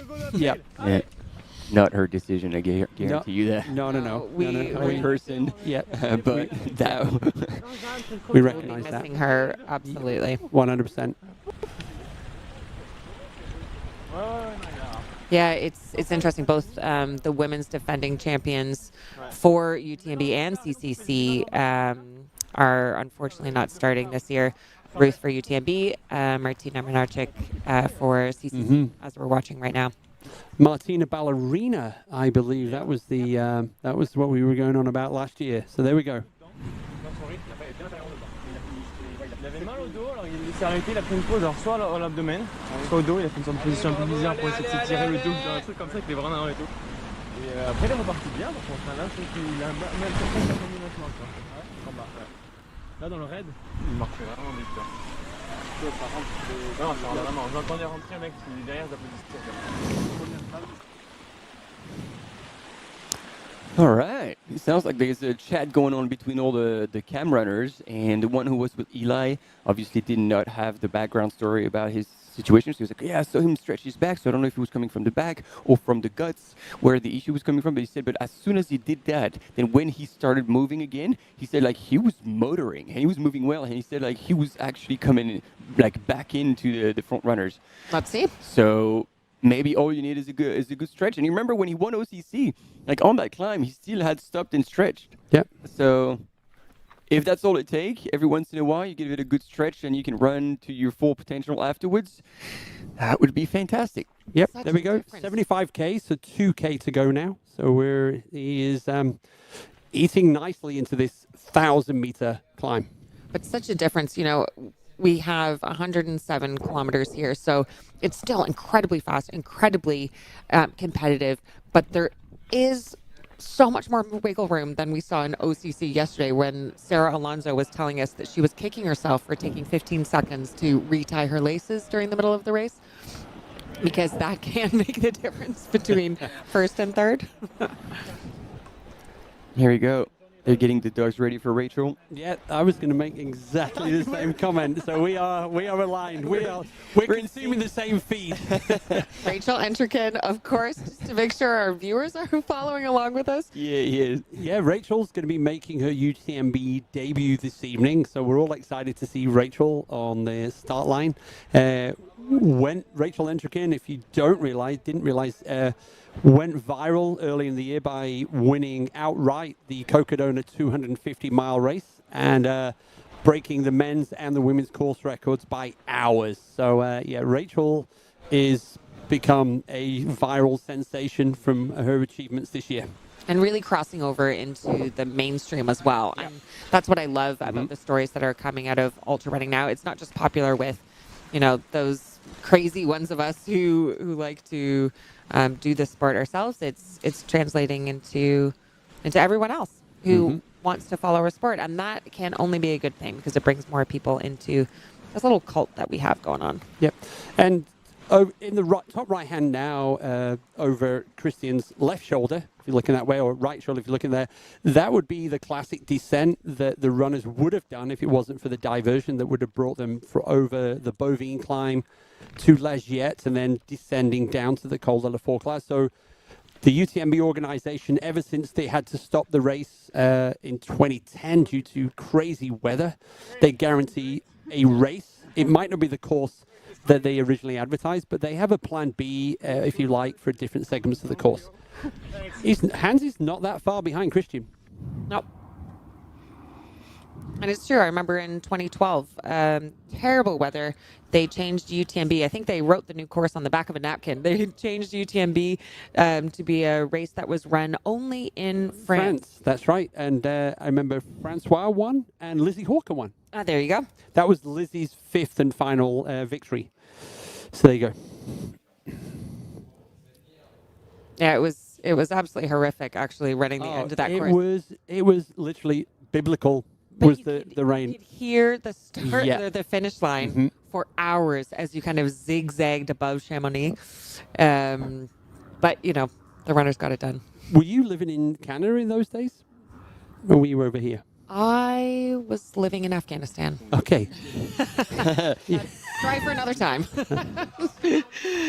And there we go. Is that Luke Grenfell? Oh, yeah, he is. I mean, when he went through the aid station in Martinique, he was on a mission.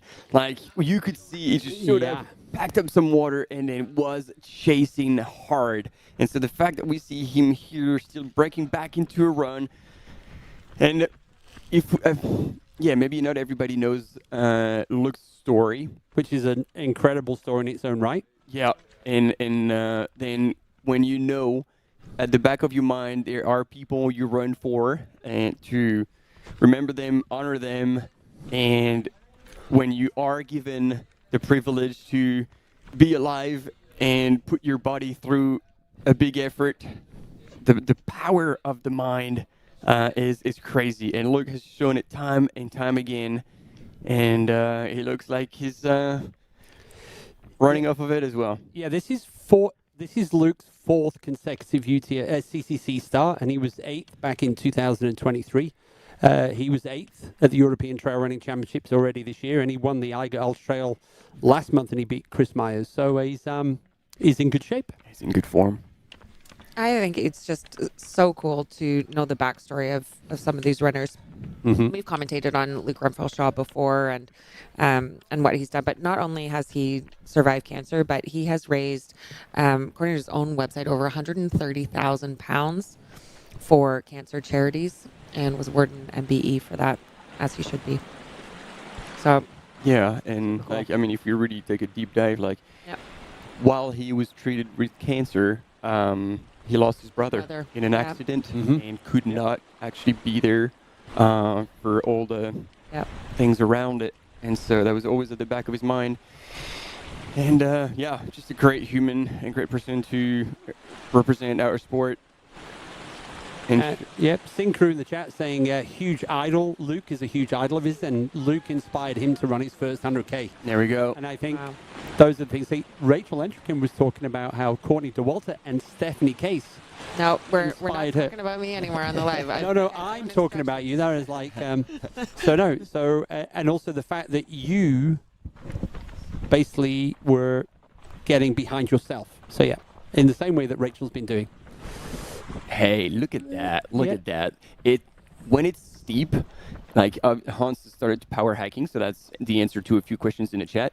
But as soon as he gets a little bit more like flatter, he's really open up again, and he's back at running fast. Gee, free shower. Look at this. You know, we were dealing with cold temperatures this morning and rain, and now we have Zach Barron from the U.S. getting hosed down, showing that you really don't know what you're going to get when you are out in the Alps. You're cold, you're hot, you're wet, you're dry, and you want to be wet. There we go. It's not even the top of the climb, actually, but that is the last part of that climb out of Martigny. Hey, so Zach, by the way, just in case, he's 43rd, just to give you some context about where he is in the race right now. Hans Dreyer still running up the climb. He's not giving up. That's the thing. Yeah, he's still able to shift. He's a fighter.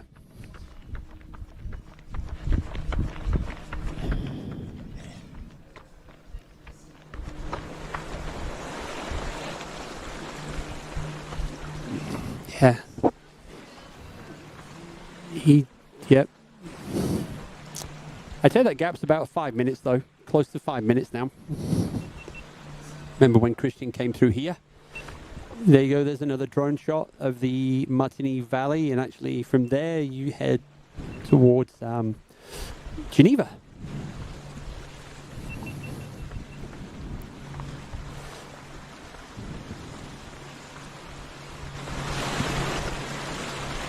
If you're just joining us, course update, in addition to the one we're on right now, is the La Flégère climb at the end of the CCC race has been removed, and they will adopt the end of the OCC course that we saw yesterday. This is our race leader, Christian Minoggio. He's probably about, there we go, 1.2K before the top of this savage 1,000-meter climb from Martigny.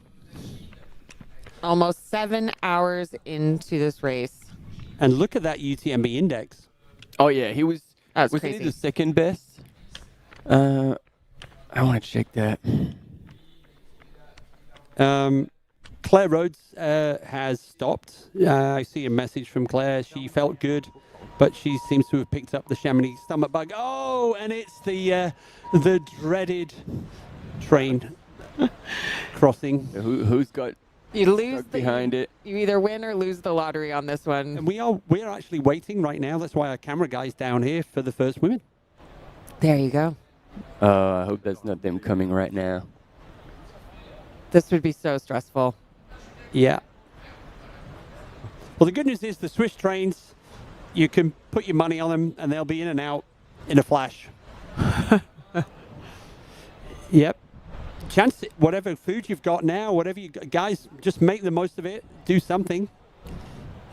Push-ups, jumping jacks. Or you could do the Sarah Alonso worm that you did at the finish line.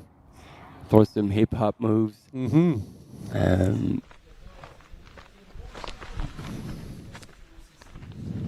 There we go. Almost to 7 hours of race time since we unleashed our athletes at 9 a.m. this morning on the not so sunny side of the Mont Blanc in Courmayeur. Hans finally into a power hike, no longer running.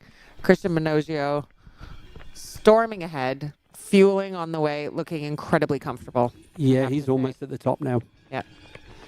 One of those, the Swiss cows. We're going to be our first time check. It's been a long time since we had a proper time check. It's going to be down in Trion. Historically an aid station where they could get support, but that's been removed now, mainly just because of the amount of traffic. There's not a lot of parking in Trion, so that's the reason for that. Yeah. Totally understandable. And yep. And it's, you know, single lane, kind of narrow roads, winding roads, people driving, lots of cars through those areas, through those valleys, and tired crew driving through those valleys. It's just better for everyone. Use the transport where you can. Yep. And cut out an aid station. Well, cut out a crude aid station. Yeah, it might still be a place where one or two teams drop somebody just to maybe see if there's anything they need to know before their athletes do arrive in Vallorcine. So that's going to be their second regroup.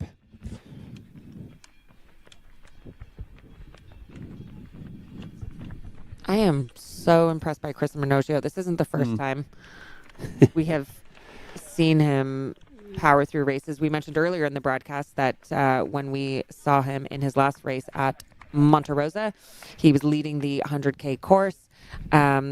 Also suffered from the same infliction that 4 runners in OCC faced yesterday, where he got a time penalty due to unintentional, but still a mistake, course cutting. And unfortunately lost first. He finished in second, but just a consummate professional, took the penalty like a champ, and it is a mistake he will never make again. And we've seen that here today on CCC. He's focused. He's staying exactly on track. And he is looking incredibly strong in first. Now, on the left-hand side of your screen, you can see a flyover of the distance now that Christian has put between himself and Hans Troyer. And you can also see we're literally, Christian is literally almost at the top now of the Col de la Forclaz. There should be a few folks up there, not millions of people, but it's easy to drive up there. And yeah. There we go. Hans back to running. He is looking ahead to see how far away Christian is. And this what is coming up? This is not the same like bounce. Like it's still a bit of a bounce, but it's really low to the ground now. That's tried. You're right. Well, let's not forget, gang, if you look at the top, 7 hours of incredible racing so far. And 76K and about 2,500 meters of climbing now. That's just threw in that extra 1,000 meters of climb on that last segment. And then you guys were talking about the course cutting. It's like there's several questions in the chat. We'll try to address them all.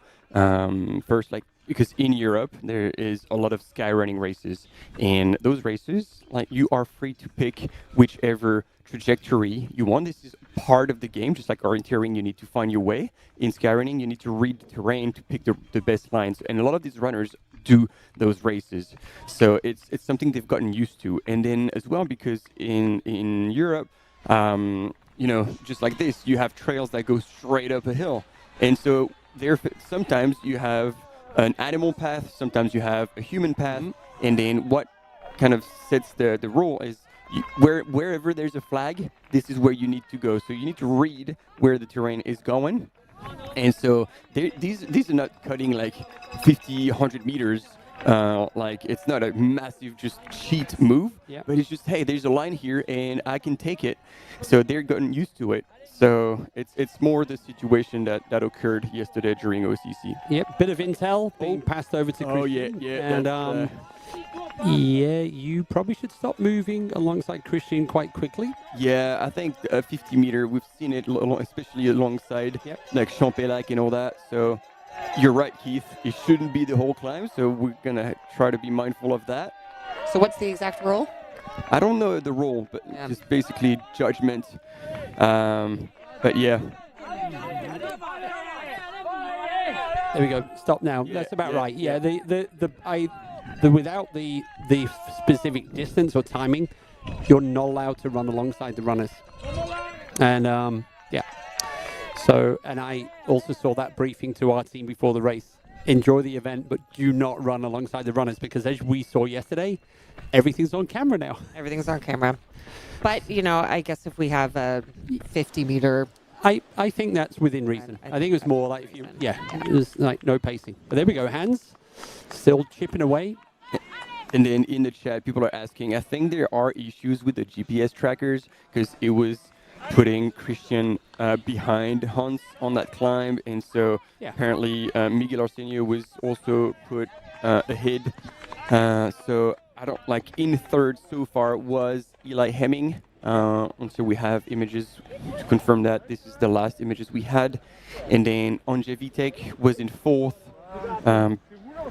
It's been a while since we have eyes on them. So this gap is not that big between Hans and Christian.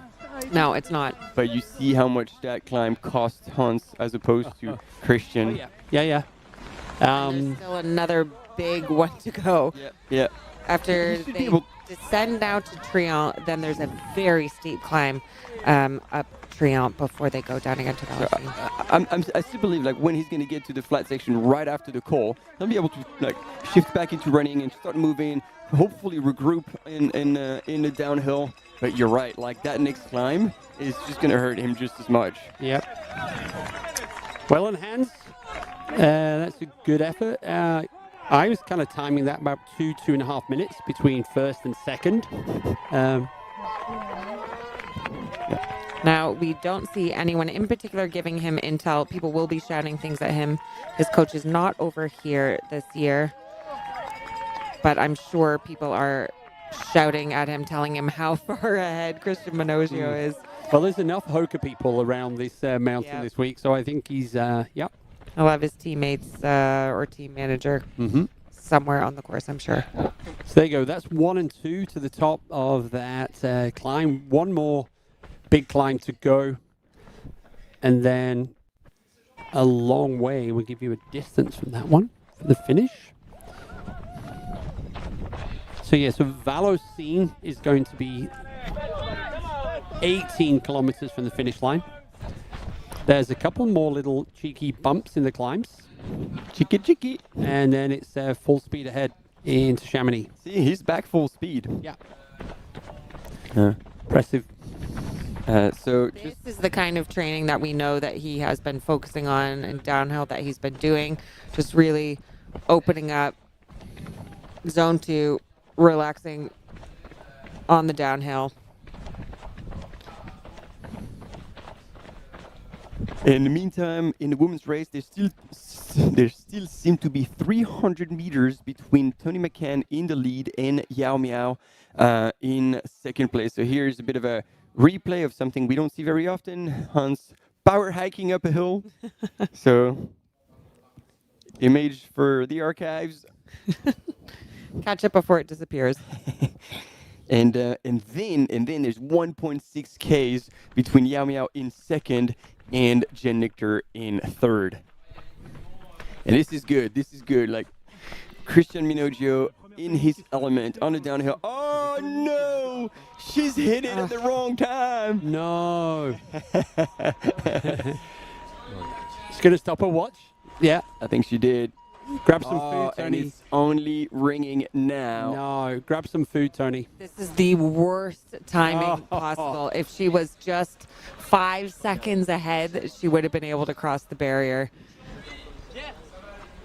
But she's. It's almost like you've just been Taking it given like a you've champ. just been given a time penalty. Regroup, Tony. Regroup. Wow. That is so hard. She's not the only one, though. No. But she's the first leader. She's the race leader, so that's like. That hurts. And all she's doing is staring back on the trail. Can she see? Wow. This is really tough to watch. And you're right, she has her eyes glued to that trail behind her, waiting to see Yao Miao descend. Wow. Oh my gosh. And no. Yao Miao has caught up to Tony McCann because of the train. The two of them are now waiting for the train to cross. This is Yao Miao's chance to really leapfrog ahead if she's got the legs. Tony's now has kind of got that I don't believe it kind of look on her face. Yep. And now she's looking to see if there'll be a third coming up. There's the train. Absolutely brutal. Okay, let's resume the battle. So the winner of this little debacle is Jen Lichter as her competitor. Don't speak too soon. She might face the exact same situation when she gets there. Right, there we go. So...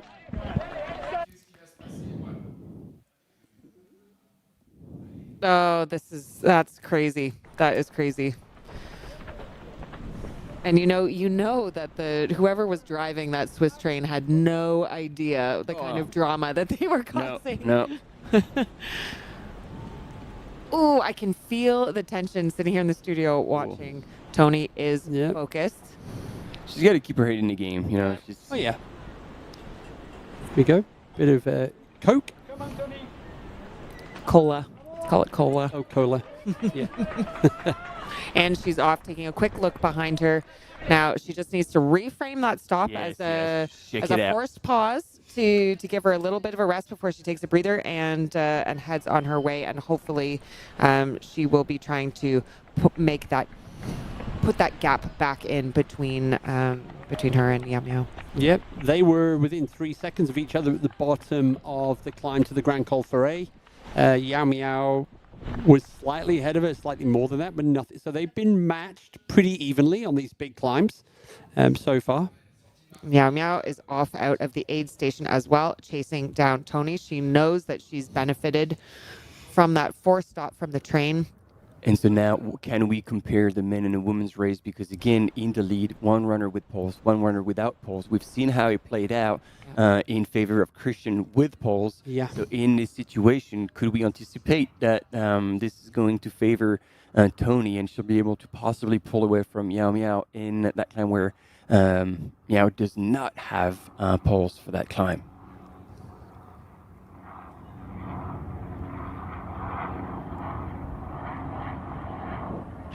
Oof.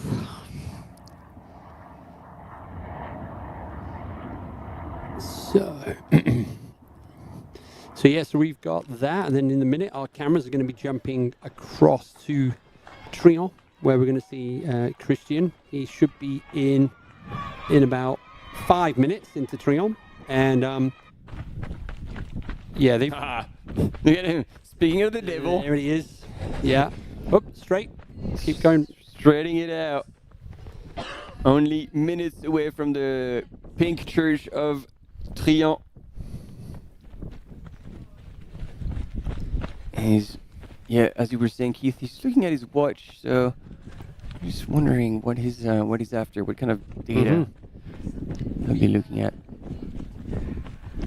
Don't.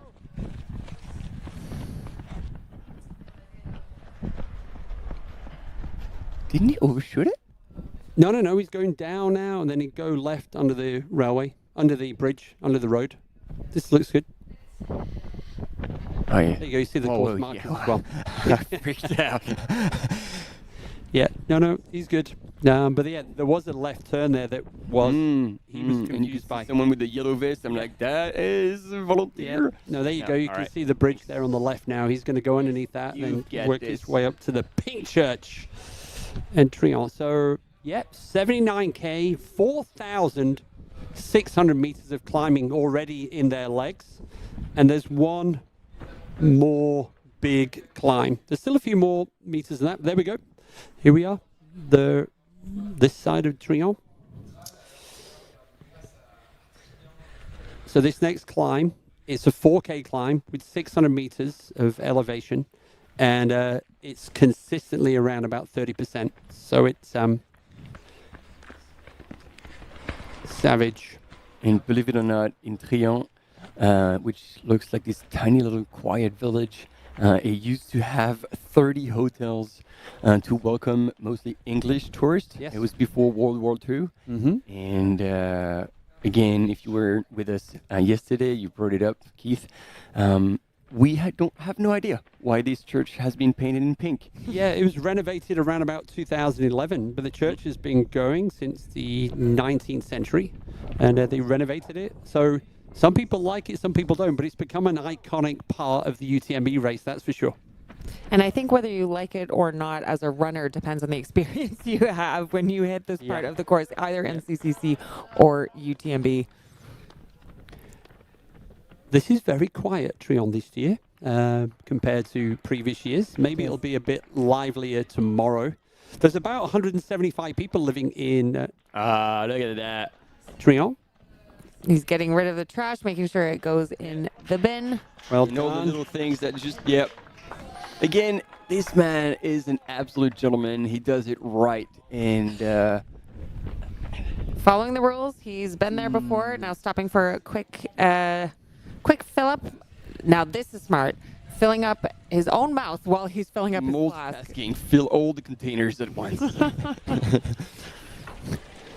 That is efficient, I have to say. Let's go, Christian. He's focused, getting it done. Has he got now? That was only one flask that he filled up there. But he knows, it is a long climb. There's another one coming out. Yeah. So he's going one water and one Coke, we maybe. assume like cola. Yeah, this is going to be our chance to give you a time check.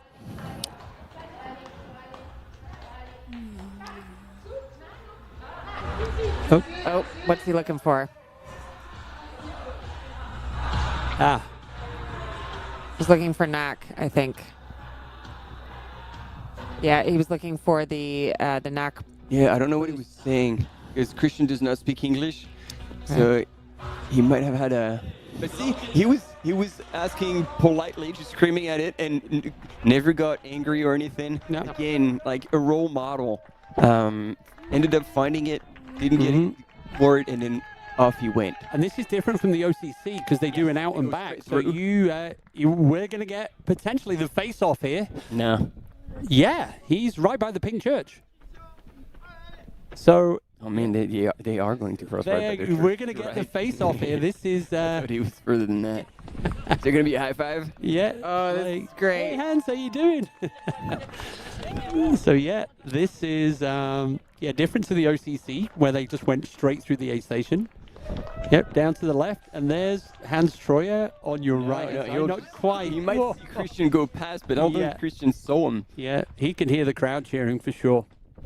Oh, they've done some work on those steps. Oh yeah, neat little trail now. That was close. So the gap is not much at all, despite two different styles in that climb. We have a race on our hands, people. And we will give you the official time check into the aid station shortly.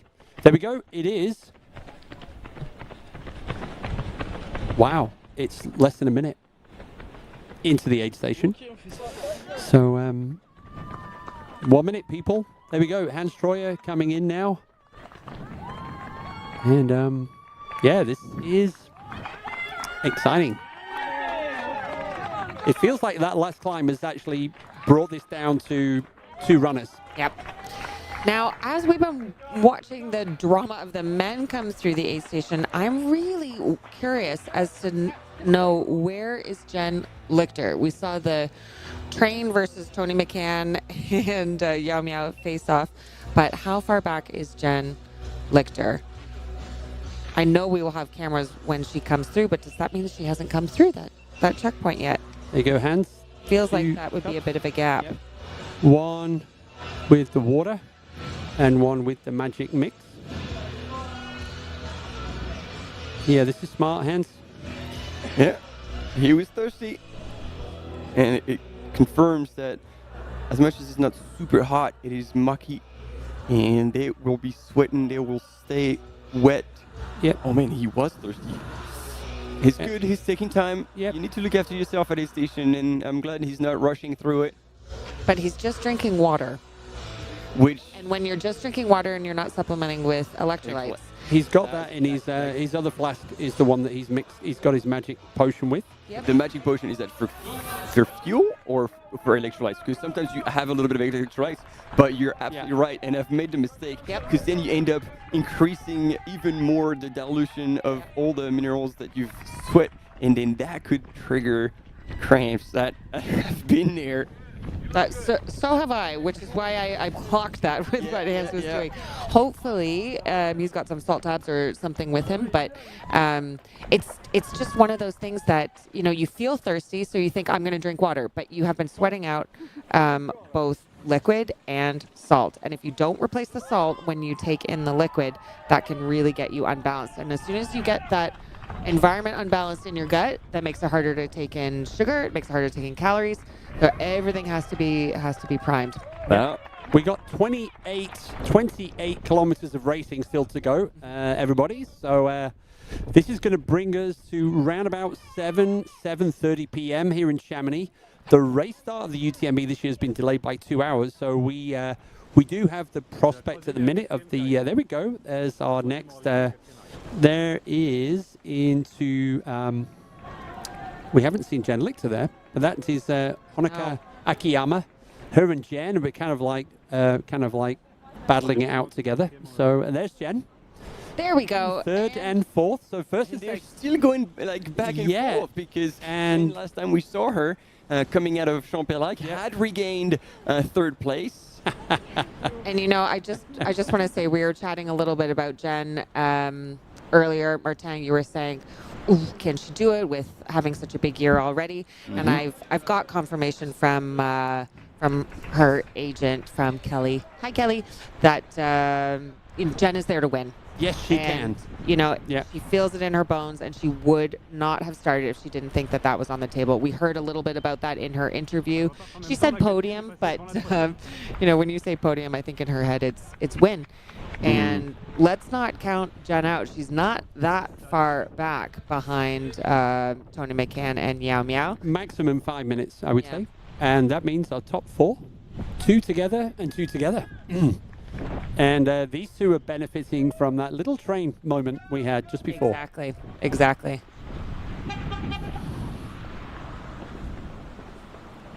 Let's go, Jen. You think it's less than 5 minutes, Martin? Or more? I think a bit more. Oh, wow. Wow, look at Yao Miao. She is powering up that hill. So, do we think she's in the lead now based on the fact she's the first one on the camera? Or are we going to maybe the drone shot has picked her up. Here we go. Zoom back out. Yeah. We shall see. But I'm impressed. Like, you know, she was maybe a little bit more like slower, more conservative, especially coming out of that aid station. Mm-hmm. Yeah. But the wheels haven't fallen off. That's for sure. Sony. Wow, there we go. Right. You were right.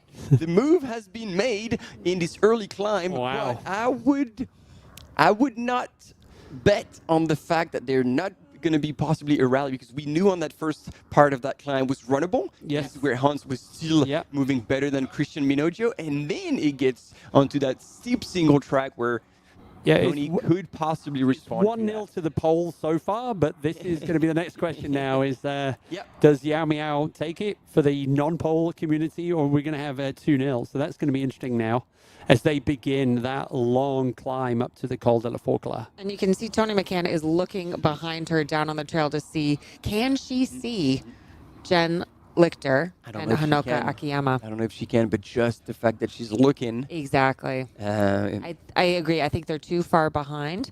Maybe more than 5 minutes. We should have set our stopwatches on there.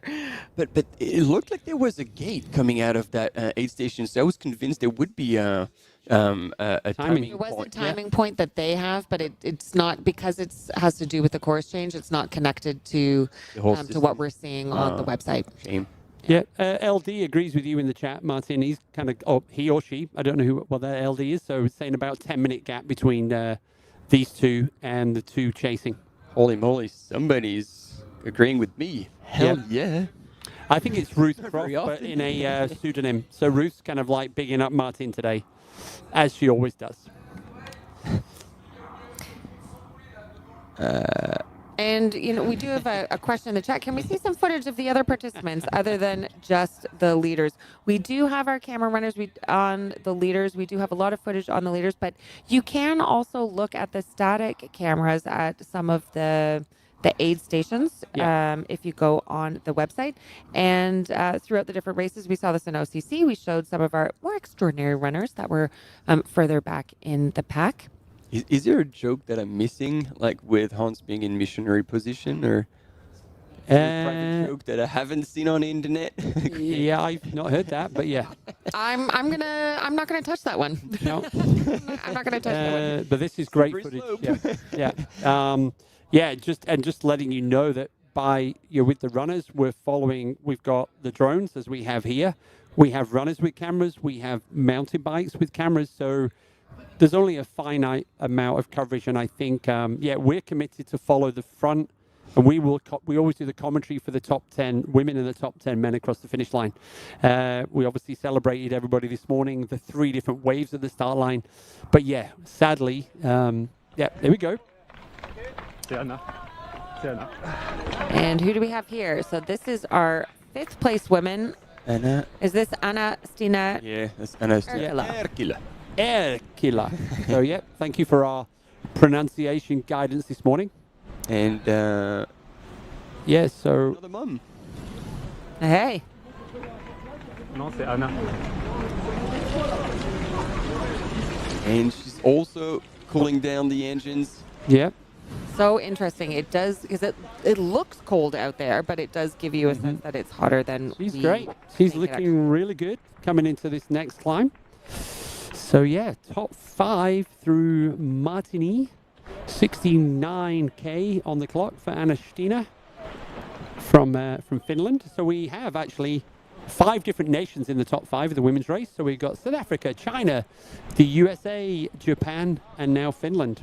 Super cool. And we're going to have Italy, Switzerland, France, Iceland, and Norway. So actually, the top 10 right now is 10 different nations. Now, we're just looking at images of the women, but I just want to go back to the commentary that we were making on Hans when he was going through, and I was worried that he was just chugging water. We have Moobster in the chat, who is apparently in the know. He said with Hans chugging the water, he actually runs his Hyperlight bottles at about 2 times the recommended serving. And so it's kind of hyper concentrated, and then he balances out by drinking water. So if that's true, that is really helpful intel and an interesting strategy. Yeah. But then, man, it means that his stomach can handle that, because when you double up, it's just a big load. But again, anything you've done in training and works, you can bet on it. Yep. Thanks for sharing. That's super helpful. And that's why we love everybody in the chat. Yep. They're kind of like our support crew. I think that's how we're looking upon all of you wonderful people. Keeping us honest, keeping us alive. Yep. Making sure that we say people's names correctly. Hans. We heard you. And there you go. See, anything you say, just big load. Yep. Yeah, he's balancing the plain water with baguettes. So yeah. Now, as we are leaving you with these images of our new women's leader, we're going to be seeing more of these switch-ups. I expect Yao Miao, followed by Tony McCann. We'll be going to a short break, but come back with us.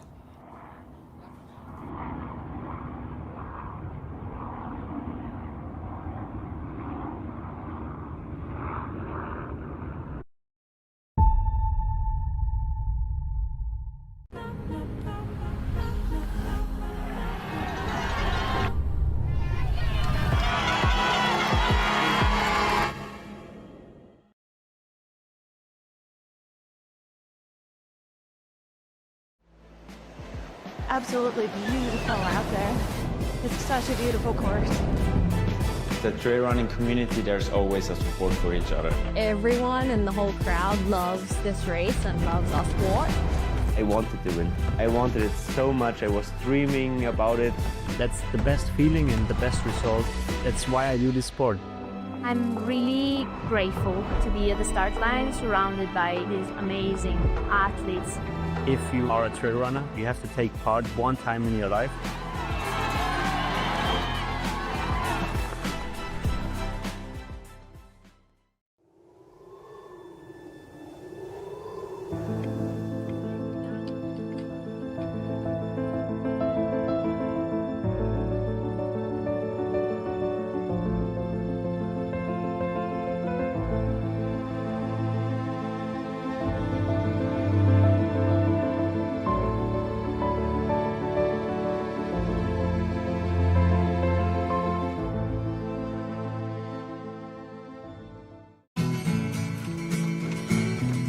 Try imagining a place where it's always safe. Come in, she said, I'll give you shelter from the storm.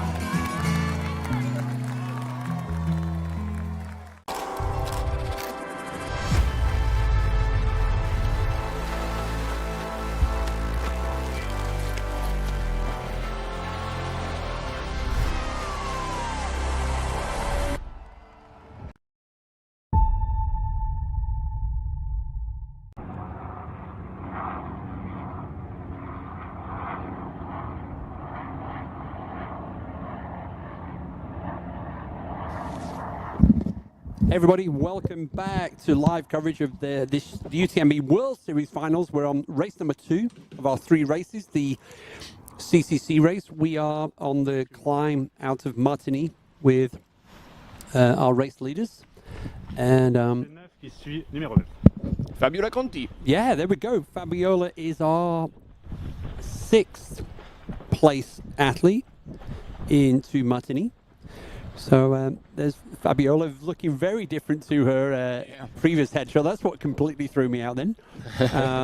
So we haven't seen anyone else. So I'm assuming it's Fabiola in 9th woman. So we did miss. Oh yeah. So then I can tell you. So we've had Therese Leboeuf, Ingvild Kaspersen, Adeline Martin, and then Fabiola Conti. So we've already got 9, and they must be within about 15 minutes of each other. So the top 9.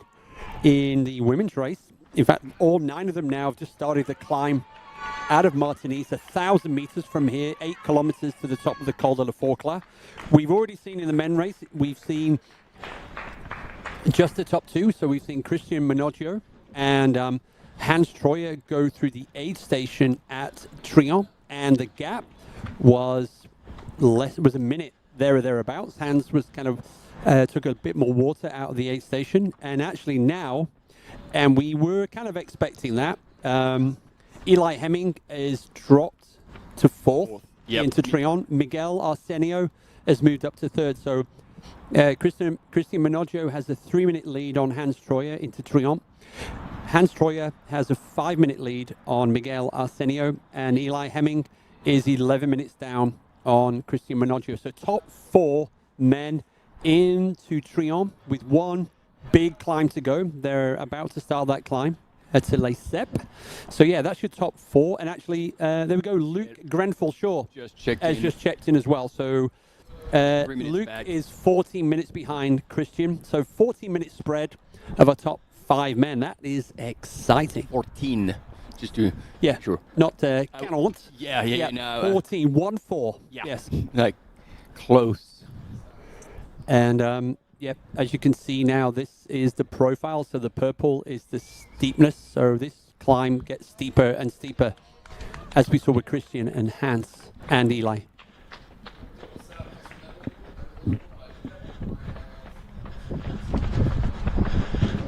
Sorry, we're taking breaks from speaking for a bit. As we say in New Zealand, it's cookie time.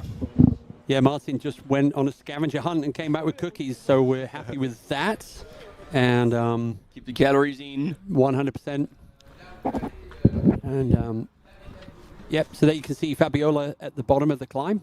And there we go. That is Tony McCann in second place. And Tony just had the nightmare moment with the train, stopping both Tony and Yao Miao at the bottom of the climb. For not quite the same time, though. No, but in effect, Tony's lead was wiped out by the train. Entirely.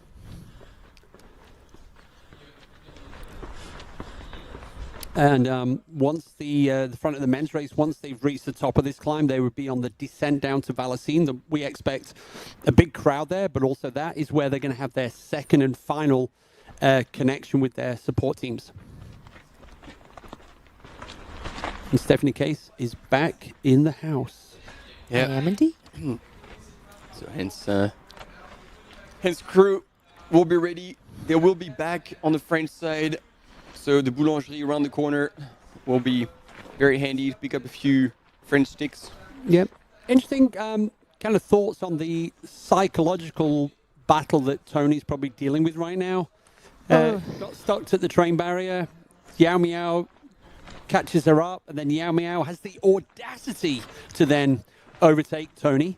So, probably a bit of mental regrouping going right on now. What do you think, Steph? I think she's going to be shaking it off. You know, there's absolutely nothing she could have done. No. The only thing maybe that she might be beating herself up about is, could I have run 5 seconds faster? So that, because she got there right when the barriers were lowering and the lights were going. And if she had been 5 seconds faster, then Yao Miao would have been stopped and she would have gained and really pulled ahead. True. So that's probably the only thing. But, you know, she's a professional. She's going to be just putting it behind her and knowing that she's been jockeying. She's been trading places with Yao Miao. So this isn't going to necessarily be the last time that she will see should Yao we Miao. admit it? What's that? Should we admit it? We've actually placed a train just up the hill. And we're like, well, nah, we want the battle to keep going a little longer. Send the train! Well, what would have been funny, if that would have been an ACG branded train, it would have been even more blatant that it was there. But I think that train giant, I saw him wearing the full white kind of like jersey. I think that was an ACG train right there. That infamous red train. And again, if you're in the Chamonix Valley for UTMB week, like I really suggest you get on that train and go either side. It's epic. It's very like a unique cultural experience. You can get to Switzerland, have a look around. You can get all the way back to the other side of the valley. It's a wheeled train. It's nice. Yeah, and I feel like everyone in the chats, they must have had their afternoon energy because the jokes are picking up. You can't train for the train. And so, yeah. And now we're doing a bit of a race recap. Now we're seeing the start of CCC. There was Claire Rhodes there on the start line, who unfortunately has had to drop, but the other top runners still in the game. The runners started off on a very rainy race start as they headed out on that first long climb, 1,400 meters, as they went up Tête de la Tranche.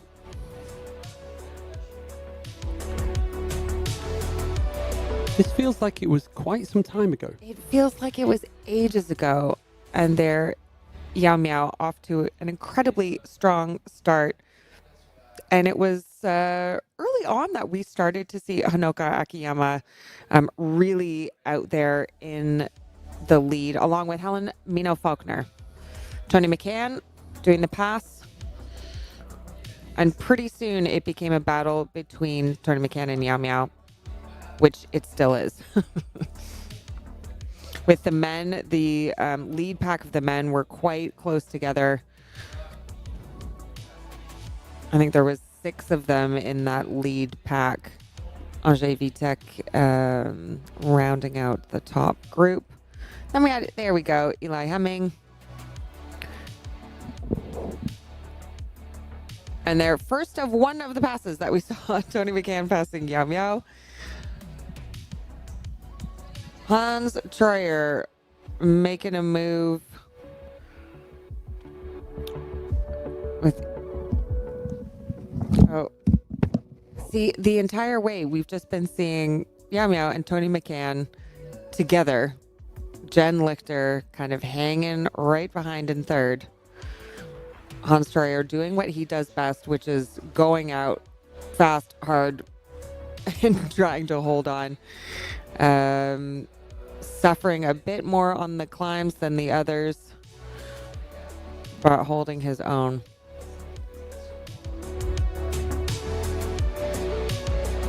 They're going through Champex-Lac.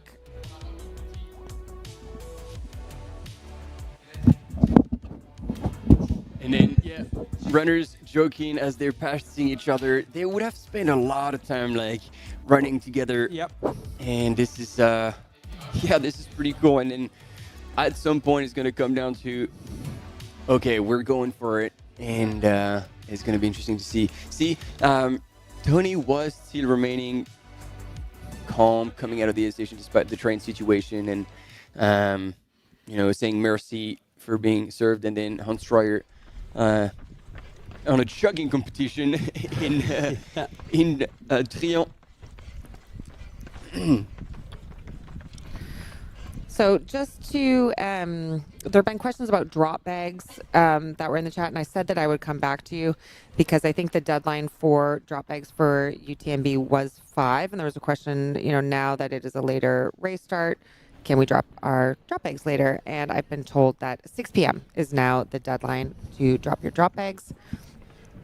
And there's also a lot of questions around, okay, what's going to happen with the new timing where we have CCC finishing around the same time that UTMB is starting? We will come back and clarify those details to you a bit later, but it's going to be super exciting, whatever it is. We've only ever had this happen, I think, once before.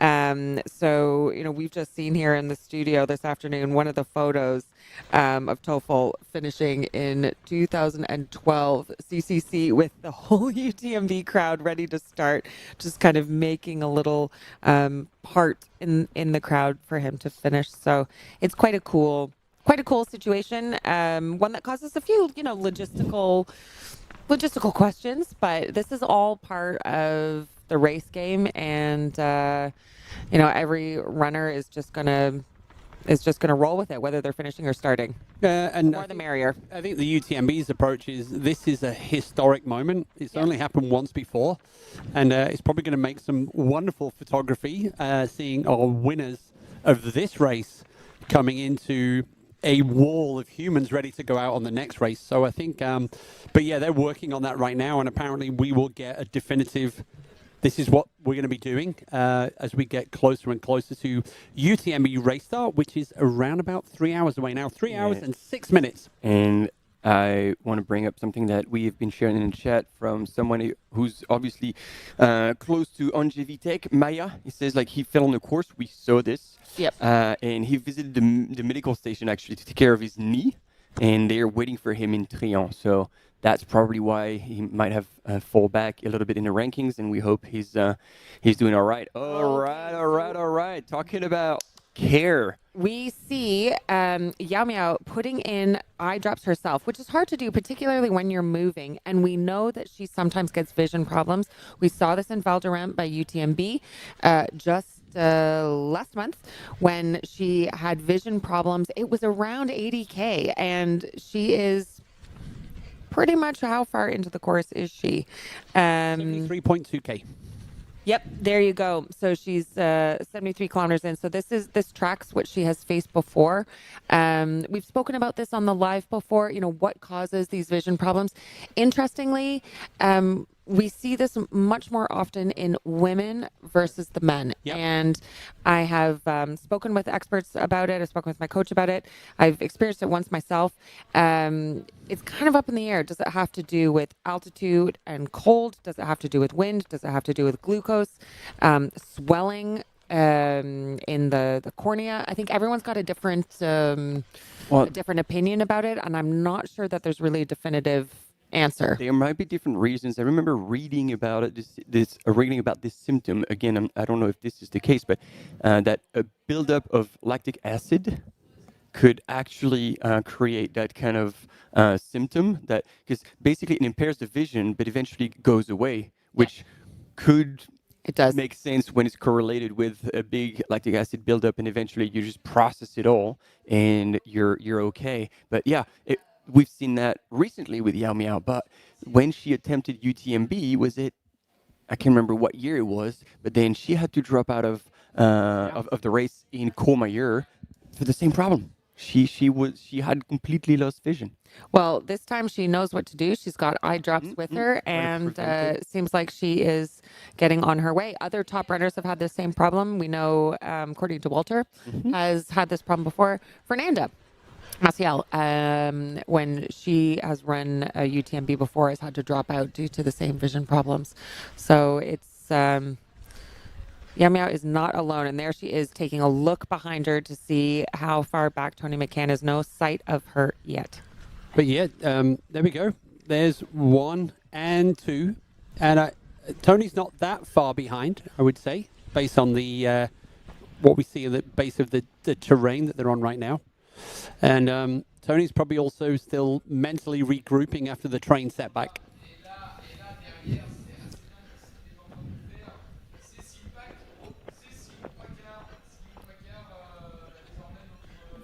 Well, it was a setback that was of no fault of her own. So she's going to be even more fired up to be able to catch Yao Miao back. The question is now the right time to push to try to make that time up? Yeah. Or should she hang back a bit? Indeed. And while we're watching the front of the women's race, the men's race, they're already on that really last big steep climb of the day. We should get a time check from the front of the men's race in the next 10 minutes or so as well. So we'll see who is feeling good. Actually, we saw a graphic just a minute ago saying that the climb from Martigny plus the climb from Les Ceps is 1,750 meters of climbing. So there we go. Rangez vos bâtons, vraiment le but c'est de les ranger immédiatement. Bonjour, je m'appelle Manon, je suis responsable environnement et inclusion au HOKA UTMB Mont-Blanc. Dans les différentes missions, on a les enjeux environnementaux. On a mis en place depuis plus de 10 ans maintenant l'équipe d'ambassadeurs environnement qui ont un rôle crucial pendant tout l'événement. Donc il y a 3 éléments majeurs. Ils ont un premier rôle de sensibilisation des coureurs, donc à la remise des dossards, faire le nettoyage des sentiers avant le passage des coureurs, mais aussi mettre en place du coup cette signalétique, par exemple à l'approche des troupeaux ou de zones sensibles. Et le troisième axe, ça va être un passage après toutes les courses, enlever cette signalétique et voir un petit peu ce qui s'est passé sur le terrain à la suite de la course. De manière générale, c'est super bien perçu. Les coureurs, c'est vrai qu'ils sont très réceptifs. Donc on est là vraiment pour leur rappeler des règles de base. On ramasse les déchets sur les sentiers avant le passage des coureurs et après leur passage pour quantifier ce qui est vraiment lié à la course. Après le passage des coureurs, généralement, c'est plus des morceaux de gel, de barres énergétiques. On a des panneaux troupeaux, des panneaux zones fragiles, zones sensibles, entrée de réserve, sortie de réserve naturelle. On est à la mi-distance. Ouais. Les derniers coureurs sont passés. On récupère le matériel pour le reste des courses de demain, après-demain, etc. jusqu'à dimanche, dernier jour.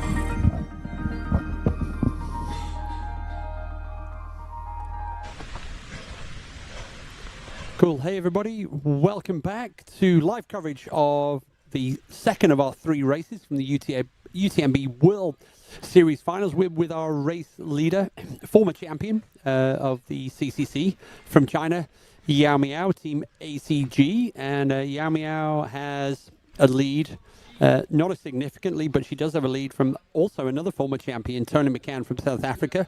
And not far behind Tony, we have 2 more athletes in the shape of Jennifer Lichter and our athlete from Japan, the ever-smiling Honoka Akiyama. So that's what's going on at the front of the women's race. There we go. There's Tony with the poles, Yao Miao without the poles. And we already saw Christian Minoggio with the poles and Hans Troyer repeating this. So they're almost at the top. They're almost about to hit the border between Switzerland and France. There you go. 170 meters is the gap between Yao Miao and Tony McCann in terms of distance. And I'm still holding on to that question mark because physically Tony's still moving well. She's just covering ground. She's like the wheels haven't fallen off, but she looks a seems bit to be, deflated. yes, she looks to be like in a bad spot mentally. Like I just want to go give her a hug. Tony, I know. If you're listening to us, we're all behind you. Come on. You got this. I hope her mom is, out on the course somewhere on a checkpoint and she can just give her a little bit of a boost. Yeah, like somebody will for sure be at the Col de la Forclaz. Yeah. And so we can hope that there will be the right people and they will have the right words to share with her because, yeah, it seems like physically things are okay. It's just a matter of... I do get that same sense as well. You're right. And, she was so relaxed but focused going into this race. I mentioned earlier when I was talking to her husband, Bastien, saw him on Wednesday. And I said, how's Tony doing? And he said, good, I think. I mean, haven't seen her in a few days, but she's, she was focused.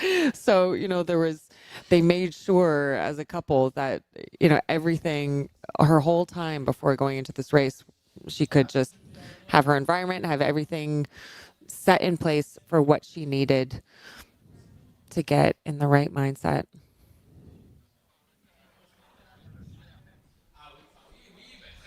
But that is just pure concentration. And we will now be going to a repeat of that pre-race interview with Tony McCann, where we can hear about that mindset we've been talking about coming into the race as a defending champion, but also someone who unfortunately DNF'd last year. I'm a trail runner, but living in France, running for Adidas and Sunto and Narc. And 2 days before the race, I'm feeling really, really excited. I haven't been this excited to race in a very long time. So happy to be here, happy to be getting to that start line healthy, and looking forward to getting to the finish line too. CCC is a really special race. I think as soon as you realize how big an achievement it is to traverse across 3 countries, that's a very special thing, and it's something that not everyone gets the opportunity to do. So to be here, I feel incredibly grateful that I can be a part of this incredible community. I've interacted with so many people from all around the world, and everyone's here with the shared goal of making it from Courmayeur to Chamonix. And I think being a part of that is just really special. And I guess that's why I keep coming back every year, year after year. There's just something about it to get to be a part of it. It's really special. When I look at the race profile of CCC, I definitely think there's an element of everything. You have to be a good uphill runner, you have to be a good downhill runner, there's some flat, more runnable sections, there's some technical sections, so you have to be quite well-rounded. And I think I'm not particularly strong in any one area, but I'm quite good at all of them. And I think that in a race like this definitely helps. But I would say maybe on the technical sections is where I expect to potentially catch some people, if I'm not already in the lead. After the race that I had last year, I think a successful race here for me would be getting to the finish line, having given my all, and feeling like I came here and I achieved what I wanted to achieve, which is not a place, it's not a time, it's really just running a race that I can be proud of when I go to sleep at night and know that I took the risks that I wanted to take. I was careful when I needed to be careful, I paced myself well, I ate well, and I think if I can do that, I'm going to be really happy. Obviously I'd like to win too, but we can't have everything always. And we have a goldfish. There we go, the great Tony McCann. back in the mixer here, chasing down Yao Miao. Somebody wrote in the chat, as Tony is digging away here, if she only knew how many times Yao Miao keeps looking over his shoulder. So you're in your own moment. And as you can see right now, they're in the steepest segment of this climb, 14.5%. And Yao Miao without the poles, Tony McCann with the poles. It's already 1-0 to the poles in the men's race. Christian Minoggio over Hans Troyer on this particular climb. And we saw the last time we got a distance check. It's about 120, 130 meters distance on the ground between Yao Miao and there we go, Tony McCann. And we have had a couple of people say in the chat that Andrzej Witek has DNF'd, and it is showing officially on the site that he has withdrawn. We do know that we saw that he had a fall. His elbow was bleeding, and then we had some intel from people in the chat telling us that he had seen a medic for his knee. So I know that's going to be a huge disappointment to his fans out there, to the Polish gang, and also to us in the studio. We're a fan of Andrzej Witek, and it's a shame to see that he has had to withdraw from the race. Yeah, we have seen the interview already with Tony McCann, but obviously not everybody's been on the live all day today. There we go. Good to see Tony. That looks like a bit more of a spring in a step again now. It's obviously a nice runnable section, but come on, please, someone, like as you were saying, yeah, the mom, Bastien, somebody who could just like, hey, what's up? Yep.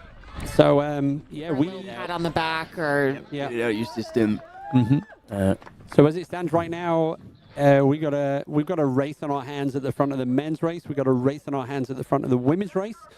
We don't even have a time check right now between Tony and Jen Lichter, but Jen Lichter is also on this climb. So yeah, still got a lot of climbing to go. And we're also keeping an eye on our next time check at the front of the men's race. Yeah, we are getting close to that time check at, how do you pronounce it? Step. Les step. Step. Nah. No. I don't know. It's it. Step. Wow, Martin, you've become truly English. You can't say French anymore. I love it. We're just gonna keep saying it over and over and over. I was never thinking about it, saying it, and now I'm like, So there we go. Les Sepp. There we go. Yao Miao. So it feels like Yao Miao, I think 2018 was her first victory. She came from nowhere. And back in those days, Yao Miao, in China in those days, there was like the sporting academy that was sponsored by the kind of like the government. And then Yao Miao and Chi Min, I think it was at the time, they decided to break away from that and start, just becoming pro runners. So that was back in 2018, I think. And wasn't she with the North Face at the time? No. I felt like she had a top. No. It wasn't sponsored, but I want to find a photo of that. And we are going to see a bit of a flashback to Yao Miao in OCC 2025, where she actually won. Officially on race day, she finished in second, but Jolene Chepnyango from Kenya unfortunately was disqualified afterwards due to a doping violation.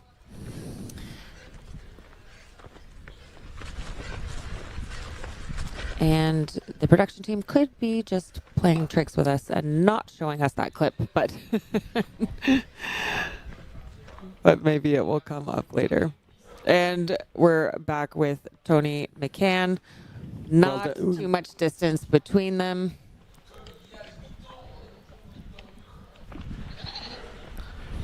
And as we are watching the top women, we are waiting for the top men, for Christian Minoggio to come through the step.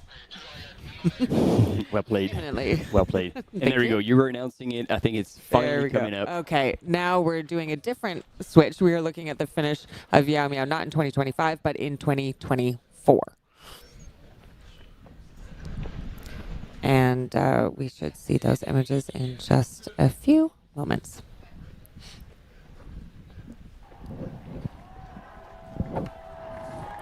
And there she is. What a smile. Oh, yeah. Talking with her afterwards, she said she had never trained so hard for a race like that. Well, paid off. And going to her husband to try escorting her today. And so, just as a reminder, at Trion, which was quite not too long ago, but still a fair amount of time, Christian Minoggio and Hans Troyer were 3 minutes apart. So we will get an update on their time gap. Yep. So Yao Miao, she won her first 100K back in 2016 when she was just 20 years old. And when she won the CCC, she beat Katie Scheid and Eden Nielsen. So she dropped out of UTMB in 2019. I think that was when she was having the challenges with her eyes. And then the Chinese athletes were grounded for a lot longer than the rest of the international athletes around COVID. So they didn't come back into competition, I think, until 22. So yeah, yep.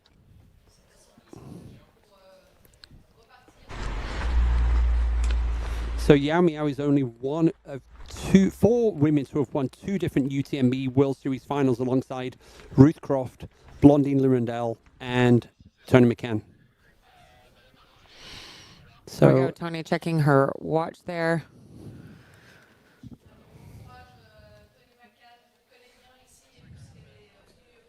She's really just concentrating on what she needs to do. She looks so determined, but in a... I don't know. I can't describe it. It's the like body shows one thing, but then the face shows something else. And at least this is... It's like it's frustration, I feel like. I don't know if this is related to... that, because I felt like we could see it when she was actually already coming out of Champé. Yeah. So before the train occurrence. Yeah. I remember that. We were already kind of wondering about that. Yeah. Her brain is noodling on something. So I don't think it's the train anymore, because she would have had to let that go. But she was grimacing a bit or showing something on her face before the train incident. So Christian's gone through the checkpoint at least. So now that was one thing we were waiting for. Now the next thing we're waiting for is how far behind is Hans Troyer.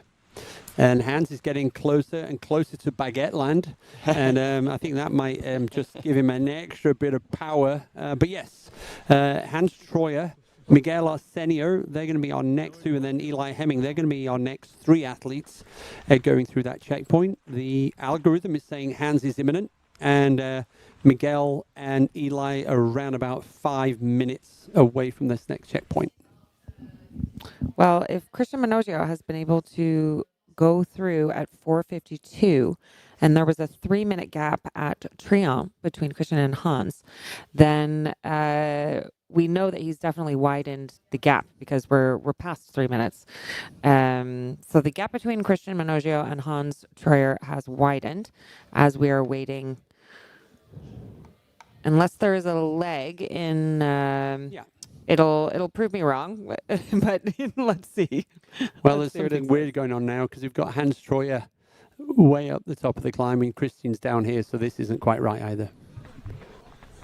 Well, we can correct ourselves in a moment once the website updates, and we will make sure to bring that update to you ASAP. So let's not forget, these incredible athletes now have been pushing themselves for 8 hours. 8 hours on the trail. And that means that for the men, we're probably 2.5 hours from the finish line. And our female athletes, it's probably about 3.5 hours, right, Steph?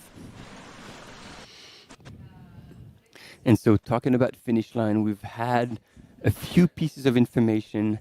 What we know for sure at this point, because we're only relaying the data we're being fed and the information we're being fed, and then that the start of UTMB and 10 minutes prior to that start will not be touched.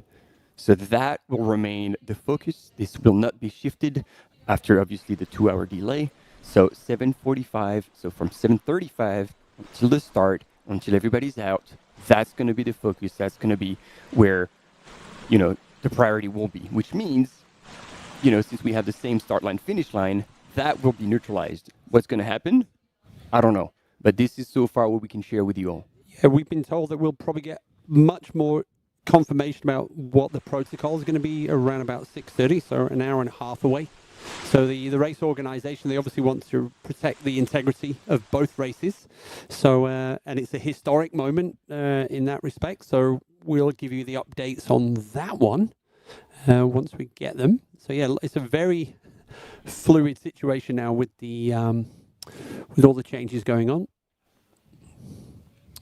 Tony McCann at 74.6K, and that means that she is, in terms of distance to the top of the Col de la Forclaz, I think it's around about 3 kilometers, but I'm going to give you the exact 2.4K. So Tony, so yeah, they're working their way up this climb, and we still no time gap between Christian and Hans in second place.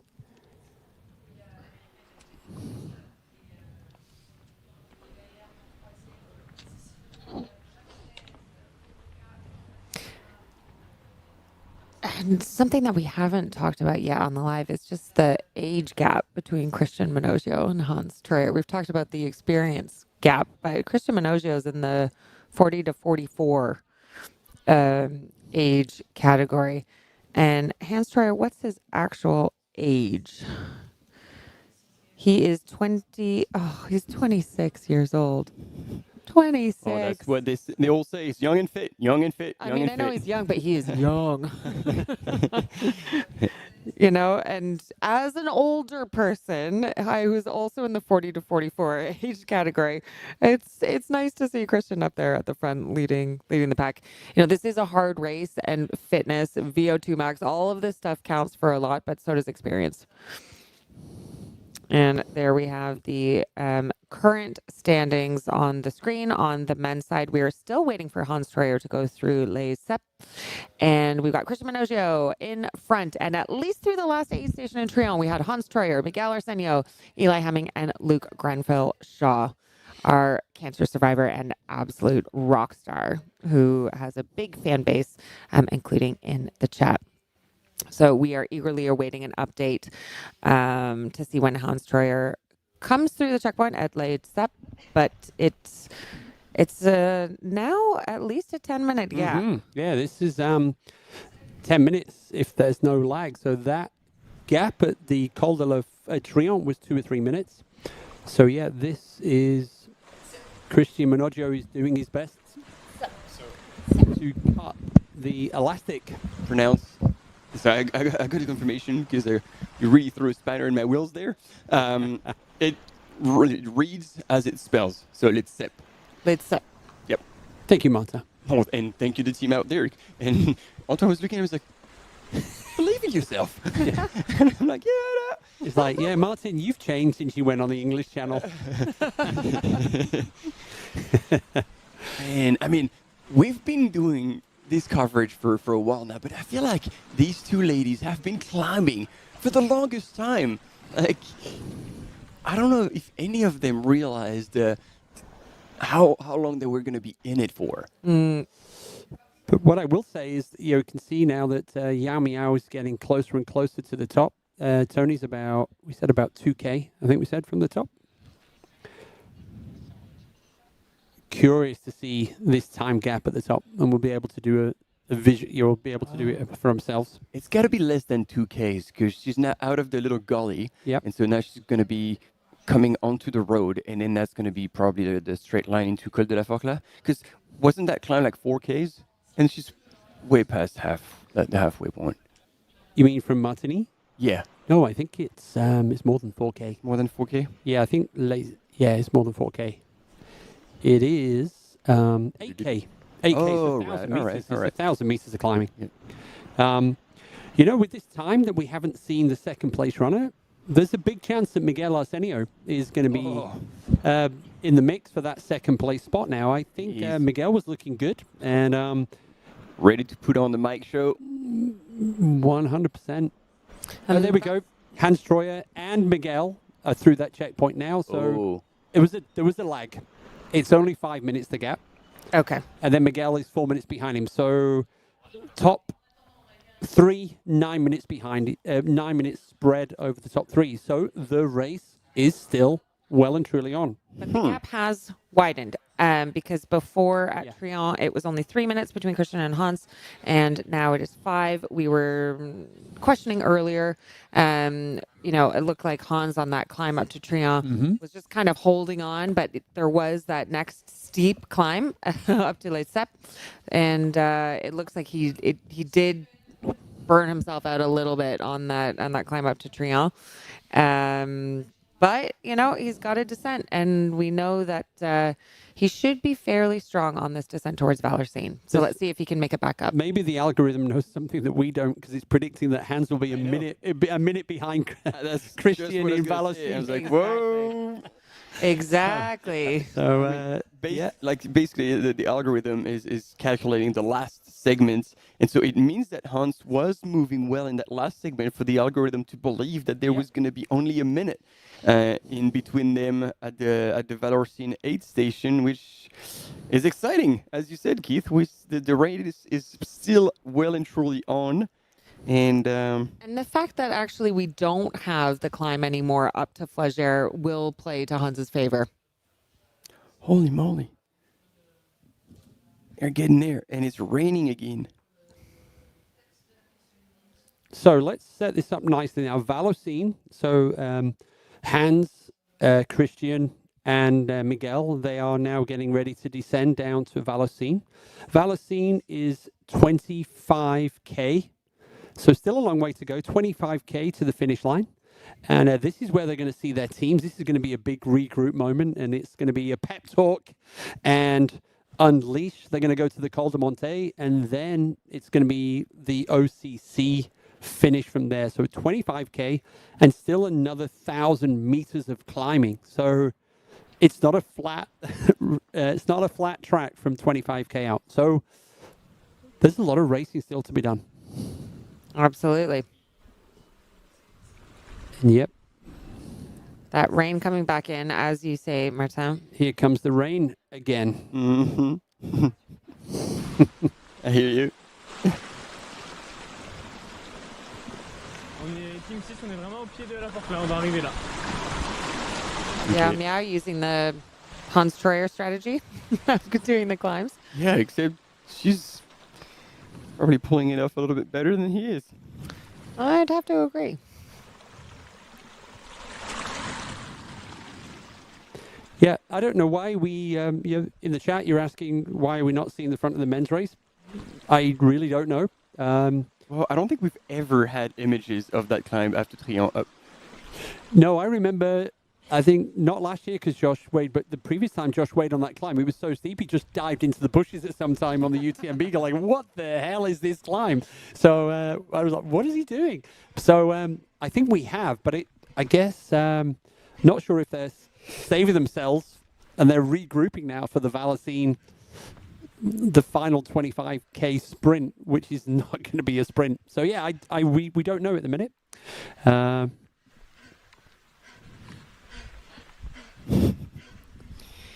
going to show the front of the men's race because it's too graphic content. Yes, thanks, Max. My brain's gone. No, it's 107K to the finish line. It's 107K is the finish. 82K is Valersine. So 25K.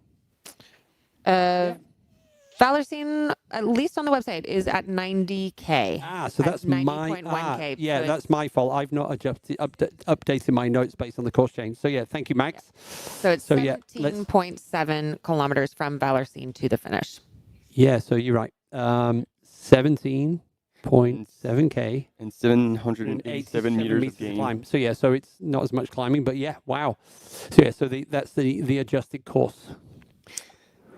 Still though, like almost 800 meters of climbing, and a lot of it is going to be on that kind of douche grade climb, which is going to be runnable for most of the front athletes. And if they don't run there, they're going to be bleeding minutes all the way up to Col de Monte. And then, yeah, just a few tiny bumps here and there, but it will be all rolling into Chamonix.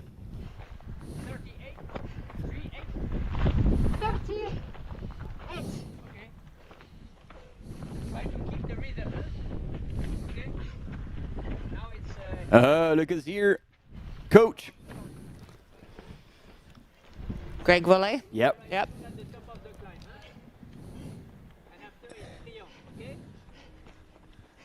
Oh, wow, she's working.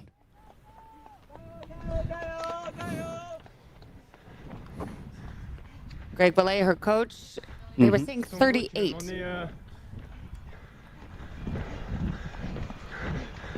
So that's how many? Oh, he was asking for heart rate. 138. 138. Damn, I'd be like 205. Yep. I mean, you hear her, like, she's working. Yeah. And we have seen her in interviews before with Sunto, with how she uses her watch. And she has said before that she uses it in different ways. When she's on a climb, she does look at her heart rate. And that's one of her main measures to see how she's doing.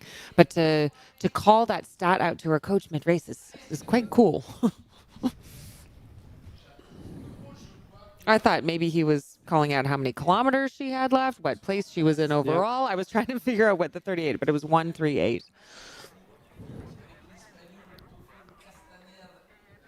But that's pretty good going up a climb. It's super low. Mine would be in the like 140s if I was really pushing. Damn. Oh. I think it's lower for women, isn't it? I don't know.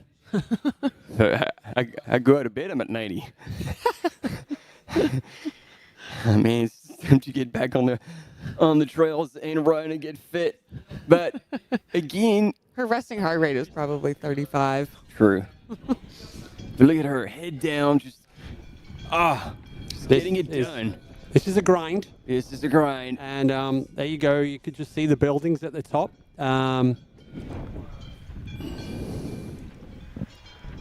So 31 kilometers until the finish. That's still a lot. Yeah. That's still a lot. You cannot afford to blow a gasket there. You cannot be like redlining too much. And the crews down in Vallorcine will be watching this, so they're getting the best possible intel of how their runners are doing.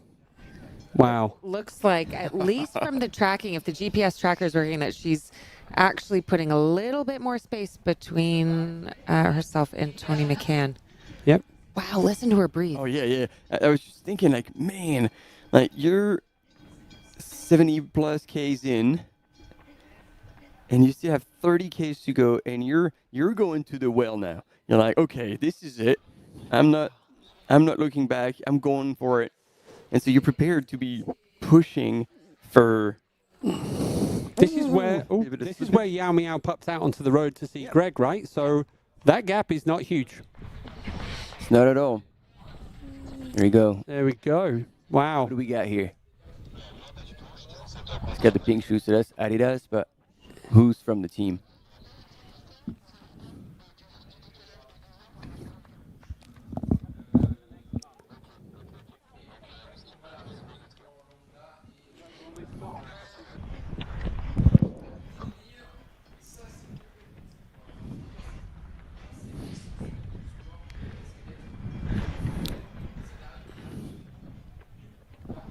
It hasn't changed much. Yeah, thank you to our gang in the chat. They've been timing this, so it's about 3 minutes. And you can see 500 meters. That's not much. No. Not with 30 Ks to go. Wow. So following yesterday's incredible women's race, we are in the same here, and we don't even have any visibility on third and fourth and how they're doing on the climb. Yep. We see you in the chat. We know that you want to see. If we're showing the women, you say, where are the men? If we're showing the men, you say, where are the women? We are following both in the race. It just depends where the camera runners are, what's happening in the race, and also what the connections are like. Many of these areas are remote. We need Starlink in order to bring in these images. So bear with us. Yep, Christian Minojo is going to be down in Vallorcine in a few minutes, and we're going to have really good signal down there, and then we're going to be following on that that false flat, or the douche grade, as Martin calls it, from Vallorcine all the way up to Col de Monte.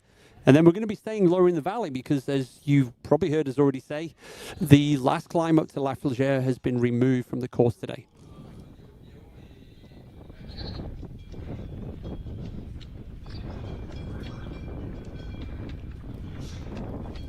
And such a cool split screen. If you go on to the UTMB Instagram page, they've posted a split video showing what Tony's heartbreaking DNF at this race last year, and then at that same checkpoint, how strong she looked going in and out at that time in first. So really cool to look back at that and see the comparison between the 2 years. She is currently running in second behind Yao Miao, not too far behind, and running with determination. Now, Yao Miao is about to hit the top of the climb where she will, run across, crest that peak, and then descend down to Triant where she will have an aid station. And we saw from the men coming in and out, it is an out and back. So if Tony is close enough, they will see each other. What I can say as well is that 3 minutes. Yep. Jen Licht is about 1.2K behind Tony McCann, based on the satellite tracking. So 1.2, if 500 was about 3 minutes. 3 minutes, so yeah. Like 7, yeah. 7 minutes back if they're moving up at the same pace. Oh, look at the wind. Whoa. Look at the wind up at the core. That looks cold. Now you can see all of the spectators are wearing full pants, full jacket, hoods up. And I don't think it's realizing that there's no aid station. So there might be trough. If there's water, you can on the course somewhere. You can take it. You cannot take water from someone, but the water trough or any creek is fair game. And we've got Honoka Akiyama, Jen Lichter, and Ingvild Kaspersen. They're almost together on the climb. So we haven't talked a lot about Ingvild Kaspersen today. Ingvild, one of the third champion of the CCC that's back in the course. So that's what that's looking at satellite tracking, but that's what we're seeing. But yeah. Well done. You're right, Martin. She was pulling out a flask as if she was expecting to be able to fill up, and she knows this course. Can we get cameras out of the way? Seriously? Yeah, they're really... Come on, people, do better. They're really crowding her here. Now, we are following the women's race. We are keeping an eye on the men's race. Call the hotline, Martin. Yep. I'm calling right now. On the men's side, we have Christian Minogio still in first, Hans Troyer in second, followed by Miguel Arsenio. If you go on the UTMB tracking, the live tracking where you were hearing us from, look at the course profile, and the top runners have GPS trackers on them. So even though we don't have images of them right now, you can see exactly where they are. So have no fear. We are not forgetting about the men, but we are happily focused on the women at the moment. The camera runner should have like electric cattle prods. And then move the cameras out of the way. Here we go. Tony, head down, moving well up that hill. We were saying 3 minutes. She would have heard the crowd as well cheering Yao Miao out there. So you're in that area. It's pretty quiet. So, yep.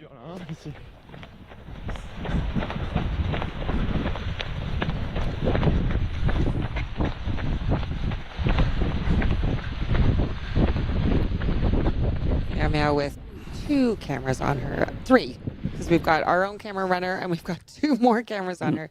That's a lot. To be fair, there was one who had the UTMB armband, so these ones are accredited and probably for the whole race recap, in addition to the content that we're capturing during the live broadcast. Yeah. But yeah, it's just a matter of safety for runners and just not being in their faces. Hey, everybody who's watching, maybe you're getting ready to run the UTMB in 2.5 hours, and you're like, well, what do I do? I'll just watch some racing. I don't know if that's your thing, but there we go.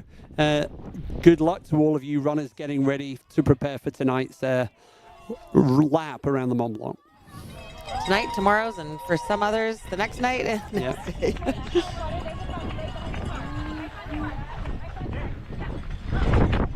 Whoops. Kind of just threw it across the line. Oh, interesting. So this is where Tony is stepping out to get some water. Yao Miao, I think, had been expecting water. Maybe she didn't know exactly where it was because she brought out her flask, but then she put it back in when she didn't see the trough. So this is where Tony, either remembering the course or making sure that she asked someone or someone told her. I think it was one of her teammates just went, there it is there. Yeah. And that could be quite a nice little advantage there because it's not that long of a descent to Trion at all, but maybe it means that she'll be able to take less time in Trion. Let's see.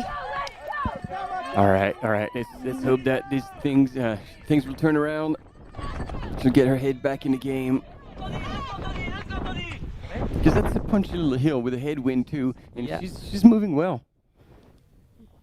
Yeah, we saw when Tony was filling up the flask, then it was just like the little tag on the outside was blowing furiously in the wind up here now. Luckily, they've got one more climb. The guys now are going to drop down into the valley and kind of get a bit of shelter. The ones who are at the front, anyway.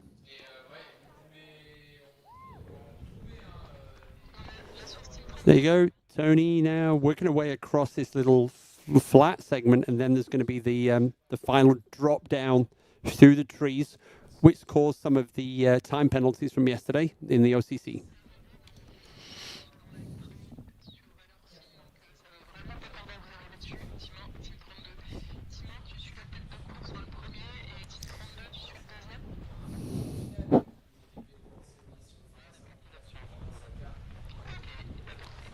Yep, and we haven't had, so there we go now. So we're about 10 minutes away from Valocine and the leaders in the men's race. And we are just going to be going to a short clip of the finish of Tony McCann at OCC in 2023. Oh, yeah. That was loaded with emotion. You could see how hard she had worked to get there, and she pulled it off. That was one of her biggest wins so far in her career. Only to be overtaken by the win at CCC. And she was fifth the year before that, so this was the big step up. I mean, it really is a career changer. If you win at a UTMB World Series final, I mean, every door is open to you. Every door is open to you. Even that young kid way back in 2008 called Killian Jeanette. So yeah. That's bridge number 1. There's 2 more bridges for Yao Miao. There's the one over the Argentier Road that they threw in for the OCC. And then there'll be the final one just before they finish the final kilometer into Chamonix, which for our male athletes is about 2 hours away. And our female athletes, probably 3. And so let's look at how she handles the descent here. Because it is a steep one. And it looks like it's been raining, so it could be slightly slippery, although the tree cover might have prevented from, it's not getting muddy at all. There, Ooh, that camera guy is pushing it, jumping right in front of her.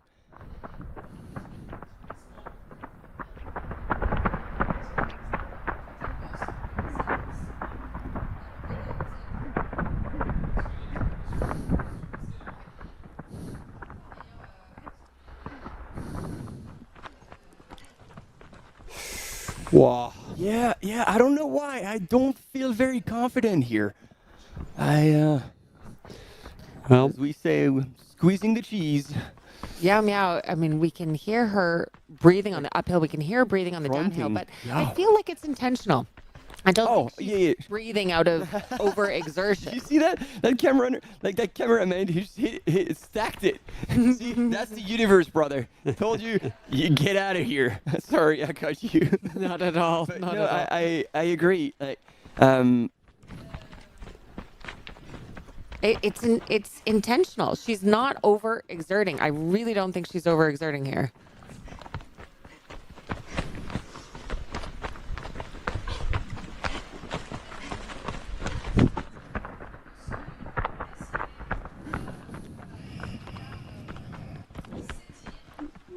Wow, and she is just moving so quickly on this descent. Now we know that Tony McCann wants to or thinks that she can gain ground on technical terrain.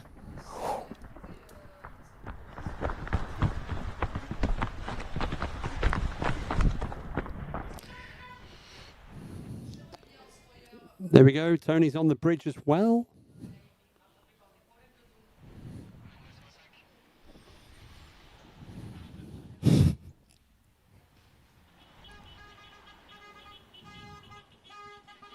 And it's cool. People are honking. That is And super Tony, good. Good spirits. Yeah, she appreciated that. That's good.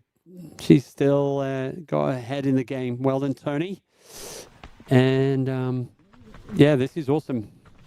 And at the same time, less than 10 minutes until we see our race leader, Christian Minoggio, down in the valley in Vallorcine.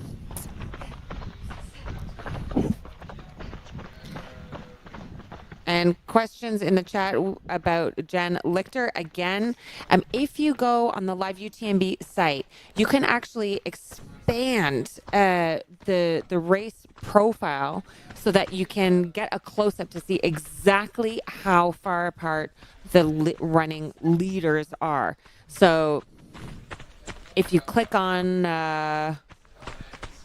Jen Lichter, she is currently tracking at 76.7 kilometers, whereas Tony McCann is at 78. So that gives you exactly a sense of how far apart that they are.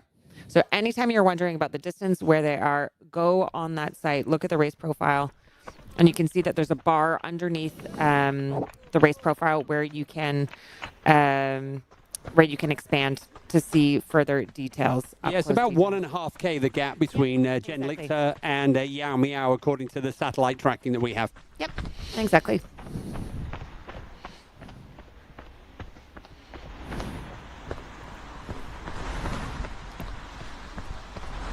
Just a bit less than 1.5, I think. And here we have Yao Miao coming into Trion. And because it is an out and back, we should see Tony McCann come in as Yao Miao goes out. Yeah, and I guess we're going to compare the descending styles now of Yao Miao and Tony McCann through this tricky, twisty, rooty section of the course down to Trion. Now, Tony had wanted to be able to gain ground on technical descents, but the intensity with which Yao Miao was attacking those downhills, I think was maybe a bit faster than what we're seeing from Tony, although Tony is looking much more relaxed on the downhill. Yeah. So very different styles. Well, we're soon going to find out. Yeah. There we go, Yao Miao through the tunnel under the main road, connecting Trion with the Col de la Forclaz, or all the way down to Vallorcine. So, welcome to Trion, Yao Miao. 8.5 hours of racing, 78 kilometers into the race.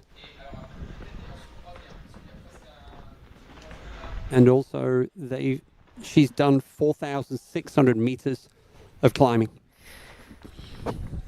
and 4,500 meters of descending. So those legs have been working hard all day.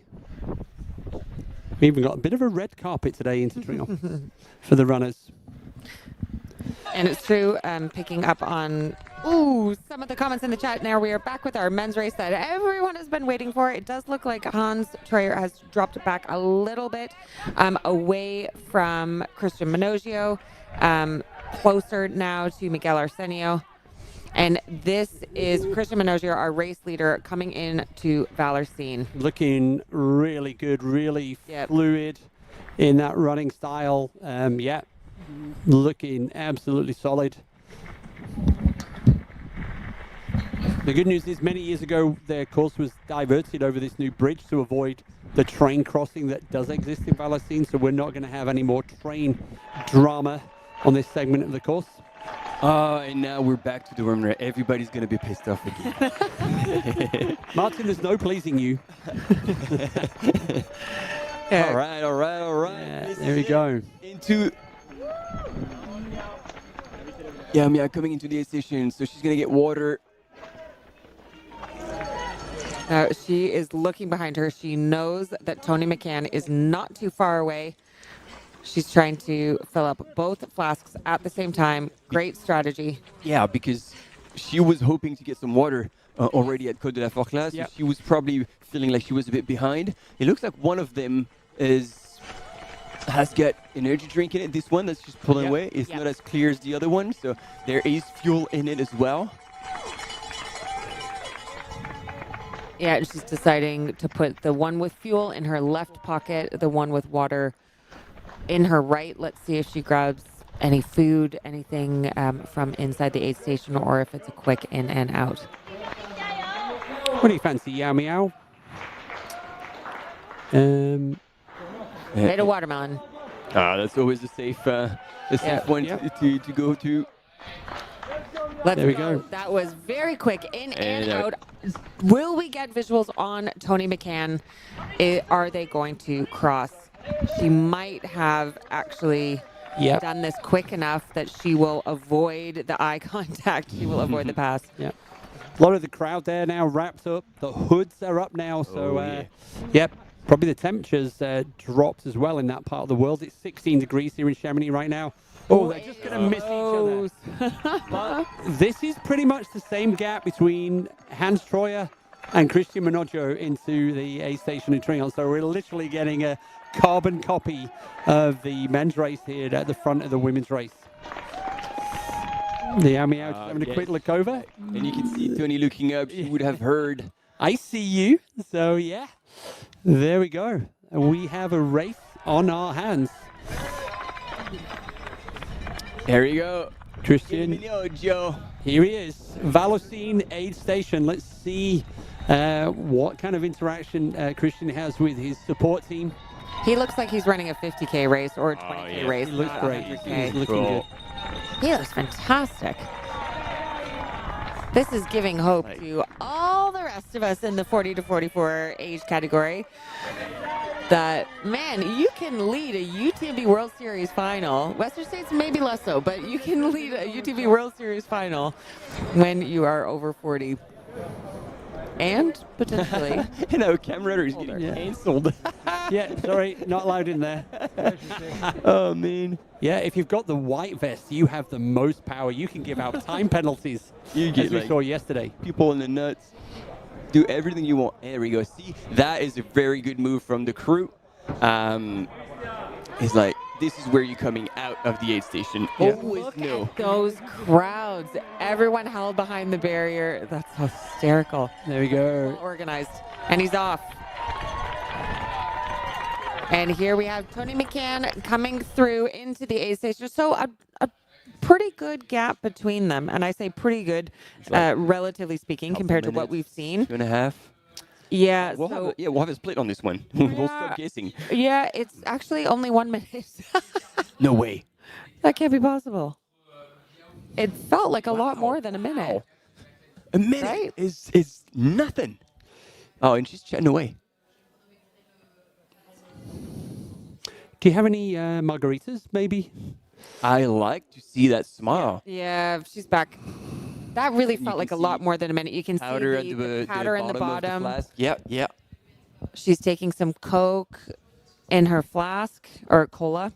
So she might have been just running on empty. Yeah. And it's a half-half, the infamous half-half. Half cola, half water. Although, I don't know how much bubble there is in this Coke. Yeah, I can say that because the cola is mixed at the aid station, there can be variations between the aid stations in terms of how much concentration you get of the syrup, of the sugar. That's the only thing you have to kind of think about as a runner. Am I getting full concentration, or am I getting a more diluted version of the cola? All eyes now. So we're one eye on each of the races. So we are curious to see the gap to second place in the men's race down in Vallorcine. And, is it going to be Hans Troyer that comes in next, or is it going to be Miguel Arsenio, or is it going to be Luke Grenfell-Shaw? So a lot of excitement at the front of both of these races. And, yes. Whew. Well, according to the GPS tracker, at least it will be Hans Troyer coming through into Vallorcine next, followed by Miguel. But the satellite tracker kills all the suspense. Yeah, it does. It does. I'm sorry. And we are waiting on the women's side for Jen Lichter next to come through Trion. Who do we got here?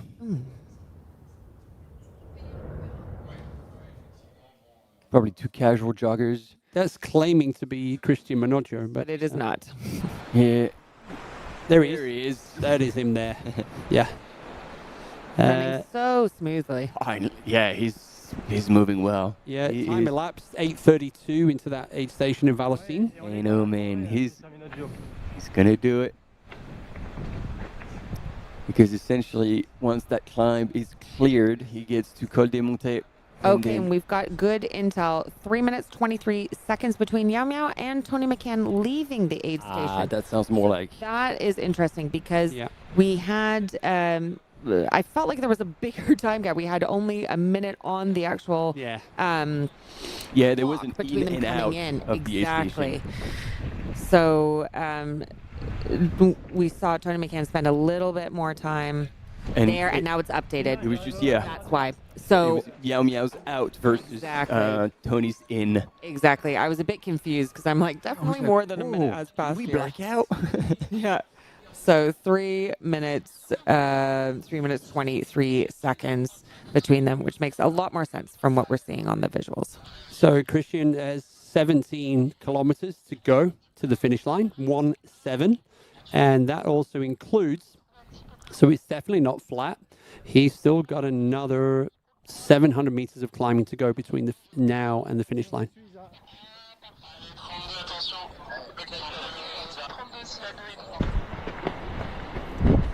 Here we go, gang.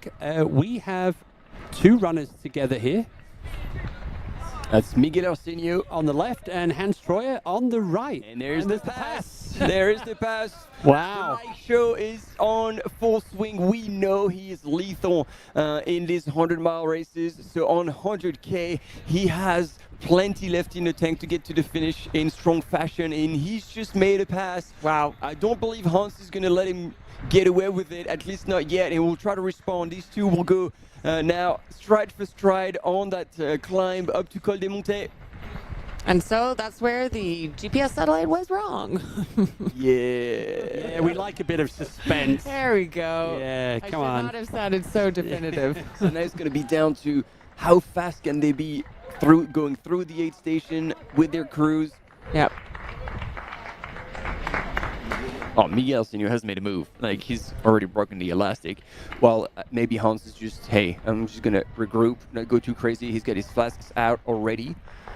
He knows he's going to need a fast transition. But again, you want to be efficient, but not rushed. But can we talk about how much Miguel Arsenio has raced this year? Yeah. Looking at his background, it is insane. He's already got 6 big races on his UTMB profile underneath his belt.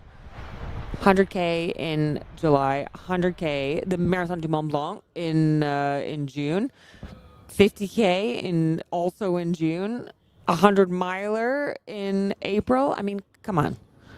And the fact that he is looking so fresh here, and he's had 3 wins already this year. This is someone that we should be watching, and that we should be talking about. This is his 4th start at UTMB finals, and he's yet to finish one.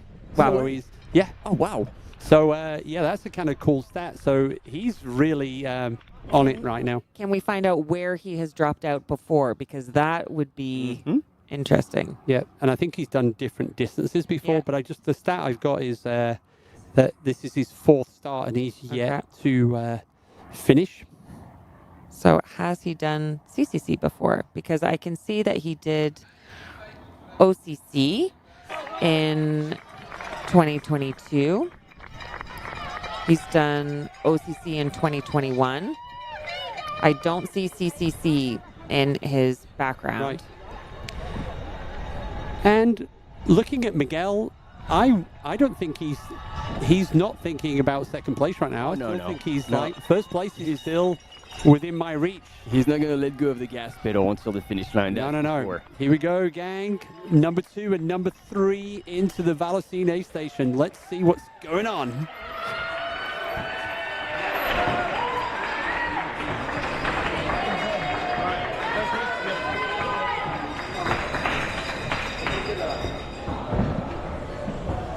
Oh, this is great.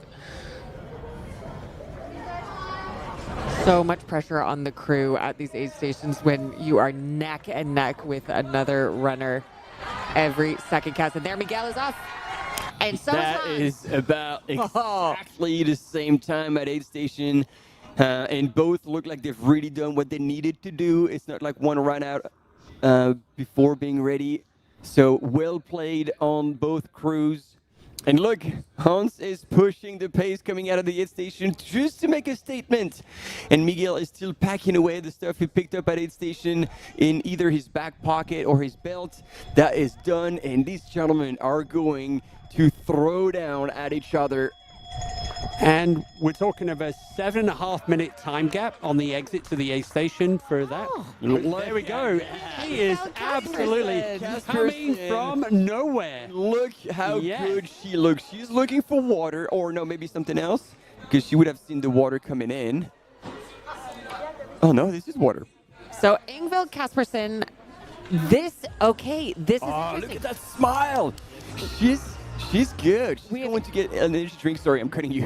I want to get this in because we have Ingvild Kaspersen and Jen Lichter. Both have clocked through at Triant. So Jen Lichter is also here. Wow. It's on. Yeah. So our 3 former champions are in the top 3. Jen coming in. Jen Lichter. Wow. So Jen did look like she stopped because she was drinking out of a flask that was full. So she might have stopped at the water. But she is on fire. Ingvild Kaspersen, ladies and gentlemen, one of the previous winners of CCC is back in the game. And look at her stride out. She looks the best of all runners who have gone through so far in the women's field by a mile. She does indeed. She looks like an absolute gazelle, just long stride, relaxed in the face. You know, this is where we saw this in OCC. When you have the first 2 runners, they are battling it out against each other, and whoever is behind in 3rd or maybe 4th has that opportunity to run their own race, let the front 2 burn one another out, and maybe they have the chance of saving that energy to come up from behind. So also, Ingvild doing a Lauren Gregory, as it's now known. Exactly. And as we said, we've got now 3 former champions. Yao Miao, Tony McCann, Ingvild Kaspersen, now all in the top 3. But do not count out Jen Lichter. She crossed Ingvild Kaspersen in the aid station, and she will be trying to chase her down. Honoko Akiyama, now we assume is running in 5th, has dropped back a little bit, but this is exciting. Yeah, Honoka has also gone through the aid station at Triant as well. So the top 5 women have gone through Triant. So here we go.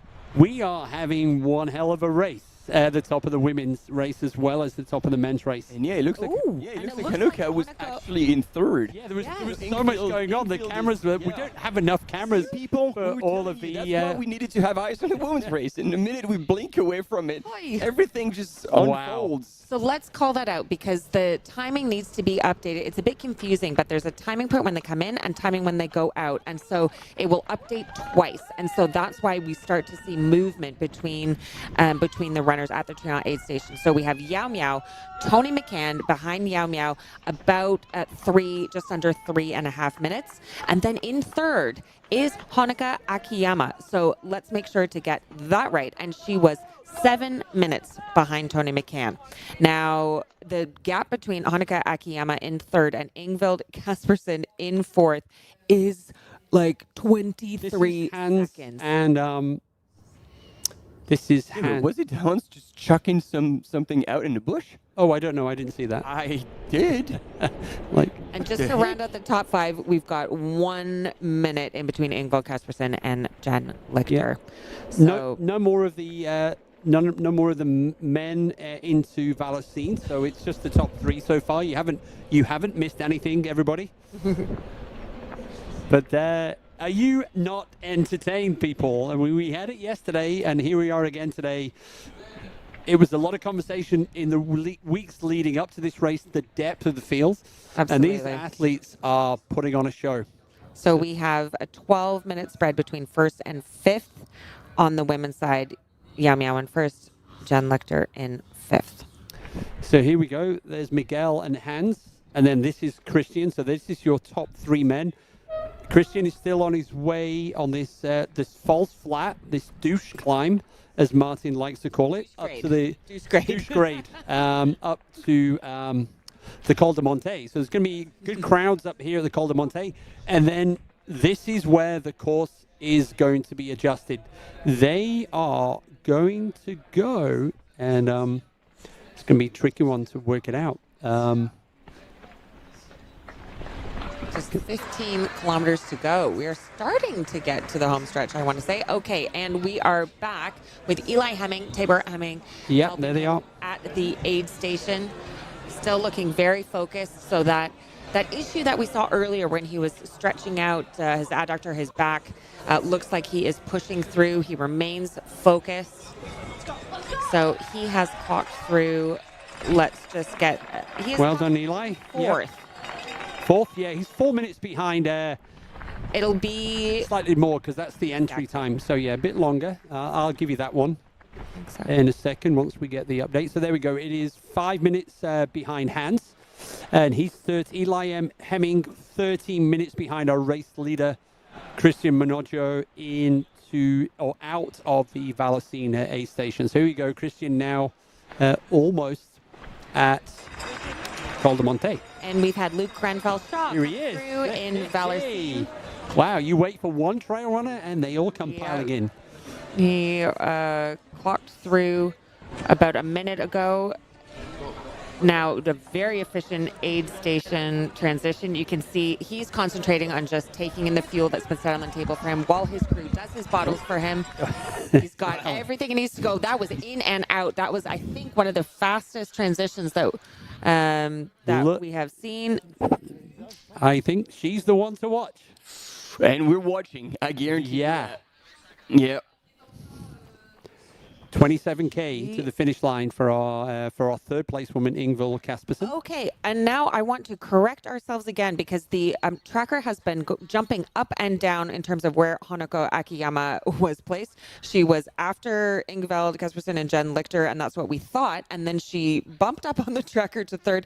Now she's registered back down now in 5th. So let me give you the official updated times for the women's side. Yao Miao in 1st, Tony McCann in 2nd, about 3.5 minutes behind. Then it is indeed Ingvild Kaspersen, the one to watch. 7 minutes behind Tony, but running incredibly fast, the strongest that we have seen, arguably stronger than how Yao Miao and Tony McCann are running in 1st and 2nd. Behind Ingvild Kaspersen is Jen Lichter.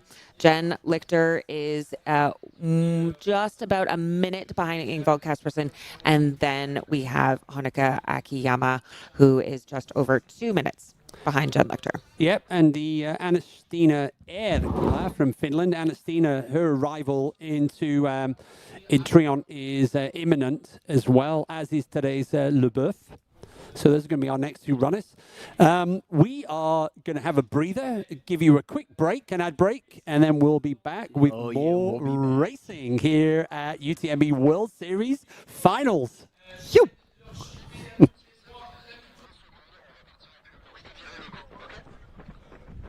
Ok, pas de soucis, reçu.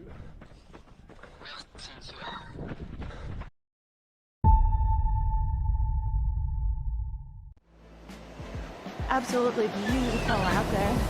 It's such a beautiful course. The trail running community, there's always a support for each other. Everyone in the whole crowd loves this race and loves our sport. I wanted to win. I wanted it so much. I was dreaming about it. That's the best feeling and the best result. That's why I do this sport. I'm really grateful to be at the start line surrounded by these amazing athletes. If you are a trail runner, you have to take part one time in your life.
We love stinky runners, but use the soap. You finish your race and your hands are nice and soft. How good is that?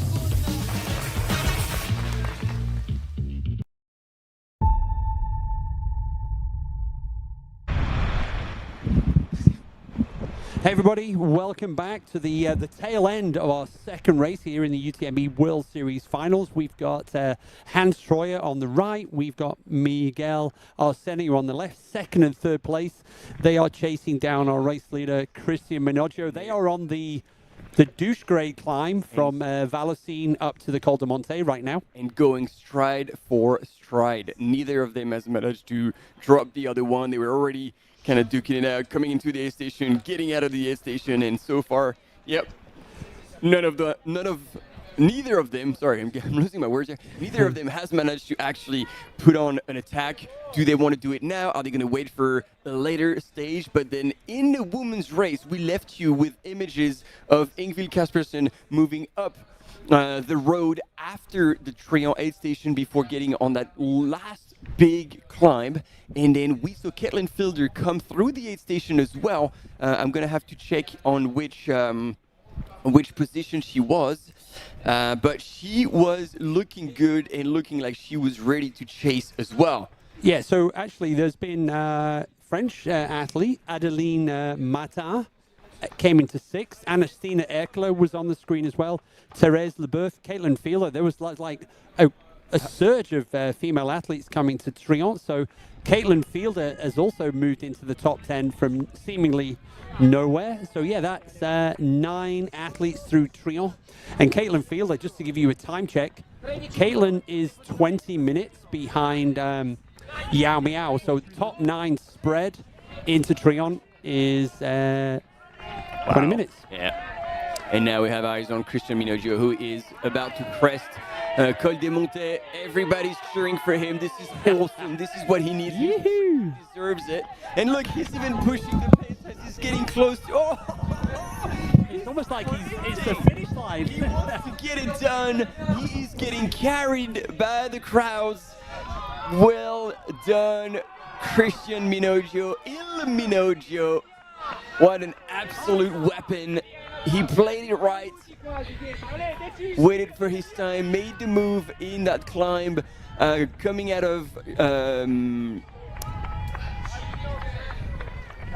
there we go, I'm losing it. Martini, and was never to be seen again, because now Miguel Arsenio is moving away from Hans Troyer. Slowly but surely, it is a grind, so whoever has just a tiny bit more of juice will be able to just make a difference. And that's almost a more painful pass, because you just see the person disappear in the distance super slowly. But yeah, there's still a lot of ground to cover before they get to where Christian Minoggio just was.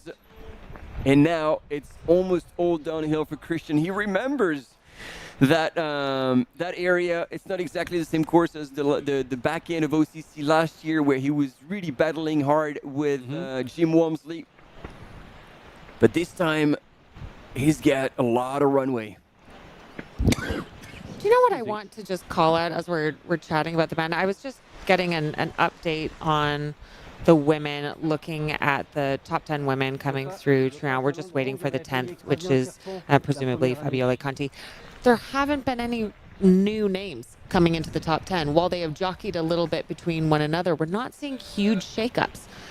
Caitlin Fielder, was she in the top 10 before? I think we haven't seen Caitlin. She's moved up. The first one that we've seen come into the mix. Caitlin is a closer. And she had the Ingvild Kaspersen look about her. And she has basically replaced Alyssa Kristendotter. So I correct myself. That is the one switch up that we have seen. But normally in a 100K race, when you're looking at who's in the top 10 in the first 10K, it's going to be very different when you get to 70 kilometers in. And I'm quite interested in how consistent the top 10 field has been on in the women's race, because we're used to saying, it ain't over till it's over, and you can start at the back and work your way up. It's really not so much the case anymore. You need to start out strong, continue strong, and finish strong in the way the competition is right now. But Caitlin Fielder has moved up to 7th place behind Anna-Stina Urkala.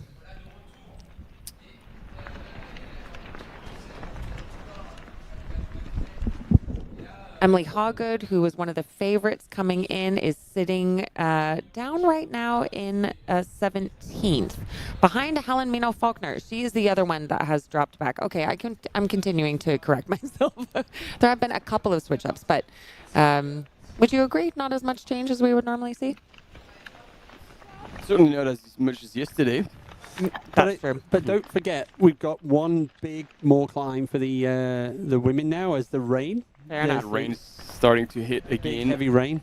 So they've got one more big climb, whereas the front of the men's race now with just under 15K to go, they are, here we go. Look at him go. Yep. Look at him go. So this is the alternate way to get to Argentière. Yep. And then from Argentière over the bridge, and then on the right-hand side, so the Balcon de Sud side of the river. But like Christy Minoggio. 9 hours into the race. Look at him just jump over those roads like a fresh little goat. He's like, and he's making a statement. Yep. I'm not letting anybody do what Jim Walmsley did last year and catch me before the finish line. No tap on the back this year.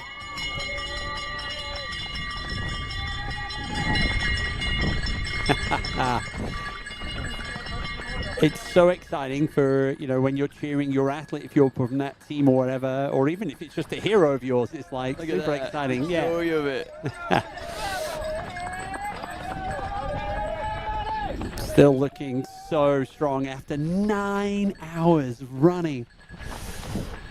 Christian, I'm getting to the finish before the UTMB starts. I want to get the ultimate. I'm going to get 2,500 people to cheer me behind the finish line. And what an historic moment that will be. As we said earlier, it has only happened once in UTMB's history where we have, I'm not going to call it a clash, I'm going to call it a marriage of the UTMB start line and the CCC finish. I think it's the ultimate handoff. Okay, the winner of the CCC is in. We'll do the UTMB course now. Let's call it a relay. This is now the CCC UTMB relay, where Christian Minoggio is going to pass the baton to who might be the next winner of our big dance around the mountains. So Simon Paccard has gone into Vallocine in 6th place. But then some of the runners, we haven't talked about them a lot. So in 7th currently, but not into Vallocine yet. Dan Jones. And Dan really wants this golden ticket. Peter Frano, an athlete that's not in the top 25, but is in the top 10 right now from France. Guillaume Tiffen. So Martin's like, who? So and then Meng Guangfu from China. That's our top 10. at the moment. But and Dan Jones has just dropped into Valentine as well. So Dan Jones is 1 minute behind Simon Paccard and about 10 minutes behind Luke Grenfell-Shaw in 5th. And we said that this is a golden ticket race for the Western States. The top 3 have the option to take the place, and it rolls down as far as 6th. But looking at the runners in front, that those tickets will, I mean, sure, if they accept it, will not roll very far. No. As we're watching the men, I am keeping an eye on the tracker for the women because, you know, relying on the GPS tracker, the women, the top 3 women, our 3 previous champions are so close. We have Yao Miao, who is apparently at 81.9 kilometers, 200 meters behind her should be Tony McCann. And then, oh my gosh, only 400 meters behind Tony McCann is Ingvild Kaspersen. So as we saw Ingvild Kaspersen running like a gazelle, looking super strong, I think she is gaining ground on our top 2 leaders, as we say, pulling a Lauren Gregory. But again, we're taking it with a pinch of salt because we've been tricked by these GPS trackers a few times already. But one thing is for sure, and we all agree, when we saw these top 3 female runners come through Trion Aid Station, Ingvild was by far looking the best. I think when the GPS tracker matches the last visuals and our analysis, you know, I'm comfortable going with that assumption that that's what's happening, but we will get an update when they come through SEP. Not too far away. If you look at the tracker right now, it has hands in front of Miguel, and we know that it's not true. Yep. So it's not a perfect system, but you know, we can only take the pieces of information we have, put it together with what we're seeing, what we're hearing, and see if we can come up with our best guess before they come through the aid station. But they are not too far away. Late Step is at 82.9 kilometers. So we should see Yao Miao through there not too long. No, and the team at Kailash Fuga, they are loving this. 1st and 2nd place. Wow. So Miguel and Christian right now with Hans Troyer from the title sponsor of UTMB World Series Finals, HOKA in 3rd place.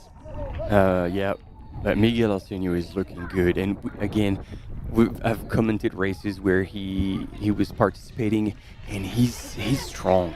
Like, he usually goes out really fast and hard and blows out. Yeah. And you guys confirmed with 3 participations and 3 DNFs in the UTMB World Series Final. But when things click, it's pretty damn good. But Hans is not giving up. Oh no! That's how close they are, gang. Hans can see Miguel just up the, and they're kind of almost pushing each other. Oh yeah. As close as they possibly can to Christian Minoggio. None of them have poles, so it's not a massive climb. But where we saw Christian cross the road and just get on the beginning of the Petit Balcon, there were a few climbs. Yep. Here we go. They are passing the baton. These are 2 cam runners doing a bit of a relay. So as soon as they activate the camera on the other cam runner, that one is going to be able to drop. And yeah, Hans is still moving well. A smile for the live. Oh, here we go. We know these guys. Hey! Sighting there, if you weren't watching, of Killian with one of his kids. That's good. And must be great for these athletes. Oh, there's Killian out on the course cheering us on. So not bad. That's not bad. So there we go. Now you can see Christian Minoggio 12.2 kilometers away from Chamonix. And we are 1 hour and 40 minutes away from a 2-hour delayed race start. And there we go, gang. Our next athlete into the aid station in Valocine. And that is Petr Frano. So Petr Frano from Slovakia.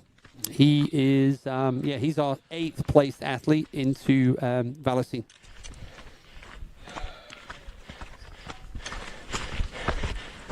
And he was 5 minutes behind Dan Jones, who was in 7th place. We've seen a lot more movement in the top 10 on the men's side than the women's side. And Ingvild's going, hold my beer.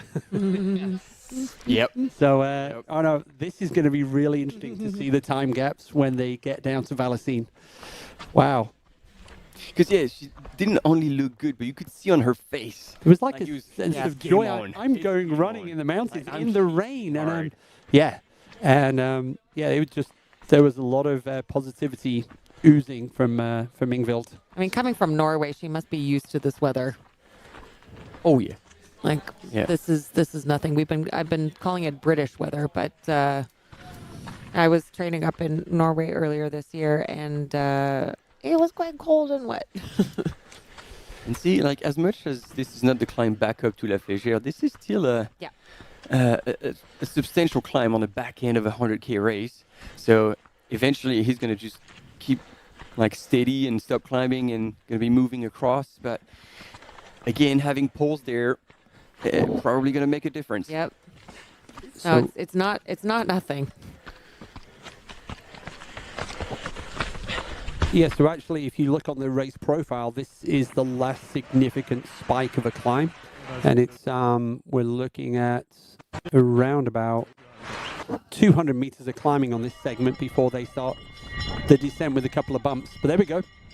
That is Hans Troyer in 3rd place. And I think we just saw Guillaume Tiffen from France in Valacine and has now clocked out. And next will be Meng Guangfu has come into Valacine. And the fight is still on between Hans Troyer and Miguel Arsenio. So yeah, you can see in the shaded course profile along the elapsed time that they're on that. He's on that last sneaky little 200-meter climb before it's predominantly descending down to Chamonix with that little bump that we saw in the women's race yesterday in the OCC course. Let's go, guy. Good luck. You are strong. It's okay.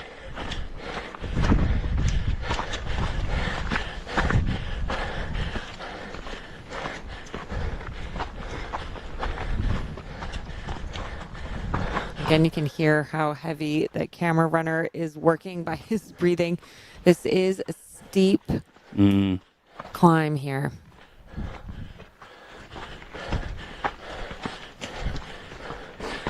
If you look on the race course profile, it is short, but it is punchy. Oh yeah. And now I'm thinking of Hans with no pole Hans. Or Hans Free, as he was named in the chat. But yeah, there's been some good. We've been enjoying our Hans jokes in the chat. A lot of love for Hans Troyer. Correcting us that the way to pronounce his name is Hans, so the joke doesn't hold as well if we say Hans Free. Look at Miguel. Yeah. He is running. Oh, but then there's Hans Troyer right behind him, so this is great. We got the top. He's trying to run away, I guess. The top 3 men all on camera right now across the split screen. Come on, boys. Let's see if you can pull off what the women pulled off yesterday. Give us a photo finish. I want to sprint at the end. So based on that logic, you're expecting Hans Troyer to come piling through right at the finish line. That would be awesome. So, yeah. And then... One can hope. One can only dream. Sur team 45, c'est la bataille. J'ai le deuxième qui est juste dans mon dos. Okay, so rounding out the top 10, I was looking at the top 10 on the women. I think we were still waiting for the 10th woman to come through. The last time I looked at it through in Triumph, it's Mary Goncalves. Or, nope, she's not Spanish. Goncalves. From France. I think, Steph, Kate, you've gone calf today. So, yeah. Goncalves. Yeah. From France. Not Marie Goncalves from Spain. We could ask Martin, but Martin has lost all of his Frenchness since he came on the English channel, so don't ask Martin. We asked one of the other French I got guys. confused with this tip. Do you remember when there was one of the UTMB lives that I think we were commentating together where they got the flag wrong and we were trying to pronounce a Spanish name the Icelandic way and we were really struggling. Oh, yes. That threw us off pretty bad. It was quite funny. The production team likes to play jokes on us. Wow. By the way, into Trion. Going hard at it. Neither of them is collapsing. No, they're this is going to be a good battle to the finish line now, I feel. Oh, there we go. We got an information in the chat. Gonçalves is Portuguese, so it would be like Gonçalves. Okay. Yeah. Thank you. There we go. Because I was having a hard time doing a French pronunciation of that name. Gemma Hillier Moses into Trion in 11th place. Diane Racino from France in 12th. Fabiola Conti, 13th. Lena Lautner from Germany. And then Emily Horgood from Zimbabwe. Emily is also into Trion. So that's the top 15 women now into the aid station.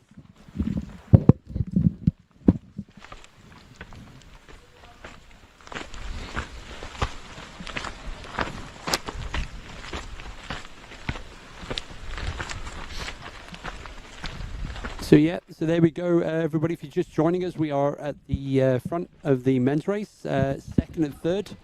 And Hans gone back in front. They are like duking it out here on the climb. Hans Troyer and Miguel Arsenio, and they are chasing down Christian Minoggio, our race leader. This is fun. This is brilliant. All for our entertainment. So huge thank you to Hans and Miguel right now for just doing an incredible job. There's so much tactics that come into play here. You know, do you have enough energy to make a move and keep it and create that spread? Because there's no point in just making a move and then sitting right in front of the guy that you just passed. So Hans obviously thinks that he's going to be able to put a bit of distance between him and Miguel, and it looks like he is doing that. Wow. Yeah, these awesome. It's like a couple of boxers. They just keep going round after round after round, and we are at so soon I think we'll be even getting visuals of the start line of the UTMB, those hardcore individuals who are not elite athletes who have gone early to get a decent spot behind the elite athletes at the start. The weather doesn't look so bad right now on the screen. I don't know what it's like outside here in downtown. It's not so warm, 16 degrees Celsius. So, so we probably get a visual of Chamonix soon as we do the countdown. 1.5 hours, 90 minutes until we start the race. And we have Christian Minoggio on the left-hand side of our screen, fueling, making sure to stay hydrated. There is 650 meters in between Christian Minoggio and Hans Troyer and Miguel Arsenio, which is 600 meters. That's fairly substantial on a climb. Well, there's a lot of running to go as well yet. Wow. Look at Christian. He's fueling. Yeah. Looking after himself. The poles are away, so... That's a good distance on a climb. Yeah, so I don't know if he pulled them away a bit early, but we've seen Christian Minoggio on a downhill. Yeah. I still feel like he's got it, but, you know, to be fair, these two are... like moving super well and giving it at each other. They're almost pushing each other along. Yeah. And what I can tell you is we will be getting a time check from Les Cep, so the front of the women's race that are about to be there in the next 5 minutes. So we'll get an idea. Yao Miao, Tony McCann, Ingvild Kaspersen, Jennifer Lichter, Honoka Akiyama. That's our top 5 runners, and they are within about 10 minutes of each other. And Ingvild Kaspersen's the one that we want to keep an eye on. Ingvild looks like she is in the mood to move up. Indeed.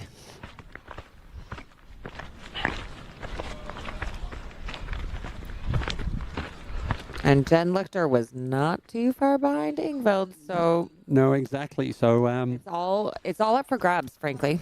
we've got two powerful races going on right now.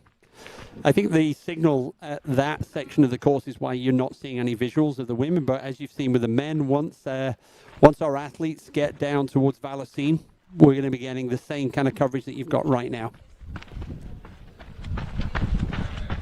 And I know that there are watch parties going on, tucked away in chalets and apartments and places all over the valley. So if you are watching us as a crew, jump to the chat, say hello. Yep, thank you for following along. And Steph, the North Face gang over in Colorado, they're all in the office now. They've got a watch party going on there as well. So I'm sure there's a ton of them, people, even if they're not here in down in the Chamonix Valley. So yeah, so people clocking in, going, hey, where's the UTMB? It's been delayed another 90 minutes so that you can enjoy, because normally we're on the split screen right now. So actually, this incredible race is getting a lot more oxygen than it might have done in a classic UTMB start at 5:45, 6 p.m. That's true. I'll shout out to the TNF team and also to the Sun God team, which I know is all holed up inside and watching us from right around the corner.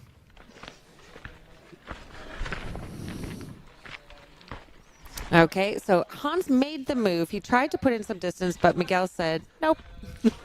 No, these two are kind of like tied to the hip.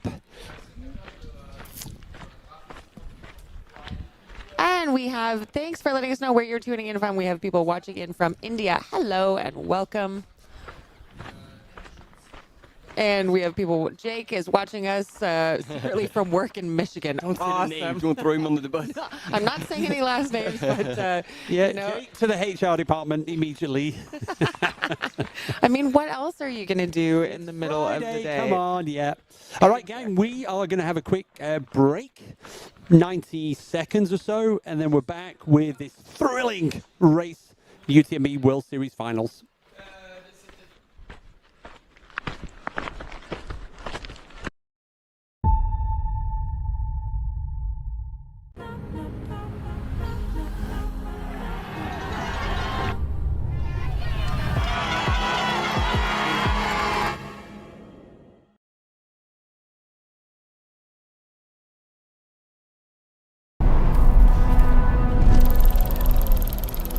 When Finnish engineer and orienteer Thomas Volonen invented the mass production method for the liquid-filled field compass in 1936, Suunto was born. Absolutely beautiful out there. It's such a beautiful course. The trail running community, there's always a support for each other. Everyone in the whole crowd loves this race and loves our sport. I wanted to win. I wanted it so much. I was dreaming about it. That's the best feeling and the best result. That's why I do this sport. I'm really grateful to be at the start line surrounded by these amazing athletes. If you are a trail runner, you have to take part one time in your life.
Whoa. We are back, and we have some information for you. A lot took place in that ad break. Yes. Yeah. Following the top men, we have visuals of Miguel Arsenio in third and Hans Troyer in second on the screen, chasing down Christian Minogio.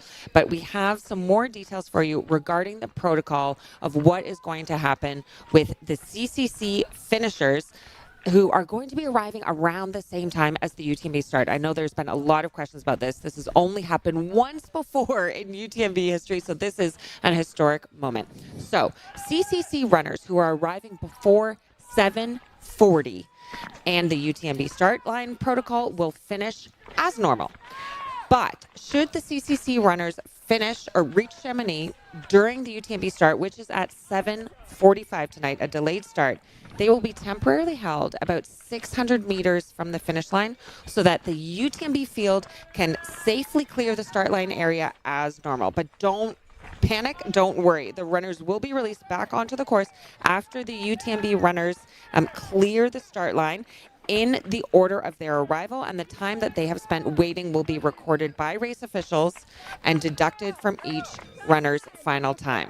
Now, this is interesting. If 2 or more runners arrive at the stopping point at the same time, they will be classified as tied at the final result. And that really just avoids having people come, to that holding point, 600 meters from the end, and then having a 600-meter sprint to see who can arrive first. Yeah. That would be After 20 minutes. That would be disastrous. So if you take what you just said, Steph, and based on the current predicted finishing time of our athletes based on the algorithm, that would, in theory, only affect possibly 2 athletes, Simon Paccard and Daniel Jones in 5th and 6th. Okay. So it's not as dramatic as perhaps we first thought. So there's only, and you're based on the algorithm, so it's probably going to affect 2 runners. Everyone else is due to come in around about 8 o'clock. So that would be past. So the runners have gone by. So it's earlier in the day. I was like, oh my goodness, it's going to be this. Based on the current times, it's probably only going to be about 2 or 3 runners at the most. But yeah, they've got to do something. You can't just have 2. You can't have people going both ways. So I don't know if you needed to say anything else, but I was just letting go. Sorry. Just one more thing, which is also interesting. During this temporary stop, because it can be up to 20 minutes, assistance will be permitted, but runners will be required to complete the race wearing their race kit with their bib clearly displayed. So this is going to be quite cool. A little bit of a wrinkle, but I mean, what a historic moment that we are able to see the runners finish CCC at the same time that UTMB starts. I think this is, like we say, it's the UTMB relay. Oh, and we're trying to make the best out of a situation. Maybe not ideal, but this is, again, we're trying to find solutions. And by no means, you know the expression, do not shoot the messenger. We're just relaying a piece of information to you all, so now you know. And I would imagine that, for example, they will allow their support teams to put additional clothes on the runners, keep them keep 100%. Warm, those kind of things. So they're allowed support. So 100%. But if you look at the right-hand screen right now, these are like 2 weary warriors. They just keep slugging it out, and they are just pushing each other to the finish line. This is incredible. We saw it yesterday in the OCC, and we're seeing it again today in the CCC. And this is before the 3rd and final race. The UTMB starts in 1 hour and 20 minutes. Now, I can see the chat going on, and I know there's a lot of criticism, but think about the fact that we have thousands of runners who are lining up on the start line of UTMB, and this is the big dance around the mountain. So the race organizers are preserving the start of this race. We've already delayed the start time, and it is for safety. Safety of the runners comes first. And so they have found a solution to make sure that the few runners that will be affected in CCC, that their position won't be changed, that the competition is maintained, and we can also ensure that the thousands of runners that have worked so hard to start UTMB will have the experience that they are aiming for. And it looks like Miguel has now moved in front by a few meters, and we're getting to Keith, your favorite piece of the course? Yeah. That little descent. Is Béchard still in? Yep. Ah, okay. Yeah, this is like, I think somebody described it as, this is 1 kilometer downhill that feels like 5 kilometers. It's, if there was it's almost like, it's not a scramble, but it's rocky. Let's just say that. So we kind of, it wasn't a deliberate boxing reference, but it's going to be very rocky.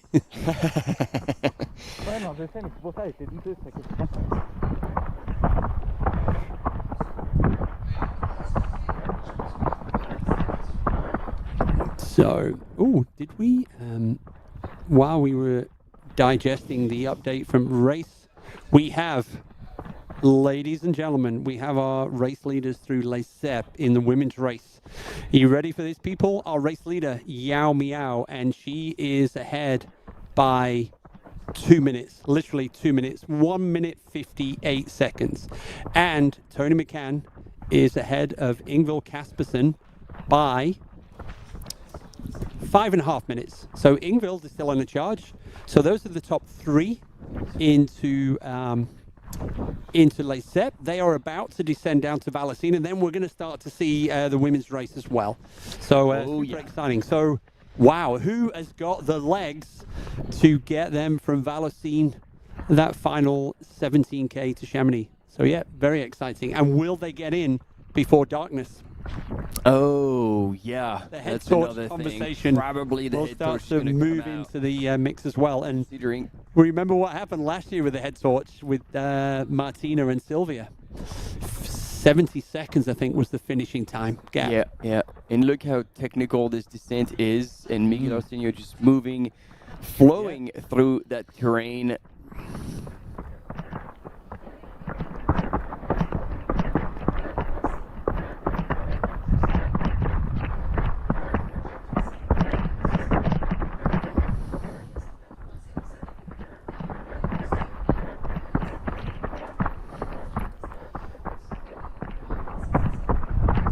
So yeah, so it's incredible. Yao Miao kind of keeping Tony McCann at arm's length, and Tony McCann keeping Ingvild Kaspersen at arm's length.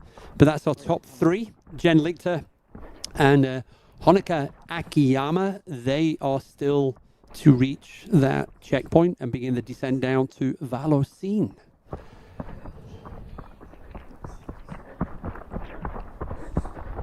Yeah, McGill, having a look back. Where's my buddy Hans? We've been kind of tied at the hip for quite some time now. Yep. So, yep. 7K people to the finish line. That means they have just clocked 100K for the day. True, already. And look at the move. Like, this is solid. Steph Case is moving into the chair with great purpose, like you have an announcement or something. I do not, but I will talk to you offline.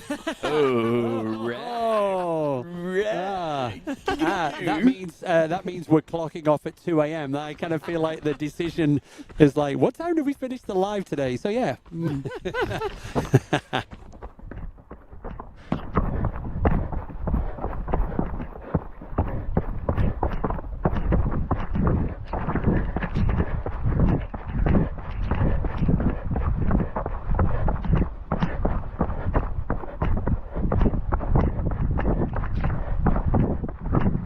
So someone made a great comment here, is that historically now we would be already at the start of the UTMB, and the CCC would not be getting the same level of oxygen that this race is getting this year. So in a way, this is great for Christian, for Miguel, and for Hans, as well as at the front of the women's race with Yao Miao, Tony McCann, and Ingvild Kaspersen. So it's kind of worked. It's worked out in some particular way. So yeah, that's what we got right now. And yep, Miguel has just gone through the 100 kilometers on his watch for the day.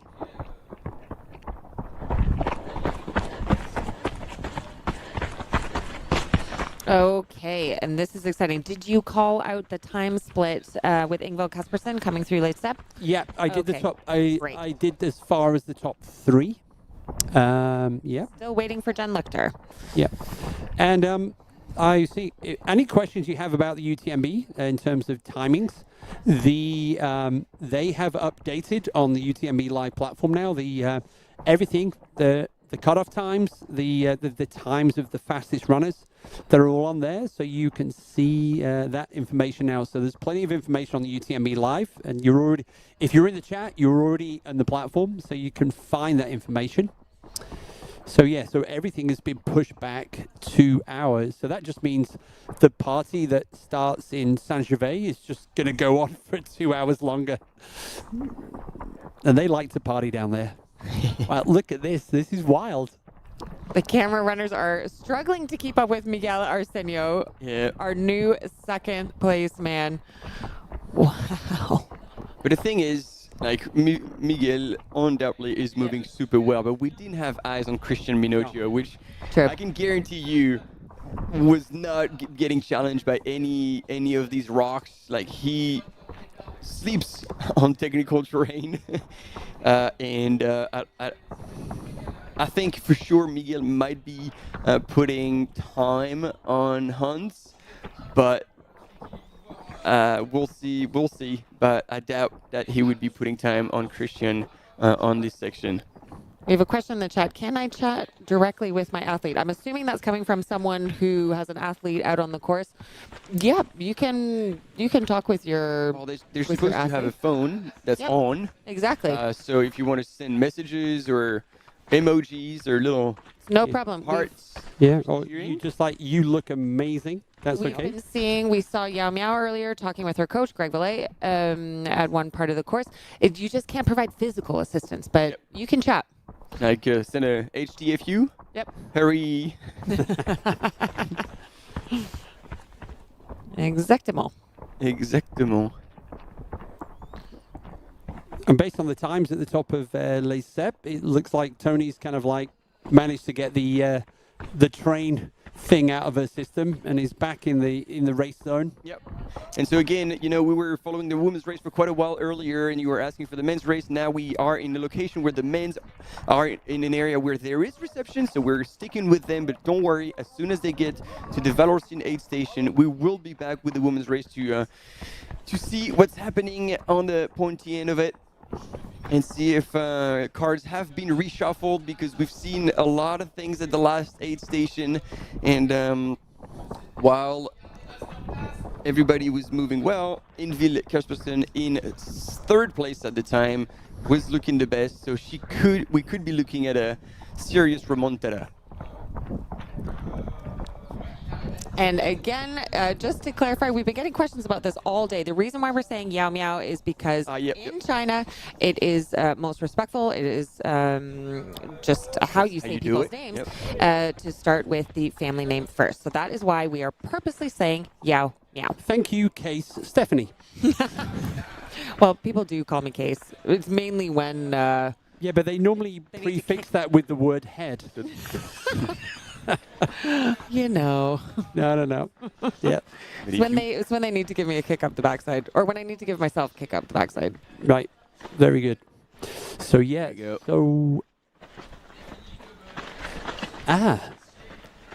So still 10K to go. So I don't know where I was getting my 100K from the clock. It's not there yet.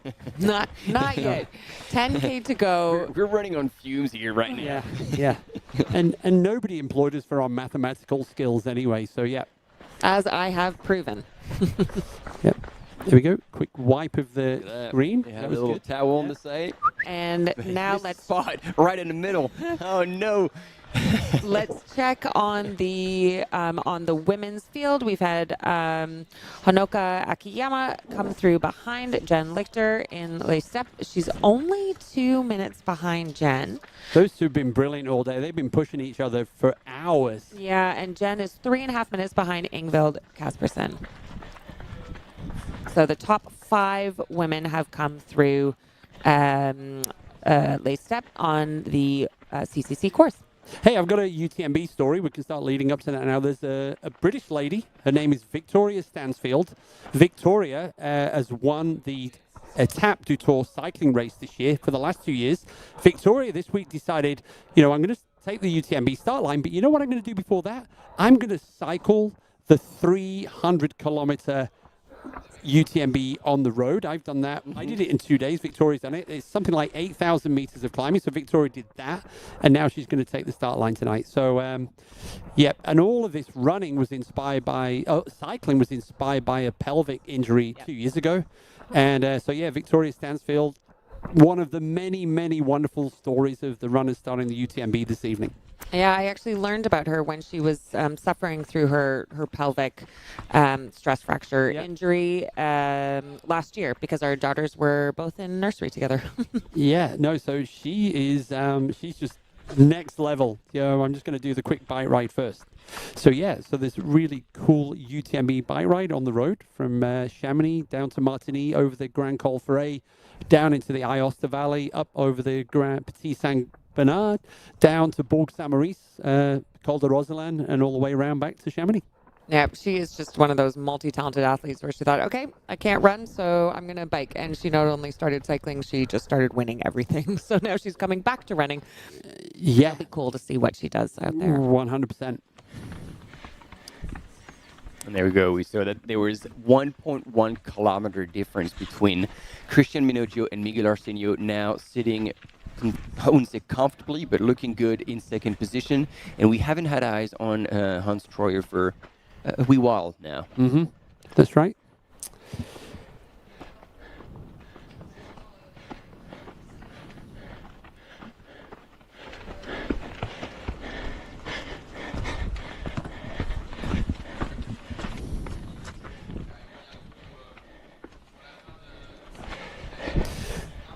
All of the photos I see from Chamonix right now are people with umbrellas.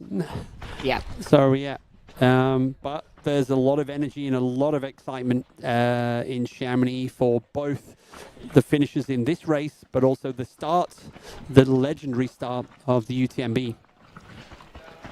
We are 1 hour and 9 minutes away from our UTMB start.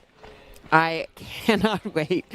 No. We started off so strong with the excitement of OCC. CCC has not disappointed, and we are not done yet. And we will be with you throughout the start of UTMB fairly late tonight and then crack of dawn tomorrow morning.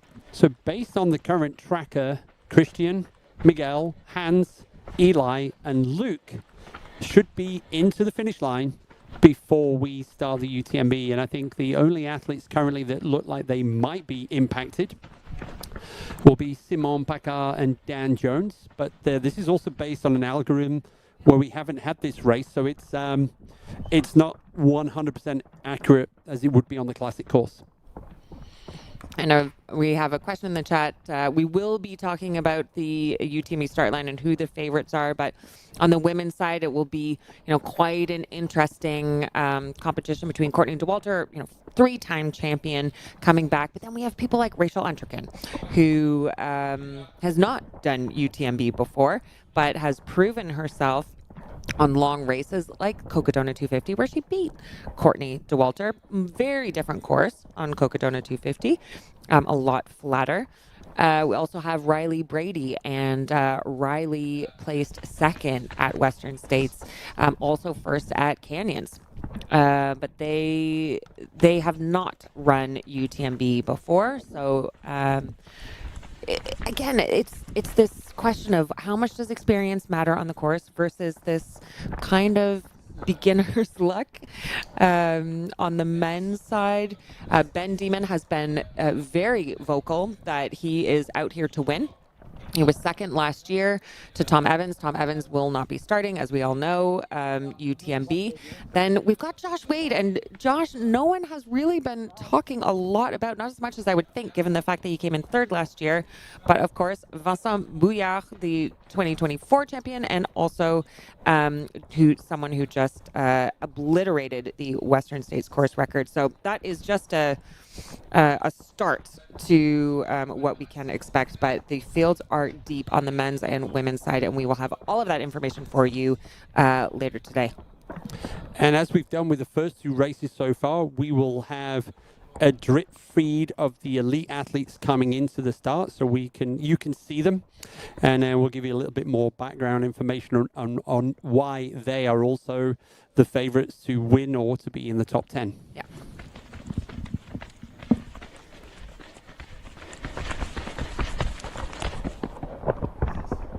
So so we've got 1,900 runners on the course right now for the CCC, and then there's going to be another 2,500 runners taking the start this evening of the UTMB. So actually, once we start the race, there's literally nearly 4,500 runners somewhere out on the big loop around the Mont Blanc. The UTMB runners this evening, they're going to be in their heads. They're going to be having their head torches on earlier than they would normally do if they were doing the classic start at 6 p.m. And a new rule in the UTMB this year as well is that there is one section immediately after Notre Dame de la Gorge. It's an uphill section of about 7K where the runners are using a red filter. And they're going to be adamant about it. There's going to be a gate. And then they're going to stop people. It's like, now you need to put on your red light, just like Roxanne. And everybody will have to do it. And then across that section, there will be people watching. And there will be penalties to whoever does not follow that rule. And I think it's going to be extremely strict. Yeah. So please don't even play with this. It's not worth it. And to be fair, there's really no excuse. You know, you could pick up a free red cover for your head torch at various different stores across Chamonix, and they were there. They were available, so you didn't even have to buy anything additional. All of the setup was there for you. I went to go actually pick one up because I thought I needed one for TDS, but it was just for UTMB because we were running through different parts of the Cantemir Nature Reserve. And this is really to reduce the impact on the wildlife, on the animals. So all of these measures should be welcomed. It also means there's probably going to be less of a boisterous atmosphere at Notre Dame de la Gorge this year, because it would be weird to be one side of the line, woohoo, party, and then on the other side, we need to be nice to the nature. So I think all of the partying is going to be a little bit closer to Lake Contamine this year. And during TDS, it was absolutely dead in Notre Dame de la Gorge. There was no one there. Even the filmmakers that were following me, they weren't allowed to even film there with the lights. So it was it was like a mortuary. Oh wow! Mm-hmm. Yeah. Our women should be into Vallocine at around about 7 p.m. So we're about 20 minutes away from seeing. Because right now they're on the descent, and we saw Yao Miao, Tony McCann, very different styles on the previous descent down into Triumph, and we didn't even see Ingvild on the descent. She just magically appeared from nowhere. Looking like she had just started running. She was fresh, she was striding out, and she had her game face on. Back to Christian Minojo. He's moving so easily downhill, quickly over technical terrain. Wow. As you become more and more tired, it just becomes that much harder to navigate over the rocks and the tree roots without catching a toe, without tripping. And he is making this look easy. This is a tough end of a race when you've got 10 hours in your legs. This is, you've got to keep that focus on right now. Oh, yeah. And then, the light is slowly coming down whenever you're deep into the pine trees, and then in this section where it opens up, you can see, but then you're that's Miguel. So but then when you go back and forth between this, you struggle even more to see in the darker places. Yep, the question in the chat, how much shorter is the race now that there was that in-race change for La Flégère?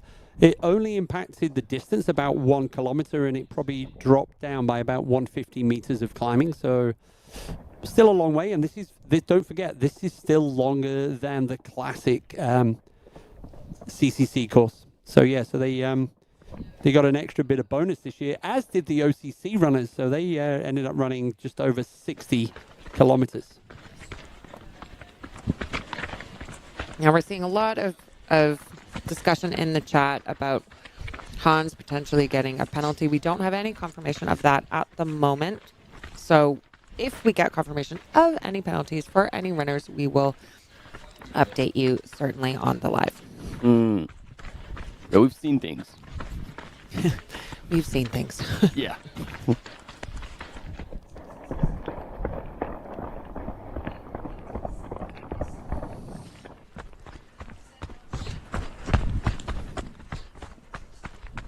I can see Mike in the chat is saying UTMB and Cocodona 250 have roughly the same elevation gain. That might be true, but the Cocodona 250 is significantly longer than UTMB. So for me, it's a much flatter course. It's a much more runnable course. I think it's 2.5 times longer. Exactly. Yeah. So Rachel has actually talked about that in her interviews. Yeah. Very different style. You have to run the Cocodona 250, but a lot of UTMB, you are power hiking. So very different skill set that's required. Very different training, I think. We'll talk about this later, but Rachel has prepared by running the UTMB course now several times from spending a lot of time in Chamonix. But just because it's the same elevation gain, it's over a much different distance and terrain. Yeah, as you can see here on these images. But there are still boxes that are ticked no matter what, because spending several nights out there means like you have that in the bag, handling nutrition for much longer. So technically you can assume that she has that ticked as well. So there's a few things that, even though she hasn't raced here, like the same, like everybody said, but people were saying, oh, well, 250 is a long way. You can't even compare it with the same speed. But hey, she was duking it out with Courtney and Ingvild at County earlier this year on 120K on a runnable course. So she also has the speed in the legs. So it will be super exciting to see her do her first participation here at UTMB. And while Christian Minoggio is free falling now into Chamonix, we have a quick commercial break coming up, but we'll be right back with you. Stay with us.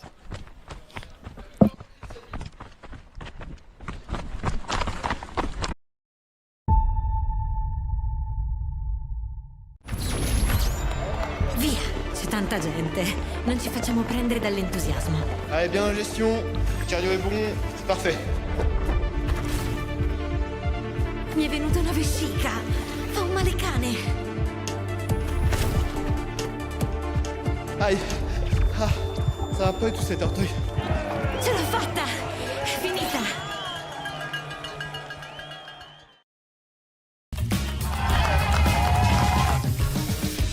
We love stinky runners, but use the soap. You finish your race, and your hands are nice and soft. How good is that?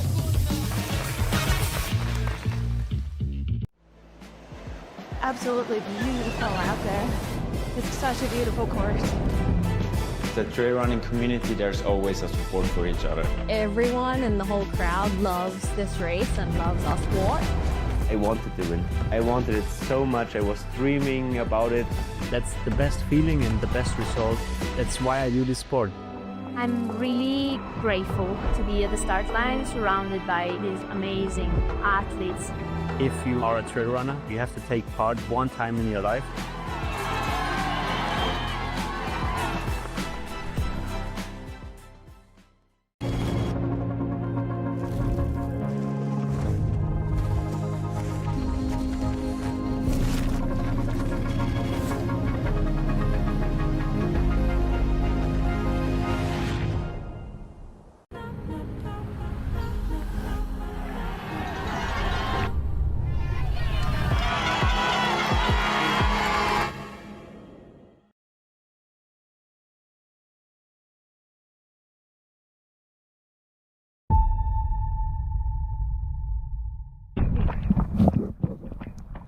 Hey gang, welcome back to live coverage of the UTMB World Series Finals. If you're just joining us and going, hey, where's the start of the UTMB?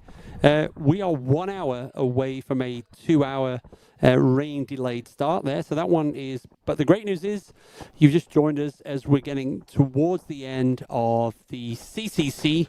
Our race leader, Christian Minoggio, is making this incredibly technical descent towards Chamonix look pretty straightforward, which it certainly is not. So he's predicted into Chamonix now in about 30 minutes time, and right now that's what Chamonix looks like on a beautiful day. I'm not sure why we're showing you that, but we are. And yeah, so Christian Minoggio, our race leader in the men's. Yao Miao is leading the women's race, and Yao Miao and being chased by Tony McCann and Ingvild at Caspersen. Those three are on the descent of Valacine. once we get to Valacine, we're going to have the cameras on our women as well as on the men at the front of the race. And what's interesting is the algorithm is predicting that Ingvild Kaspersen and Tony McCann are expected into Valacine just 1 minute apart, which, if that's true, would be exciting, followed by Jen Lichter and Hanukkah. Yeah, but it's also put the gap between them and Yao Miao at 8 minutes, which doesn't make a lot of sense based on the fact they were 2 minutes together at the top. So we'll find out. Never know. We'll find out soon enough, and you'll get to see it on the visuals here, as we've been doing all day since the race started almost 10 hours ago now at 9 a.m. What we've also got is a slight little challenge because of the delay to the UTMB. Our race leaders in the CCC are going to come into the finish line just before the UTMB, and the race directors have made a call that until 7:40 p.m. any finishers in the CCC will be allowed to finish under the Archer's normal. If anybody runs into the finish area after 7:40, so probably 7 till 8 p.m. is going to be my guess. They're going to be held about 600 meters outside. We're going to track the times, and then they're going to be released, and then they will still be allowed to finish under the finishing arch, and they absolutely deserve to do that. So that's the solution from the race organization. That's what's going on there. And released in the order that they arrived in. 100%. Yeah. And so we still get to celebrate all of them. And if you don't like the grey, rainy weather in Chamonix right now, this is what Champs-Élysées looks like on a beautiful sunny day.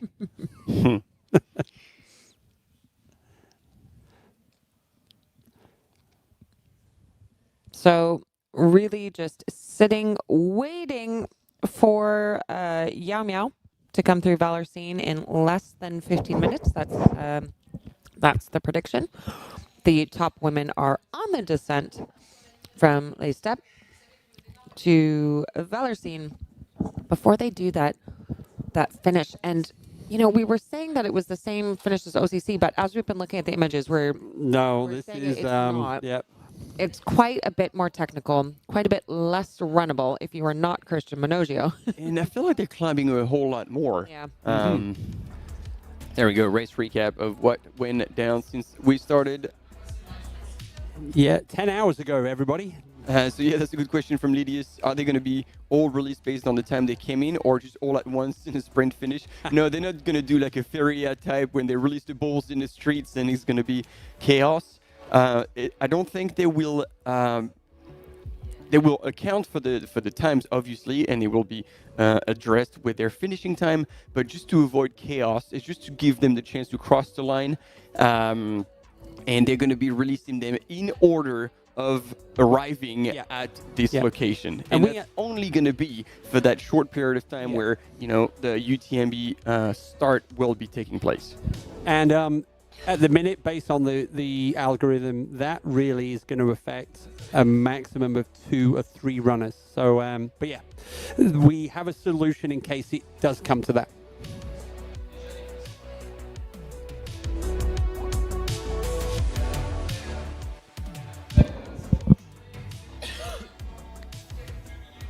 Yeah, a lot of chat, a lot of comments in the chat about Hans Troyer potentially throwing something along the trail, but the content's there. It's up to the race directors to decide what. Well, maybe they're going to put it in a recap.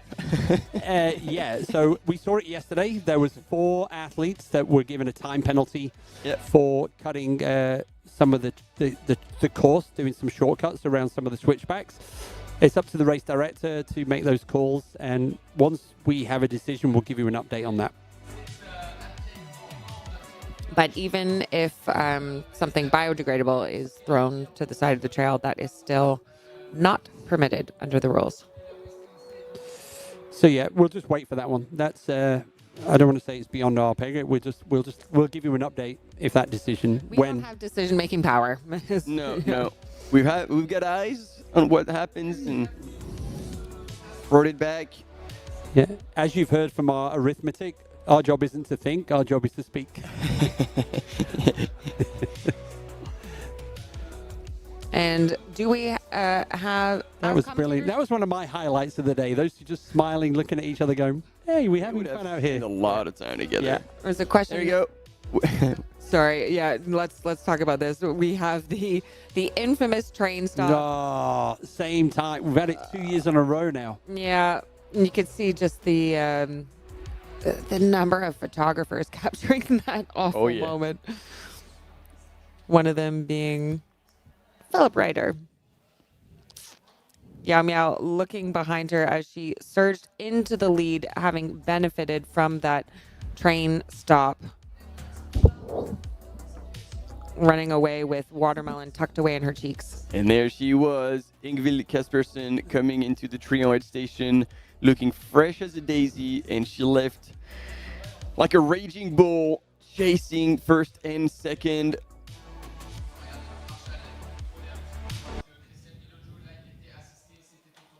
And, the weather has suddenly changed in Chamonix Valley. We're now looking at a I think the Mont Blanc tourism board are like hacking our feed to say this is what it's really like all the time, except in the winter, obviously. So that is the climb up to La Flégère, actually, that they will not be doing on that ski slope, which is the last part and the steepest part, but they are not going to cover that. We will be there tomorrow, though, for the race leaders in the UTMB. The only section of the UTMB course that has been adjusted is the Pyramide Calcaire, as it was last year. So that has been removed. Outside of that, it is the classic UTMB course, the same course that Tom and Ruth won on last year. Yeah, correct.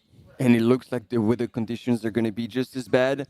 Maybe not as cold, but it is forecasted for rain. So again, if you have runners out there, just make sure they look after themselves, because now I guess they are on the start line. And well, no, maybe not. Actually, they are. There were a lot of people who were starting to sit down and wait for the start. We are 50 minutes away from the race start in the UTMB. We are probably about 5 minutes away, because I know I can see a lot of you asking in the chat, and we should have visuals at the front of the women's race coming down into Vallorcine. So, and then we're also going to be celebrating what looks like a victory for Christian Minoggio in the men's race. So, 7 o'clock coming around here in Chamonix. And, there is a lot of fun still to happen this evening. Yeah, and there we go. We can see definitely. I don't know what the conversation is, but it looks like that's making Fabrice a bit uncomfortable. It's like, okay, we're on camera. Everyone has their waterproofs on as they are waiting for the start of UTMB and the finish of CCC. An historic moment for both races. Only happened once before in UTMB history. How cool. I mean, that is bang for your buck. If you want to go to the start finish line, this is the time to do it, because you will get both races at once. Yep. So there's no separate stream for the two races. So we're multitasking. We're going to be jumping between UTMB starts, the front of the men's race, and the front of the women's race in the CCC. So you can see the clock in the background. It's got the CCC elapsed time coming up to 10 hours, and local time in Chamonix just coming up to 7 p.m.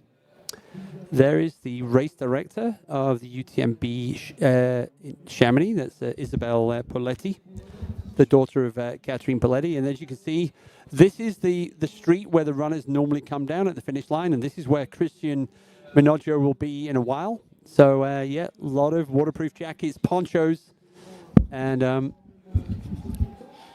we've also got, I know that the president of France, President Macron, he's not here, but some delegation. Got you there. I got them too. He's not here, but I think the Minister of Tourism is in Chamonix for this event, because it's quite a big deal. And we have a new mayor in Chamonix, as we all know, because the mayor of Chamonix has got a lot of airtime over the last few months in terms of social media. Fun fact for the mayor of Chamonix, he has finished the UTMB. No way. What year? Oh, I don't know, but it's not as in finish as in he's stopping the UTMB, but he has actually been a finisher. He is completed in the UTMB, and I think he's done one of the other two races as well, the OCC or the CCC. So, unlike the reports that say the mayor of Chamonix hates the UTMB, he's just he's challenging what they do, how they show up in Chamonix, and it's probably going to be trying to find a balance. Well, you know what? I think it was the way it was reported that was a bit different from the reality. What he said was, I want the locals to fall in love with this race again. And we do. I'm saying we as a local now, we do love this race, but there are some things that make it quite busy and quite hectic. And I can understand from people who have lived in this valley for decades and decades, they want to be able to celebrate the race and enjoy the race without feeling like they need to get out of town and run to the hills when all of the runners and the tourists and everyone descends on the valley. Yeah, the conversations are ongoing, and then again, as per usual, the media make it sound like it's way worse than it is. And again, like seeing them chatting and finding solutions is the right way forward. And here we go, gang. We've been anticipating this moment. We have our race leader, former champion of the CCC. She has been slugging it out all day, 10 hours on the course now, about to see her crew for the second time, her husband for the second time into Valocine at 90 kilometers, so 17K from the finish line. From China, we have Yao Miao, and all eyes now on the gap between Yao Miao in first place, Tony McCann in second, and Ingvild Kaspersen in third. So yeah, this is incredibly exciting.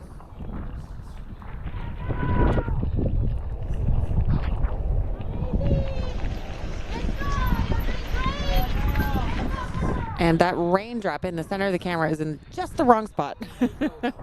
Yep.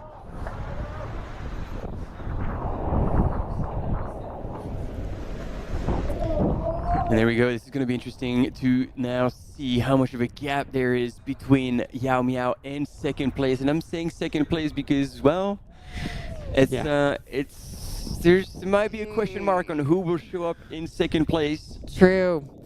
Tony McCann has been running in second for some time, but we saw Ingvild Kaspersen, also a former winner, looking incredibly strong going through Les Steppes. The raindrop's been removed, Steph. Yes, We made him. He can hear us. Well done, team. Again, they are out there with the runners in the cold, in the rain. Yao Miao is just charging. She is plowing ahead. I saw in the chat some people were saying, oh, she looks cooked. No, this is just how she runs. This is just her style. Kind of elbows out, heads down, plowing forward, no pulls. Intentional breathing. She is intense. You bunch of backseat trail runners. Because we've seen her, literally keeping her head down, just digging deep, but with her cap, she just missed that little turnoff. She's gonna have to be careful, because little mistakes are being made, especially when you're redlining. It looks like she's cranked up the 6th gear with 30 Ks to go, so that's a long way. We'll see her husband Joshua be at the aid station, and it will be super interesting. This is the key moment in that race. She is in the lead right now, but nothing is in the bag until you cross the line. So, as we had in Trion, is it going to be in and out for Yao Miao so that there's no face-to-face with Tony? But no, here is Tony McCann, people. Oh, yeah. Oh, game is on. Oh. Got her waterproof on. She is making sure to take care of herself. She is looking strong, and she is on the hunt. I wonder if Tony's even aware of the fact that Ingvild Kaspersen and Ingvild's her teammate. They've also done support for each other in other races. So I don't even know if Tony knows how close Ingvild is. But here we go. They're both going to be in the aid station at the same time. All right. Salt pills, water, energy drink. Oh, I want the two of them to lock eyes. They are. No rush. It's going quick. All the motion is done, and then boom, out. And then here's Bastien right there. Yeah, Tony just went in. He knows that she's coming in. She's in there. There you go. Yeah. Jacket is coming out. Whoa. We're in for a tight finish in the women's race, just like yesterday. Oh my goodness.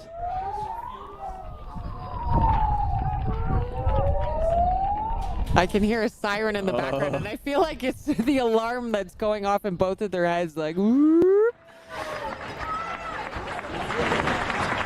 It is on. So Okay, let's watch this transition. You say Bastien, her husband, really helping her here.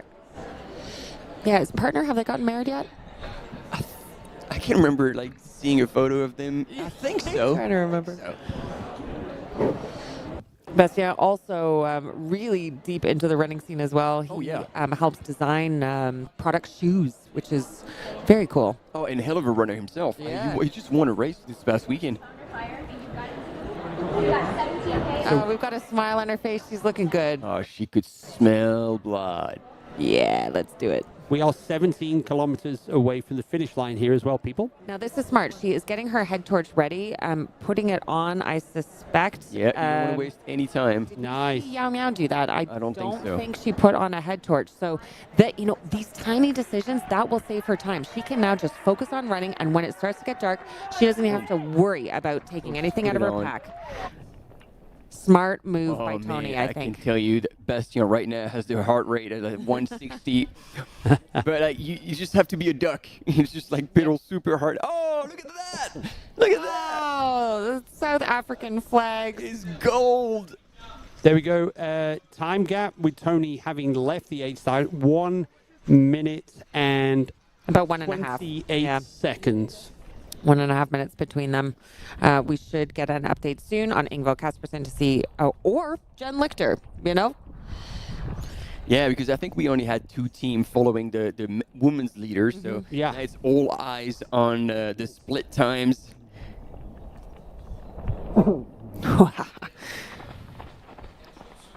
And here we go. This is Miguel Arsenio, second place athlete, and he's quite clearly broken the elastic with Hans. Yep. So, Hans Troyer looking like top 3, which is a fantastic performance. Miguel in second. And of course, Christian Manojo, our race leader. And Christian is due. And it's going to be pretty amazing now when Christian arrives at the finish line with all of these people from waiting for the start of the UTMB. But I have to say, Hans Troyer finishing in third. The question that is continuing to circle around the chat is will there be a penalty for? I thought it was, will he take the golden ticket for Western States? There you go. They're all penned in now, and we're going to sacrifice them. It's the new UTMB Alta at the finish line.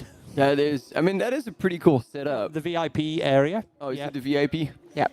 What are you going to do for that? You're probably one of the sponsors, or you've brought in some VIP guests. All right. Yeah. Or just like champagne. Yeah. But I kind of feel, Martin, we've got a pretty good VIP spot here in the studio. It's all here. It's all happening here. And we're not wet. Yep. Not yet. No, don't tell me about that. No, it's just when they bring in the champagne later on. Right. Team. It is. Now, this is the part of the course that I think might overlap with what we saw at the finish of OCC. Yeah. So, earlier on, not as much, but... Ingvild is in Velocity Station. She is in Velocity. Wow. Okay. Wow. Let's look. She has come in. She has not clocked out yet. Yep. So, we will be refreshing to see what the time gap is. So, Ingvild remains in third. Jen Lichter has not been able to catch up to her, and Ingvild has not yet been able to catch up to Tony McCann. But she's closing. Yeah. And they've done 5,500 meters of climbing already in the women's race into Valocine. And over 6,000 meters of climbing now for Miguel. Sorry. Yeah. Like, he's charging. Yeah. It's insane to be still able to run at that pace on that grade after so long. Yep. There we go. There's Tony McCann. They're working their way. Tony she's looking chasing good. down Yao Miao. 1.5 minutes behind Yao Miao in Valocine. They're working their way up on the douche grade climb, the false flat to Col de Monte. Oh, and when you're hunting like this, because you can guarantee that Bastien would have told her all about it, all eyes ahead. Mm-hmm.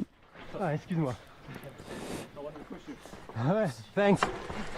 Ingvild has left not the building. She's left the aid station in Vallocine. Okay, so you have Vallocine sortie. Yep, so 3 minutes behind Tony McCann. So we have a race on our hands. 4.5 minutes between Yao Miao and Ingvild Kaspersen. Are you not excited, people? I'm trying to picture, like, 3 minutes is a lot. Yeah. But it's nothing at the same time. Like, if any of them just... Well, we've seen the technical section that's still to come. And if you're feeling good, great. And if you're not, so yeah.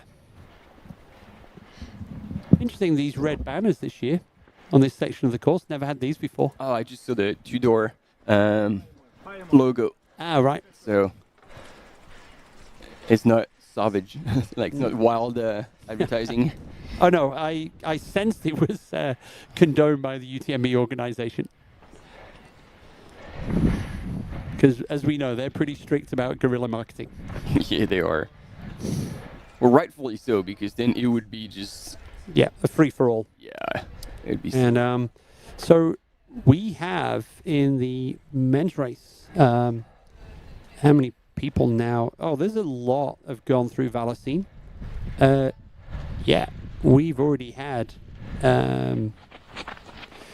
we have had 44 of our male athletes through Vallocine, so they are on the last section of that course.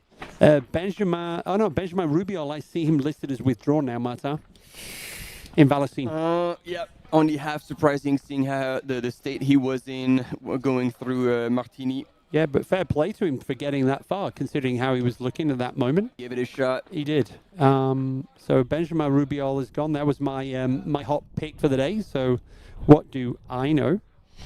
Outside the top 10, always looking to see that because they can still break into the top 10. We in 11th, Duo G from China. We have Mathieu Delpeux. I don't know how to say that. Delpeuch from France. And then we have Anthony Felbert from France, Pierre Livache, France, Morten Antonsen from Norway, Damien Humbert, Robin Juiege, Tobias Bagenstos from Switzerland, David Cheraz and then finally Marcin Zezotko from Poland. That's all. Race director of the Tatreska race in Poland. Yes, 11th through to 20th.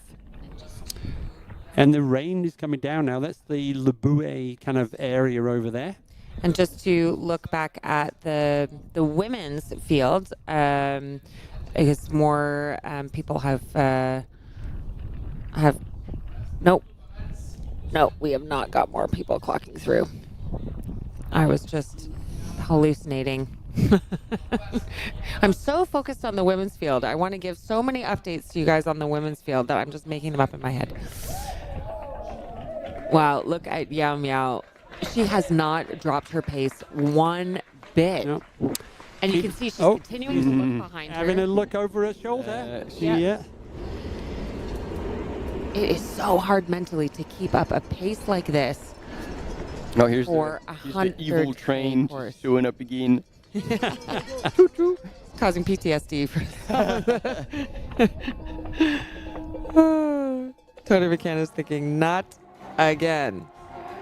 Oh, there we go. We're announcing our elite runners coming into the UTMB finishing shoot. I don't know if we're going to be able to have maybe a split screen so we can keep following a little bit CCC, but here comes Ekaterina Miteyeva that we just saw on the screen. There she is with her and that was hair. Zach Miller. That was Zach Miller doing a high five to the crowd. I don't know, you tell me, but it look like this is the same cap. That cap has seen. Oh yeah, that is Zach's. Must be good luck. That was Emily Schmitz behind her, Hoka athlete. Zach's mustache looked like it had been cut. It was like streamlined for this race. So, yeah. Aero mustache for UTMB. There you go. Still second place, ladies and gentlemen. Miguel Arsenio putting on another mic show. Currently in second place of CCC. Now, are the soles of his shoes two different colors? It looks like one is blue, one is pink. I remember seeing pink. I didn't pay attention whether they were of different colors. Left is blue, right is pink. There we go. Just to make sure you put the right one at the right foot. That's kind of cool.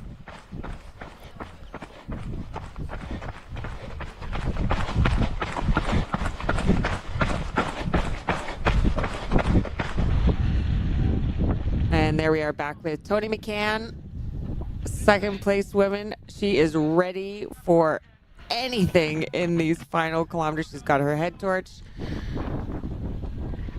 And she has also not dropped her pace. Quite focused. She knows that this race isn't over until you get to Chamonix. Now, I wonder if she's in a similar situation. We were having an interview earlier with Sarah Alonso. When Sarah was running in second, I said, were you concentrating on taking first or, holding off third? And I wonder if Tony McCann is doing those same Sarah's calculations.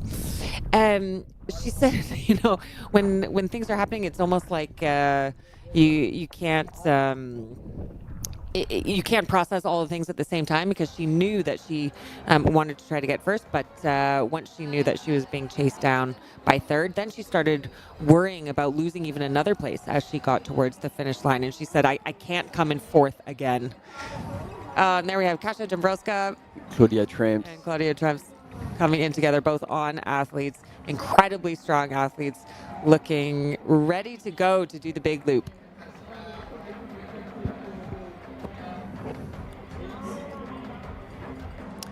Tobias Geiser. So Tobias was running Hannah's Namburger really close this year's 120K along with Andreas Reiterer. So so Tobias Geiser from the Südtirol region of Italy. Love the tats. Oh yeah. That's the thing now. Yeah. Tattoos, mullets, mustaches. I can do only one of them. Kangaroo mustache for shit. Well, three if I wanted. Swiss weapon. Is that Jean-Philippe Schumi? Yes. Or in the youth, he would be Sumi. Sorry. But yeah, he's got pretty solid references, and he can last.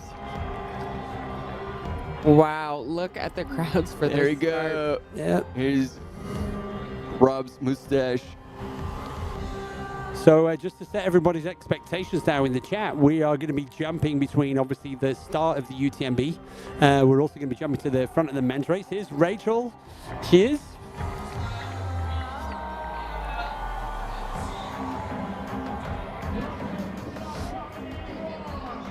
And it looks like the CCC finish is still the same as the OCC finish, the way they just came in around that barrier. Yeah, that's a good question. Yeah.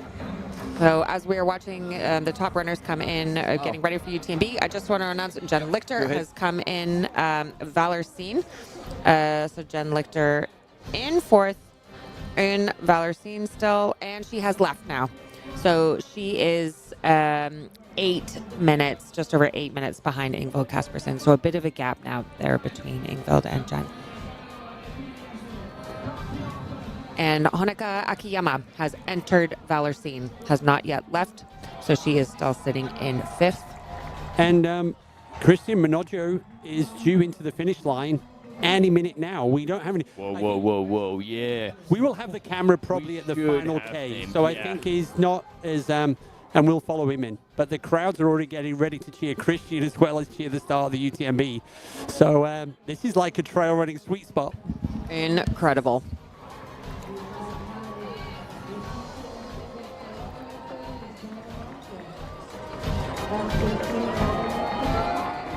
So there's a lot of glitter on the start line this year. It's very much an American trend. I don't know if it's made it as much over on this side of the pond, but we certainly see it more and more in American races. And why not? Yeah. The more fun, the better. Indeed.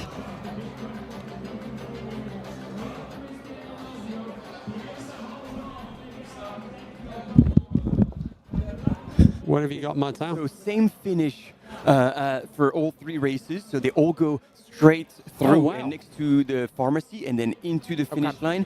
And they are just like us, be like, yes, I know we should be having images right now. They're there's Josh Wade. That's where and there's Vincent Bouillard and Ben Demon. So like three of the favorites. Yeah. Three of the race favorites. former UTMB champion Vincent Bouillard, Josh Wade, third last year, Ben Deeman, second last year. So 1, 2, 3. The calm before the storm. Yeah. Here is Blondine. Rachel Drake right behind, and I couldn't catch. Oh my goodness! We missed the pass. Happened. She's made the move. South Africa strikes hard. Yeah. He's been nursing that moment for quite a while now, but coming out of the aid station with a few words from her partner in life and partner in crime. She's made the move. 15 kilometers before the finish. Can she hold on to it? Will Yao Miao make a response? Will she respond to this attack? Wow, bold move from Tony McCann. Or will Ingvild Kaspersen do a Lauren Gregory and come through at the finish line? Big demo. Yeah, wild. This is wild. That was exciting. Sharp intake of breath over here in the studio. Really just incredible to see Tony McCann just come back like that and really attack what we've seen has been a consistent, strong, and aggressive performance from Yao Miao. All right, people, stay on your toes because we are expecting Christian Minojo to come in. Yeah. We want images of him, but if here he is. We're working really hard to get it. He is in the last 500 meters, and he's now firing on all cylinders. This has got to be the best way to finish CCC because word. The entire UTMB start line there to cheer you in. I cannot imagine a better way to win this race. Come on, people. Wow. Some noise in the chat. This is history in the making. Christian Minojo, after finishing second last year in the OCC, he came back in the longer distance, and he showed that he was the boss. What a backdrop to win. This is, it's only happened once before. Here he comes, everybody. To finish in front of your spectators, to finish in front of your peers, to be able to win a UTMB World Series final just as another final is starting is absolutely historic. Christian Minojo has run an aggressive race, a strong race. Wow, he's like sprinting for the finish. Die, Christian, die, as the Italians would be cheering him on now. Go, Christian, go. Incredible. Straight into the finish here. Wow, look at these crowds. Unbelievable. This man really wanted to take the win on his heart. He got it. Oh, tears are coming out. Flying into the finish. Yes. You are the winner, Christian Minojo, our 2026 CCC champion. He has won in front of the world. Class act. 10 hours, 21 minutes. Yes. If you've been with us, he's done it before. When Kathleen was handing over the finishing vest, he was like, okay, you give me the vest, here's my hat. What a legend. Using Catherine Paletti as a hat stand. Brilliant. There's blood, sweat, and tears in that hat. Wow. That was incredible, Christian. We love that. So happy for him. In his 40s, he has just won and kicked everyone's ass. And the good news is Miguel Arsenio is about 4 minutes away.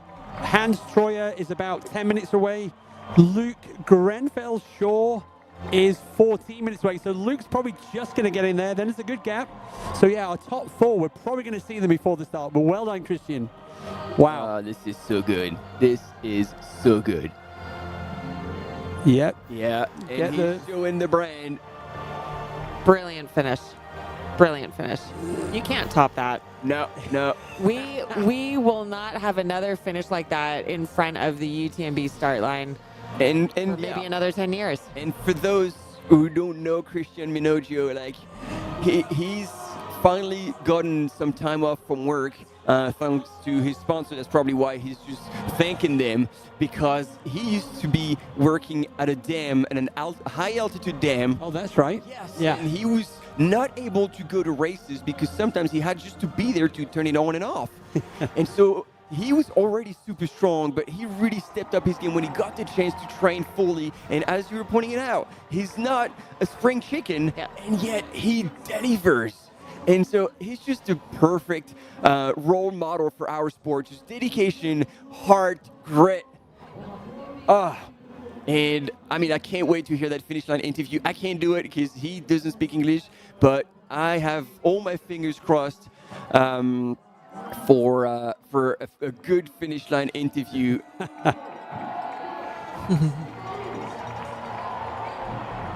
And his teammate, Miguel Arsenio. It's Franco Cole. Hey! Yeah, his longtime friend and organizer of Monte Rosa, who had the difficult task to tell Christian, there we go. That's good. We're going to have a time penalty. Yes, he had a time penalty, 15, and he was going to have to wait for it. And he did, respected that.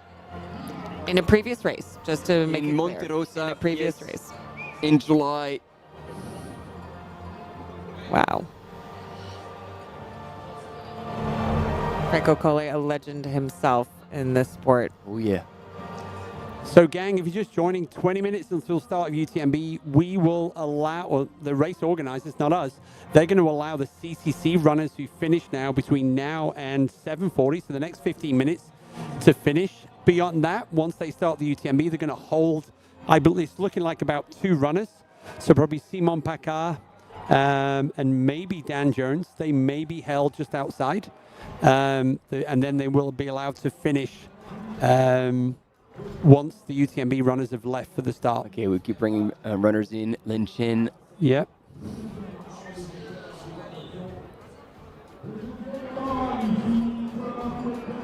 So, yeah, the crowd. Now we'd normally have a lot of the dignitaries talking, but we're waiting for Miguel Arsenio.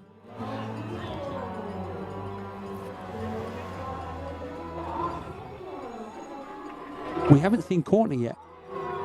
We have not. Nope.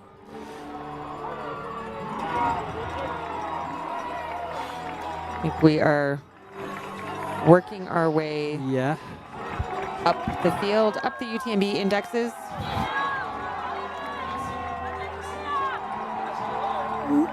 Wow. Oh, yeah, they're waiting for him. This is going to be such a good finish on the left-hand side with this Shen Jiaxing. And here is Théo Etienne, the biggest mouth in the business. He's upset a lot of people, but we cannot dislike this man. He's got a big heart. He races full swing all the time. And here we go. Here we go. Well done. Another teammate of Christian Manoggio, so Team Kailash Fuga from Portugal. And looking so strong. And he's got his little entourage cheering him to the finish line. Oh, yeah, he's got a massive fan base, massive following. And look at him smile, giving it back to everyone. He's also worked really hard. He's been in the circuit for a long time after a career in cycling. And now he is on top of his game, on top of the world, coming into that finish line at the Place du Triangle de l'Amitié. He will take second place at CCC after a well-deserved day. The journey well executed. Well done, Miguel. 4th start at the UTMB races and his first finish. What a finish. Brilliant. He looks pretty fresh, I have to say, crossing that line.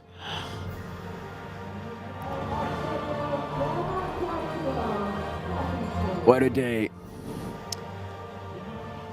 And Hans Troyer is expected in the next 5 minutes, as is Luke Grenfell-Shaw just after that. And I think Luke is probably going to be our last runner to get to the finish before we do the UTMB start. And the whole of Portugal in the chat is celebrating. Yeah. Love it.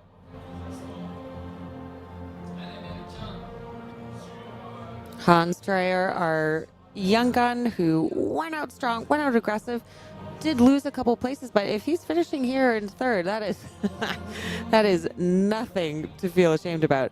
That is an incredibly strong performance, one I'm sure he will be just absolutely over the moon with.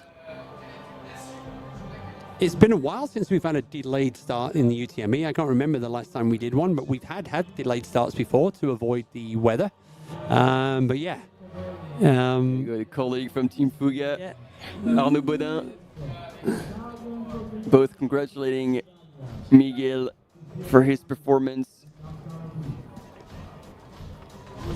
So no course records today in the CCC. It was a heavily altered course. So Théo Détienne taking a selfie with the Minister of Sports of France, and it wasn't his phone, it was hers. Yep. That's good. Lionel Christian Manolet, another great human in the sport. Countless top 10 finishes.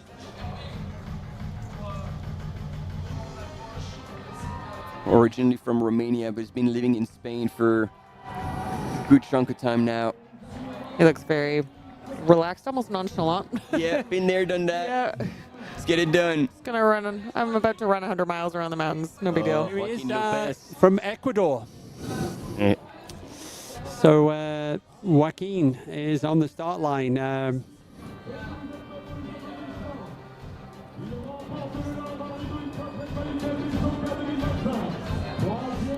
Third place here at UTMB. Yeah, Martin, there is an update from the from our director around the conversation around Hans Troyer and the potential littering incident.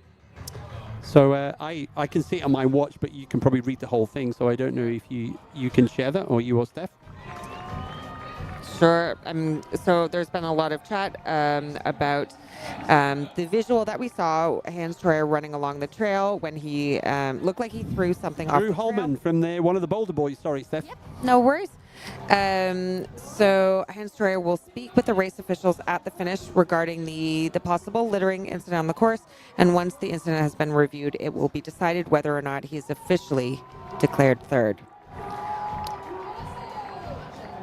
And questioning whether or not he threw something is not the question, so I don't know what the conversation is going to be about, but we'll figure it out. Yeah. Rachel Drake and Drew Holman.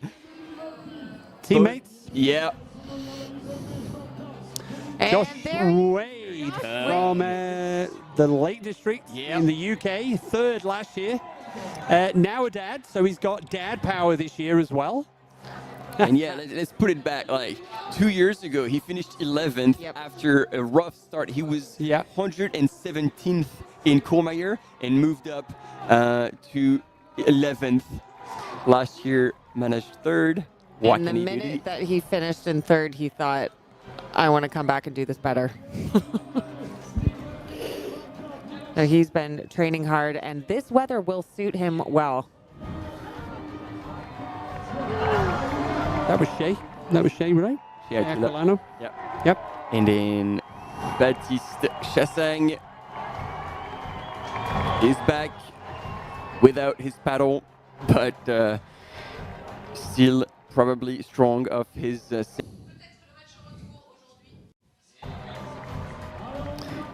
Yoshina Antonina. Oh, she can be strong as well. Man, there's so many people who could be both on the podium or just claim the top spot. Yeah, she won the Ultra Trail Australia, the 100-miler this year.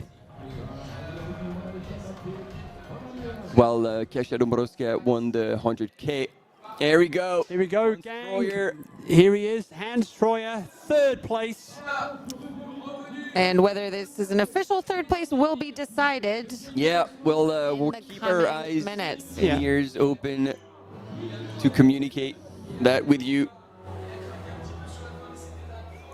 But regardless, an incredibly strong day. It has paid off. Wow. Worked so hard. So well done, Hans Troyer. Fantastic race. And yeah, enjoy it, Hans. Enjoy it, man. Yes. The young one. Yeah. What an arena to finish your race. Coming back after a DNF at Western States, he has now finished UTMB CCC course. 10 hours, 33 minutes, and 29 seconds. Yeah, and despite a pretty aggressive start, he kept it together. He did. Mm-hmm.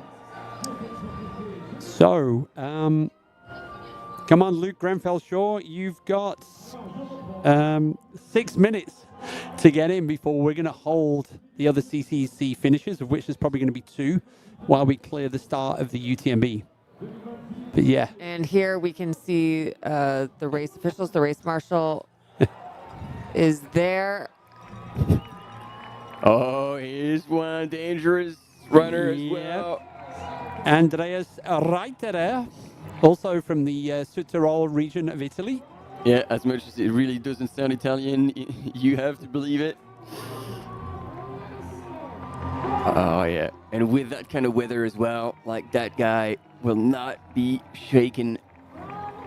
Yep, him and Tobias Geiser came in together 10 minutes after Hannes Namberger at Lavaredo 120K this year. Leg. Yes. It's good to see her back. She does a lot for women in trail. She leads the women's equality group in the Pro Trail Runners Association, and just an incredibly lovely human being and mom. Yep. Yeah. She's doing her PhD in like Chinese art history. Yeah, she worked for the longest time at an art gallery. I don't know if she still does. Lucy Bartholomew, she's already assisted 2 athletes in breaking course records this year. So she said, "I'm no more assists. I'm going to try and win this one." So Lucy Bartholomew, and she's had hell of a season. Oh, She's 100. proven that the fitness Absolutely. is there. Yeah, Miguel Anguito. Oh wow, game face on. Yeah. There we go. John Albin coming out of the back corner and into the start line. John Albin, and he is looking for a strong performance tomorrow. He unfortunately DNF'd last year, and so he's going to be coming back. In fact, John and Blondine have both one thing, and they have in common is if either of them win the UTMB, they will become the next person to have done the triple across OCC, CCC, and UTMB. Correct. Yes, that's that. And there he is.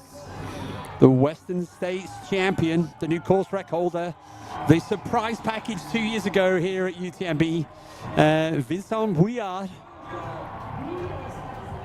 The man who stays quiet on socials and let his legs do the talking. 100%. Abby Hall.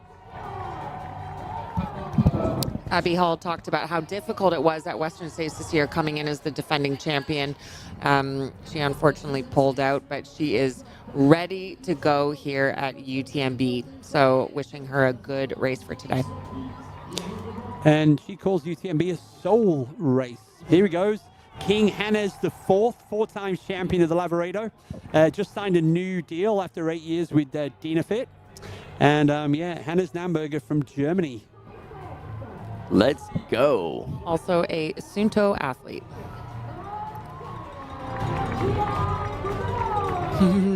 Here she is.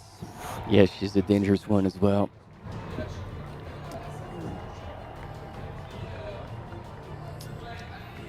Zhang Fuzhou. Yeah, who recently signed with Arc'teryx. And she was super happy about that. There you go. Previous Western States winner. Yep. Callie Bolson, who's worked extremely hard on, the Alpine terrain with the poles. He had done his homework. He knew all the things he needed to do to have a crack at it. Riley Brady, all smiles. Yes, this is this way. Come on in. One of several elite athletes taking the start line from Boulder in Colorado. Yeah, sporting the camo shamo. Riley, of course, having finished second at Western States and making a UTMB debut. Yeah.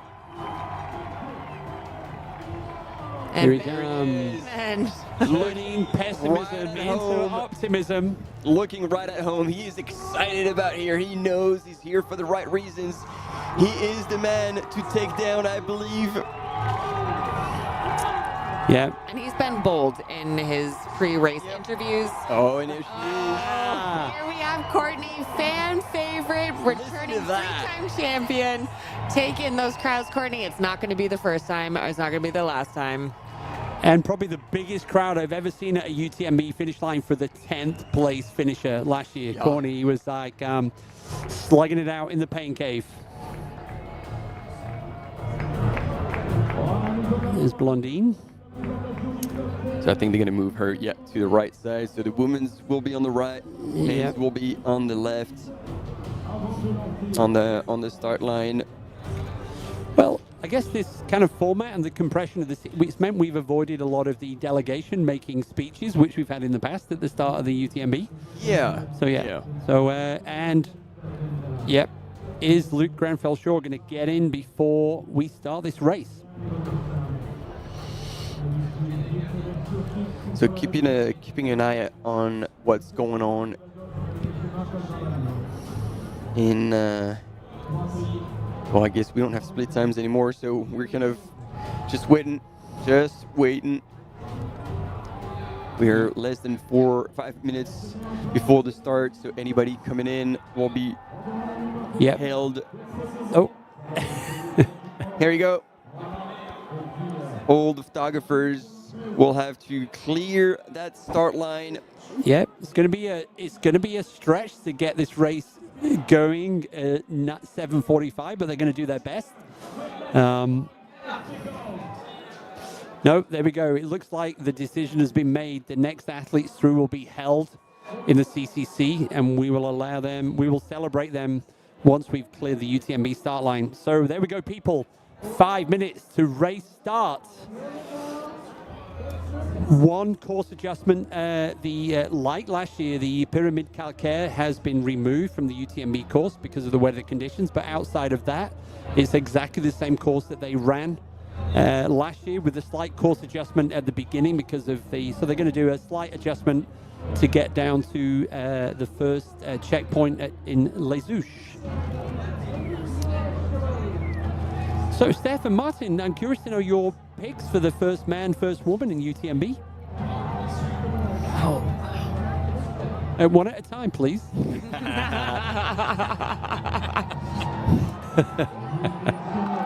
I mean, you knew the question was coming. Yeah, well, if you want to play it safe. There's Dylan Bowman. He's like, it looks like he's frozen. Well, I can go first if it helps give you a little bit more breathing space. So go ahead. I've originally went for Ruth, so with the change of Ruth not taking the start, I've gone with Courtney. That's pretty obvious. And then I've gone for Vincent. I do believe Vincent, based on all the feedback and his good recovery from Western States, I do believe that Vincent has what it's got to do the double, the Western States and UTMB in the same year. Do you know, I'm rooting for Courtney. I always root for Courtney. I just think she's amazing. Yep. But I'm excited what happens behind first. I think we've been talking about Lucy Bartholomew. I think we've been talking about how this is like the second wave of Lucy Bartholomew. I think she's going to climb up in the rankings for this race. So I'm expecting to see her in the top 5. Maybe higher. I would like to see that. Oh, no, I agree. There's someone else we haven't talked about, and who's also been building up pretty damn strong this year, is Martina Valmasoy. Oh, yeah. And she's kicked my ass in Trail 100 Andorra. And she's a mountain athlete, so bad weather conditions will suit her. She's smart.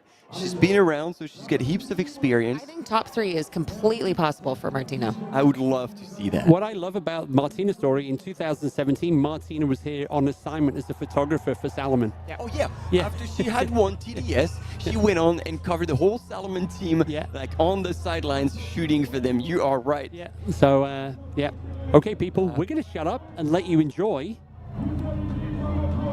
Yep. And I would go... the 2-minute atmosphere Courtney to the Ben. start. You would go Courtney Ben. I think Ben Demon will have a really good race, but I got to be a bit biased towards Josh Wade. I feel like he just has the focus, but also the kind of relaxed Northern English attitude where he's just like, it's not that hard. This is simple. You know, I train hard, I focus, I'm do my mental prep, and now I go out and run. Yeah. And then I would go for Vincent, obviously, but then I've been super vocal about not believing in doing the double because it could be detrimental to runners' health.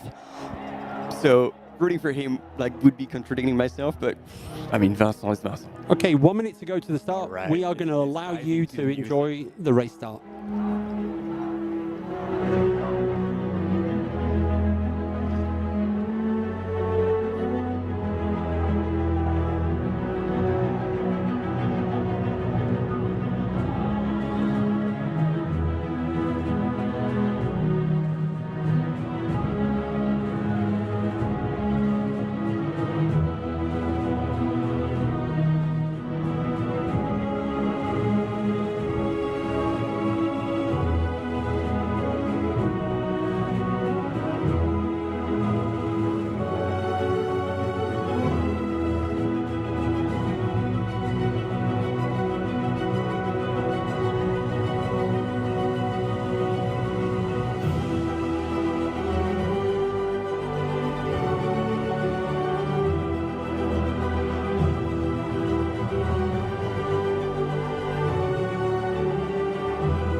gentlemen, this is it. The start of the 2026 UTMB just took place under your eyes, and we are in for another loop around the Mont Blanc. 2.5 runners unleashed on the trails of the Mont Blanc region, the Mont Blanc Massif. So there we go. Go, go, go. Good luck to all of our runners. What a journey. 46.5 hours allowed to complete this wonderful journey. We're expecting our fastest runners in 20 hours tomorrow, late afternoon. Wow. Yeah, that is going to be wild.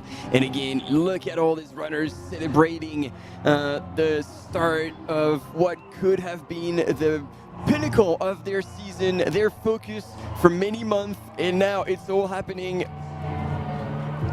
The last Friday in August, it's always the same. Normally at 6 p.m., but with the slight adjustments, we're go, go, go. And what's great is when all of these people are on the start line for lots of different reasons. Everyone's got their own motivations, whether it's for performance or just to prove to themselves that they can do this.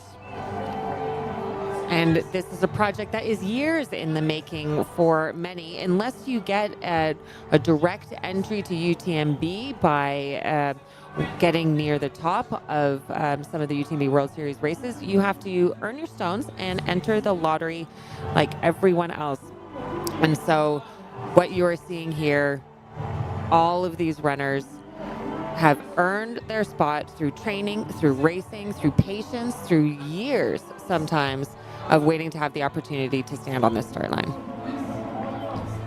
And then we'll take this with a pinch of salt because, you know, the GPS tracker has been playing on us all day today, but it looks like we had a pass and Inkvild might be just ahead of Yao Miao. So as soon as we get back to the CCC race, we'll keep you updated on that.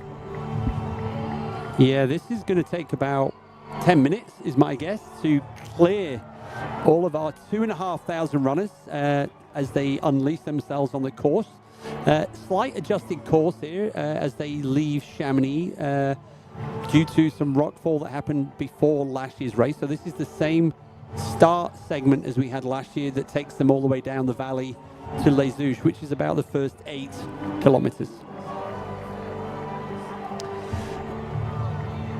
There's a few trash bags there on the floor that the people were kind of probably wearing before the start to stay dry, and they've discarded them now. They I wasn't too impressed. No. Is it littering if it happens right before the start line? That is a recurring theme.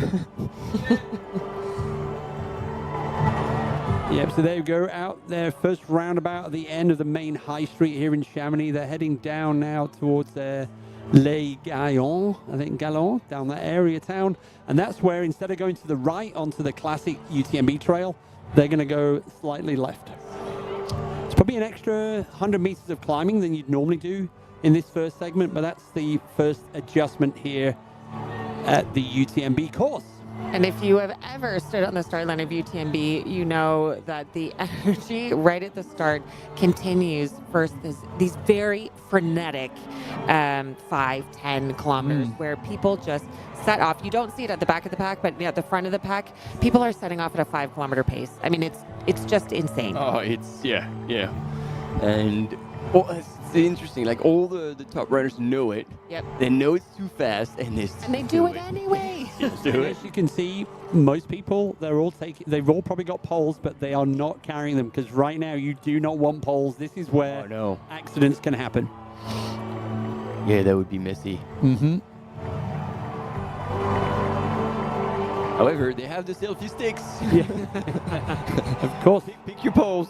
And here we go. Here's the gang doing a bit of a sweep. Make sure the area is clear for the next CCC finishers. Yeah. Can there be more action in these couple of hours? The answer is no. And I think like in 15 minutes, there's going to be another start of UTMB. Really? Oh, wow. Look at this guy. Yeah. We'll get you the information. But yeah, I thought there was like either with Team Adaptive or the people in the... I thought they started this morning at 11 a.m. Okay. It was 4 people in adaptive wheelchairs. Yeah. And they're going to try something in terms of doing the whole loop. And there's a couple of sections they can't do because they're in wheelchairs. But then also there is another team.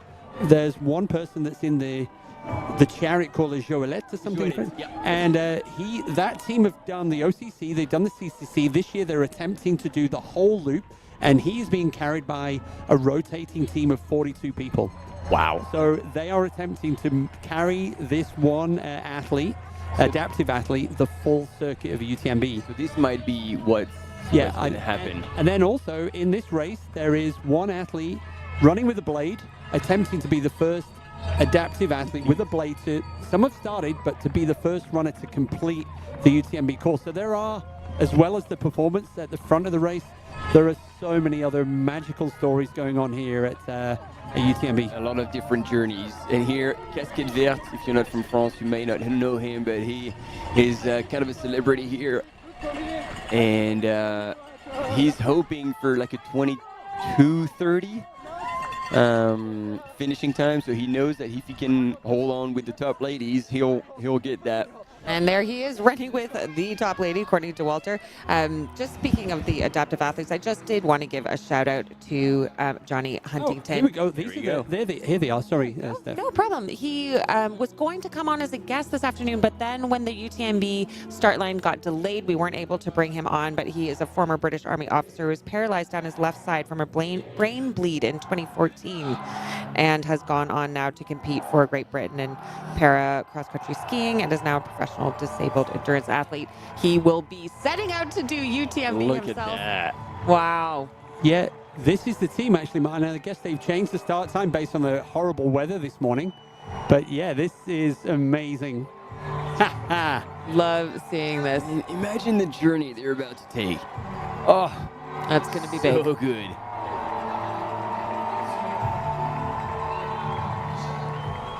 So these wheelchairs apparently have been specifically created and adapted for this kind of terrain. You would have to. I mean, oh yeah, we've seen that. We've seen that course.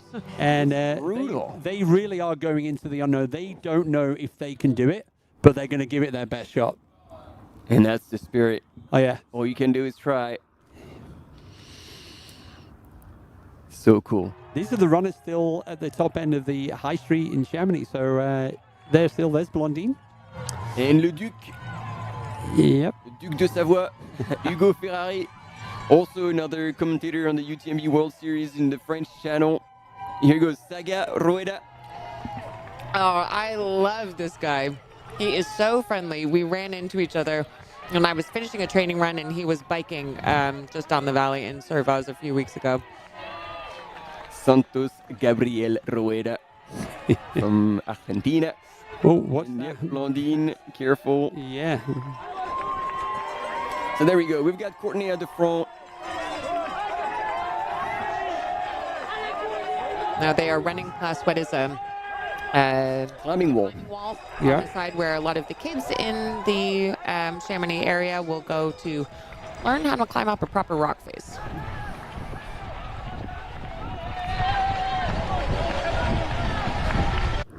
And the trail along this section is very runnable, very smooth, but wide enough that the runners can kind of jockey for their own place, which takes a little bit of the stress off. You'd think it would slow the runners down so that they didn't feel like they had to sprint off the start line to find their own spot, but they do.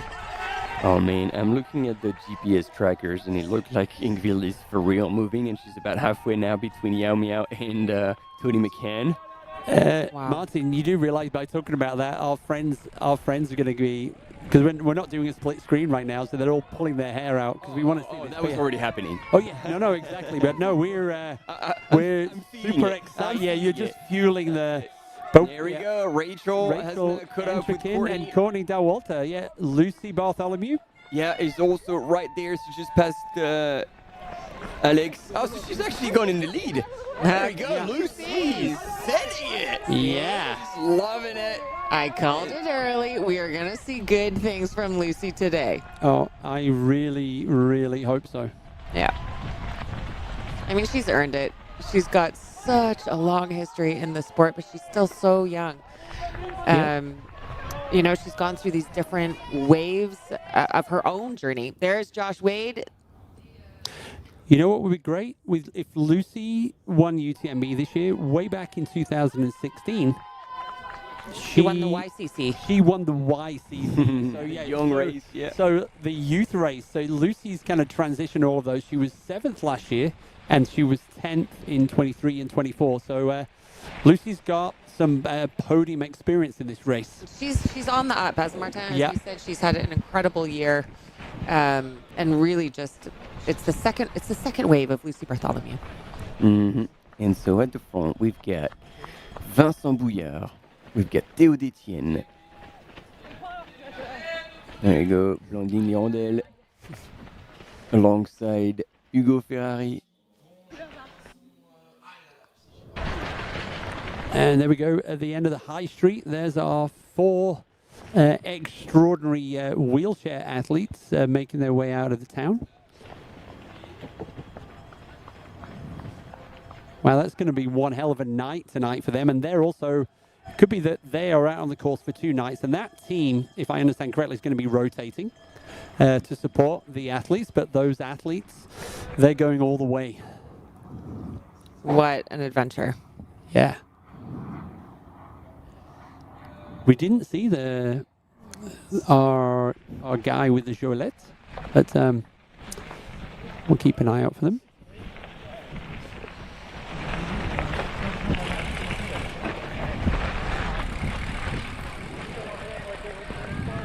There we go, people. We are now right at the very front of the race. There's Rachel Entrekin on the screen. Yep. Courtney Dowalter just ahead of her. And Lucy Bartholomew would be just ahead. Just who we might expect to see near the top. Who's on the left-hand side of the screen? It's obviously Team HOKA, but can't quite picture who that is with that red band on the right-hand leg. Right-hand leg, that doesn't mean anything. Right side leg. So what we're seeing on the women's side with the top 3, we've got Lucy, we've got Courtney, just deep experience, including on this course. Rachel Entrekin, who is doing her UTMB debut.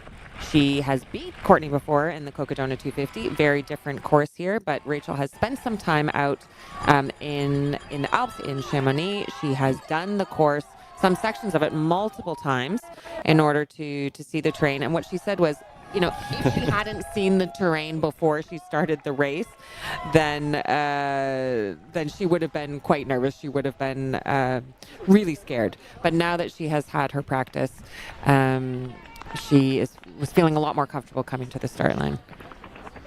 We hear you, people. We know the CCC race is still going on. We're actually on your side as well, because obviously we've been with you all day following that race, and yeah, we're going to have a split screen at some point, but I'm not going to tell you when because we don't know right now. Hopefully sooner than later. Yep. Yep, because there is an incredible race playing out right now in the front of us between Tony McCann, Ingvild Kaspersen, and Yao Miao, the top 3. Is that Rod Farvard? And just to answer your question, we do not have control over what we are showing. No, yeah. Remember, we're only talking. We're only talkers. Entire production team, so just continually pounding the keyboard is going to give us an epileptic fit here. You know, we will commentate on what we see on the screen, but rest assured, there is an entire room of people that is conscious of the other race that's going on right now, which we have been following all day. Here we go. This is now which runner is this in terms of position? And we know who it is, but in terms of position, it is. So we missed Luke Grenfell-Shaw. Luke Grenfell-Shaw's in. This. But that's Simon Paccard. But like, what? No. Yeah. Oh, I know that's him, but I'm confused that he's finishing right now. I don't know. Let's give him some love. He's a great human. And he would have been stopped, therefore, during the duration of the UTMB start, and now he's coming in. Yeah, this makes sense. So I believe that he is the 5th place finisher. Come back. Yeah, so Luke Grenfell-Shaw has already officially finished after 4 hours. Question on the time, and they may have to adjust the finishing times now because they've been held on the outskirts. Yes, they have. Yeah, so Luke's time of 11 hours is not that, and I think Simon Paccard is our 5th place runner. Yeah, there we go. Here he is. Around that, he's already dropped the pack. Yeah. And here's Eli Hemming as well. Man, he managed to keep it together. Wow. Oh no, it's Dan Jones, ladies and gentlemen. What? This is the New Zealand flag. I could see it from behind. Yeah. Woo! No, I say Eli's dropped down to about 10th place, or he's outside the top 10 right now. Dan the man. And so, yeah, they're all jogging it in because they have been stopped and their time has been, frozen. So, yeah, Simon Paccard was 5th. It's confirmed. And then Dan Jones is 6th. Holding the Kiwi flag. So will the golden ticket roll down to Dan? Because I know that Dan was keen to take that ticket if it was available. Top 3.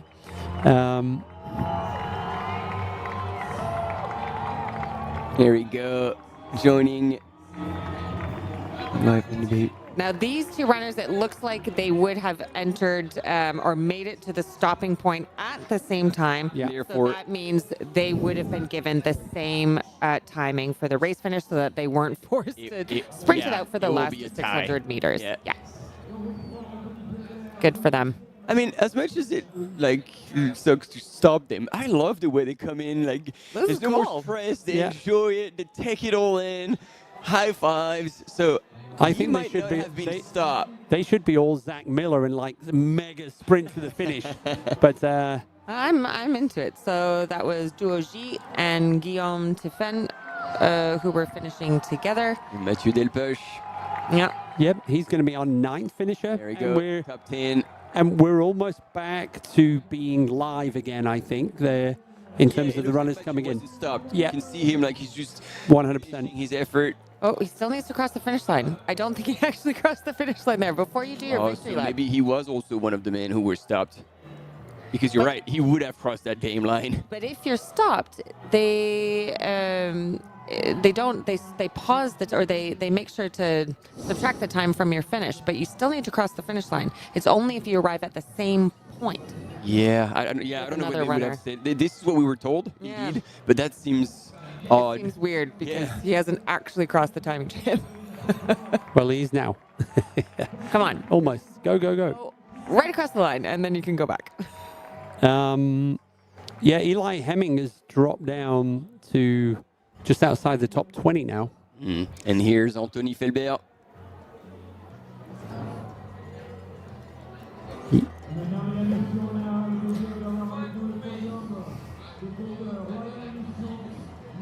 We do not have an update for you yet on Hans. As we've mentioned, if there is an update on whether there is a time penalty for Hans, we will let you know as soon as we have that information, rest assured. And right now, our algorithm is saying that the first woman across the finish line of the CCC is 1 hour away. So 9 o'clock local time here in Chamonix. Wow, big effort there by the Team Brooks.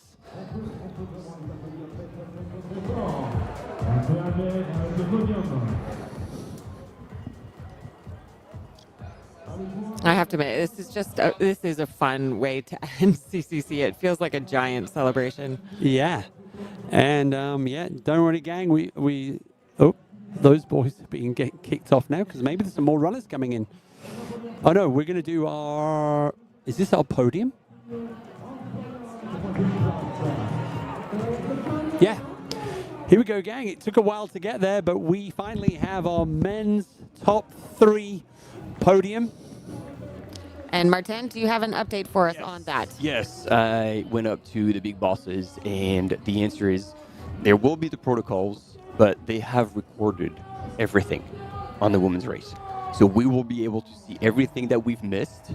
Obviously, it's going to be cut. There's a montage. Exactly. All the highlights, all the passes. So I'm already starting to spill the beans.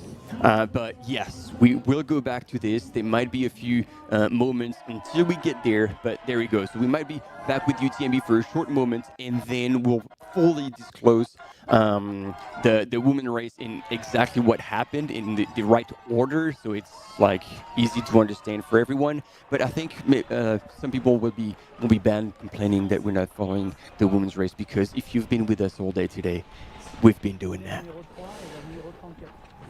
And here we're back with the head of UTMB, we have Courtney Dauwalter on the screen. And there's right behind her, there's Rachel Entrekin. Yes. So this is second and third, and we believe that Blondine Lirondelle is our... Oh, no, Lucy Bartholomew Yep, but Blondine is can't our be too far. race leader. Yeah.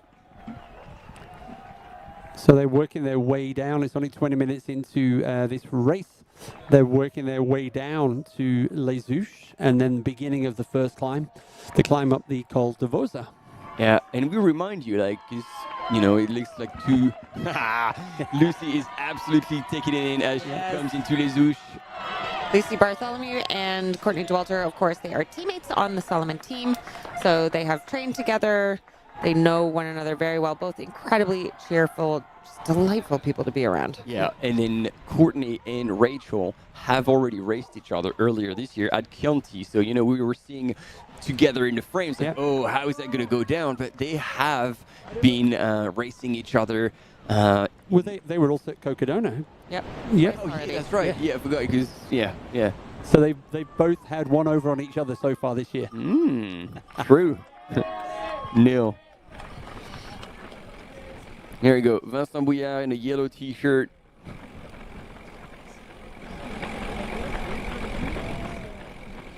And I think it's safe to say that most athletes will have poles in this race.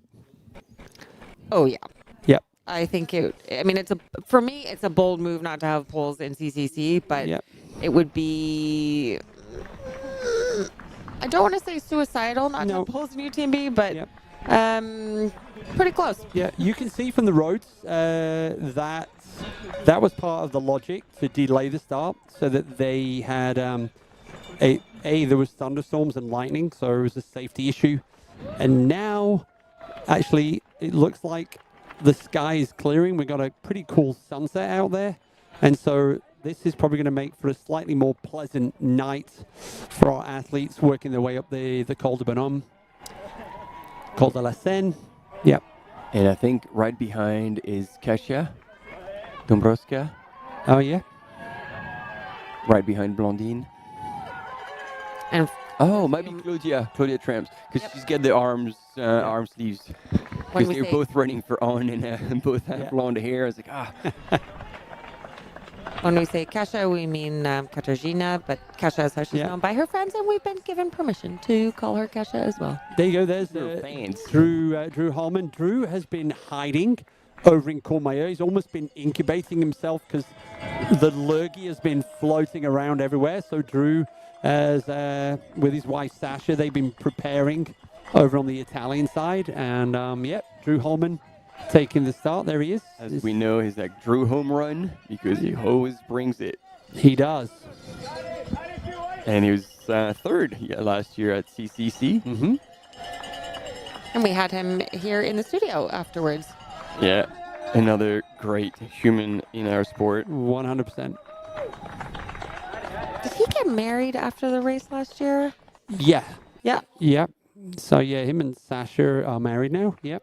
And Jen Lichter, who is currently out on the CCC course, is going to be getting married in just a couple of weeks. And Lucy is having fun. I love to see runners starting off a race like this because it can be so stressful, feeding off of all of the runners' anxiety and energy on the start line. But she is taking it all in. She's enjoying the cheers from the crowds and smiling away.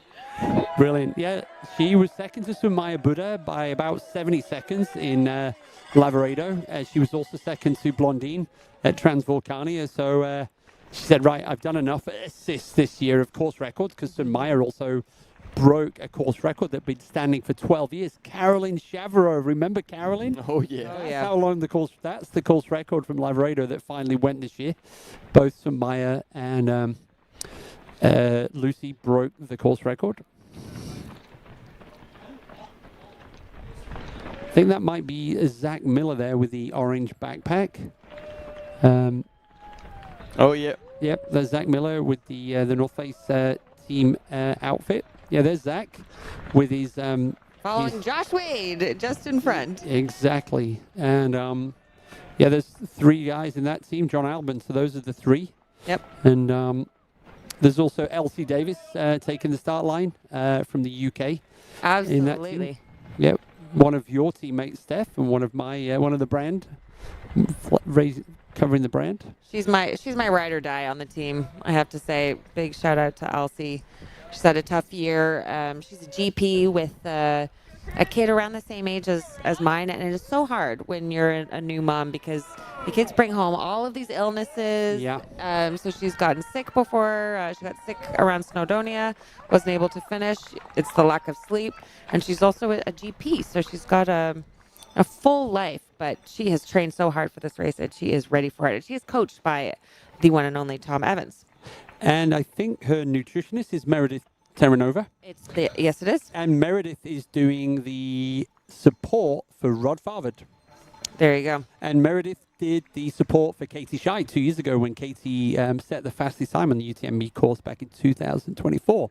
So winning team. Yeah, so Meredith has the Meredith has the gold dust it takes to help athletes perform incredibly well. Meredith is helping even more athletes because she has now been brought on as the nutritionist for the NAC team. Yeah, and she's here predominantly with the Adidas running team, but she's also helping one or two other athletes as well. So she is a very busy nutritionist right now.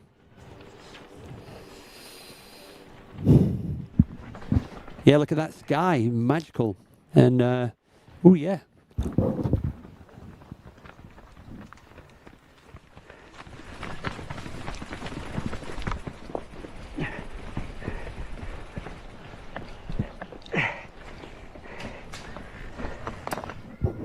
So, for those of you who've been following the race for a long time, this is a slightly different course to the one we would normally have at the beginning of the UTMB.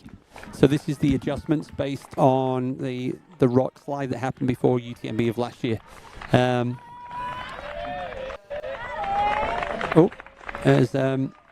think that was a bit of head torch adjustment going on there.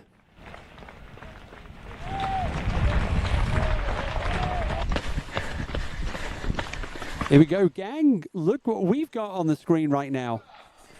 This is the front of the women's race in the CCC. Now, as we've been watching the start of UTMB, the team has been recording what I understand are a number of passes on the women's side. So we will be showing recaps of that. You can see Tony McCann looking behind her. And we will be going to a slow-mo recap in just a few seconds. Oh, yeah, that's good. See what's up ahead.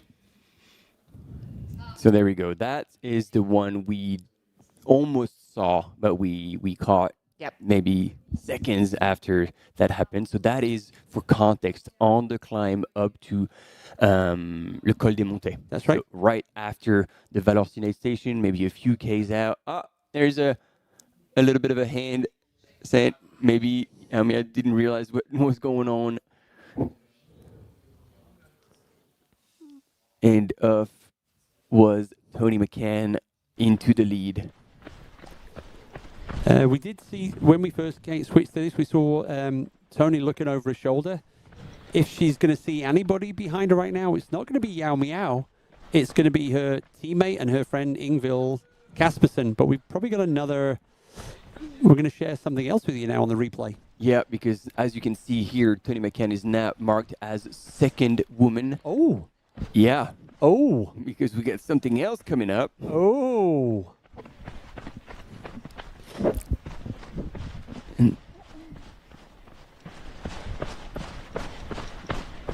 So we've got all the replays now coming in. And there we go. On that climb, we saw, and there we go again. The poles against no poles. Ingvild Kaspersen. Wow. Moving into second place, passing Yao Miao.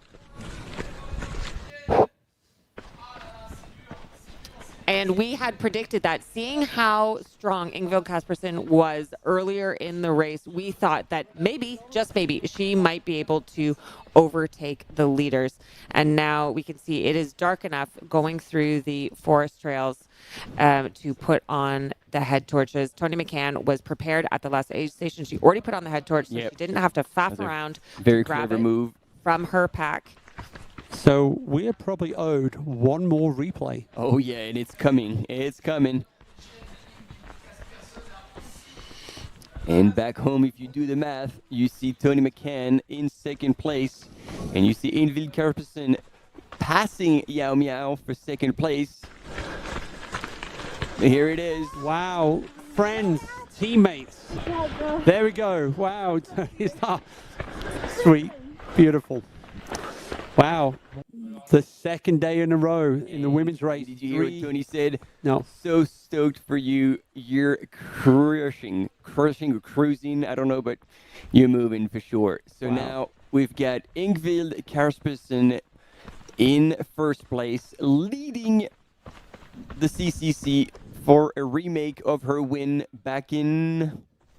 Oh, help me out here. Bear with me. We'll come back to you, Martin. Yeah, but anyway, 2023. There you go. 2023. Thanks, Keith. And here we go. This is it. We are with our women's leader, Ingvild Kaspersen.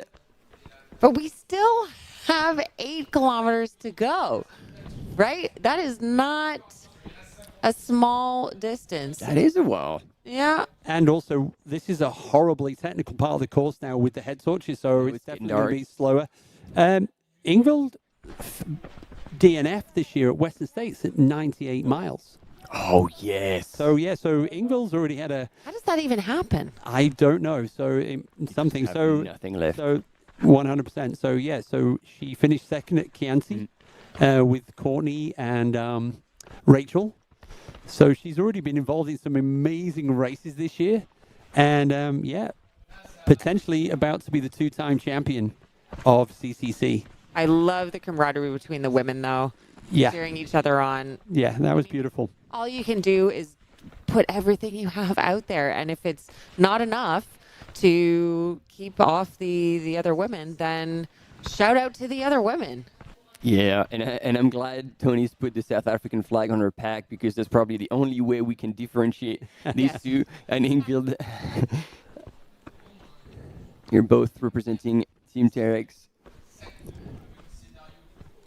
And she is going for it. Ingvild Kaspersen has crawled her way up the field. She moved into third some hours ago, looking incredibly strong, gazelle-like, positively gazelle-like, as she went through, was it the Triumph aid station?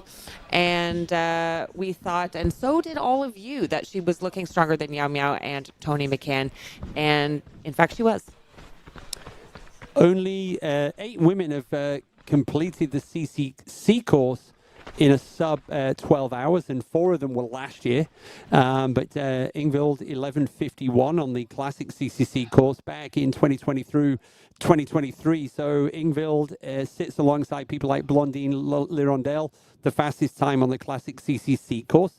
Sumaya Buddha, Yao Miao, Tony McCann, Anna Tarasova, Sylvia Nordskar, and Martina Mlinacic. So that is your 8 runners that have gone sub 12 hours on the CCC course. And now we're back on coverage on UTMB. If you are getting confused, just look at the top left of the screen. That will show whether we're in the 100-mile race or in the 100K race. But we will, of course, call that out for you. So we are expecting, for you lovely people, our champion of the women's CCC course to be across the finish line here in Chamonix around about 9 p.m. Oh, no, yeah, 9 p.m. So, yeah, we're about 40 minutes away now. Yeah, so we'll be going back and forth between UTMB and CCC, but again, don't shoot the commentators, please. We're with you. We're playing with the images we have. And it's all love and cheering for this beautiful sport of ultra running. Hey, we've got Ida Sophie Hegemans just coming to say hi to us, so we're just going to go give her a big hug after her monumental effort in the TDS. That's right.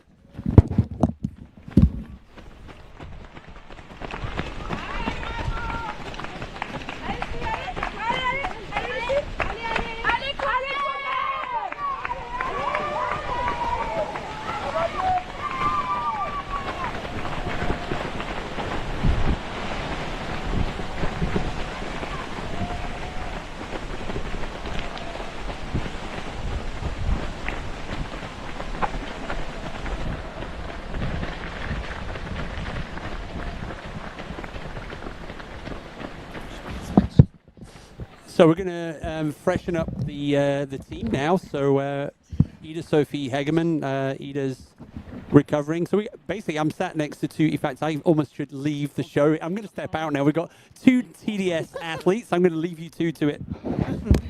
Ida, I am so happy to have you with us. I'm actually going to put you on the screen. So, yeah. Okay, great.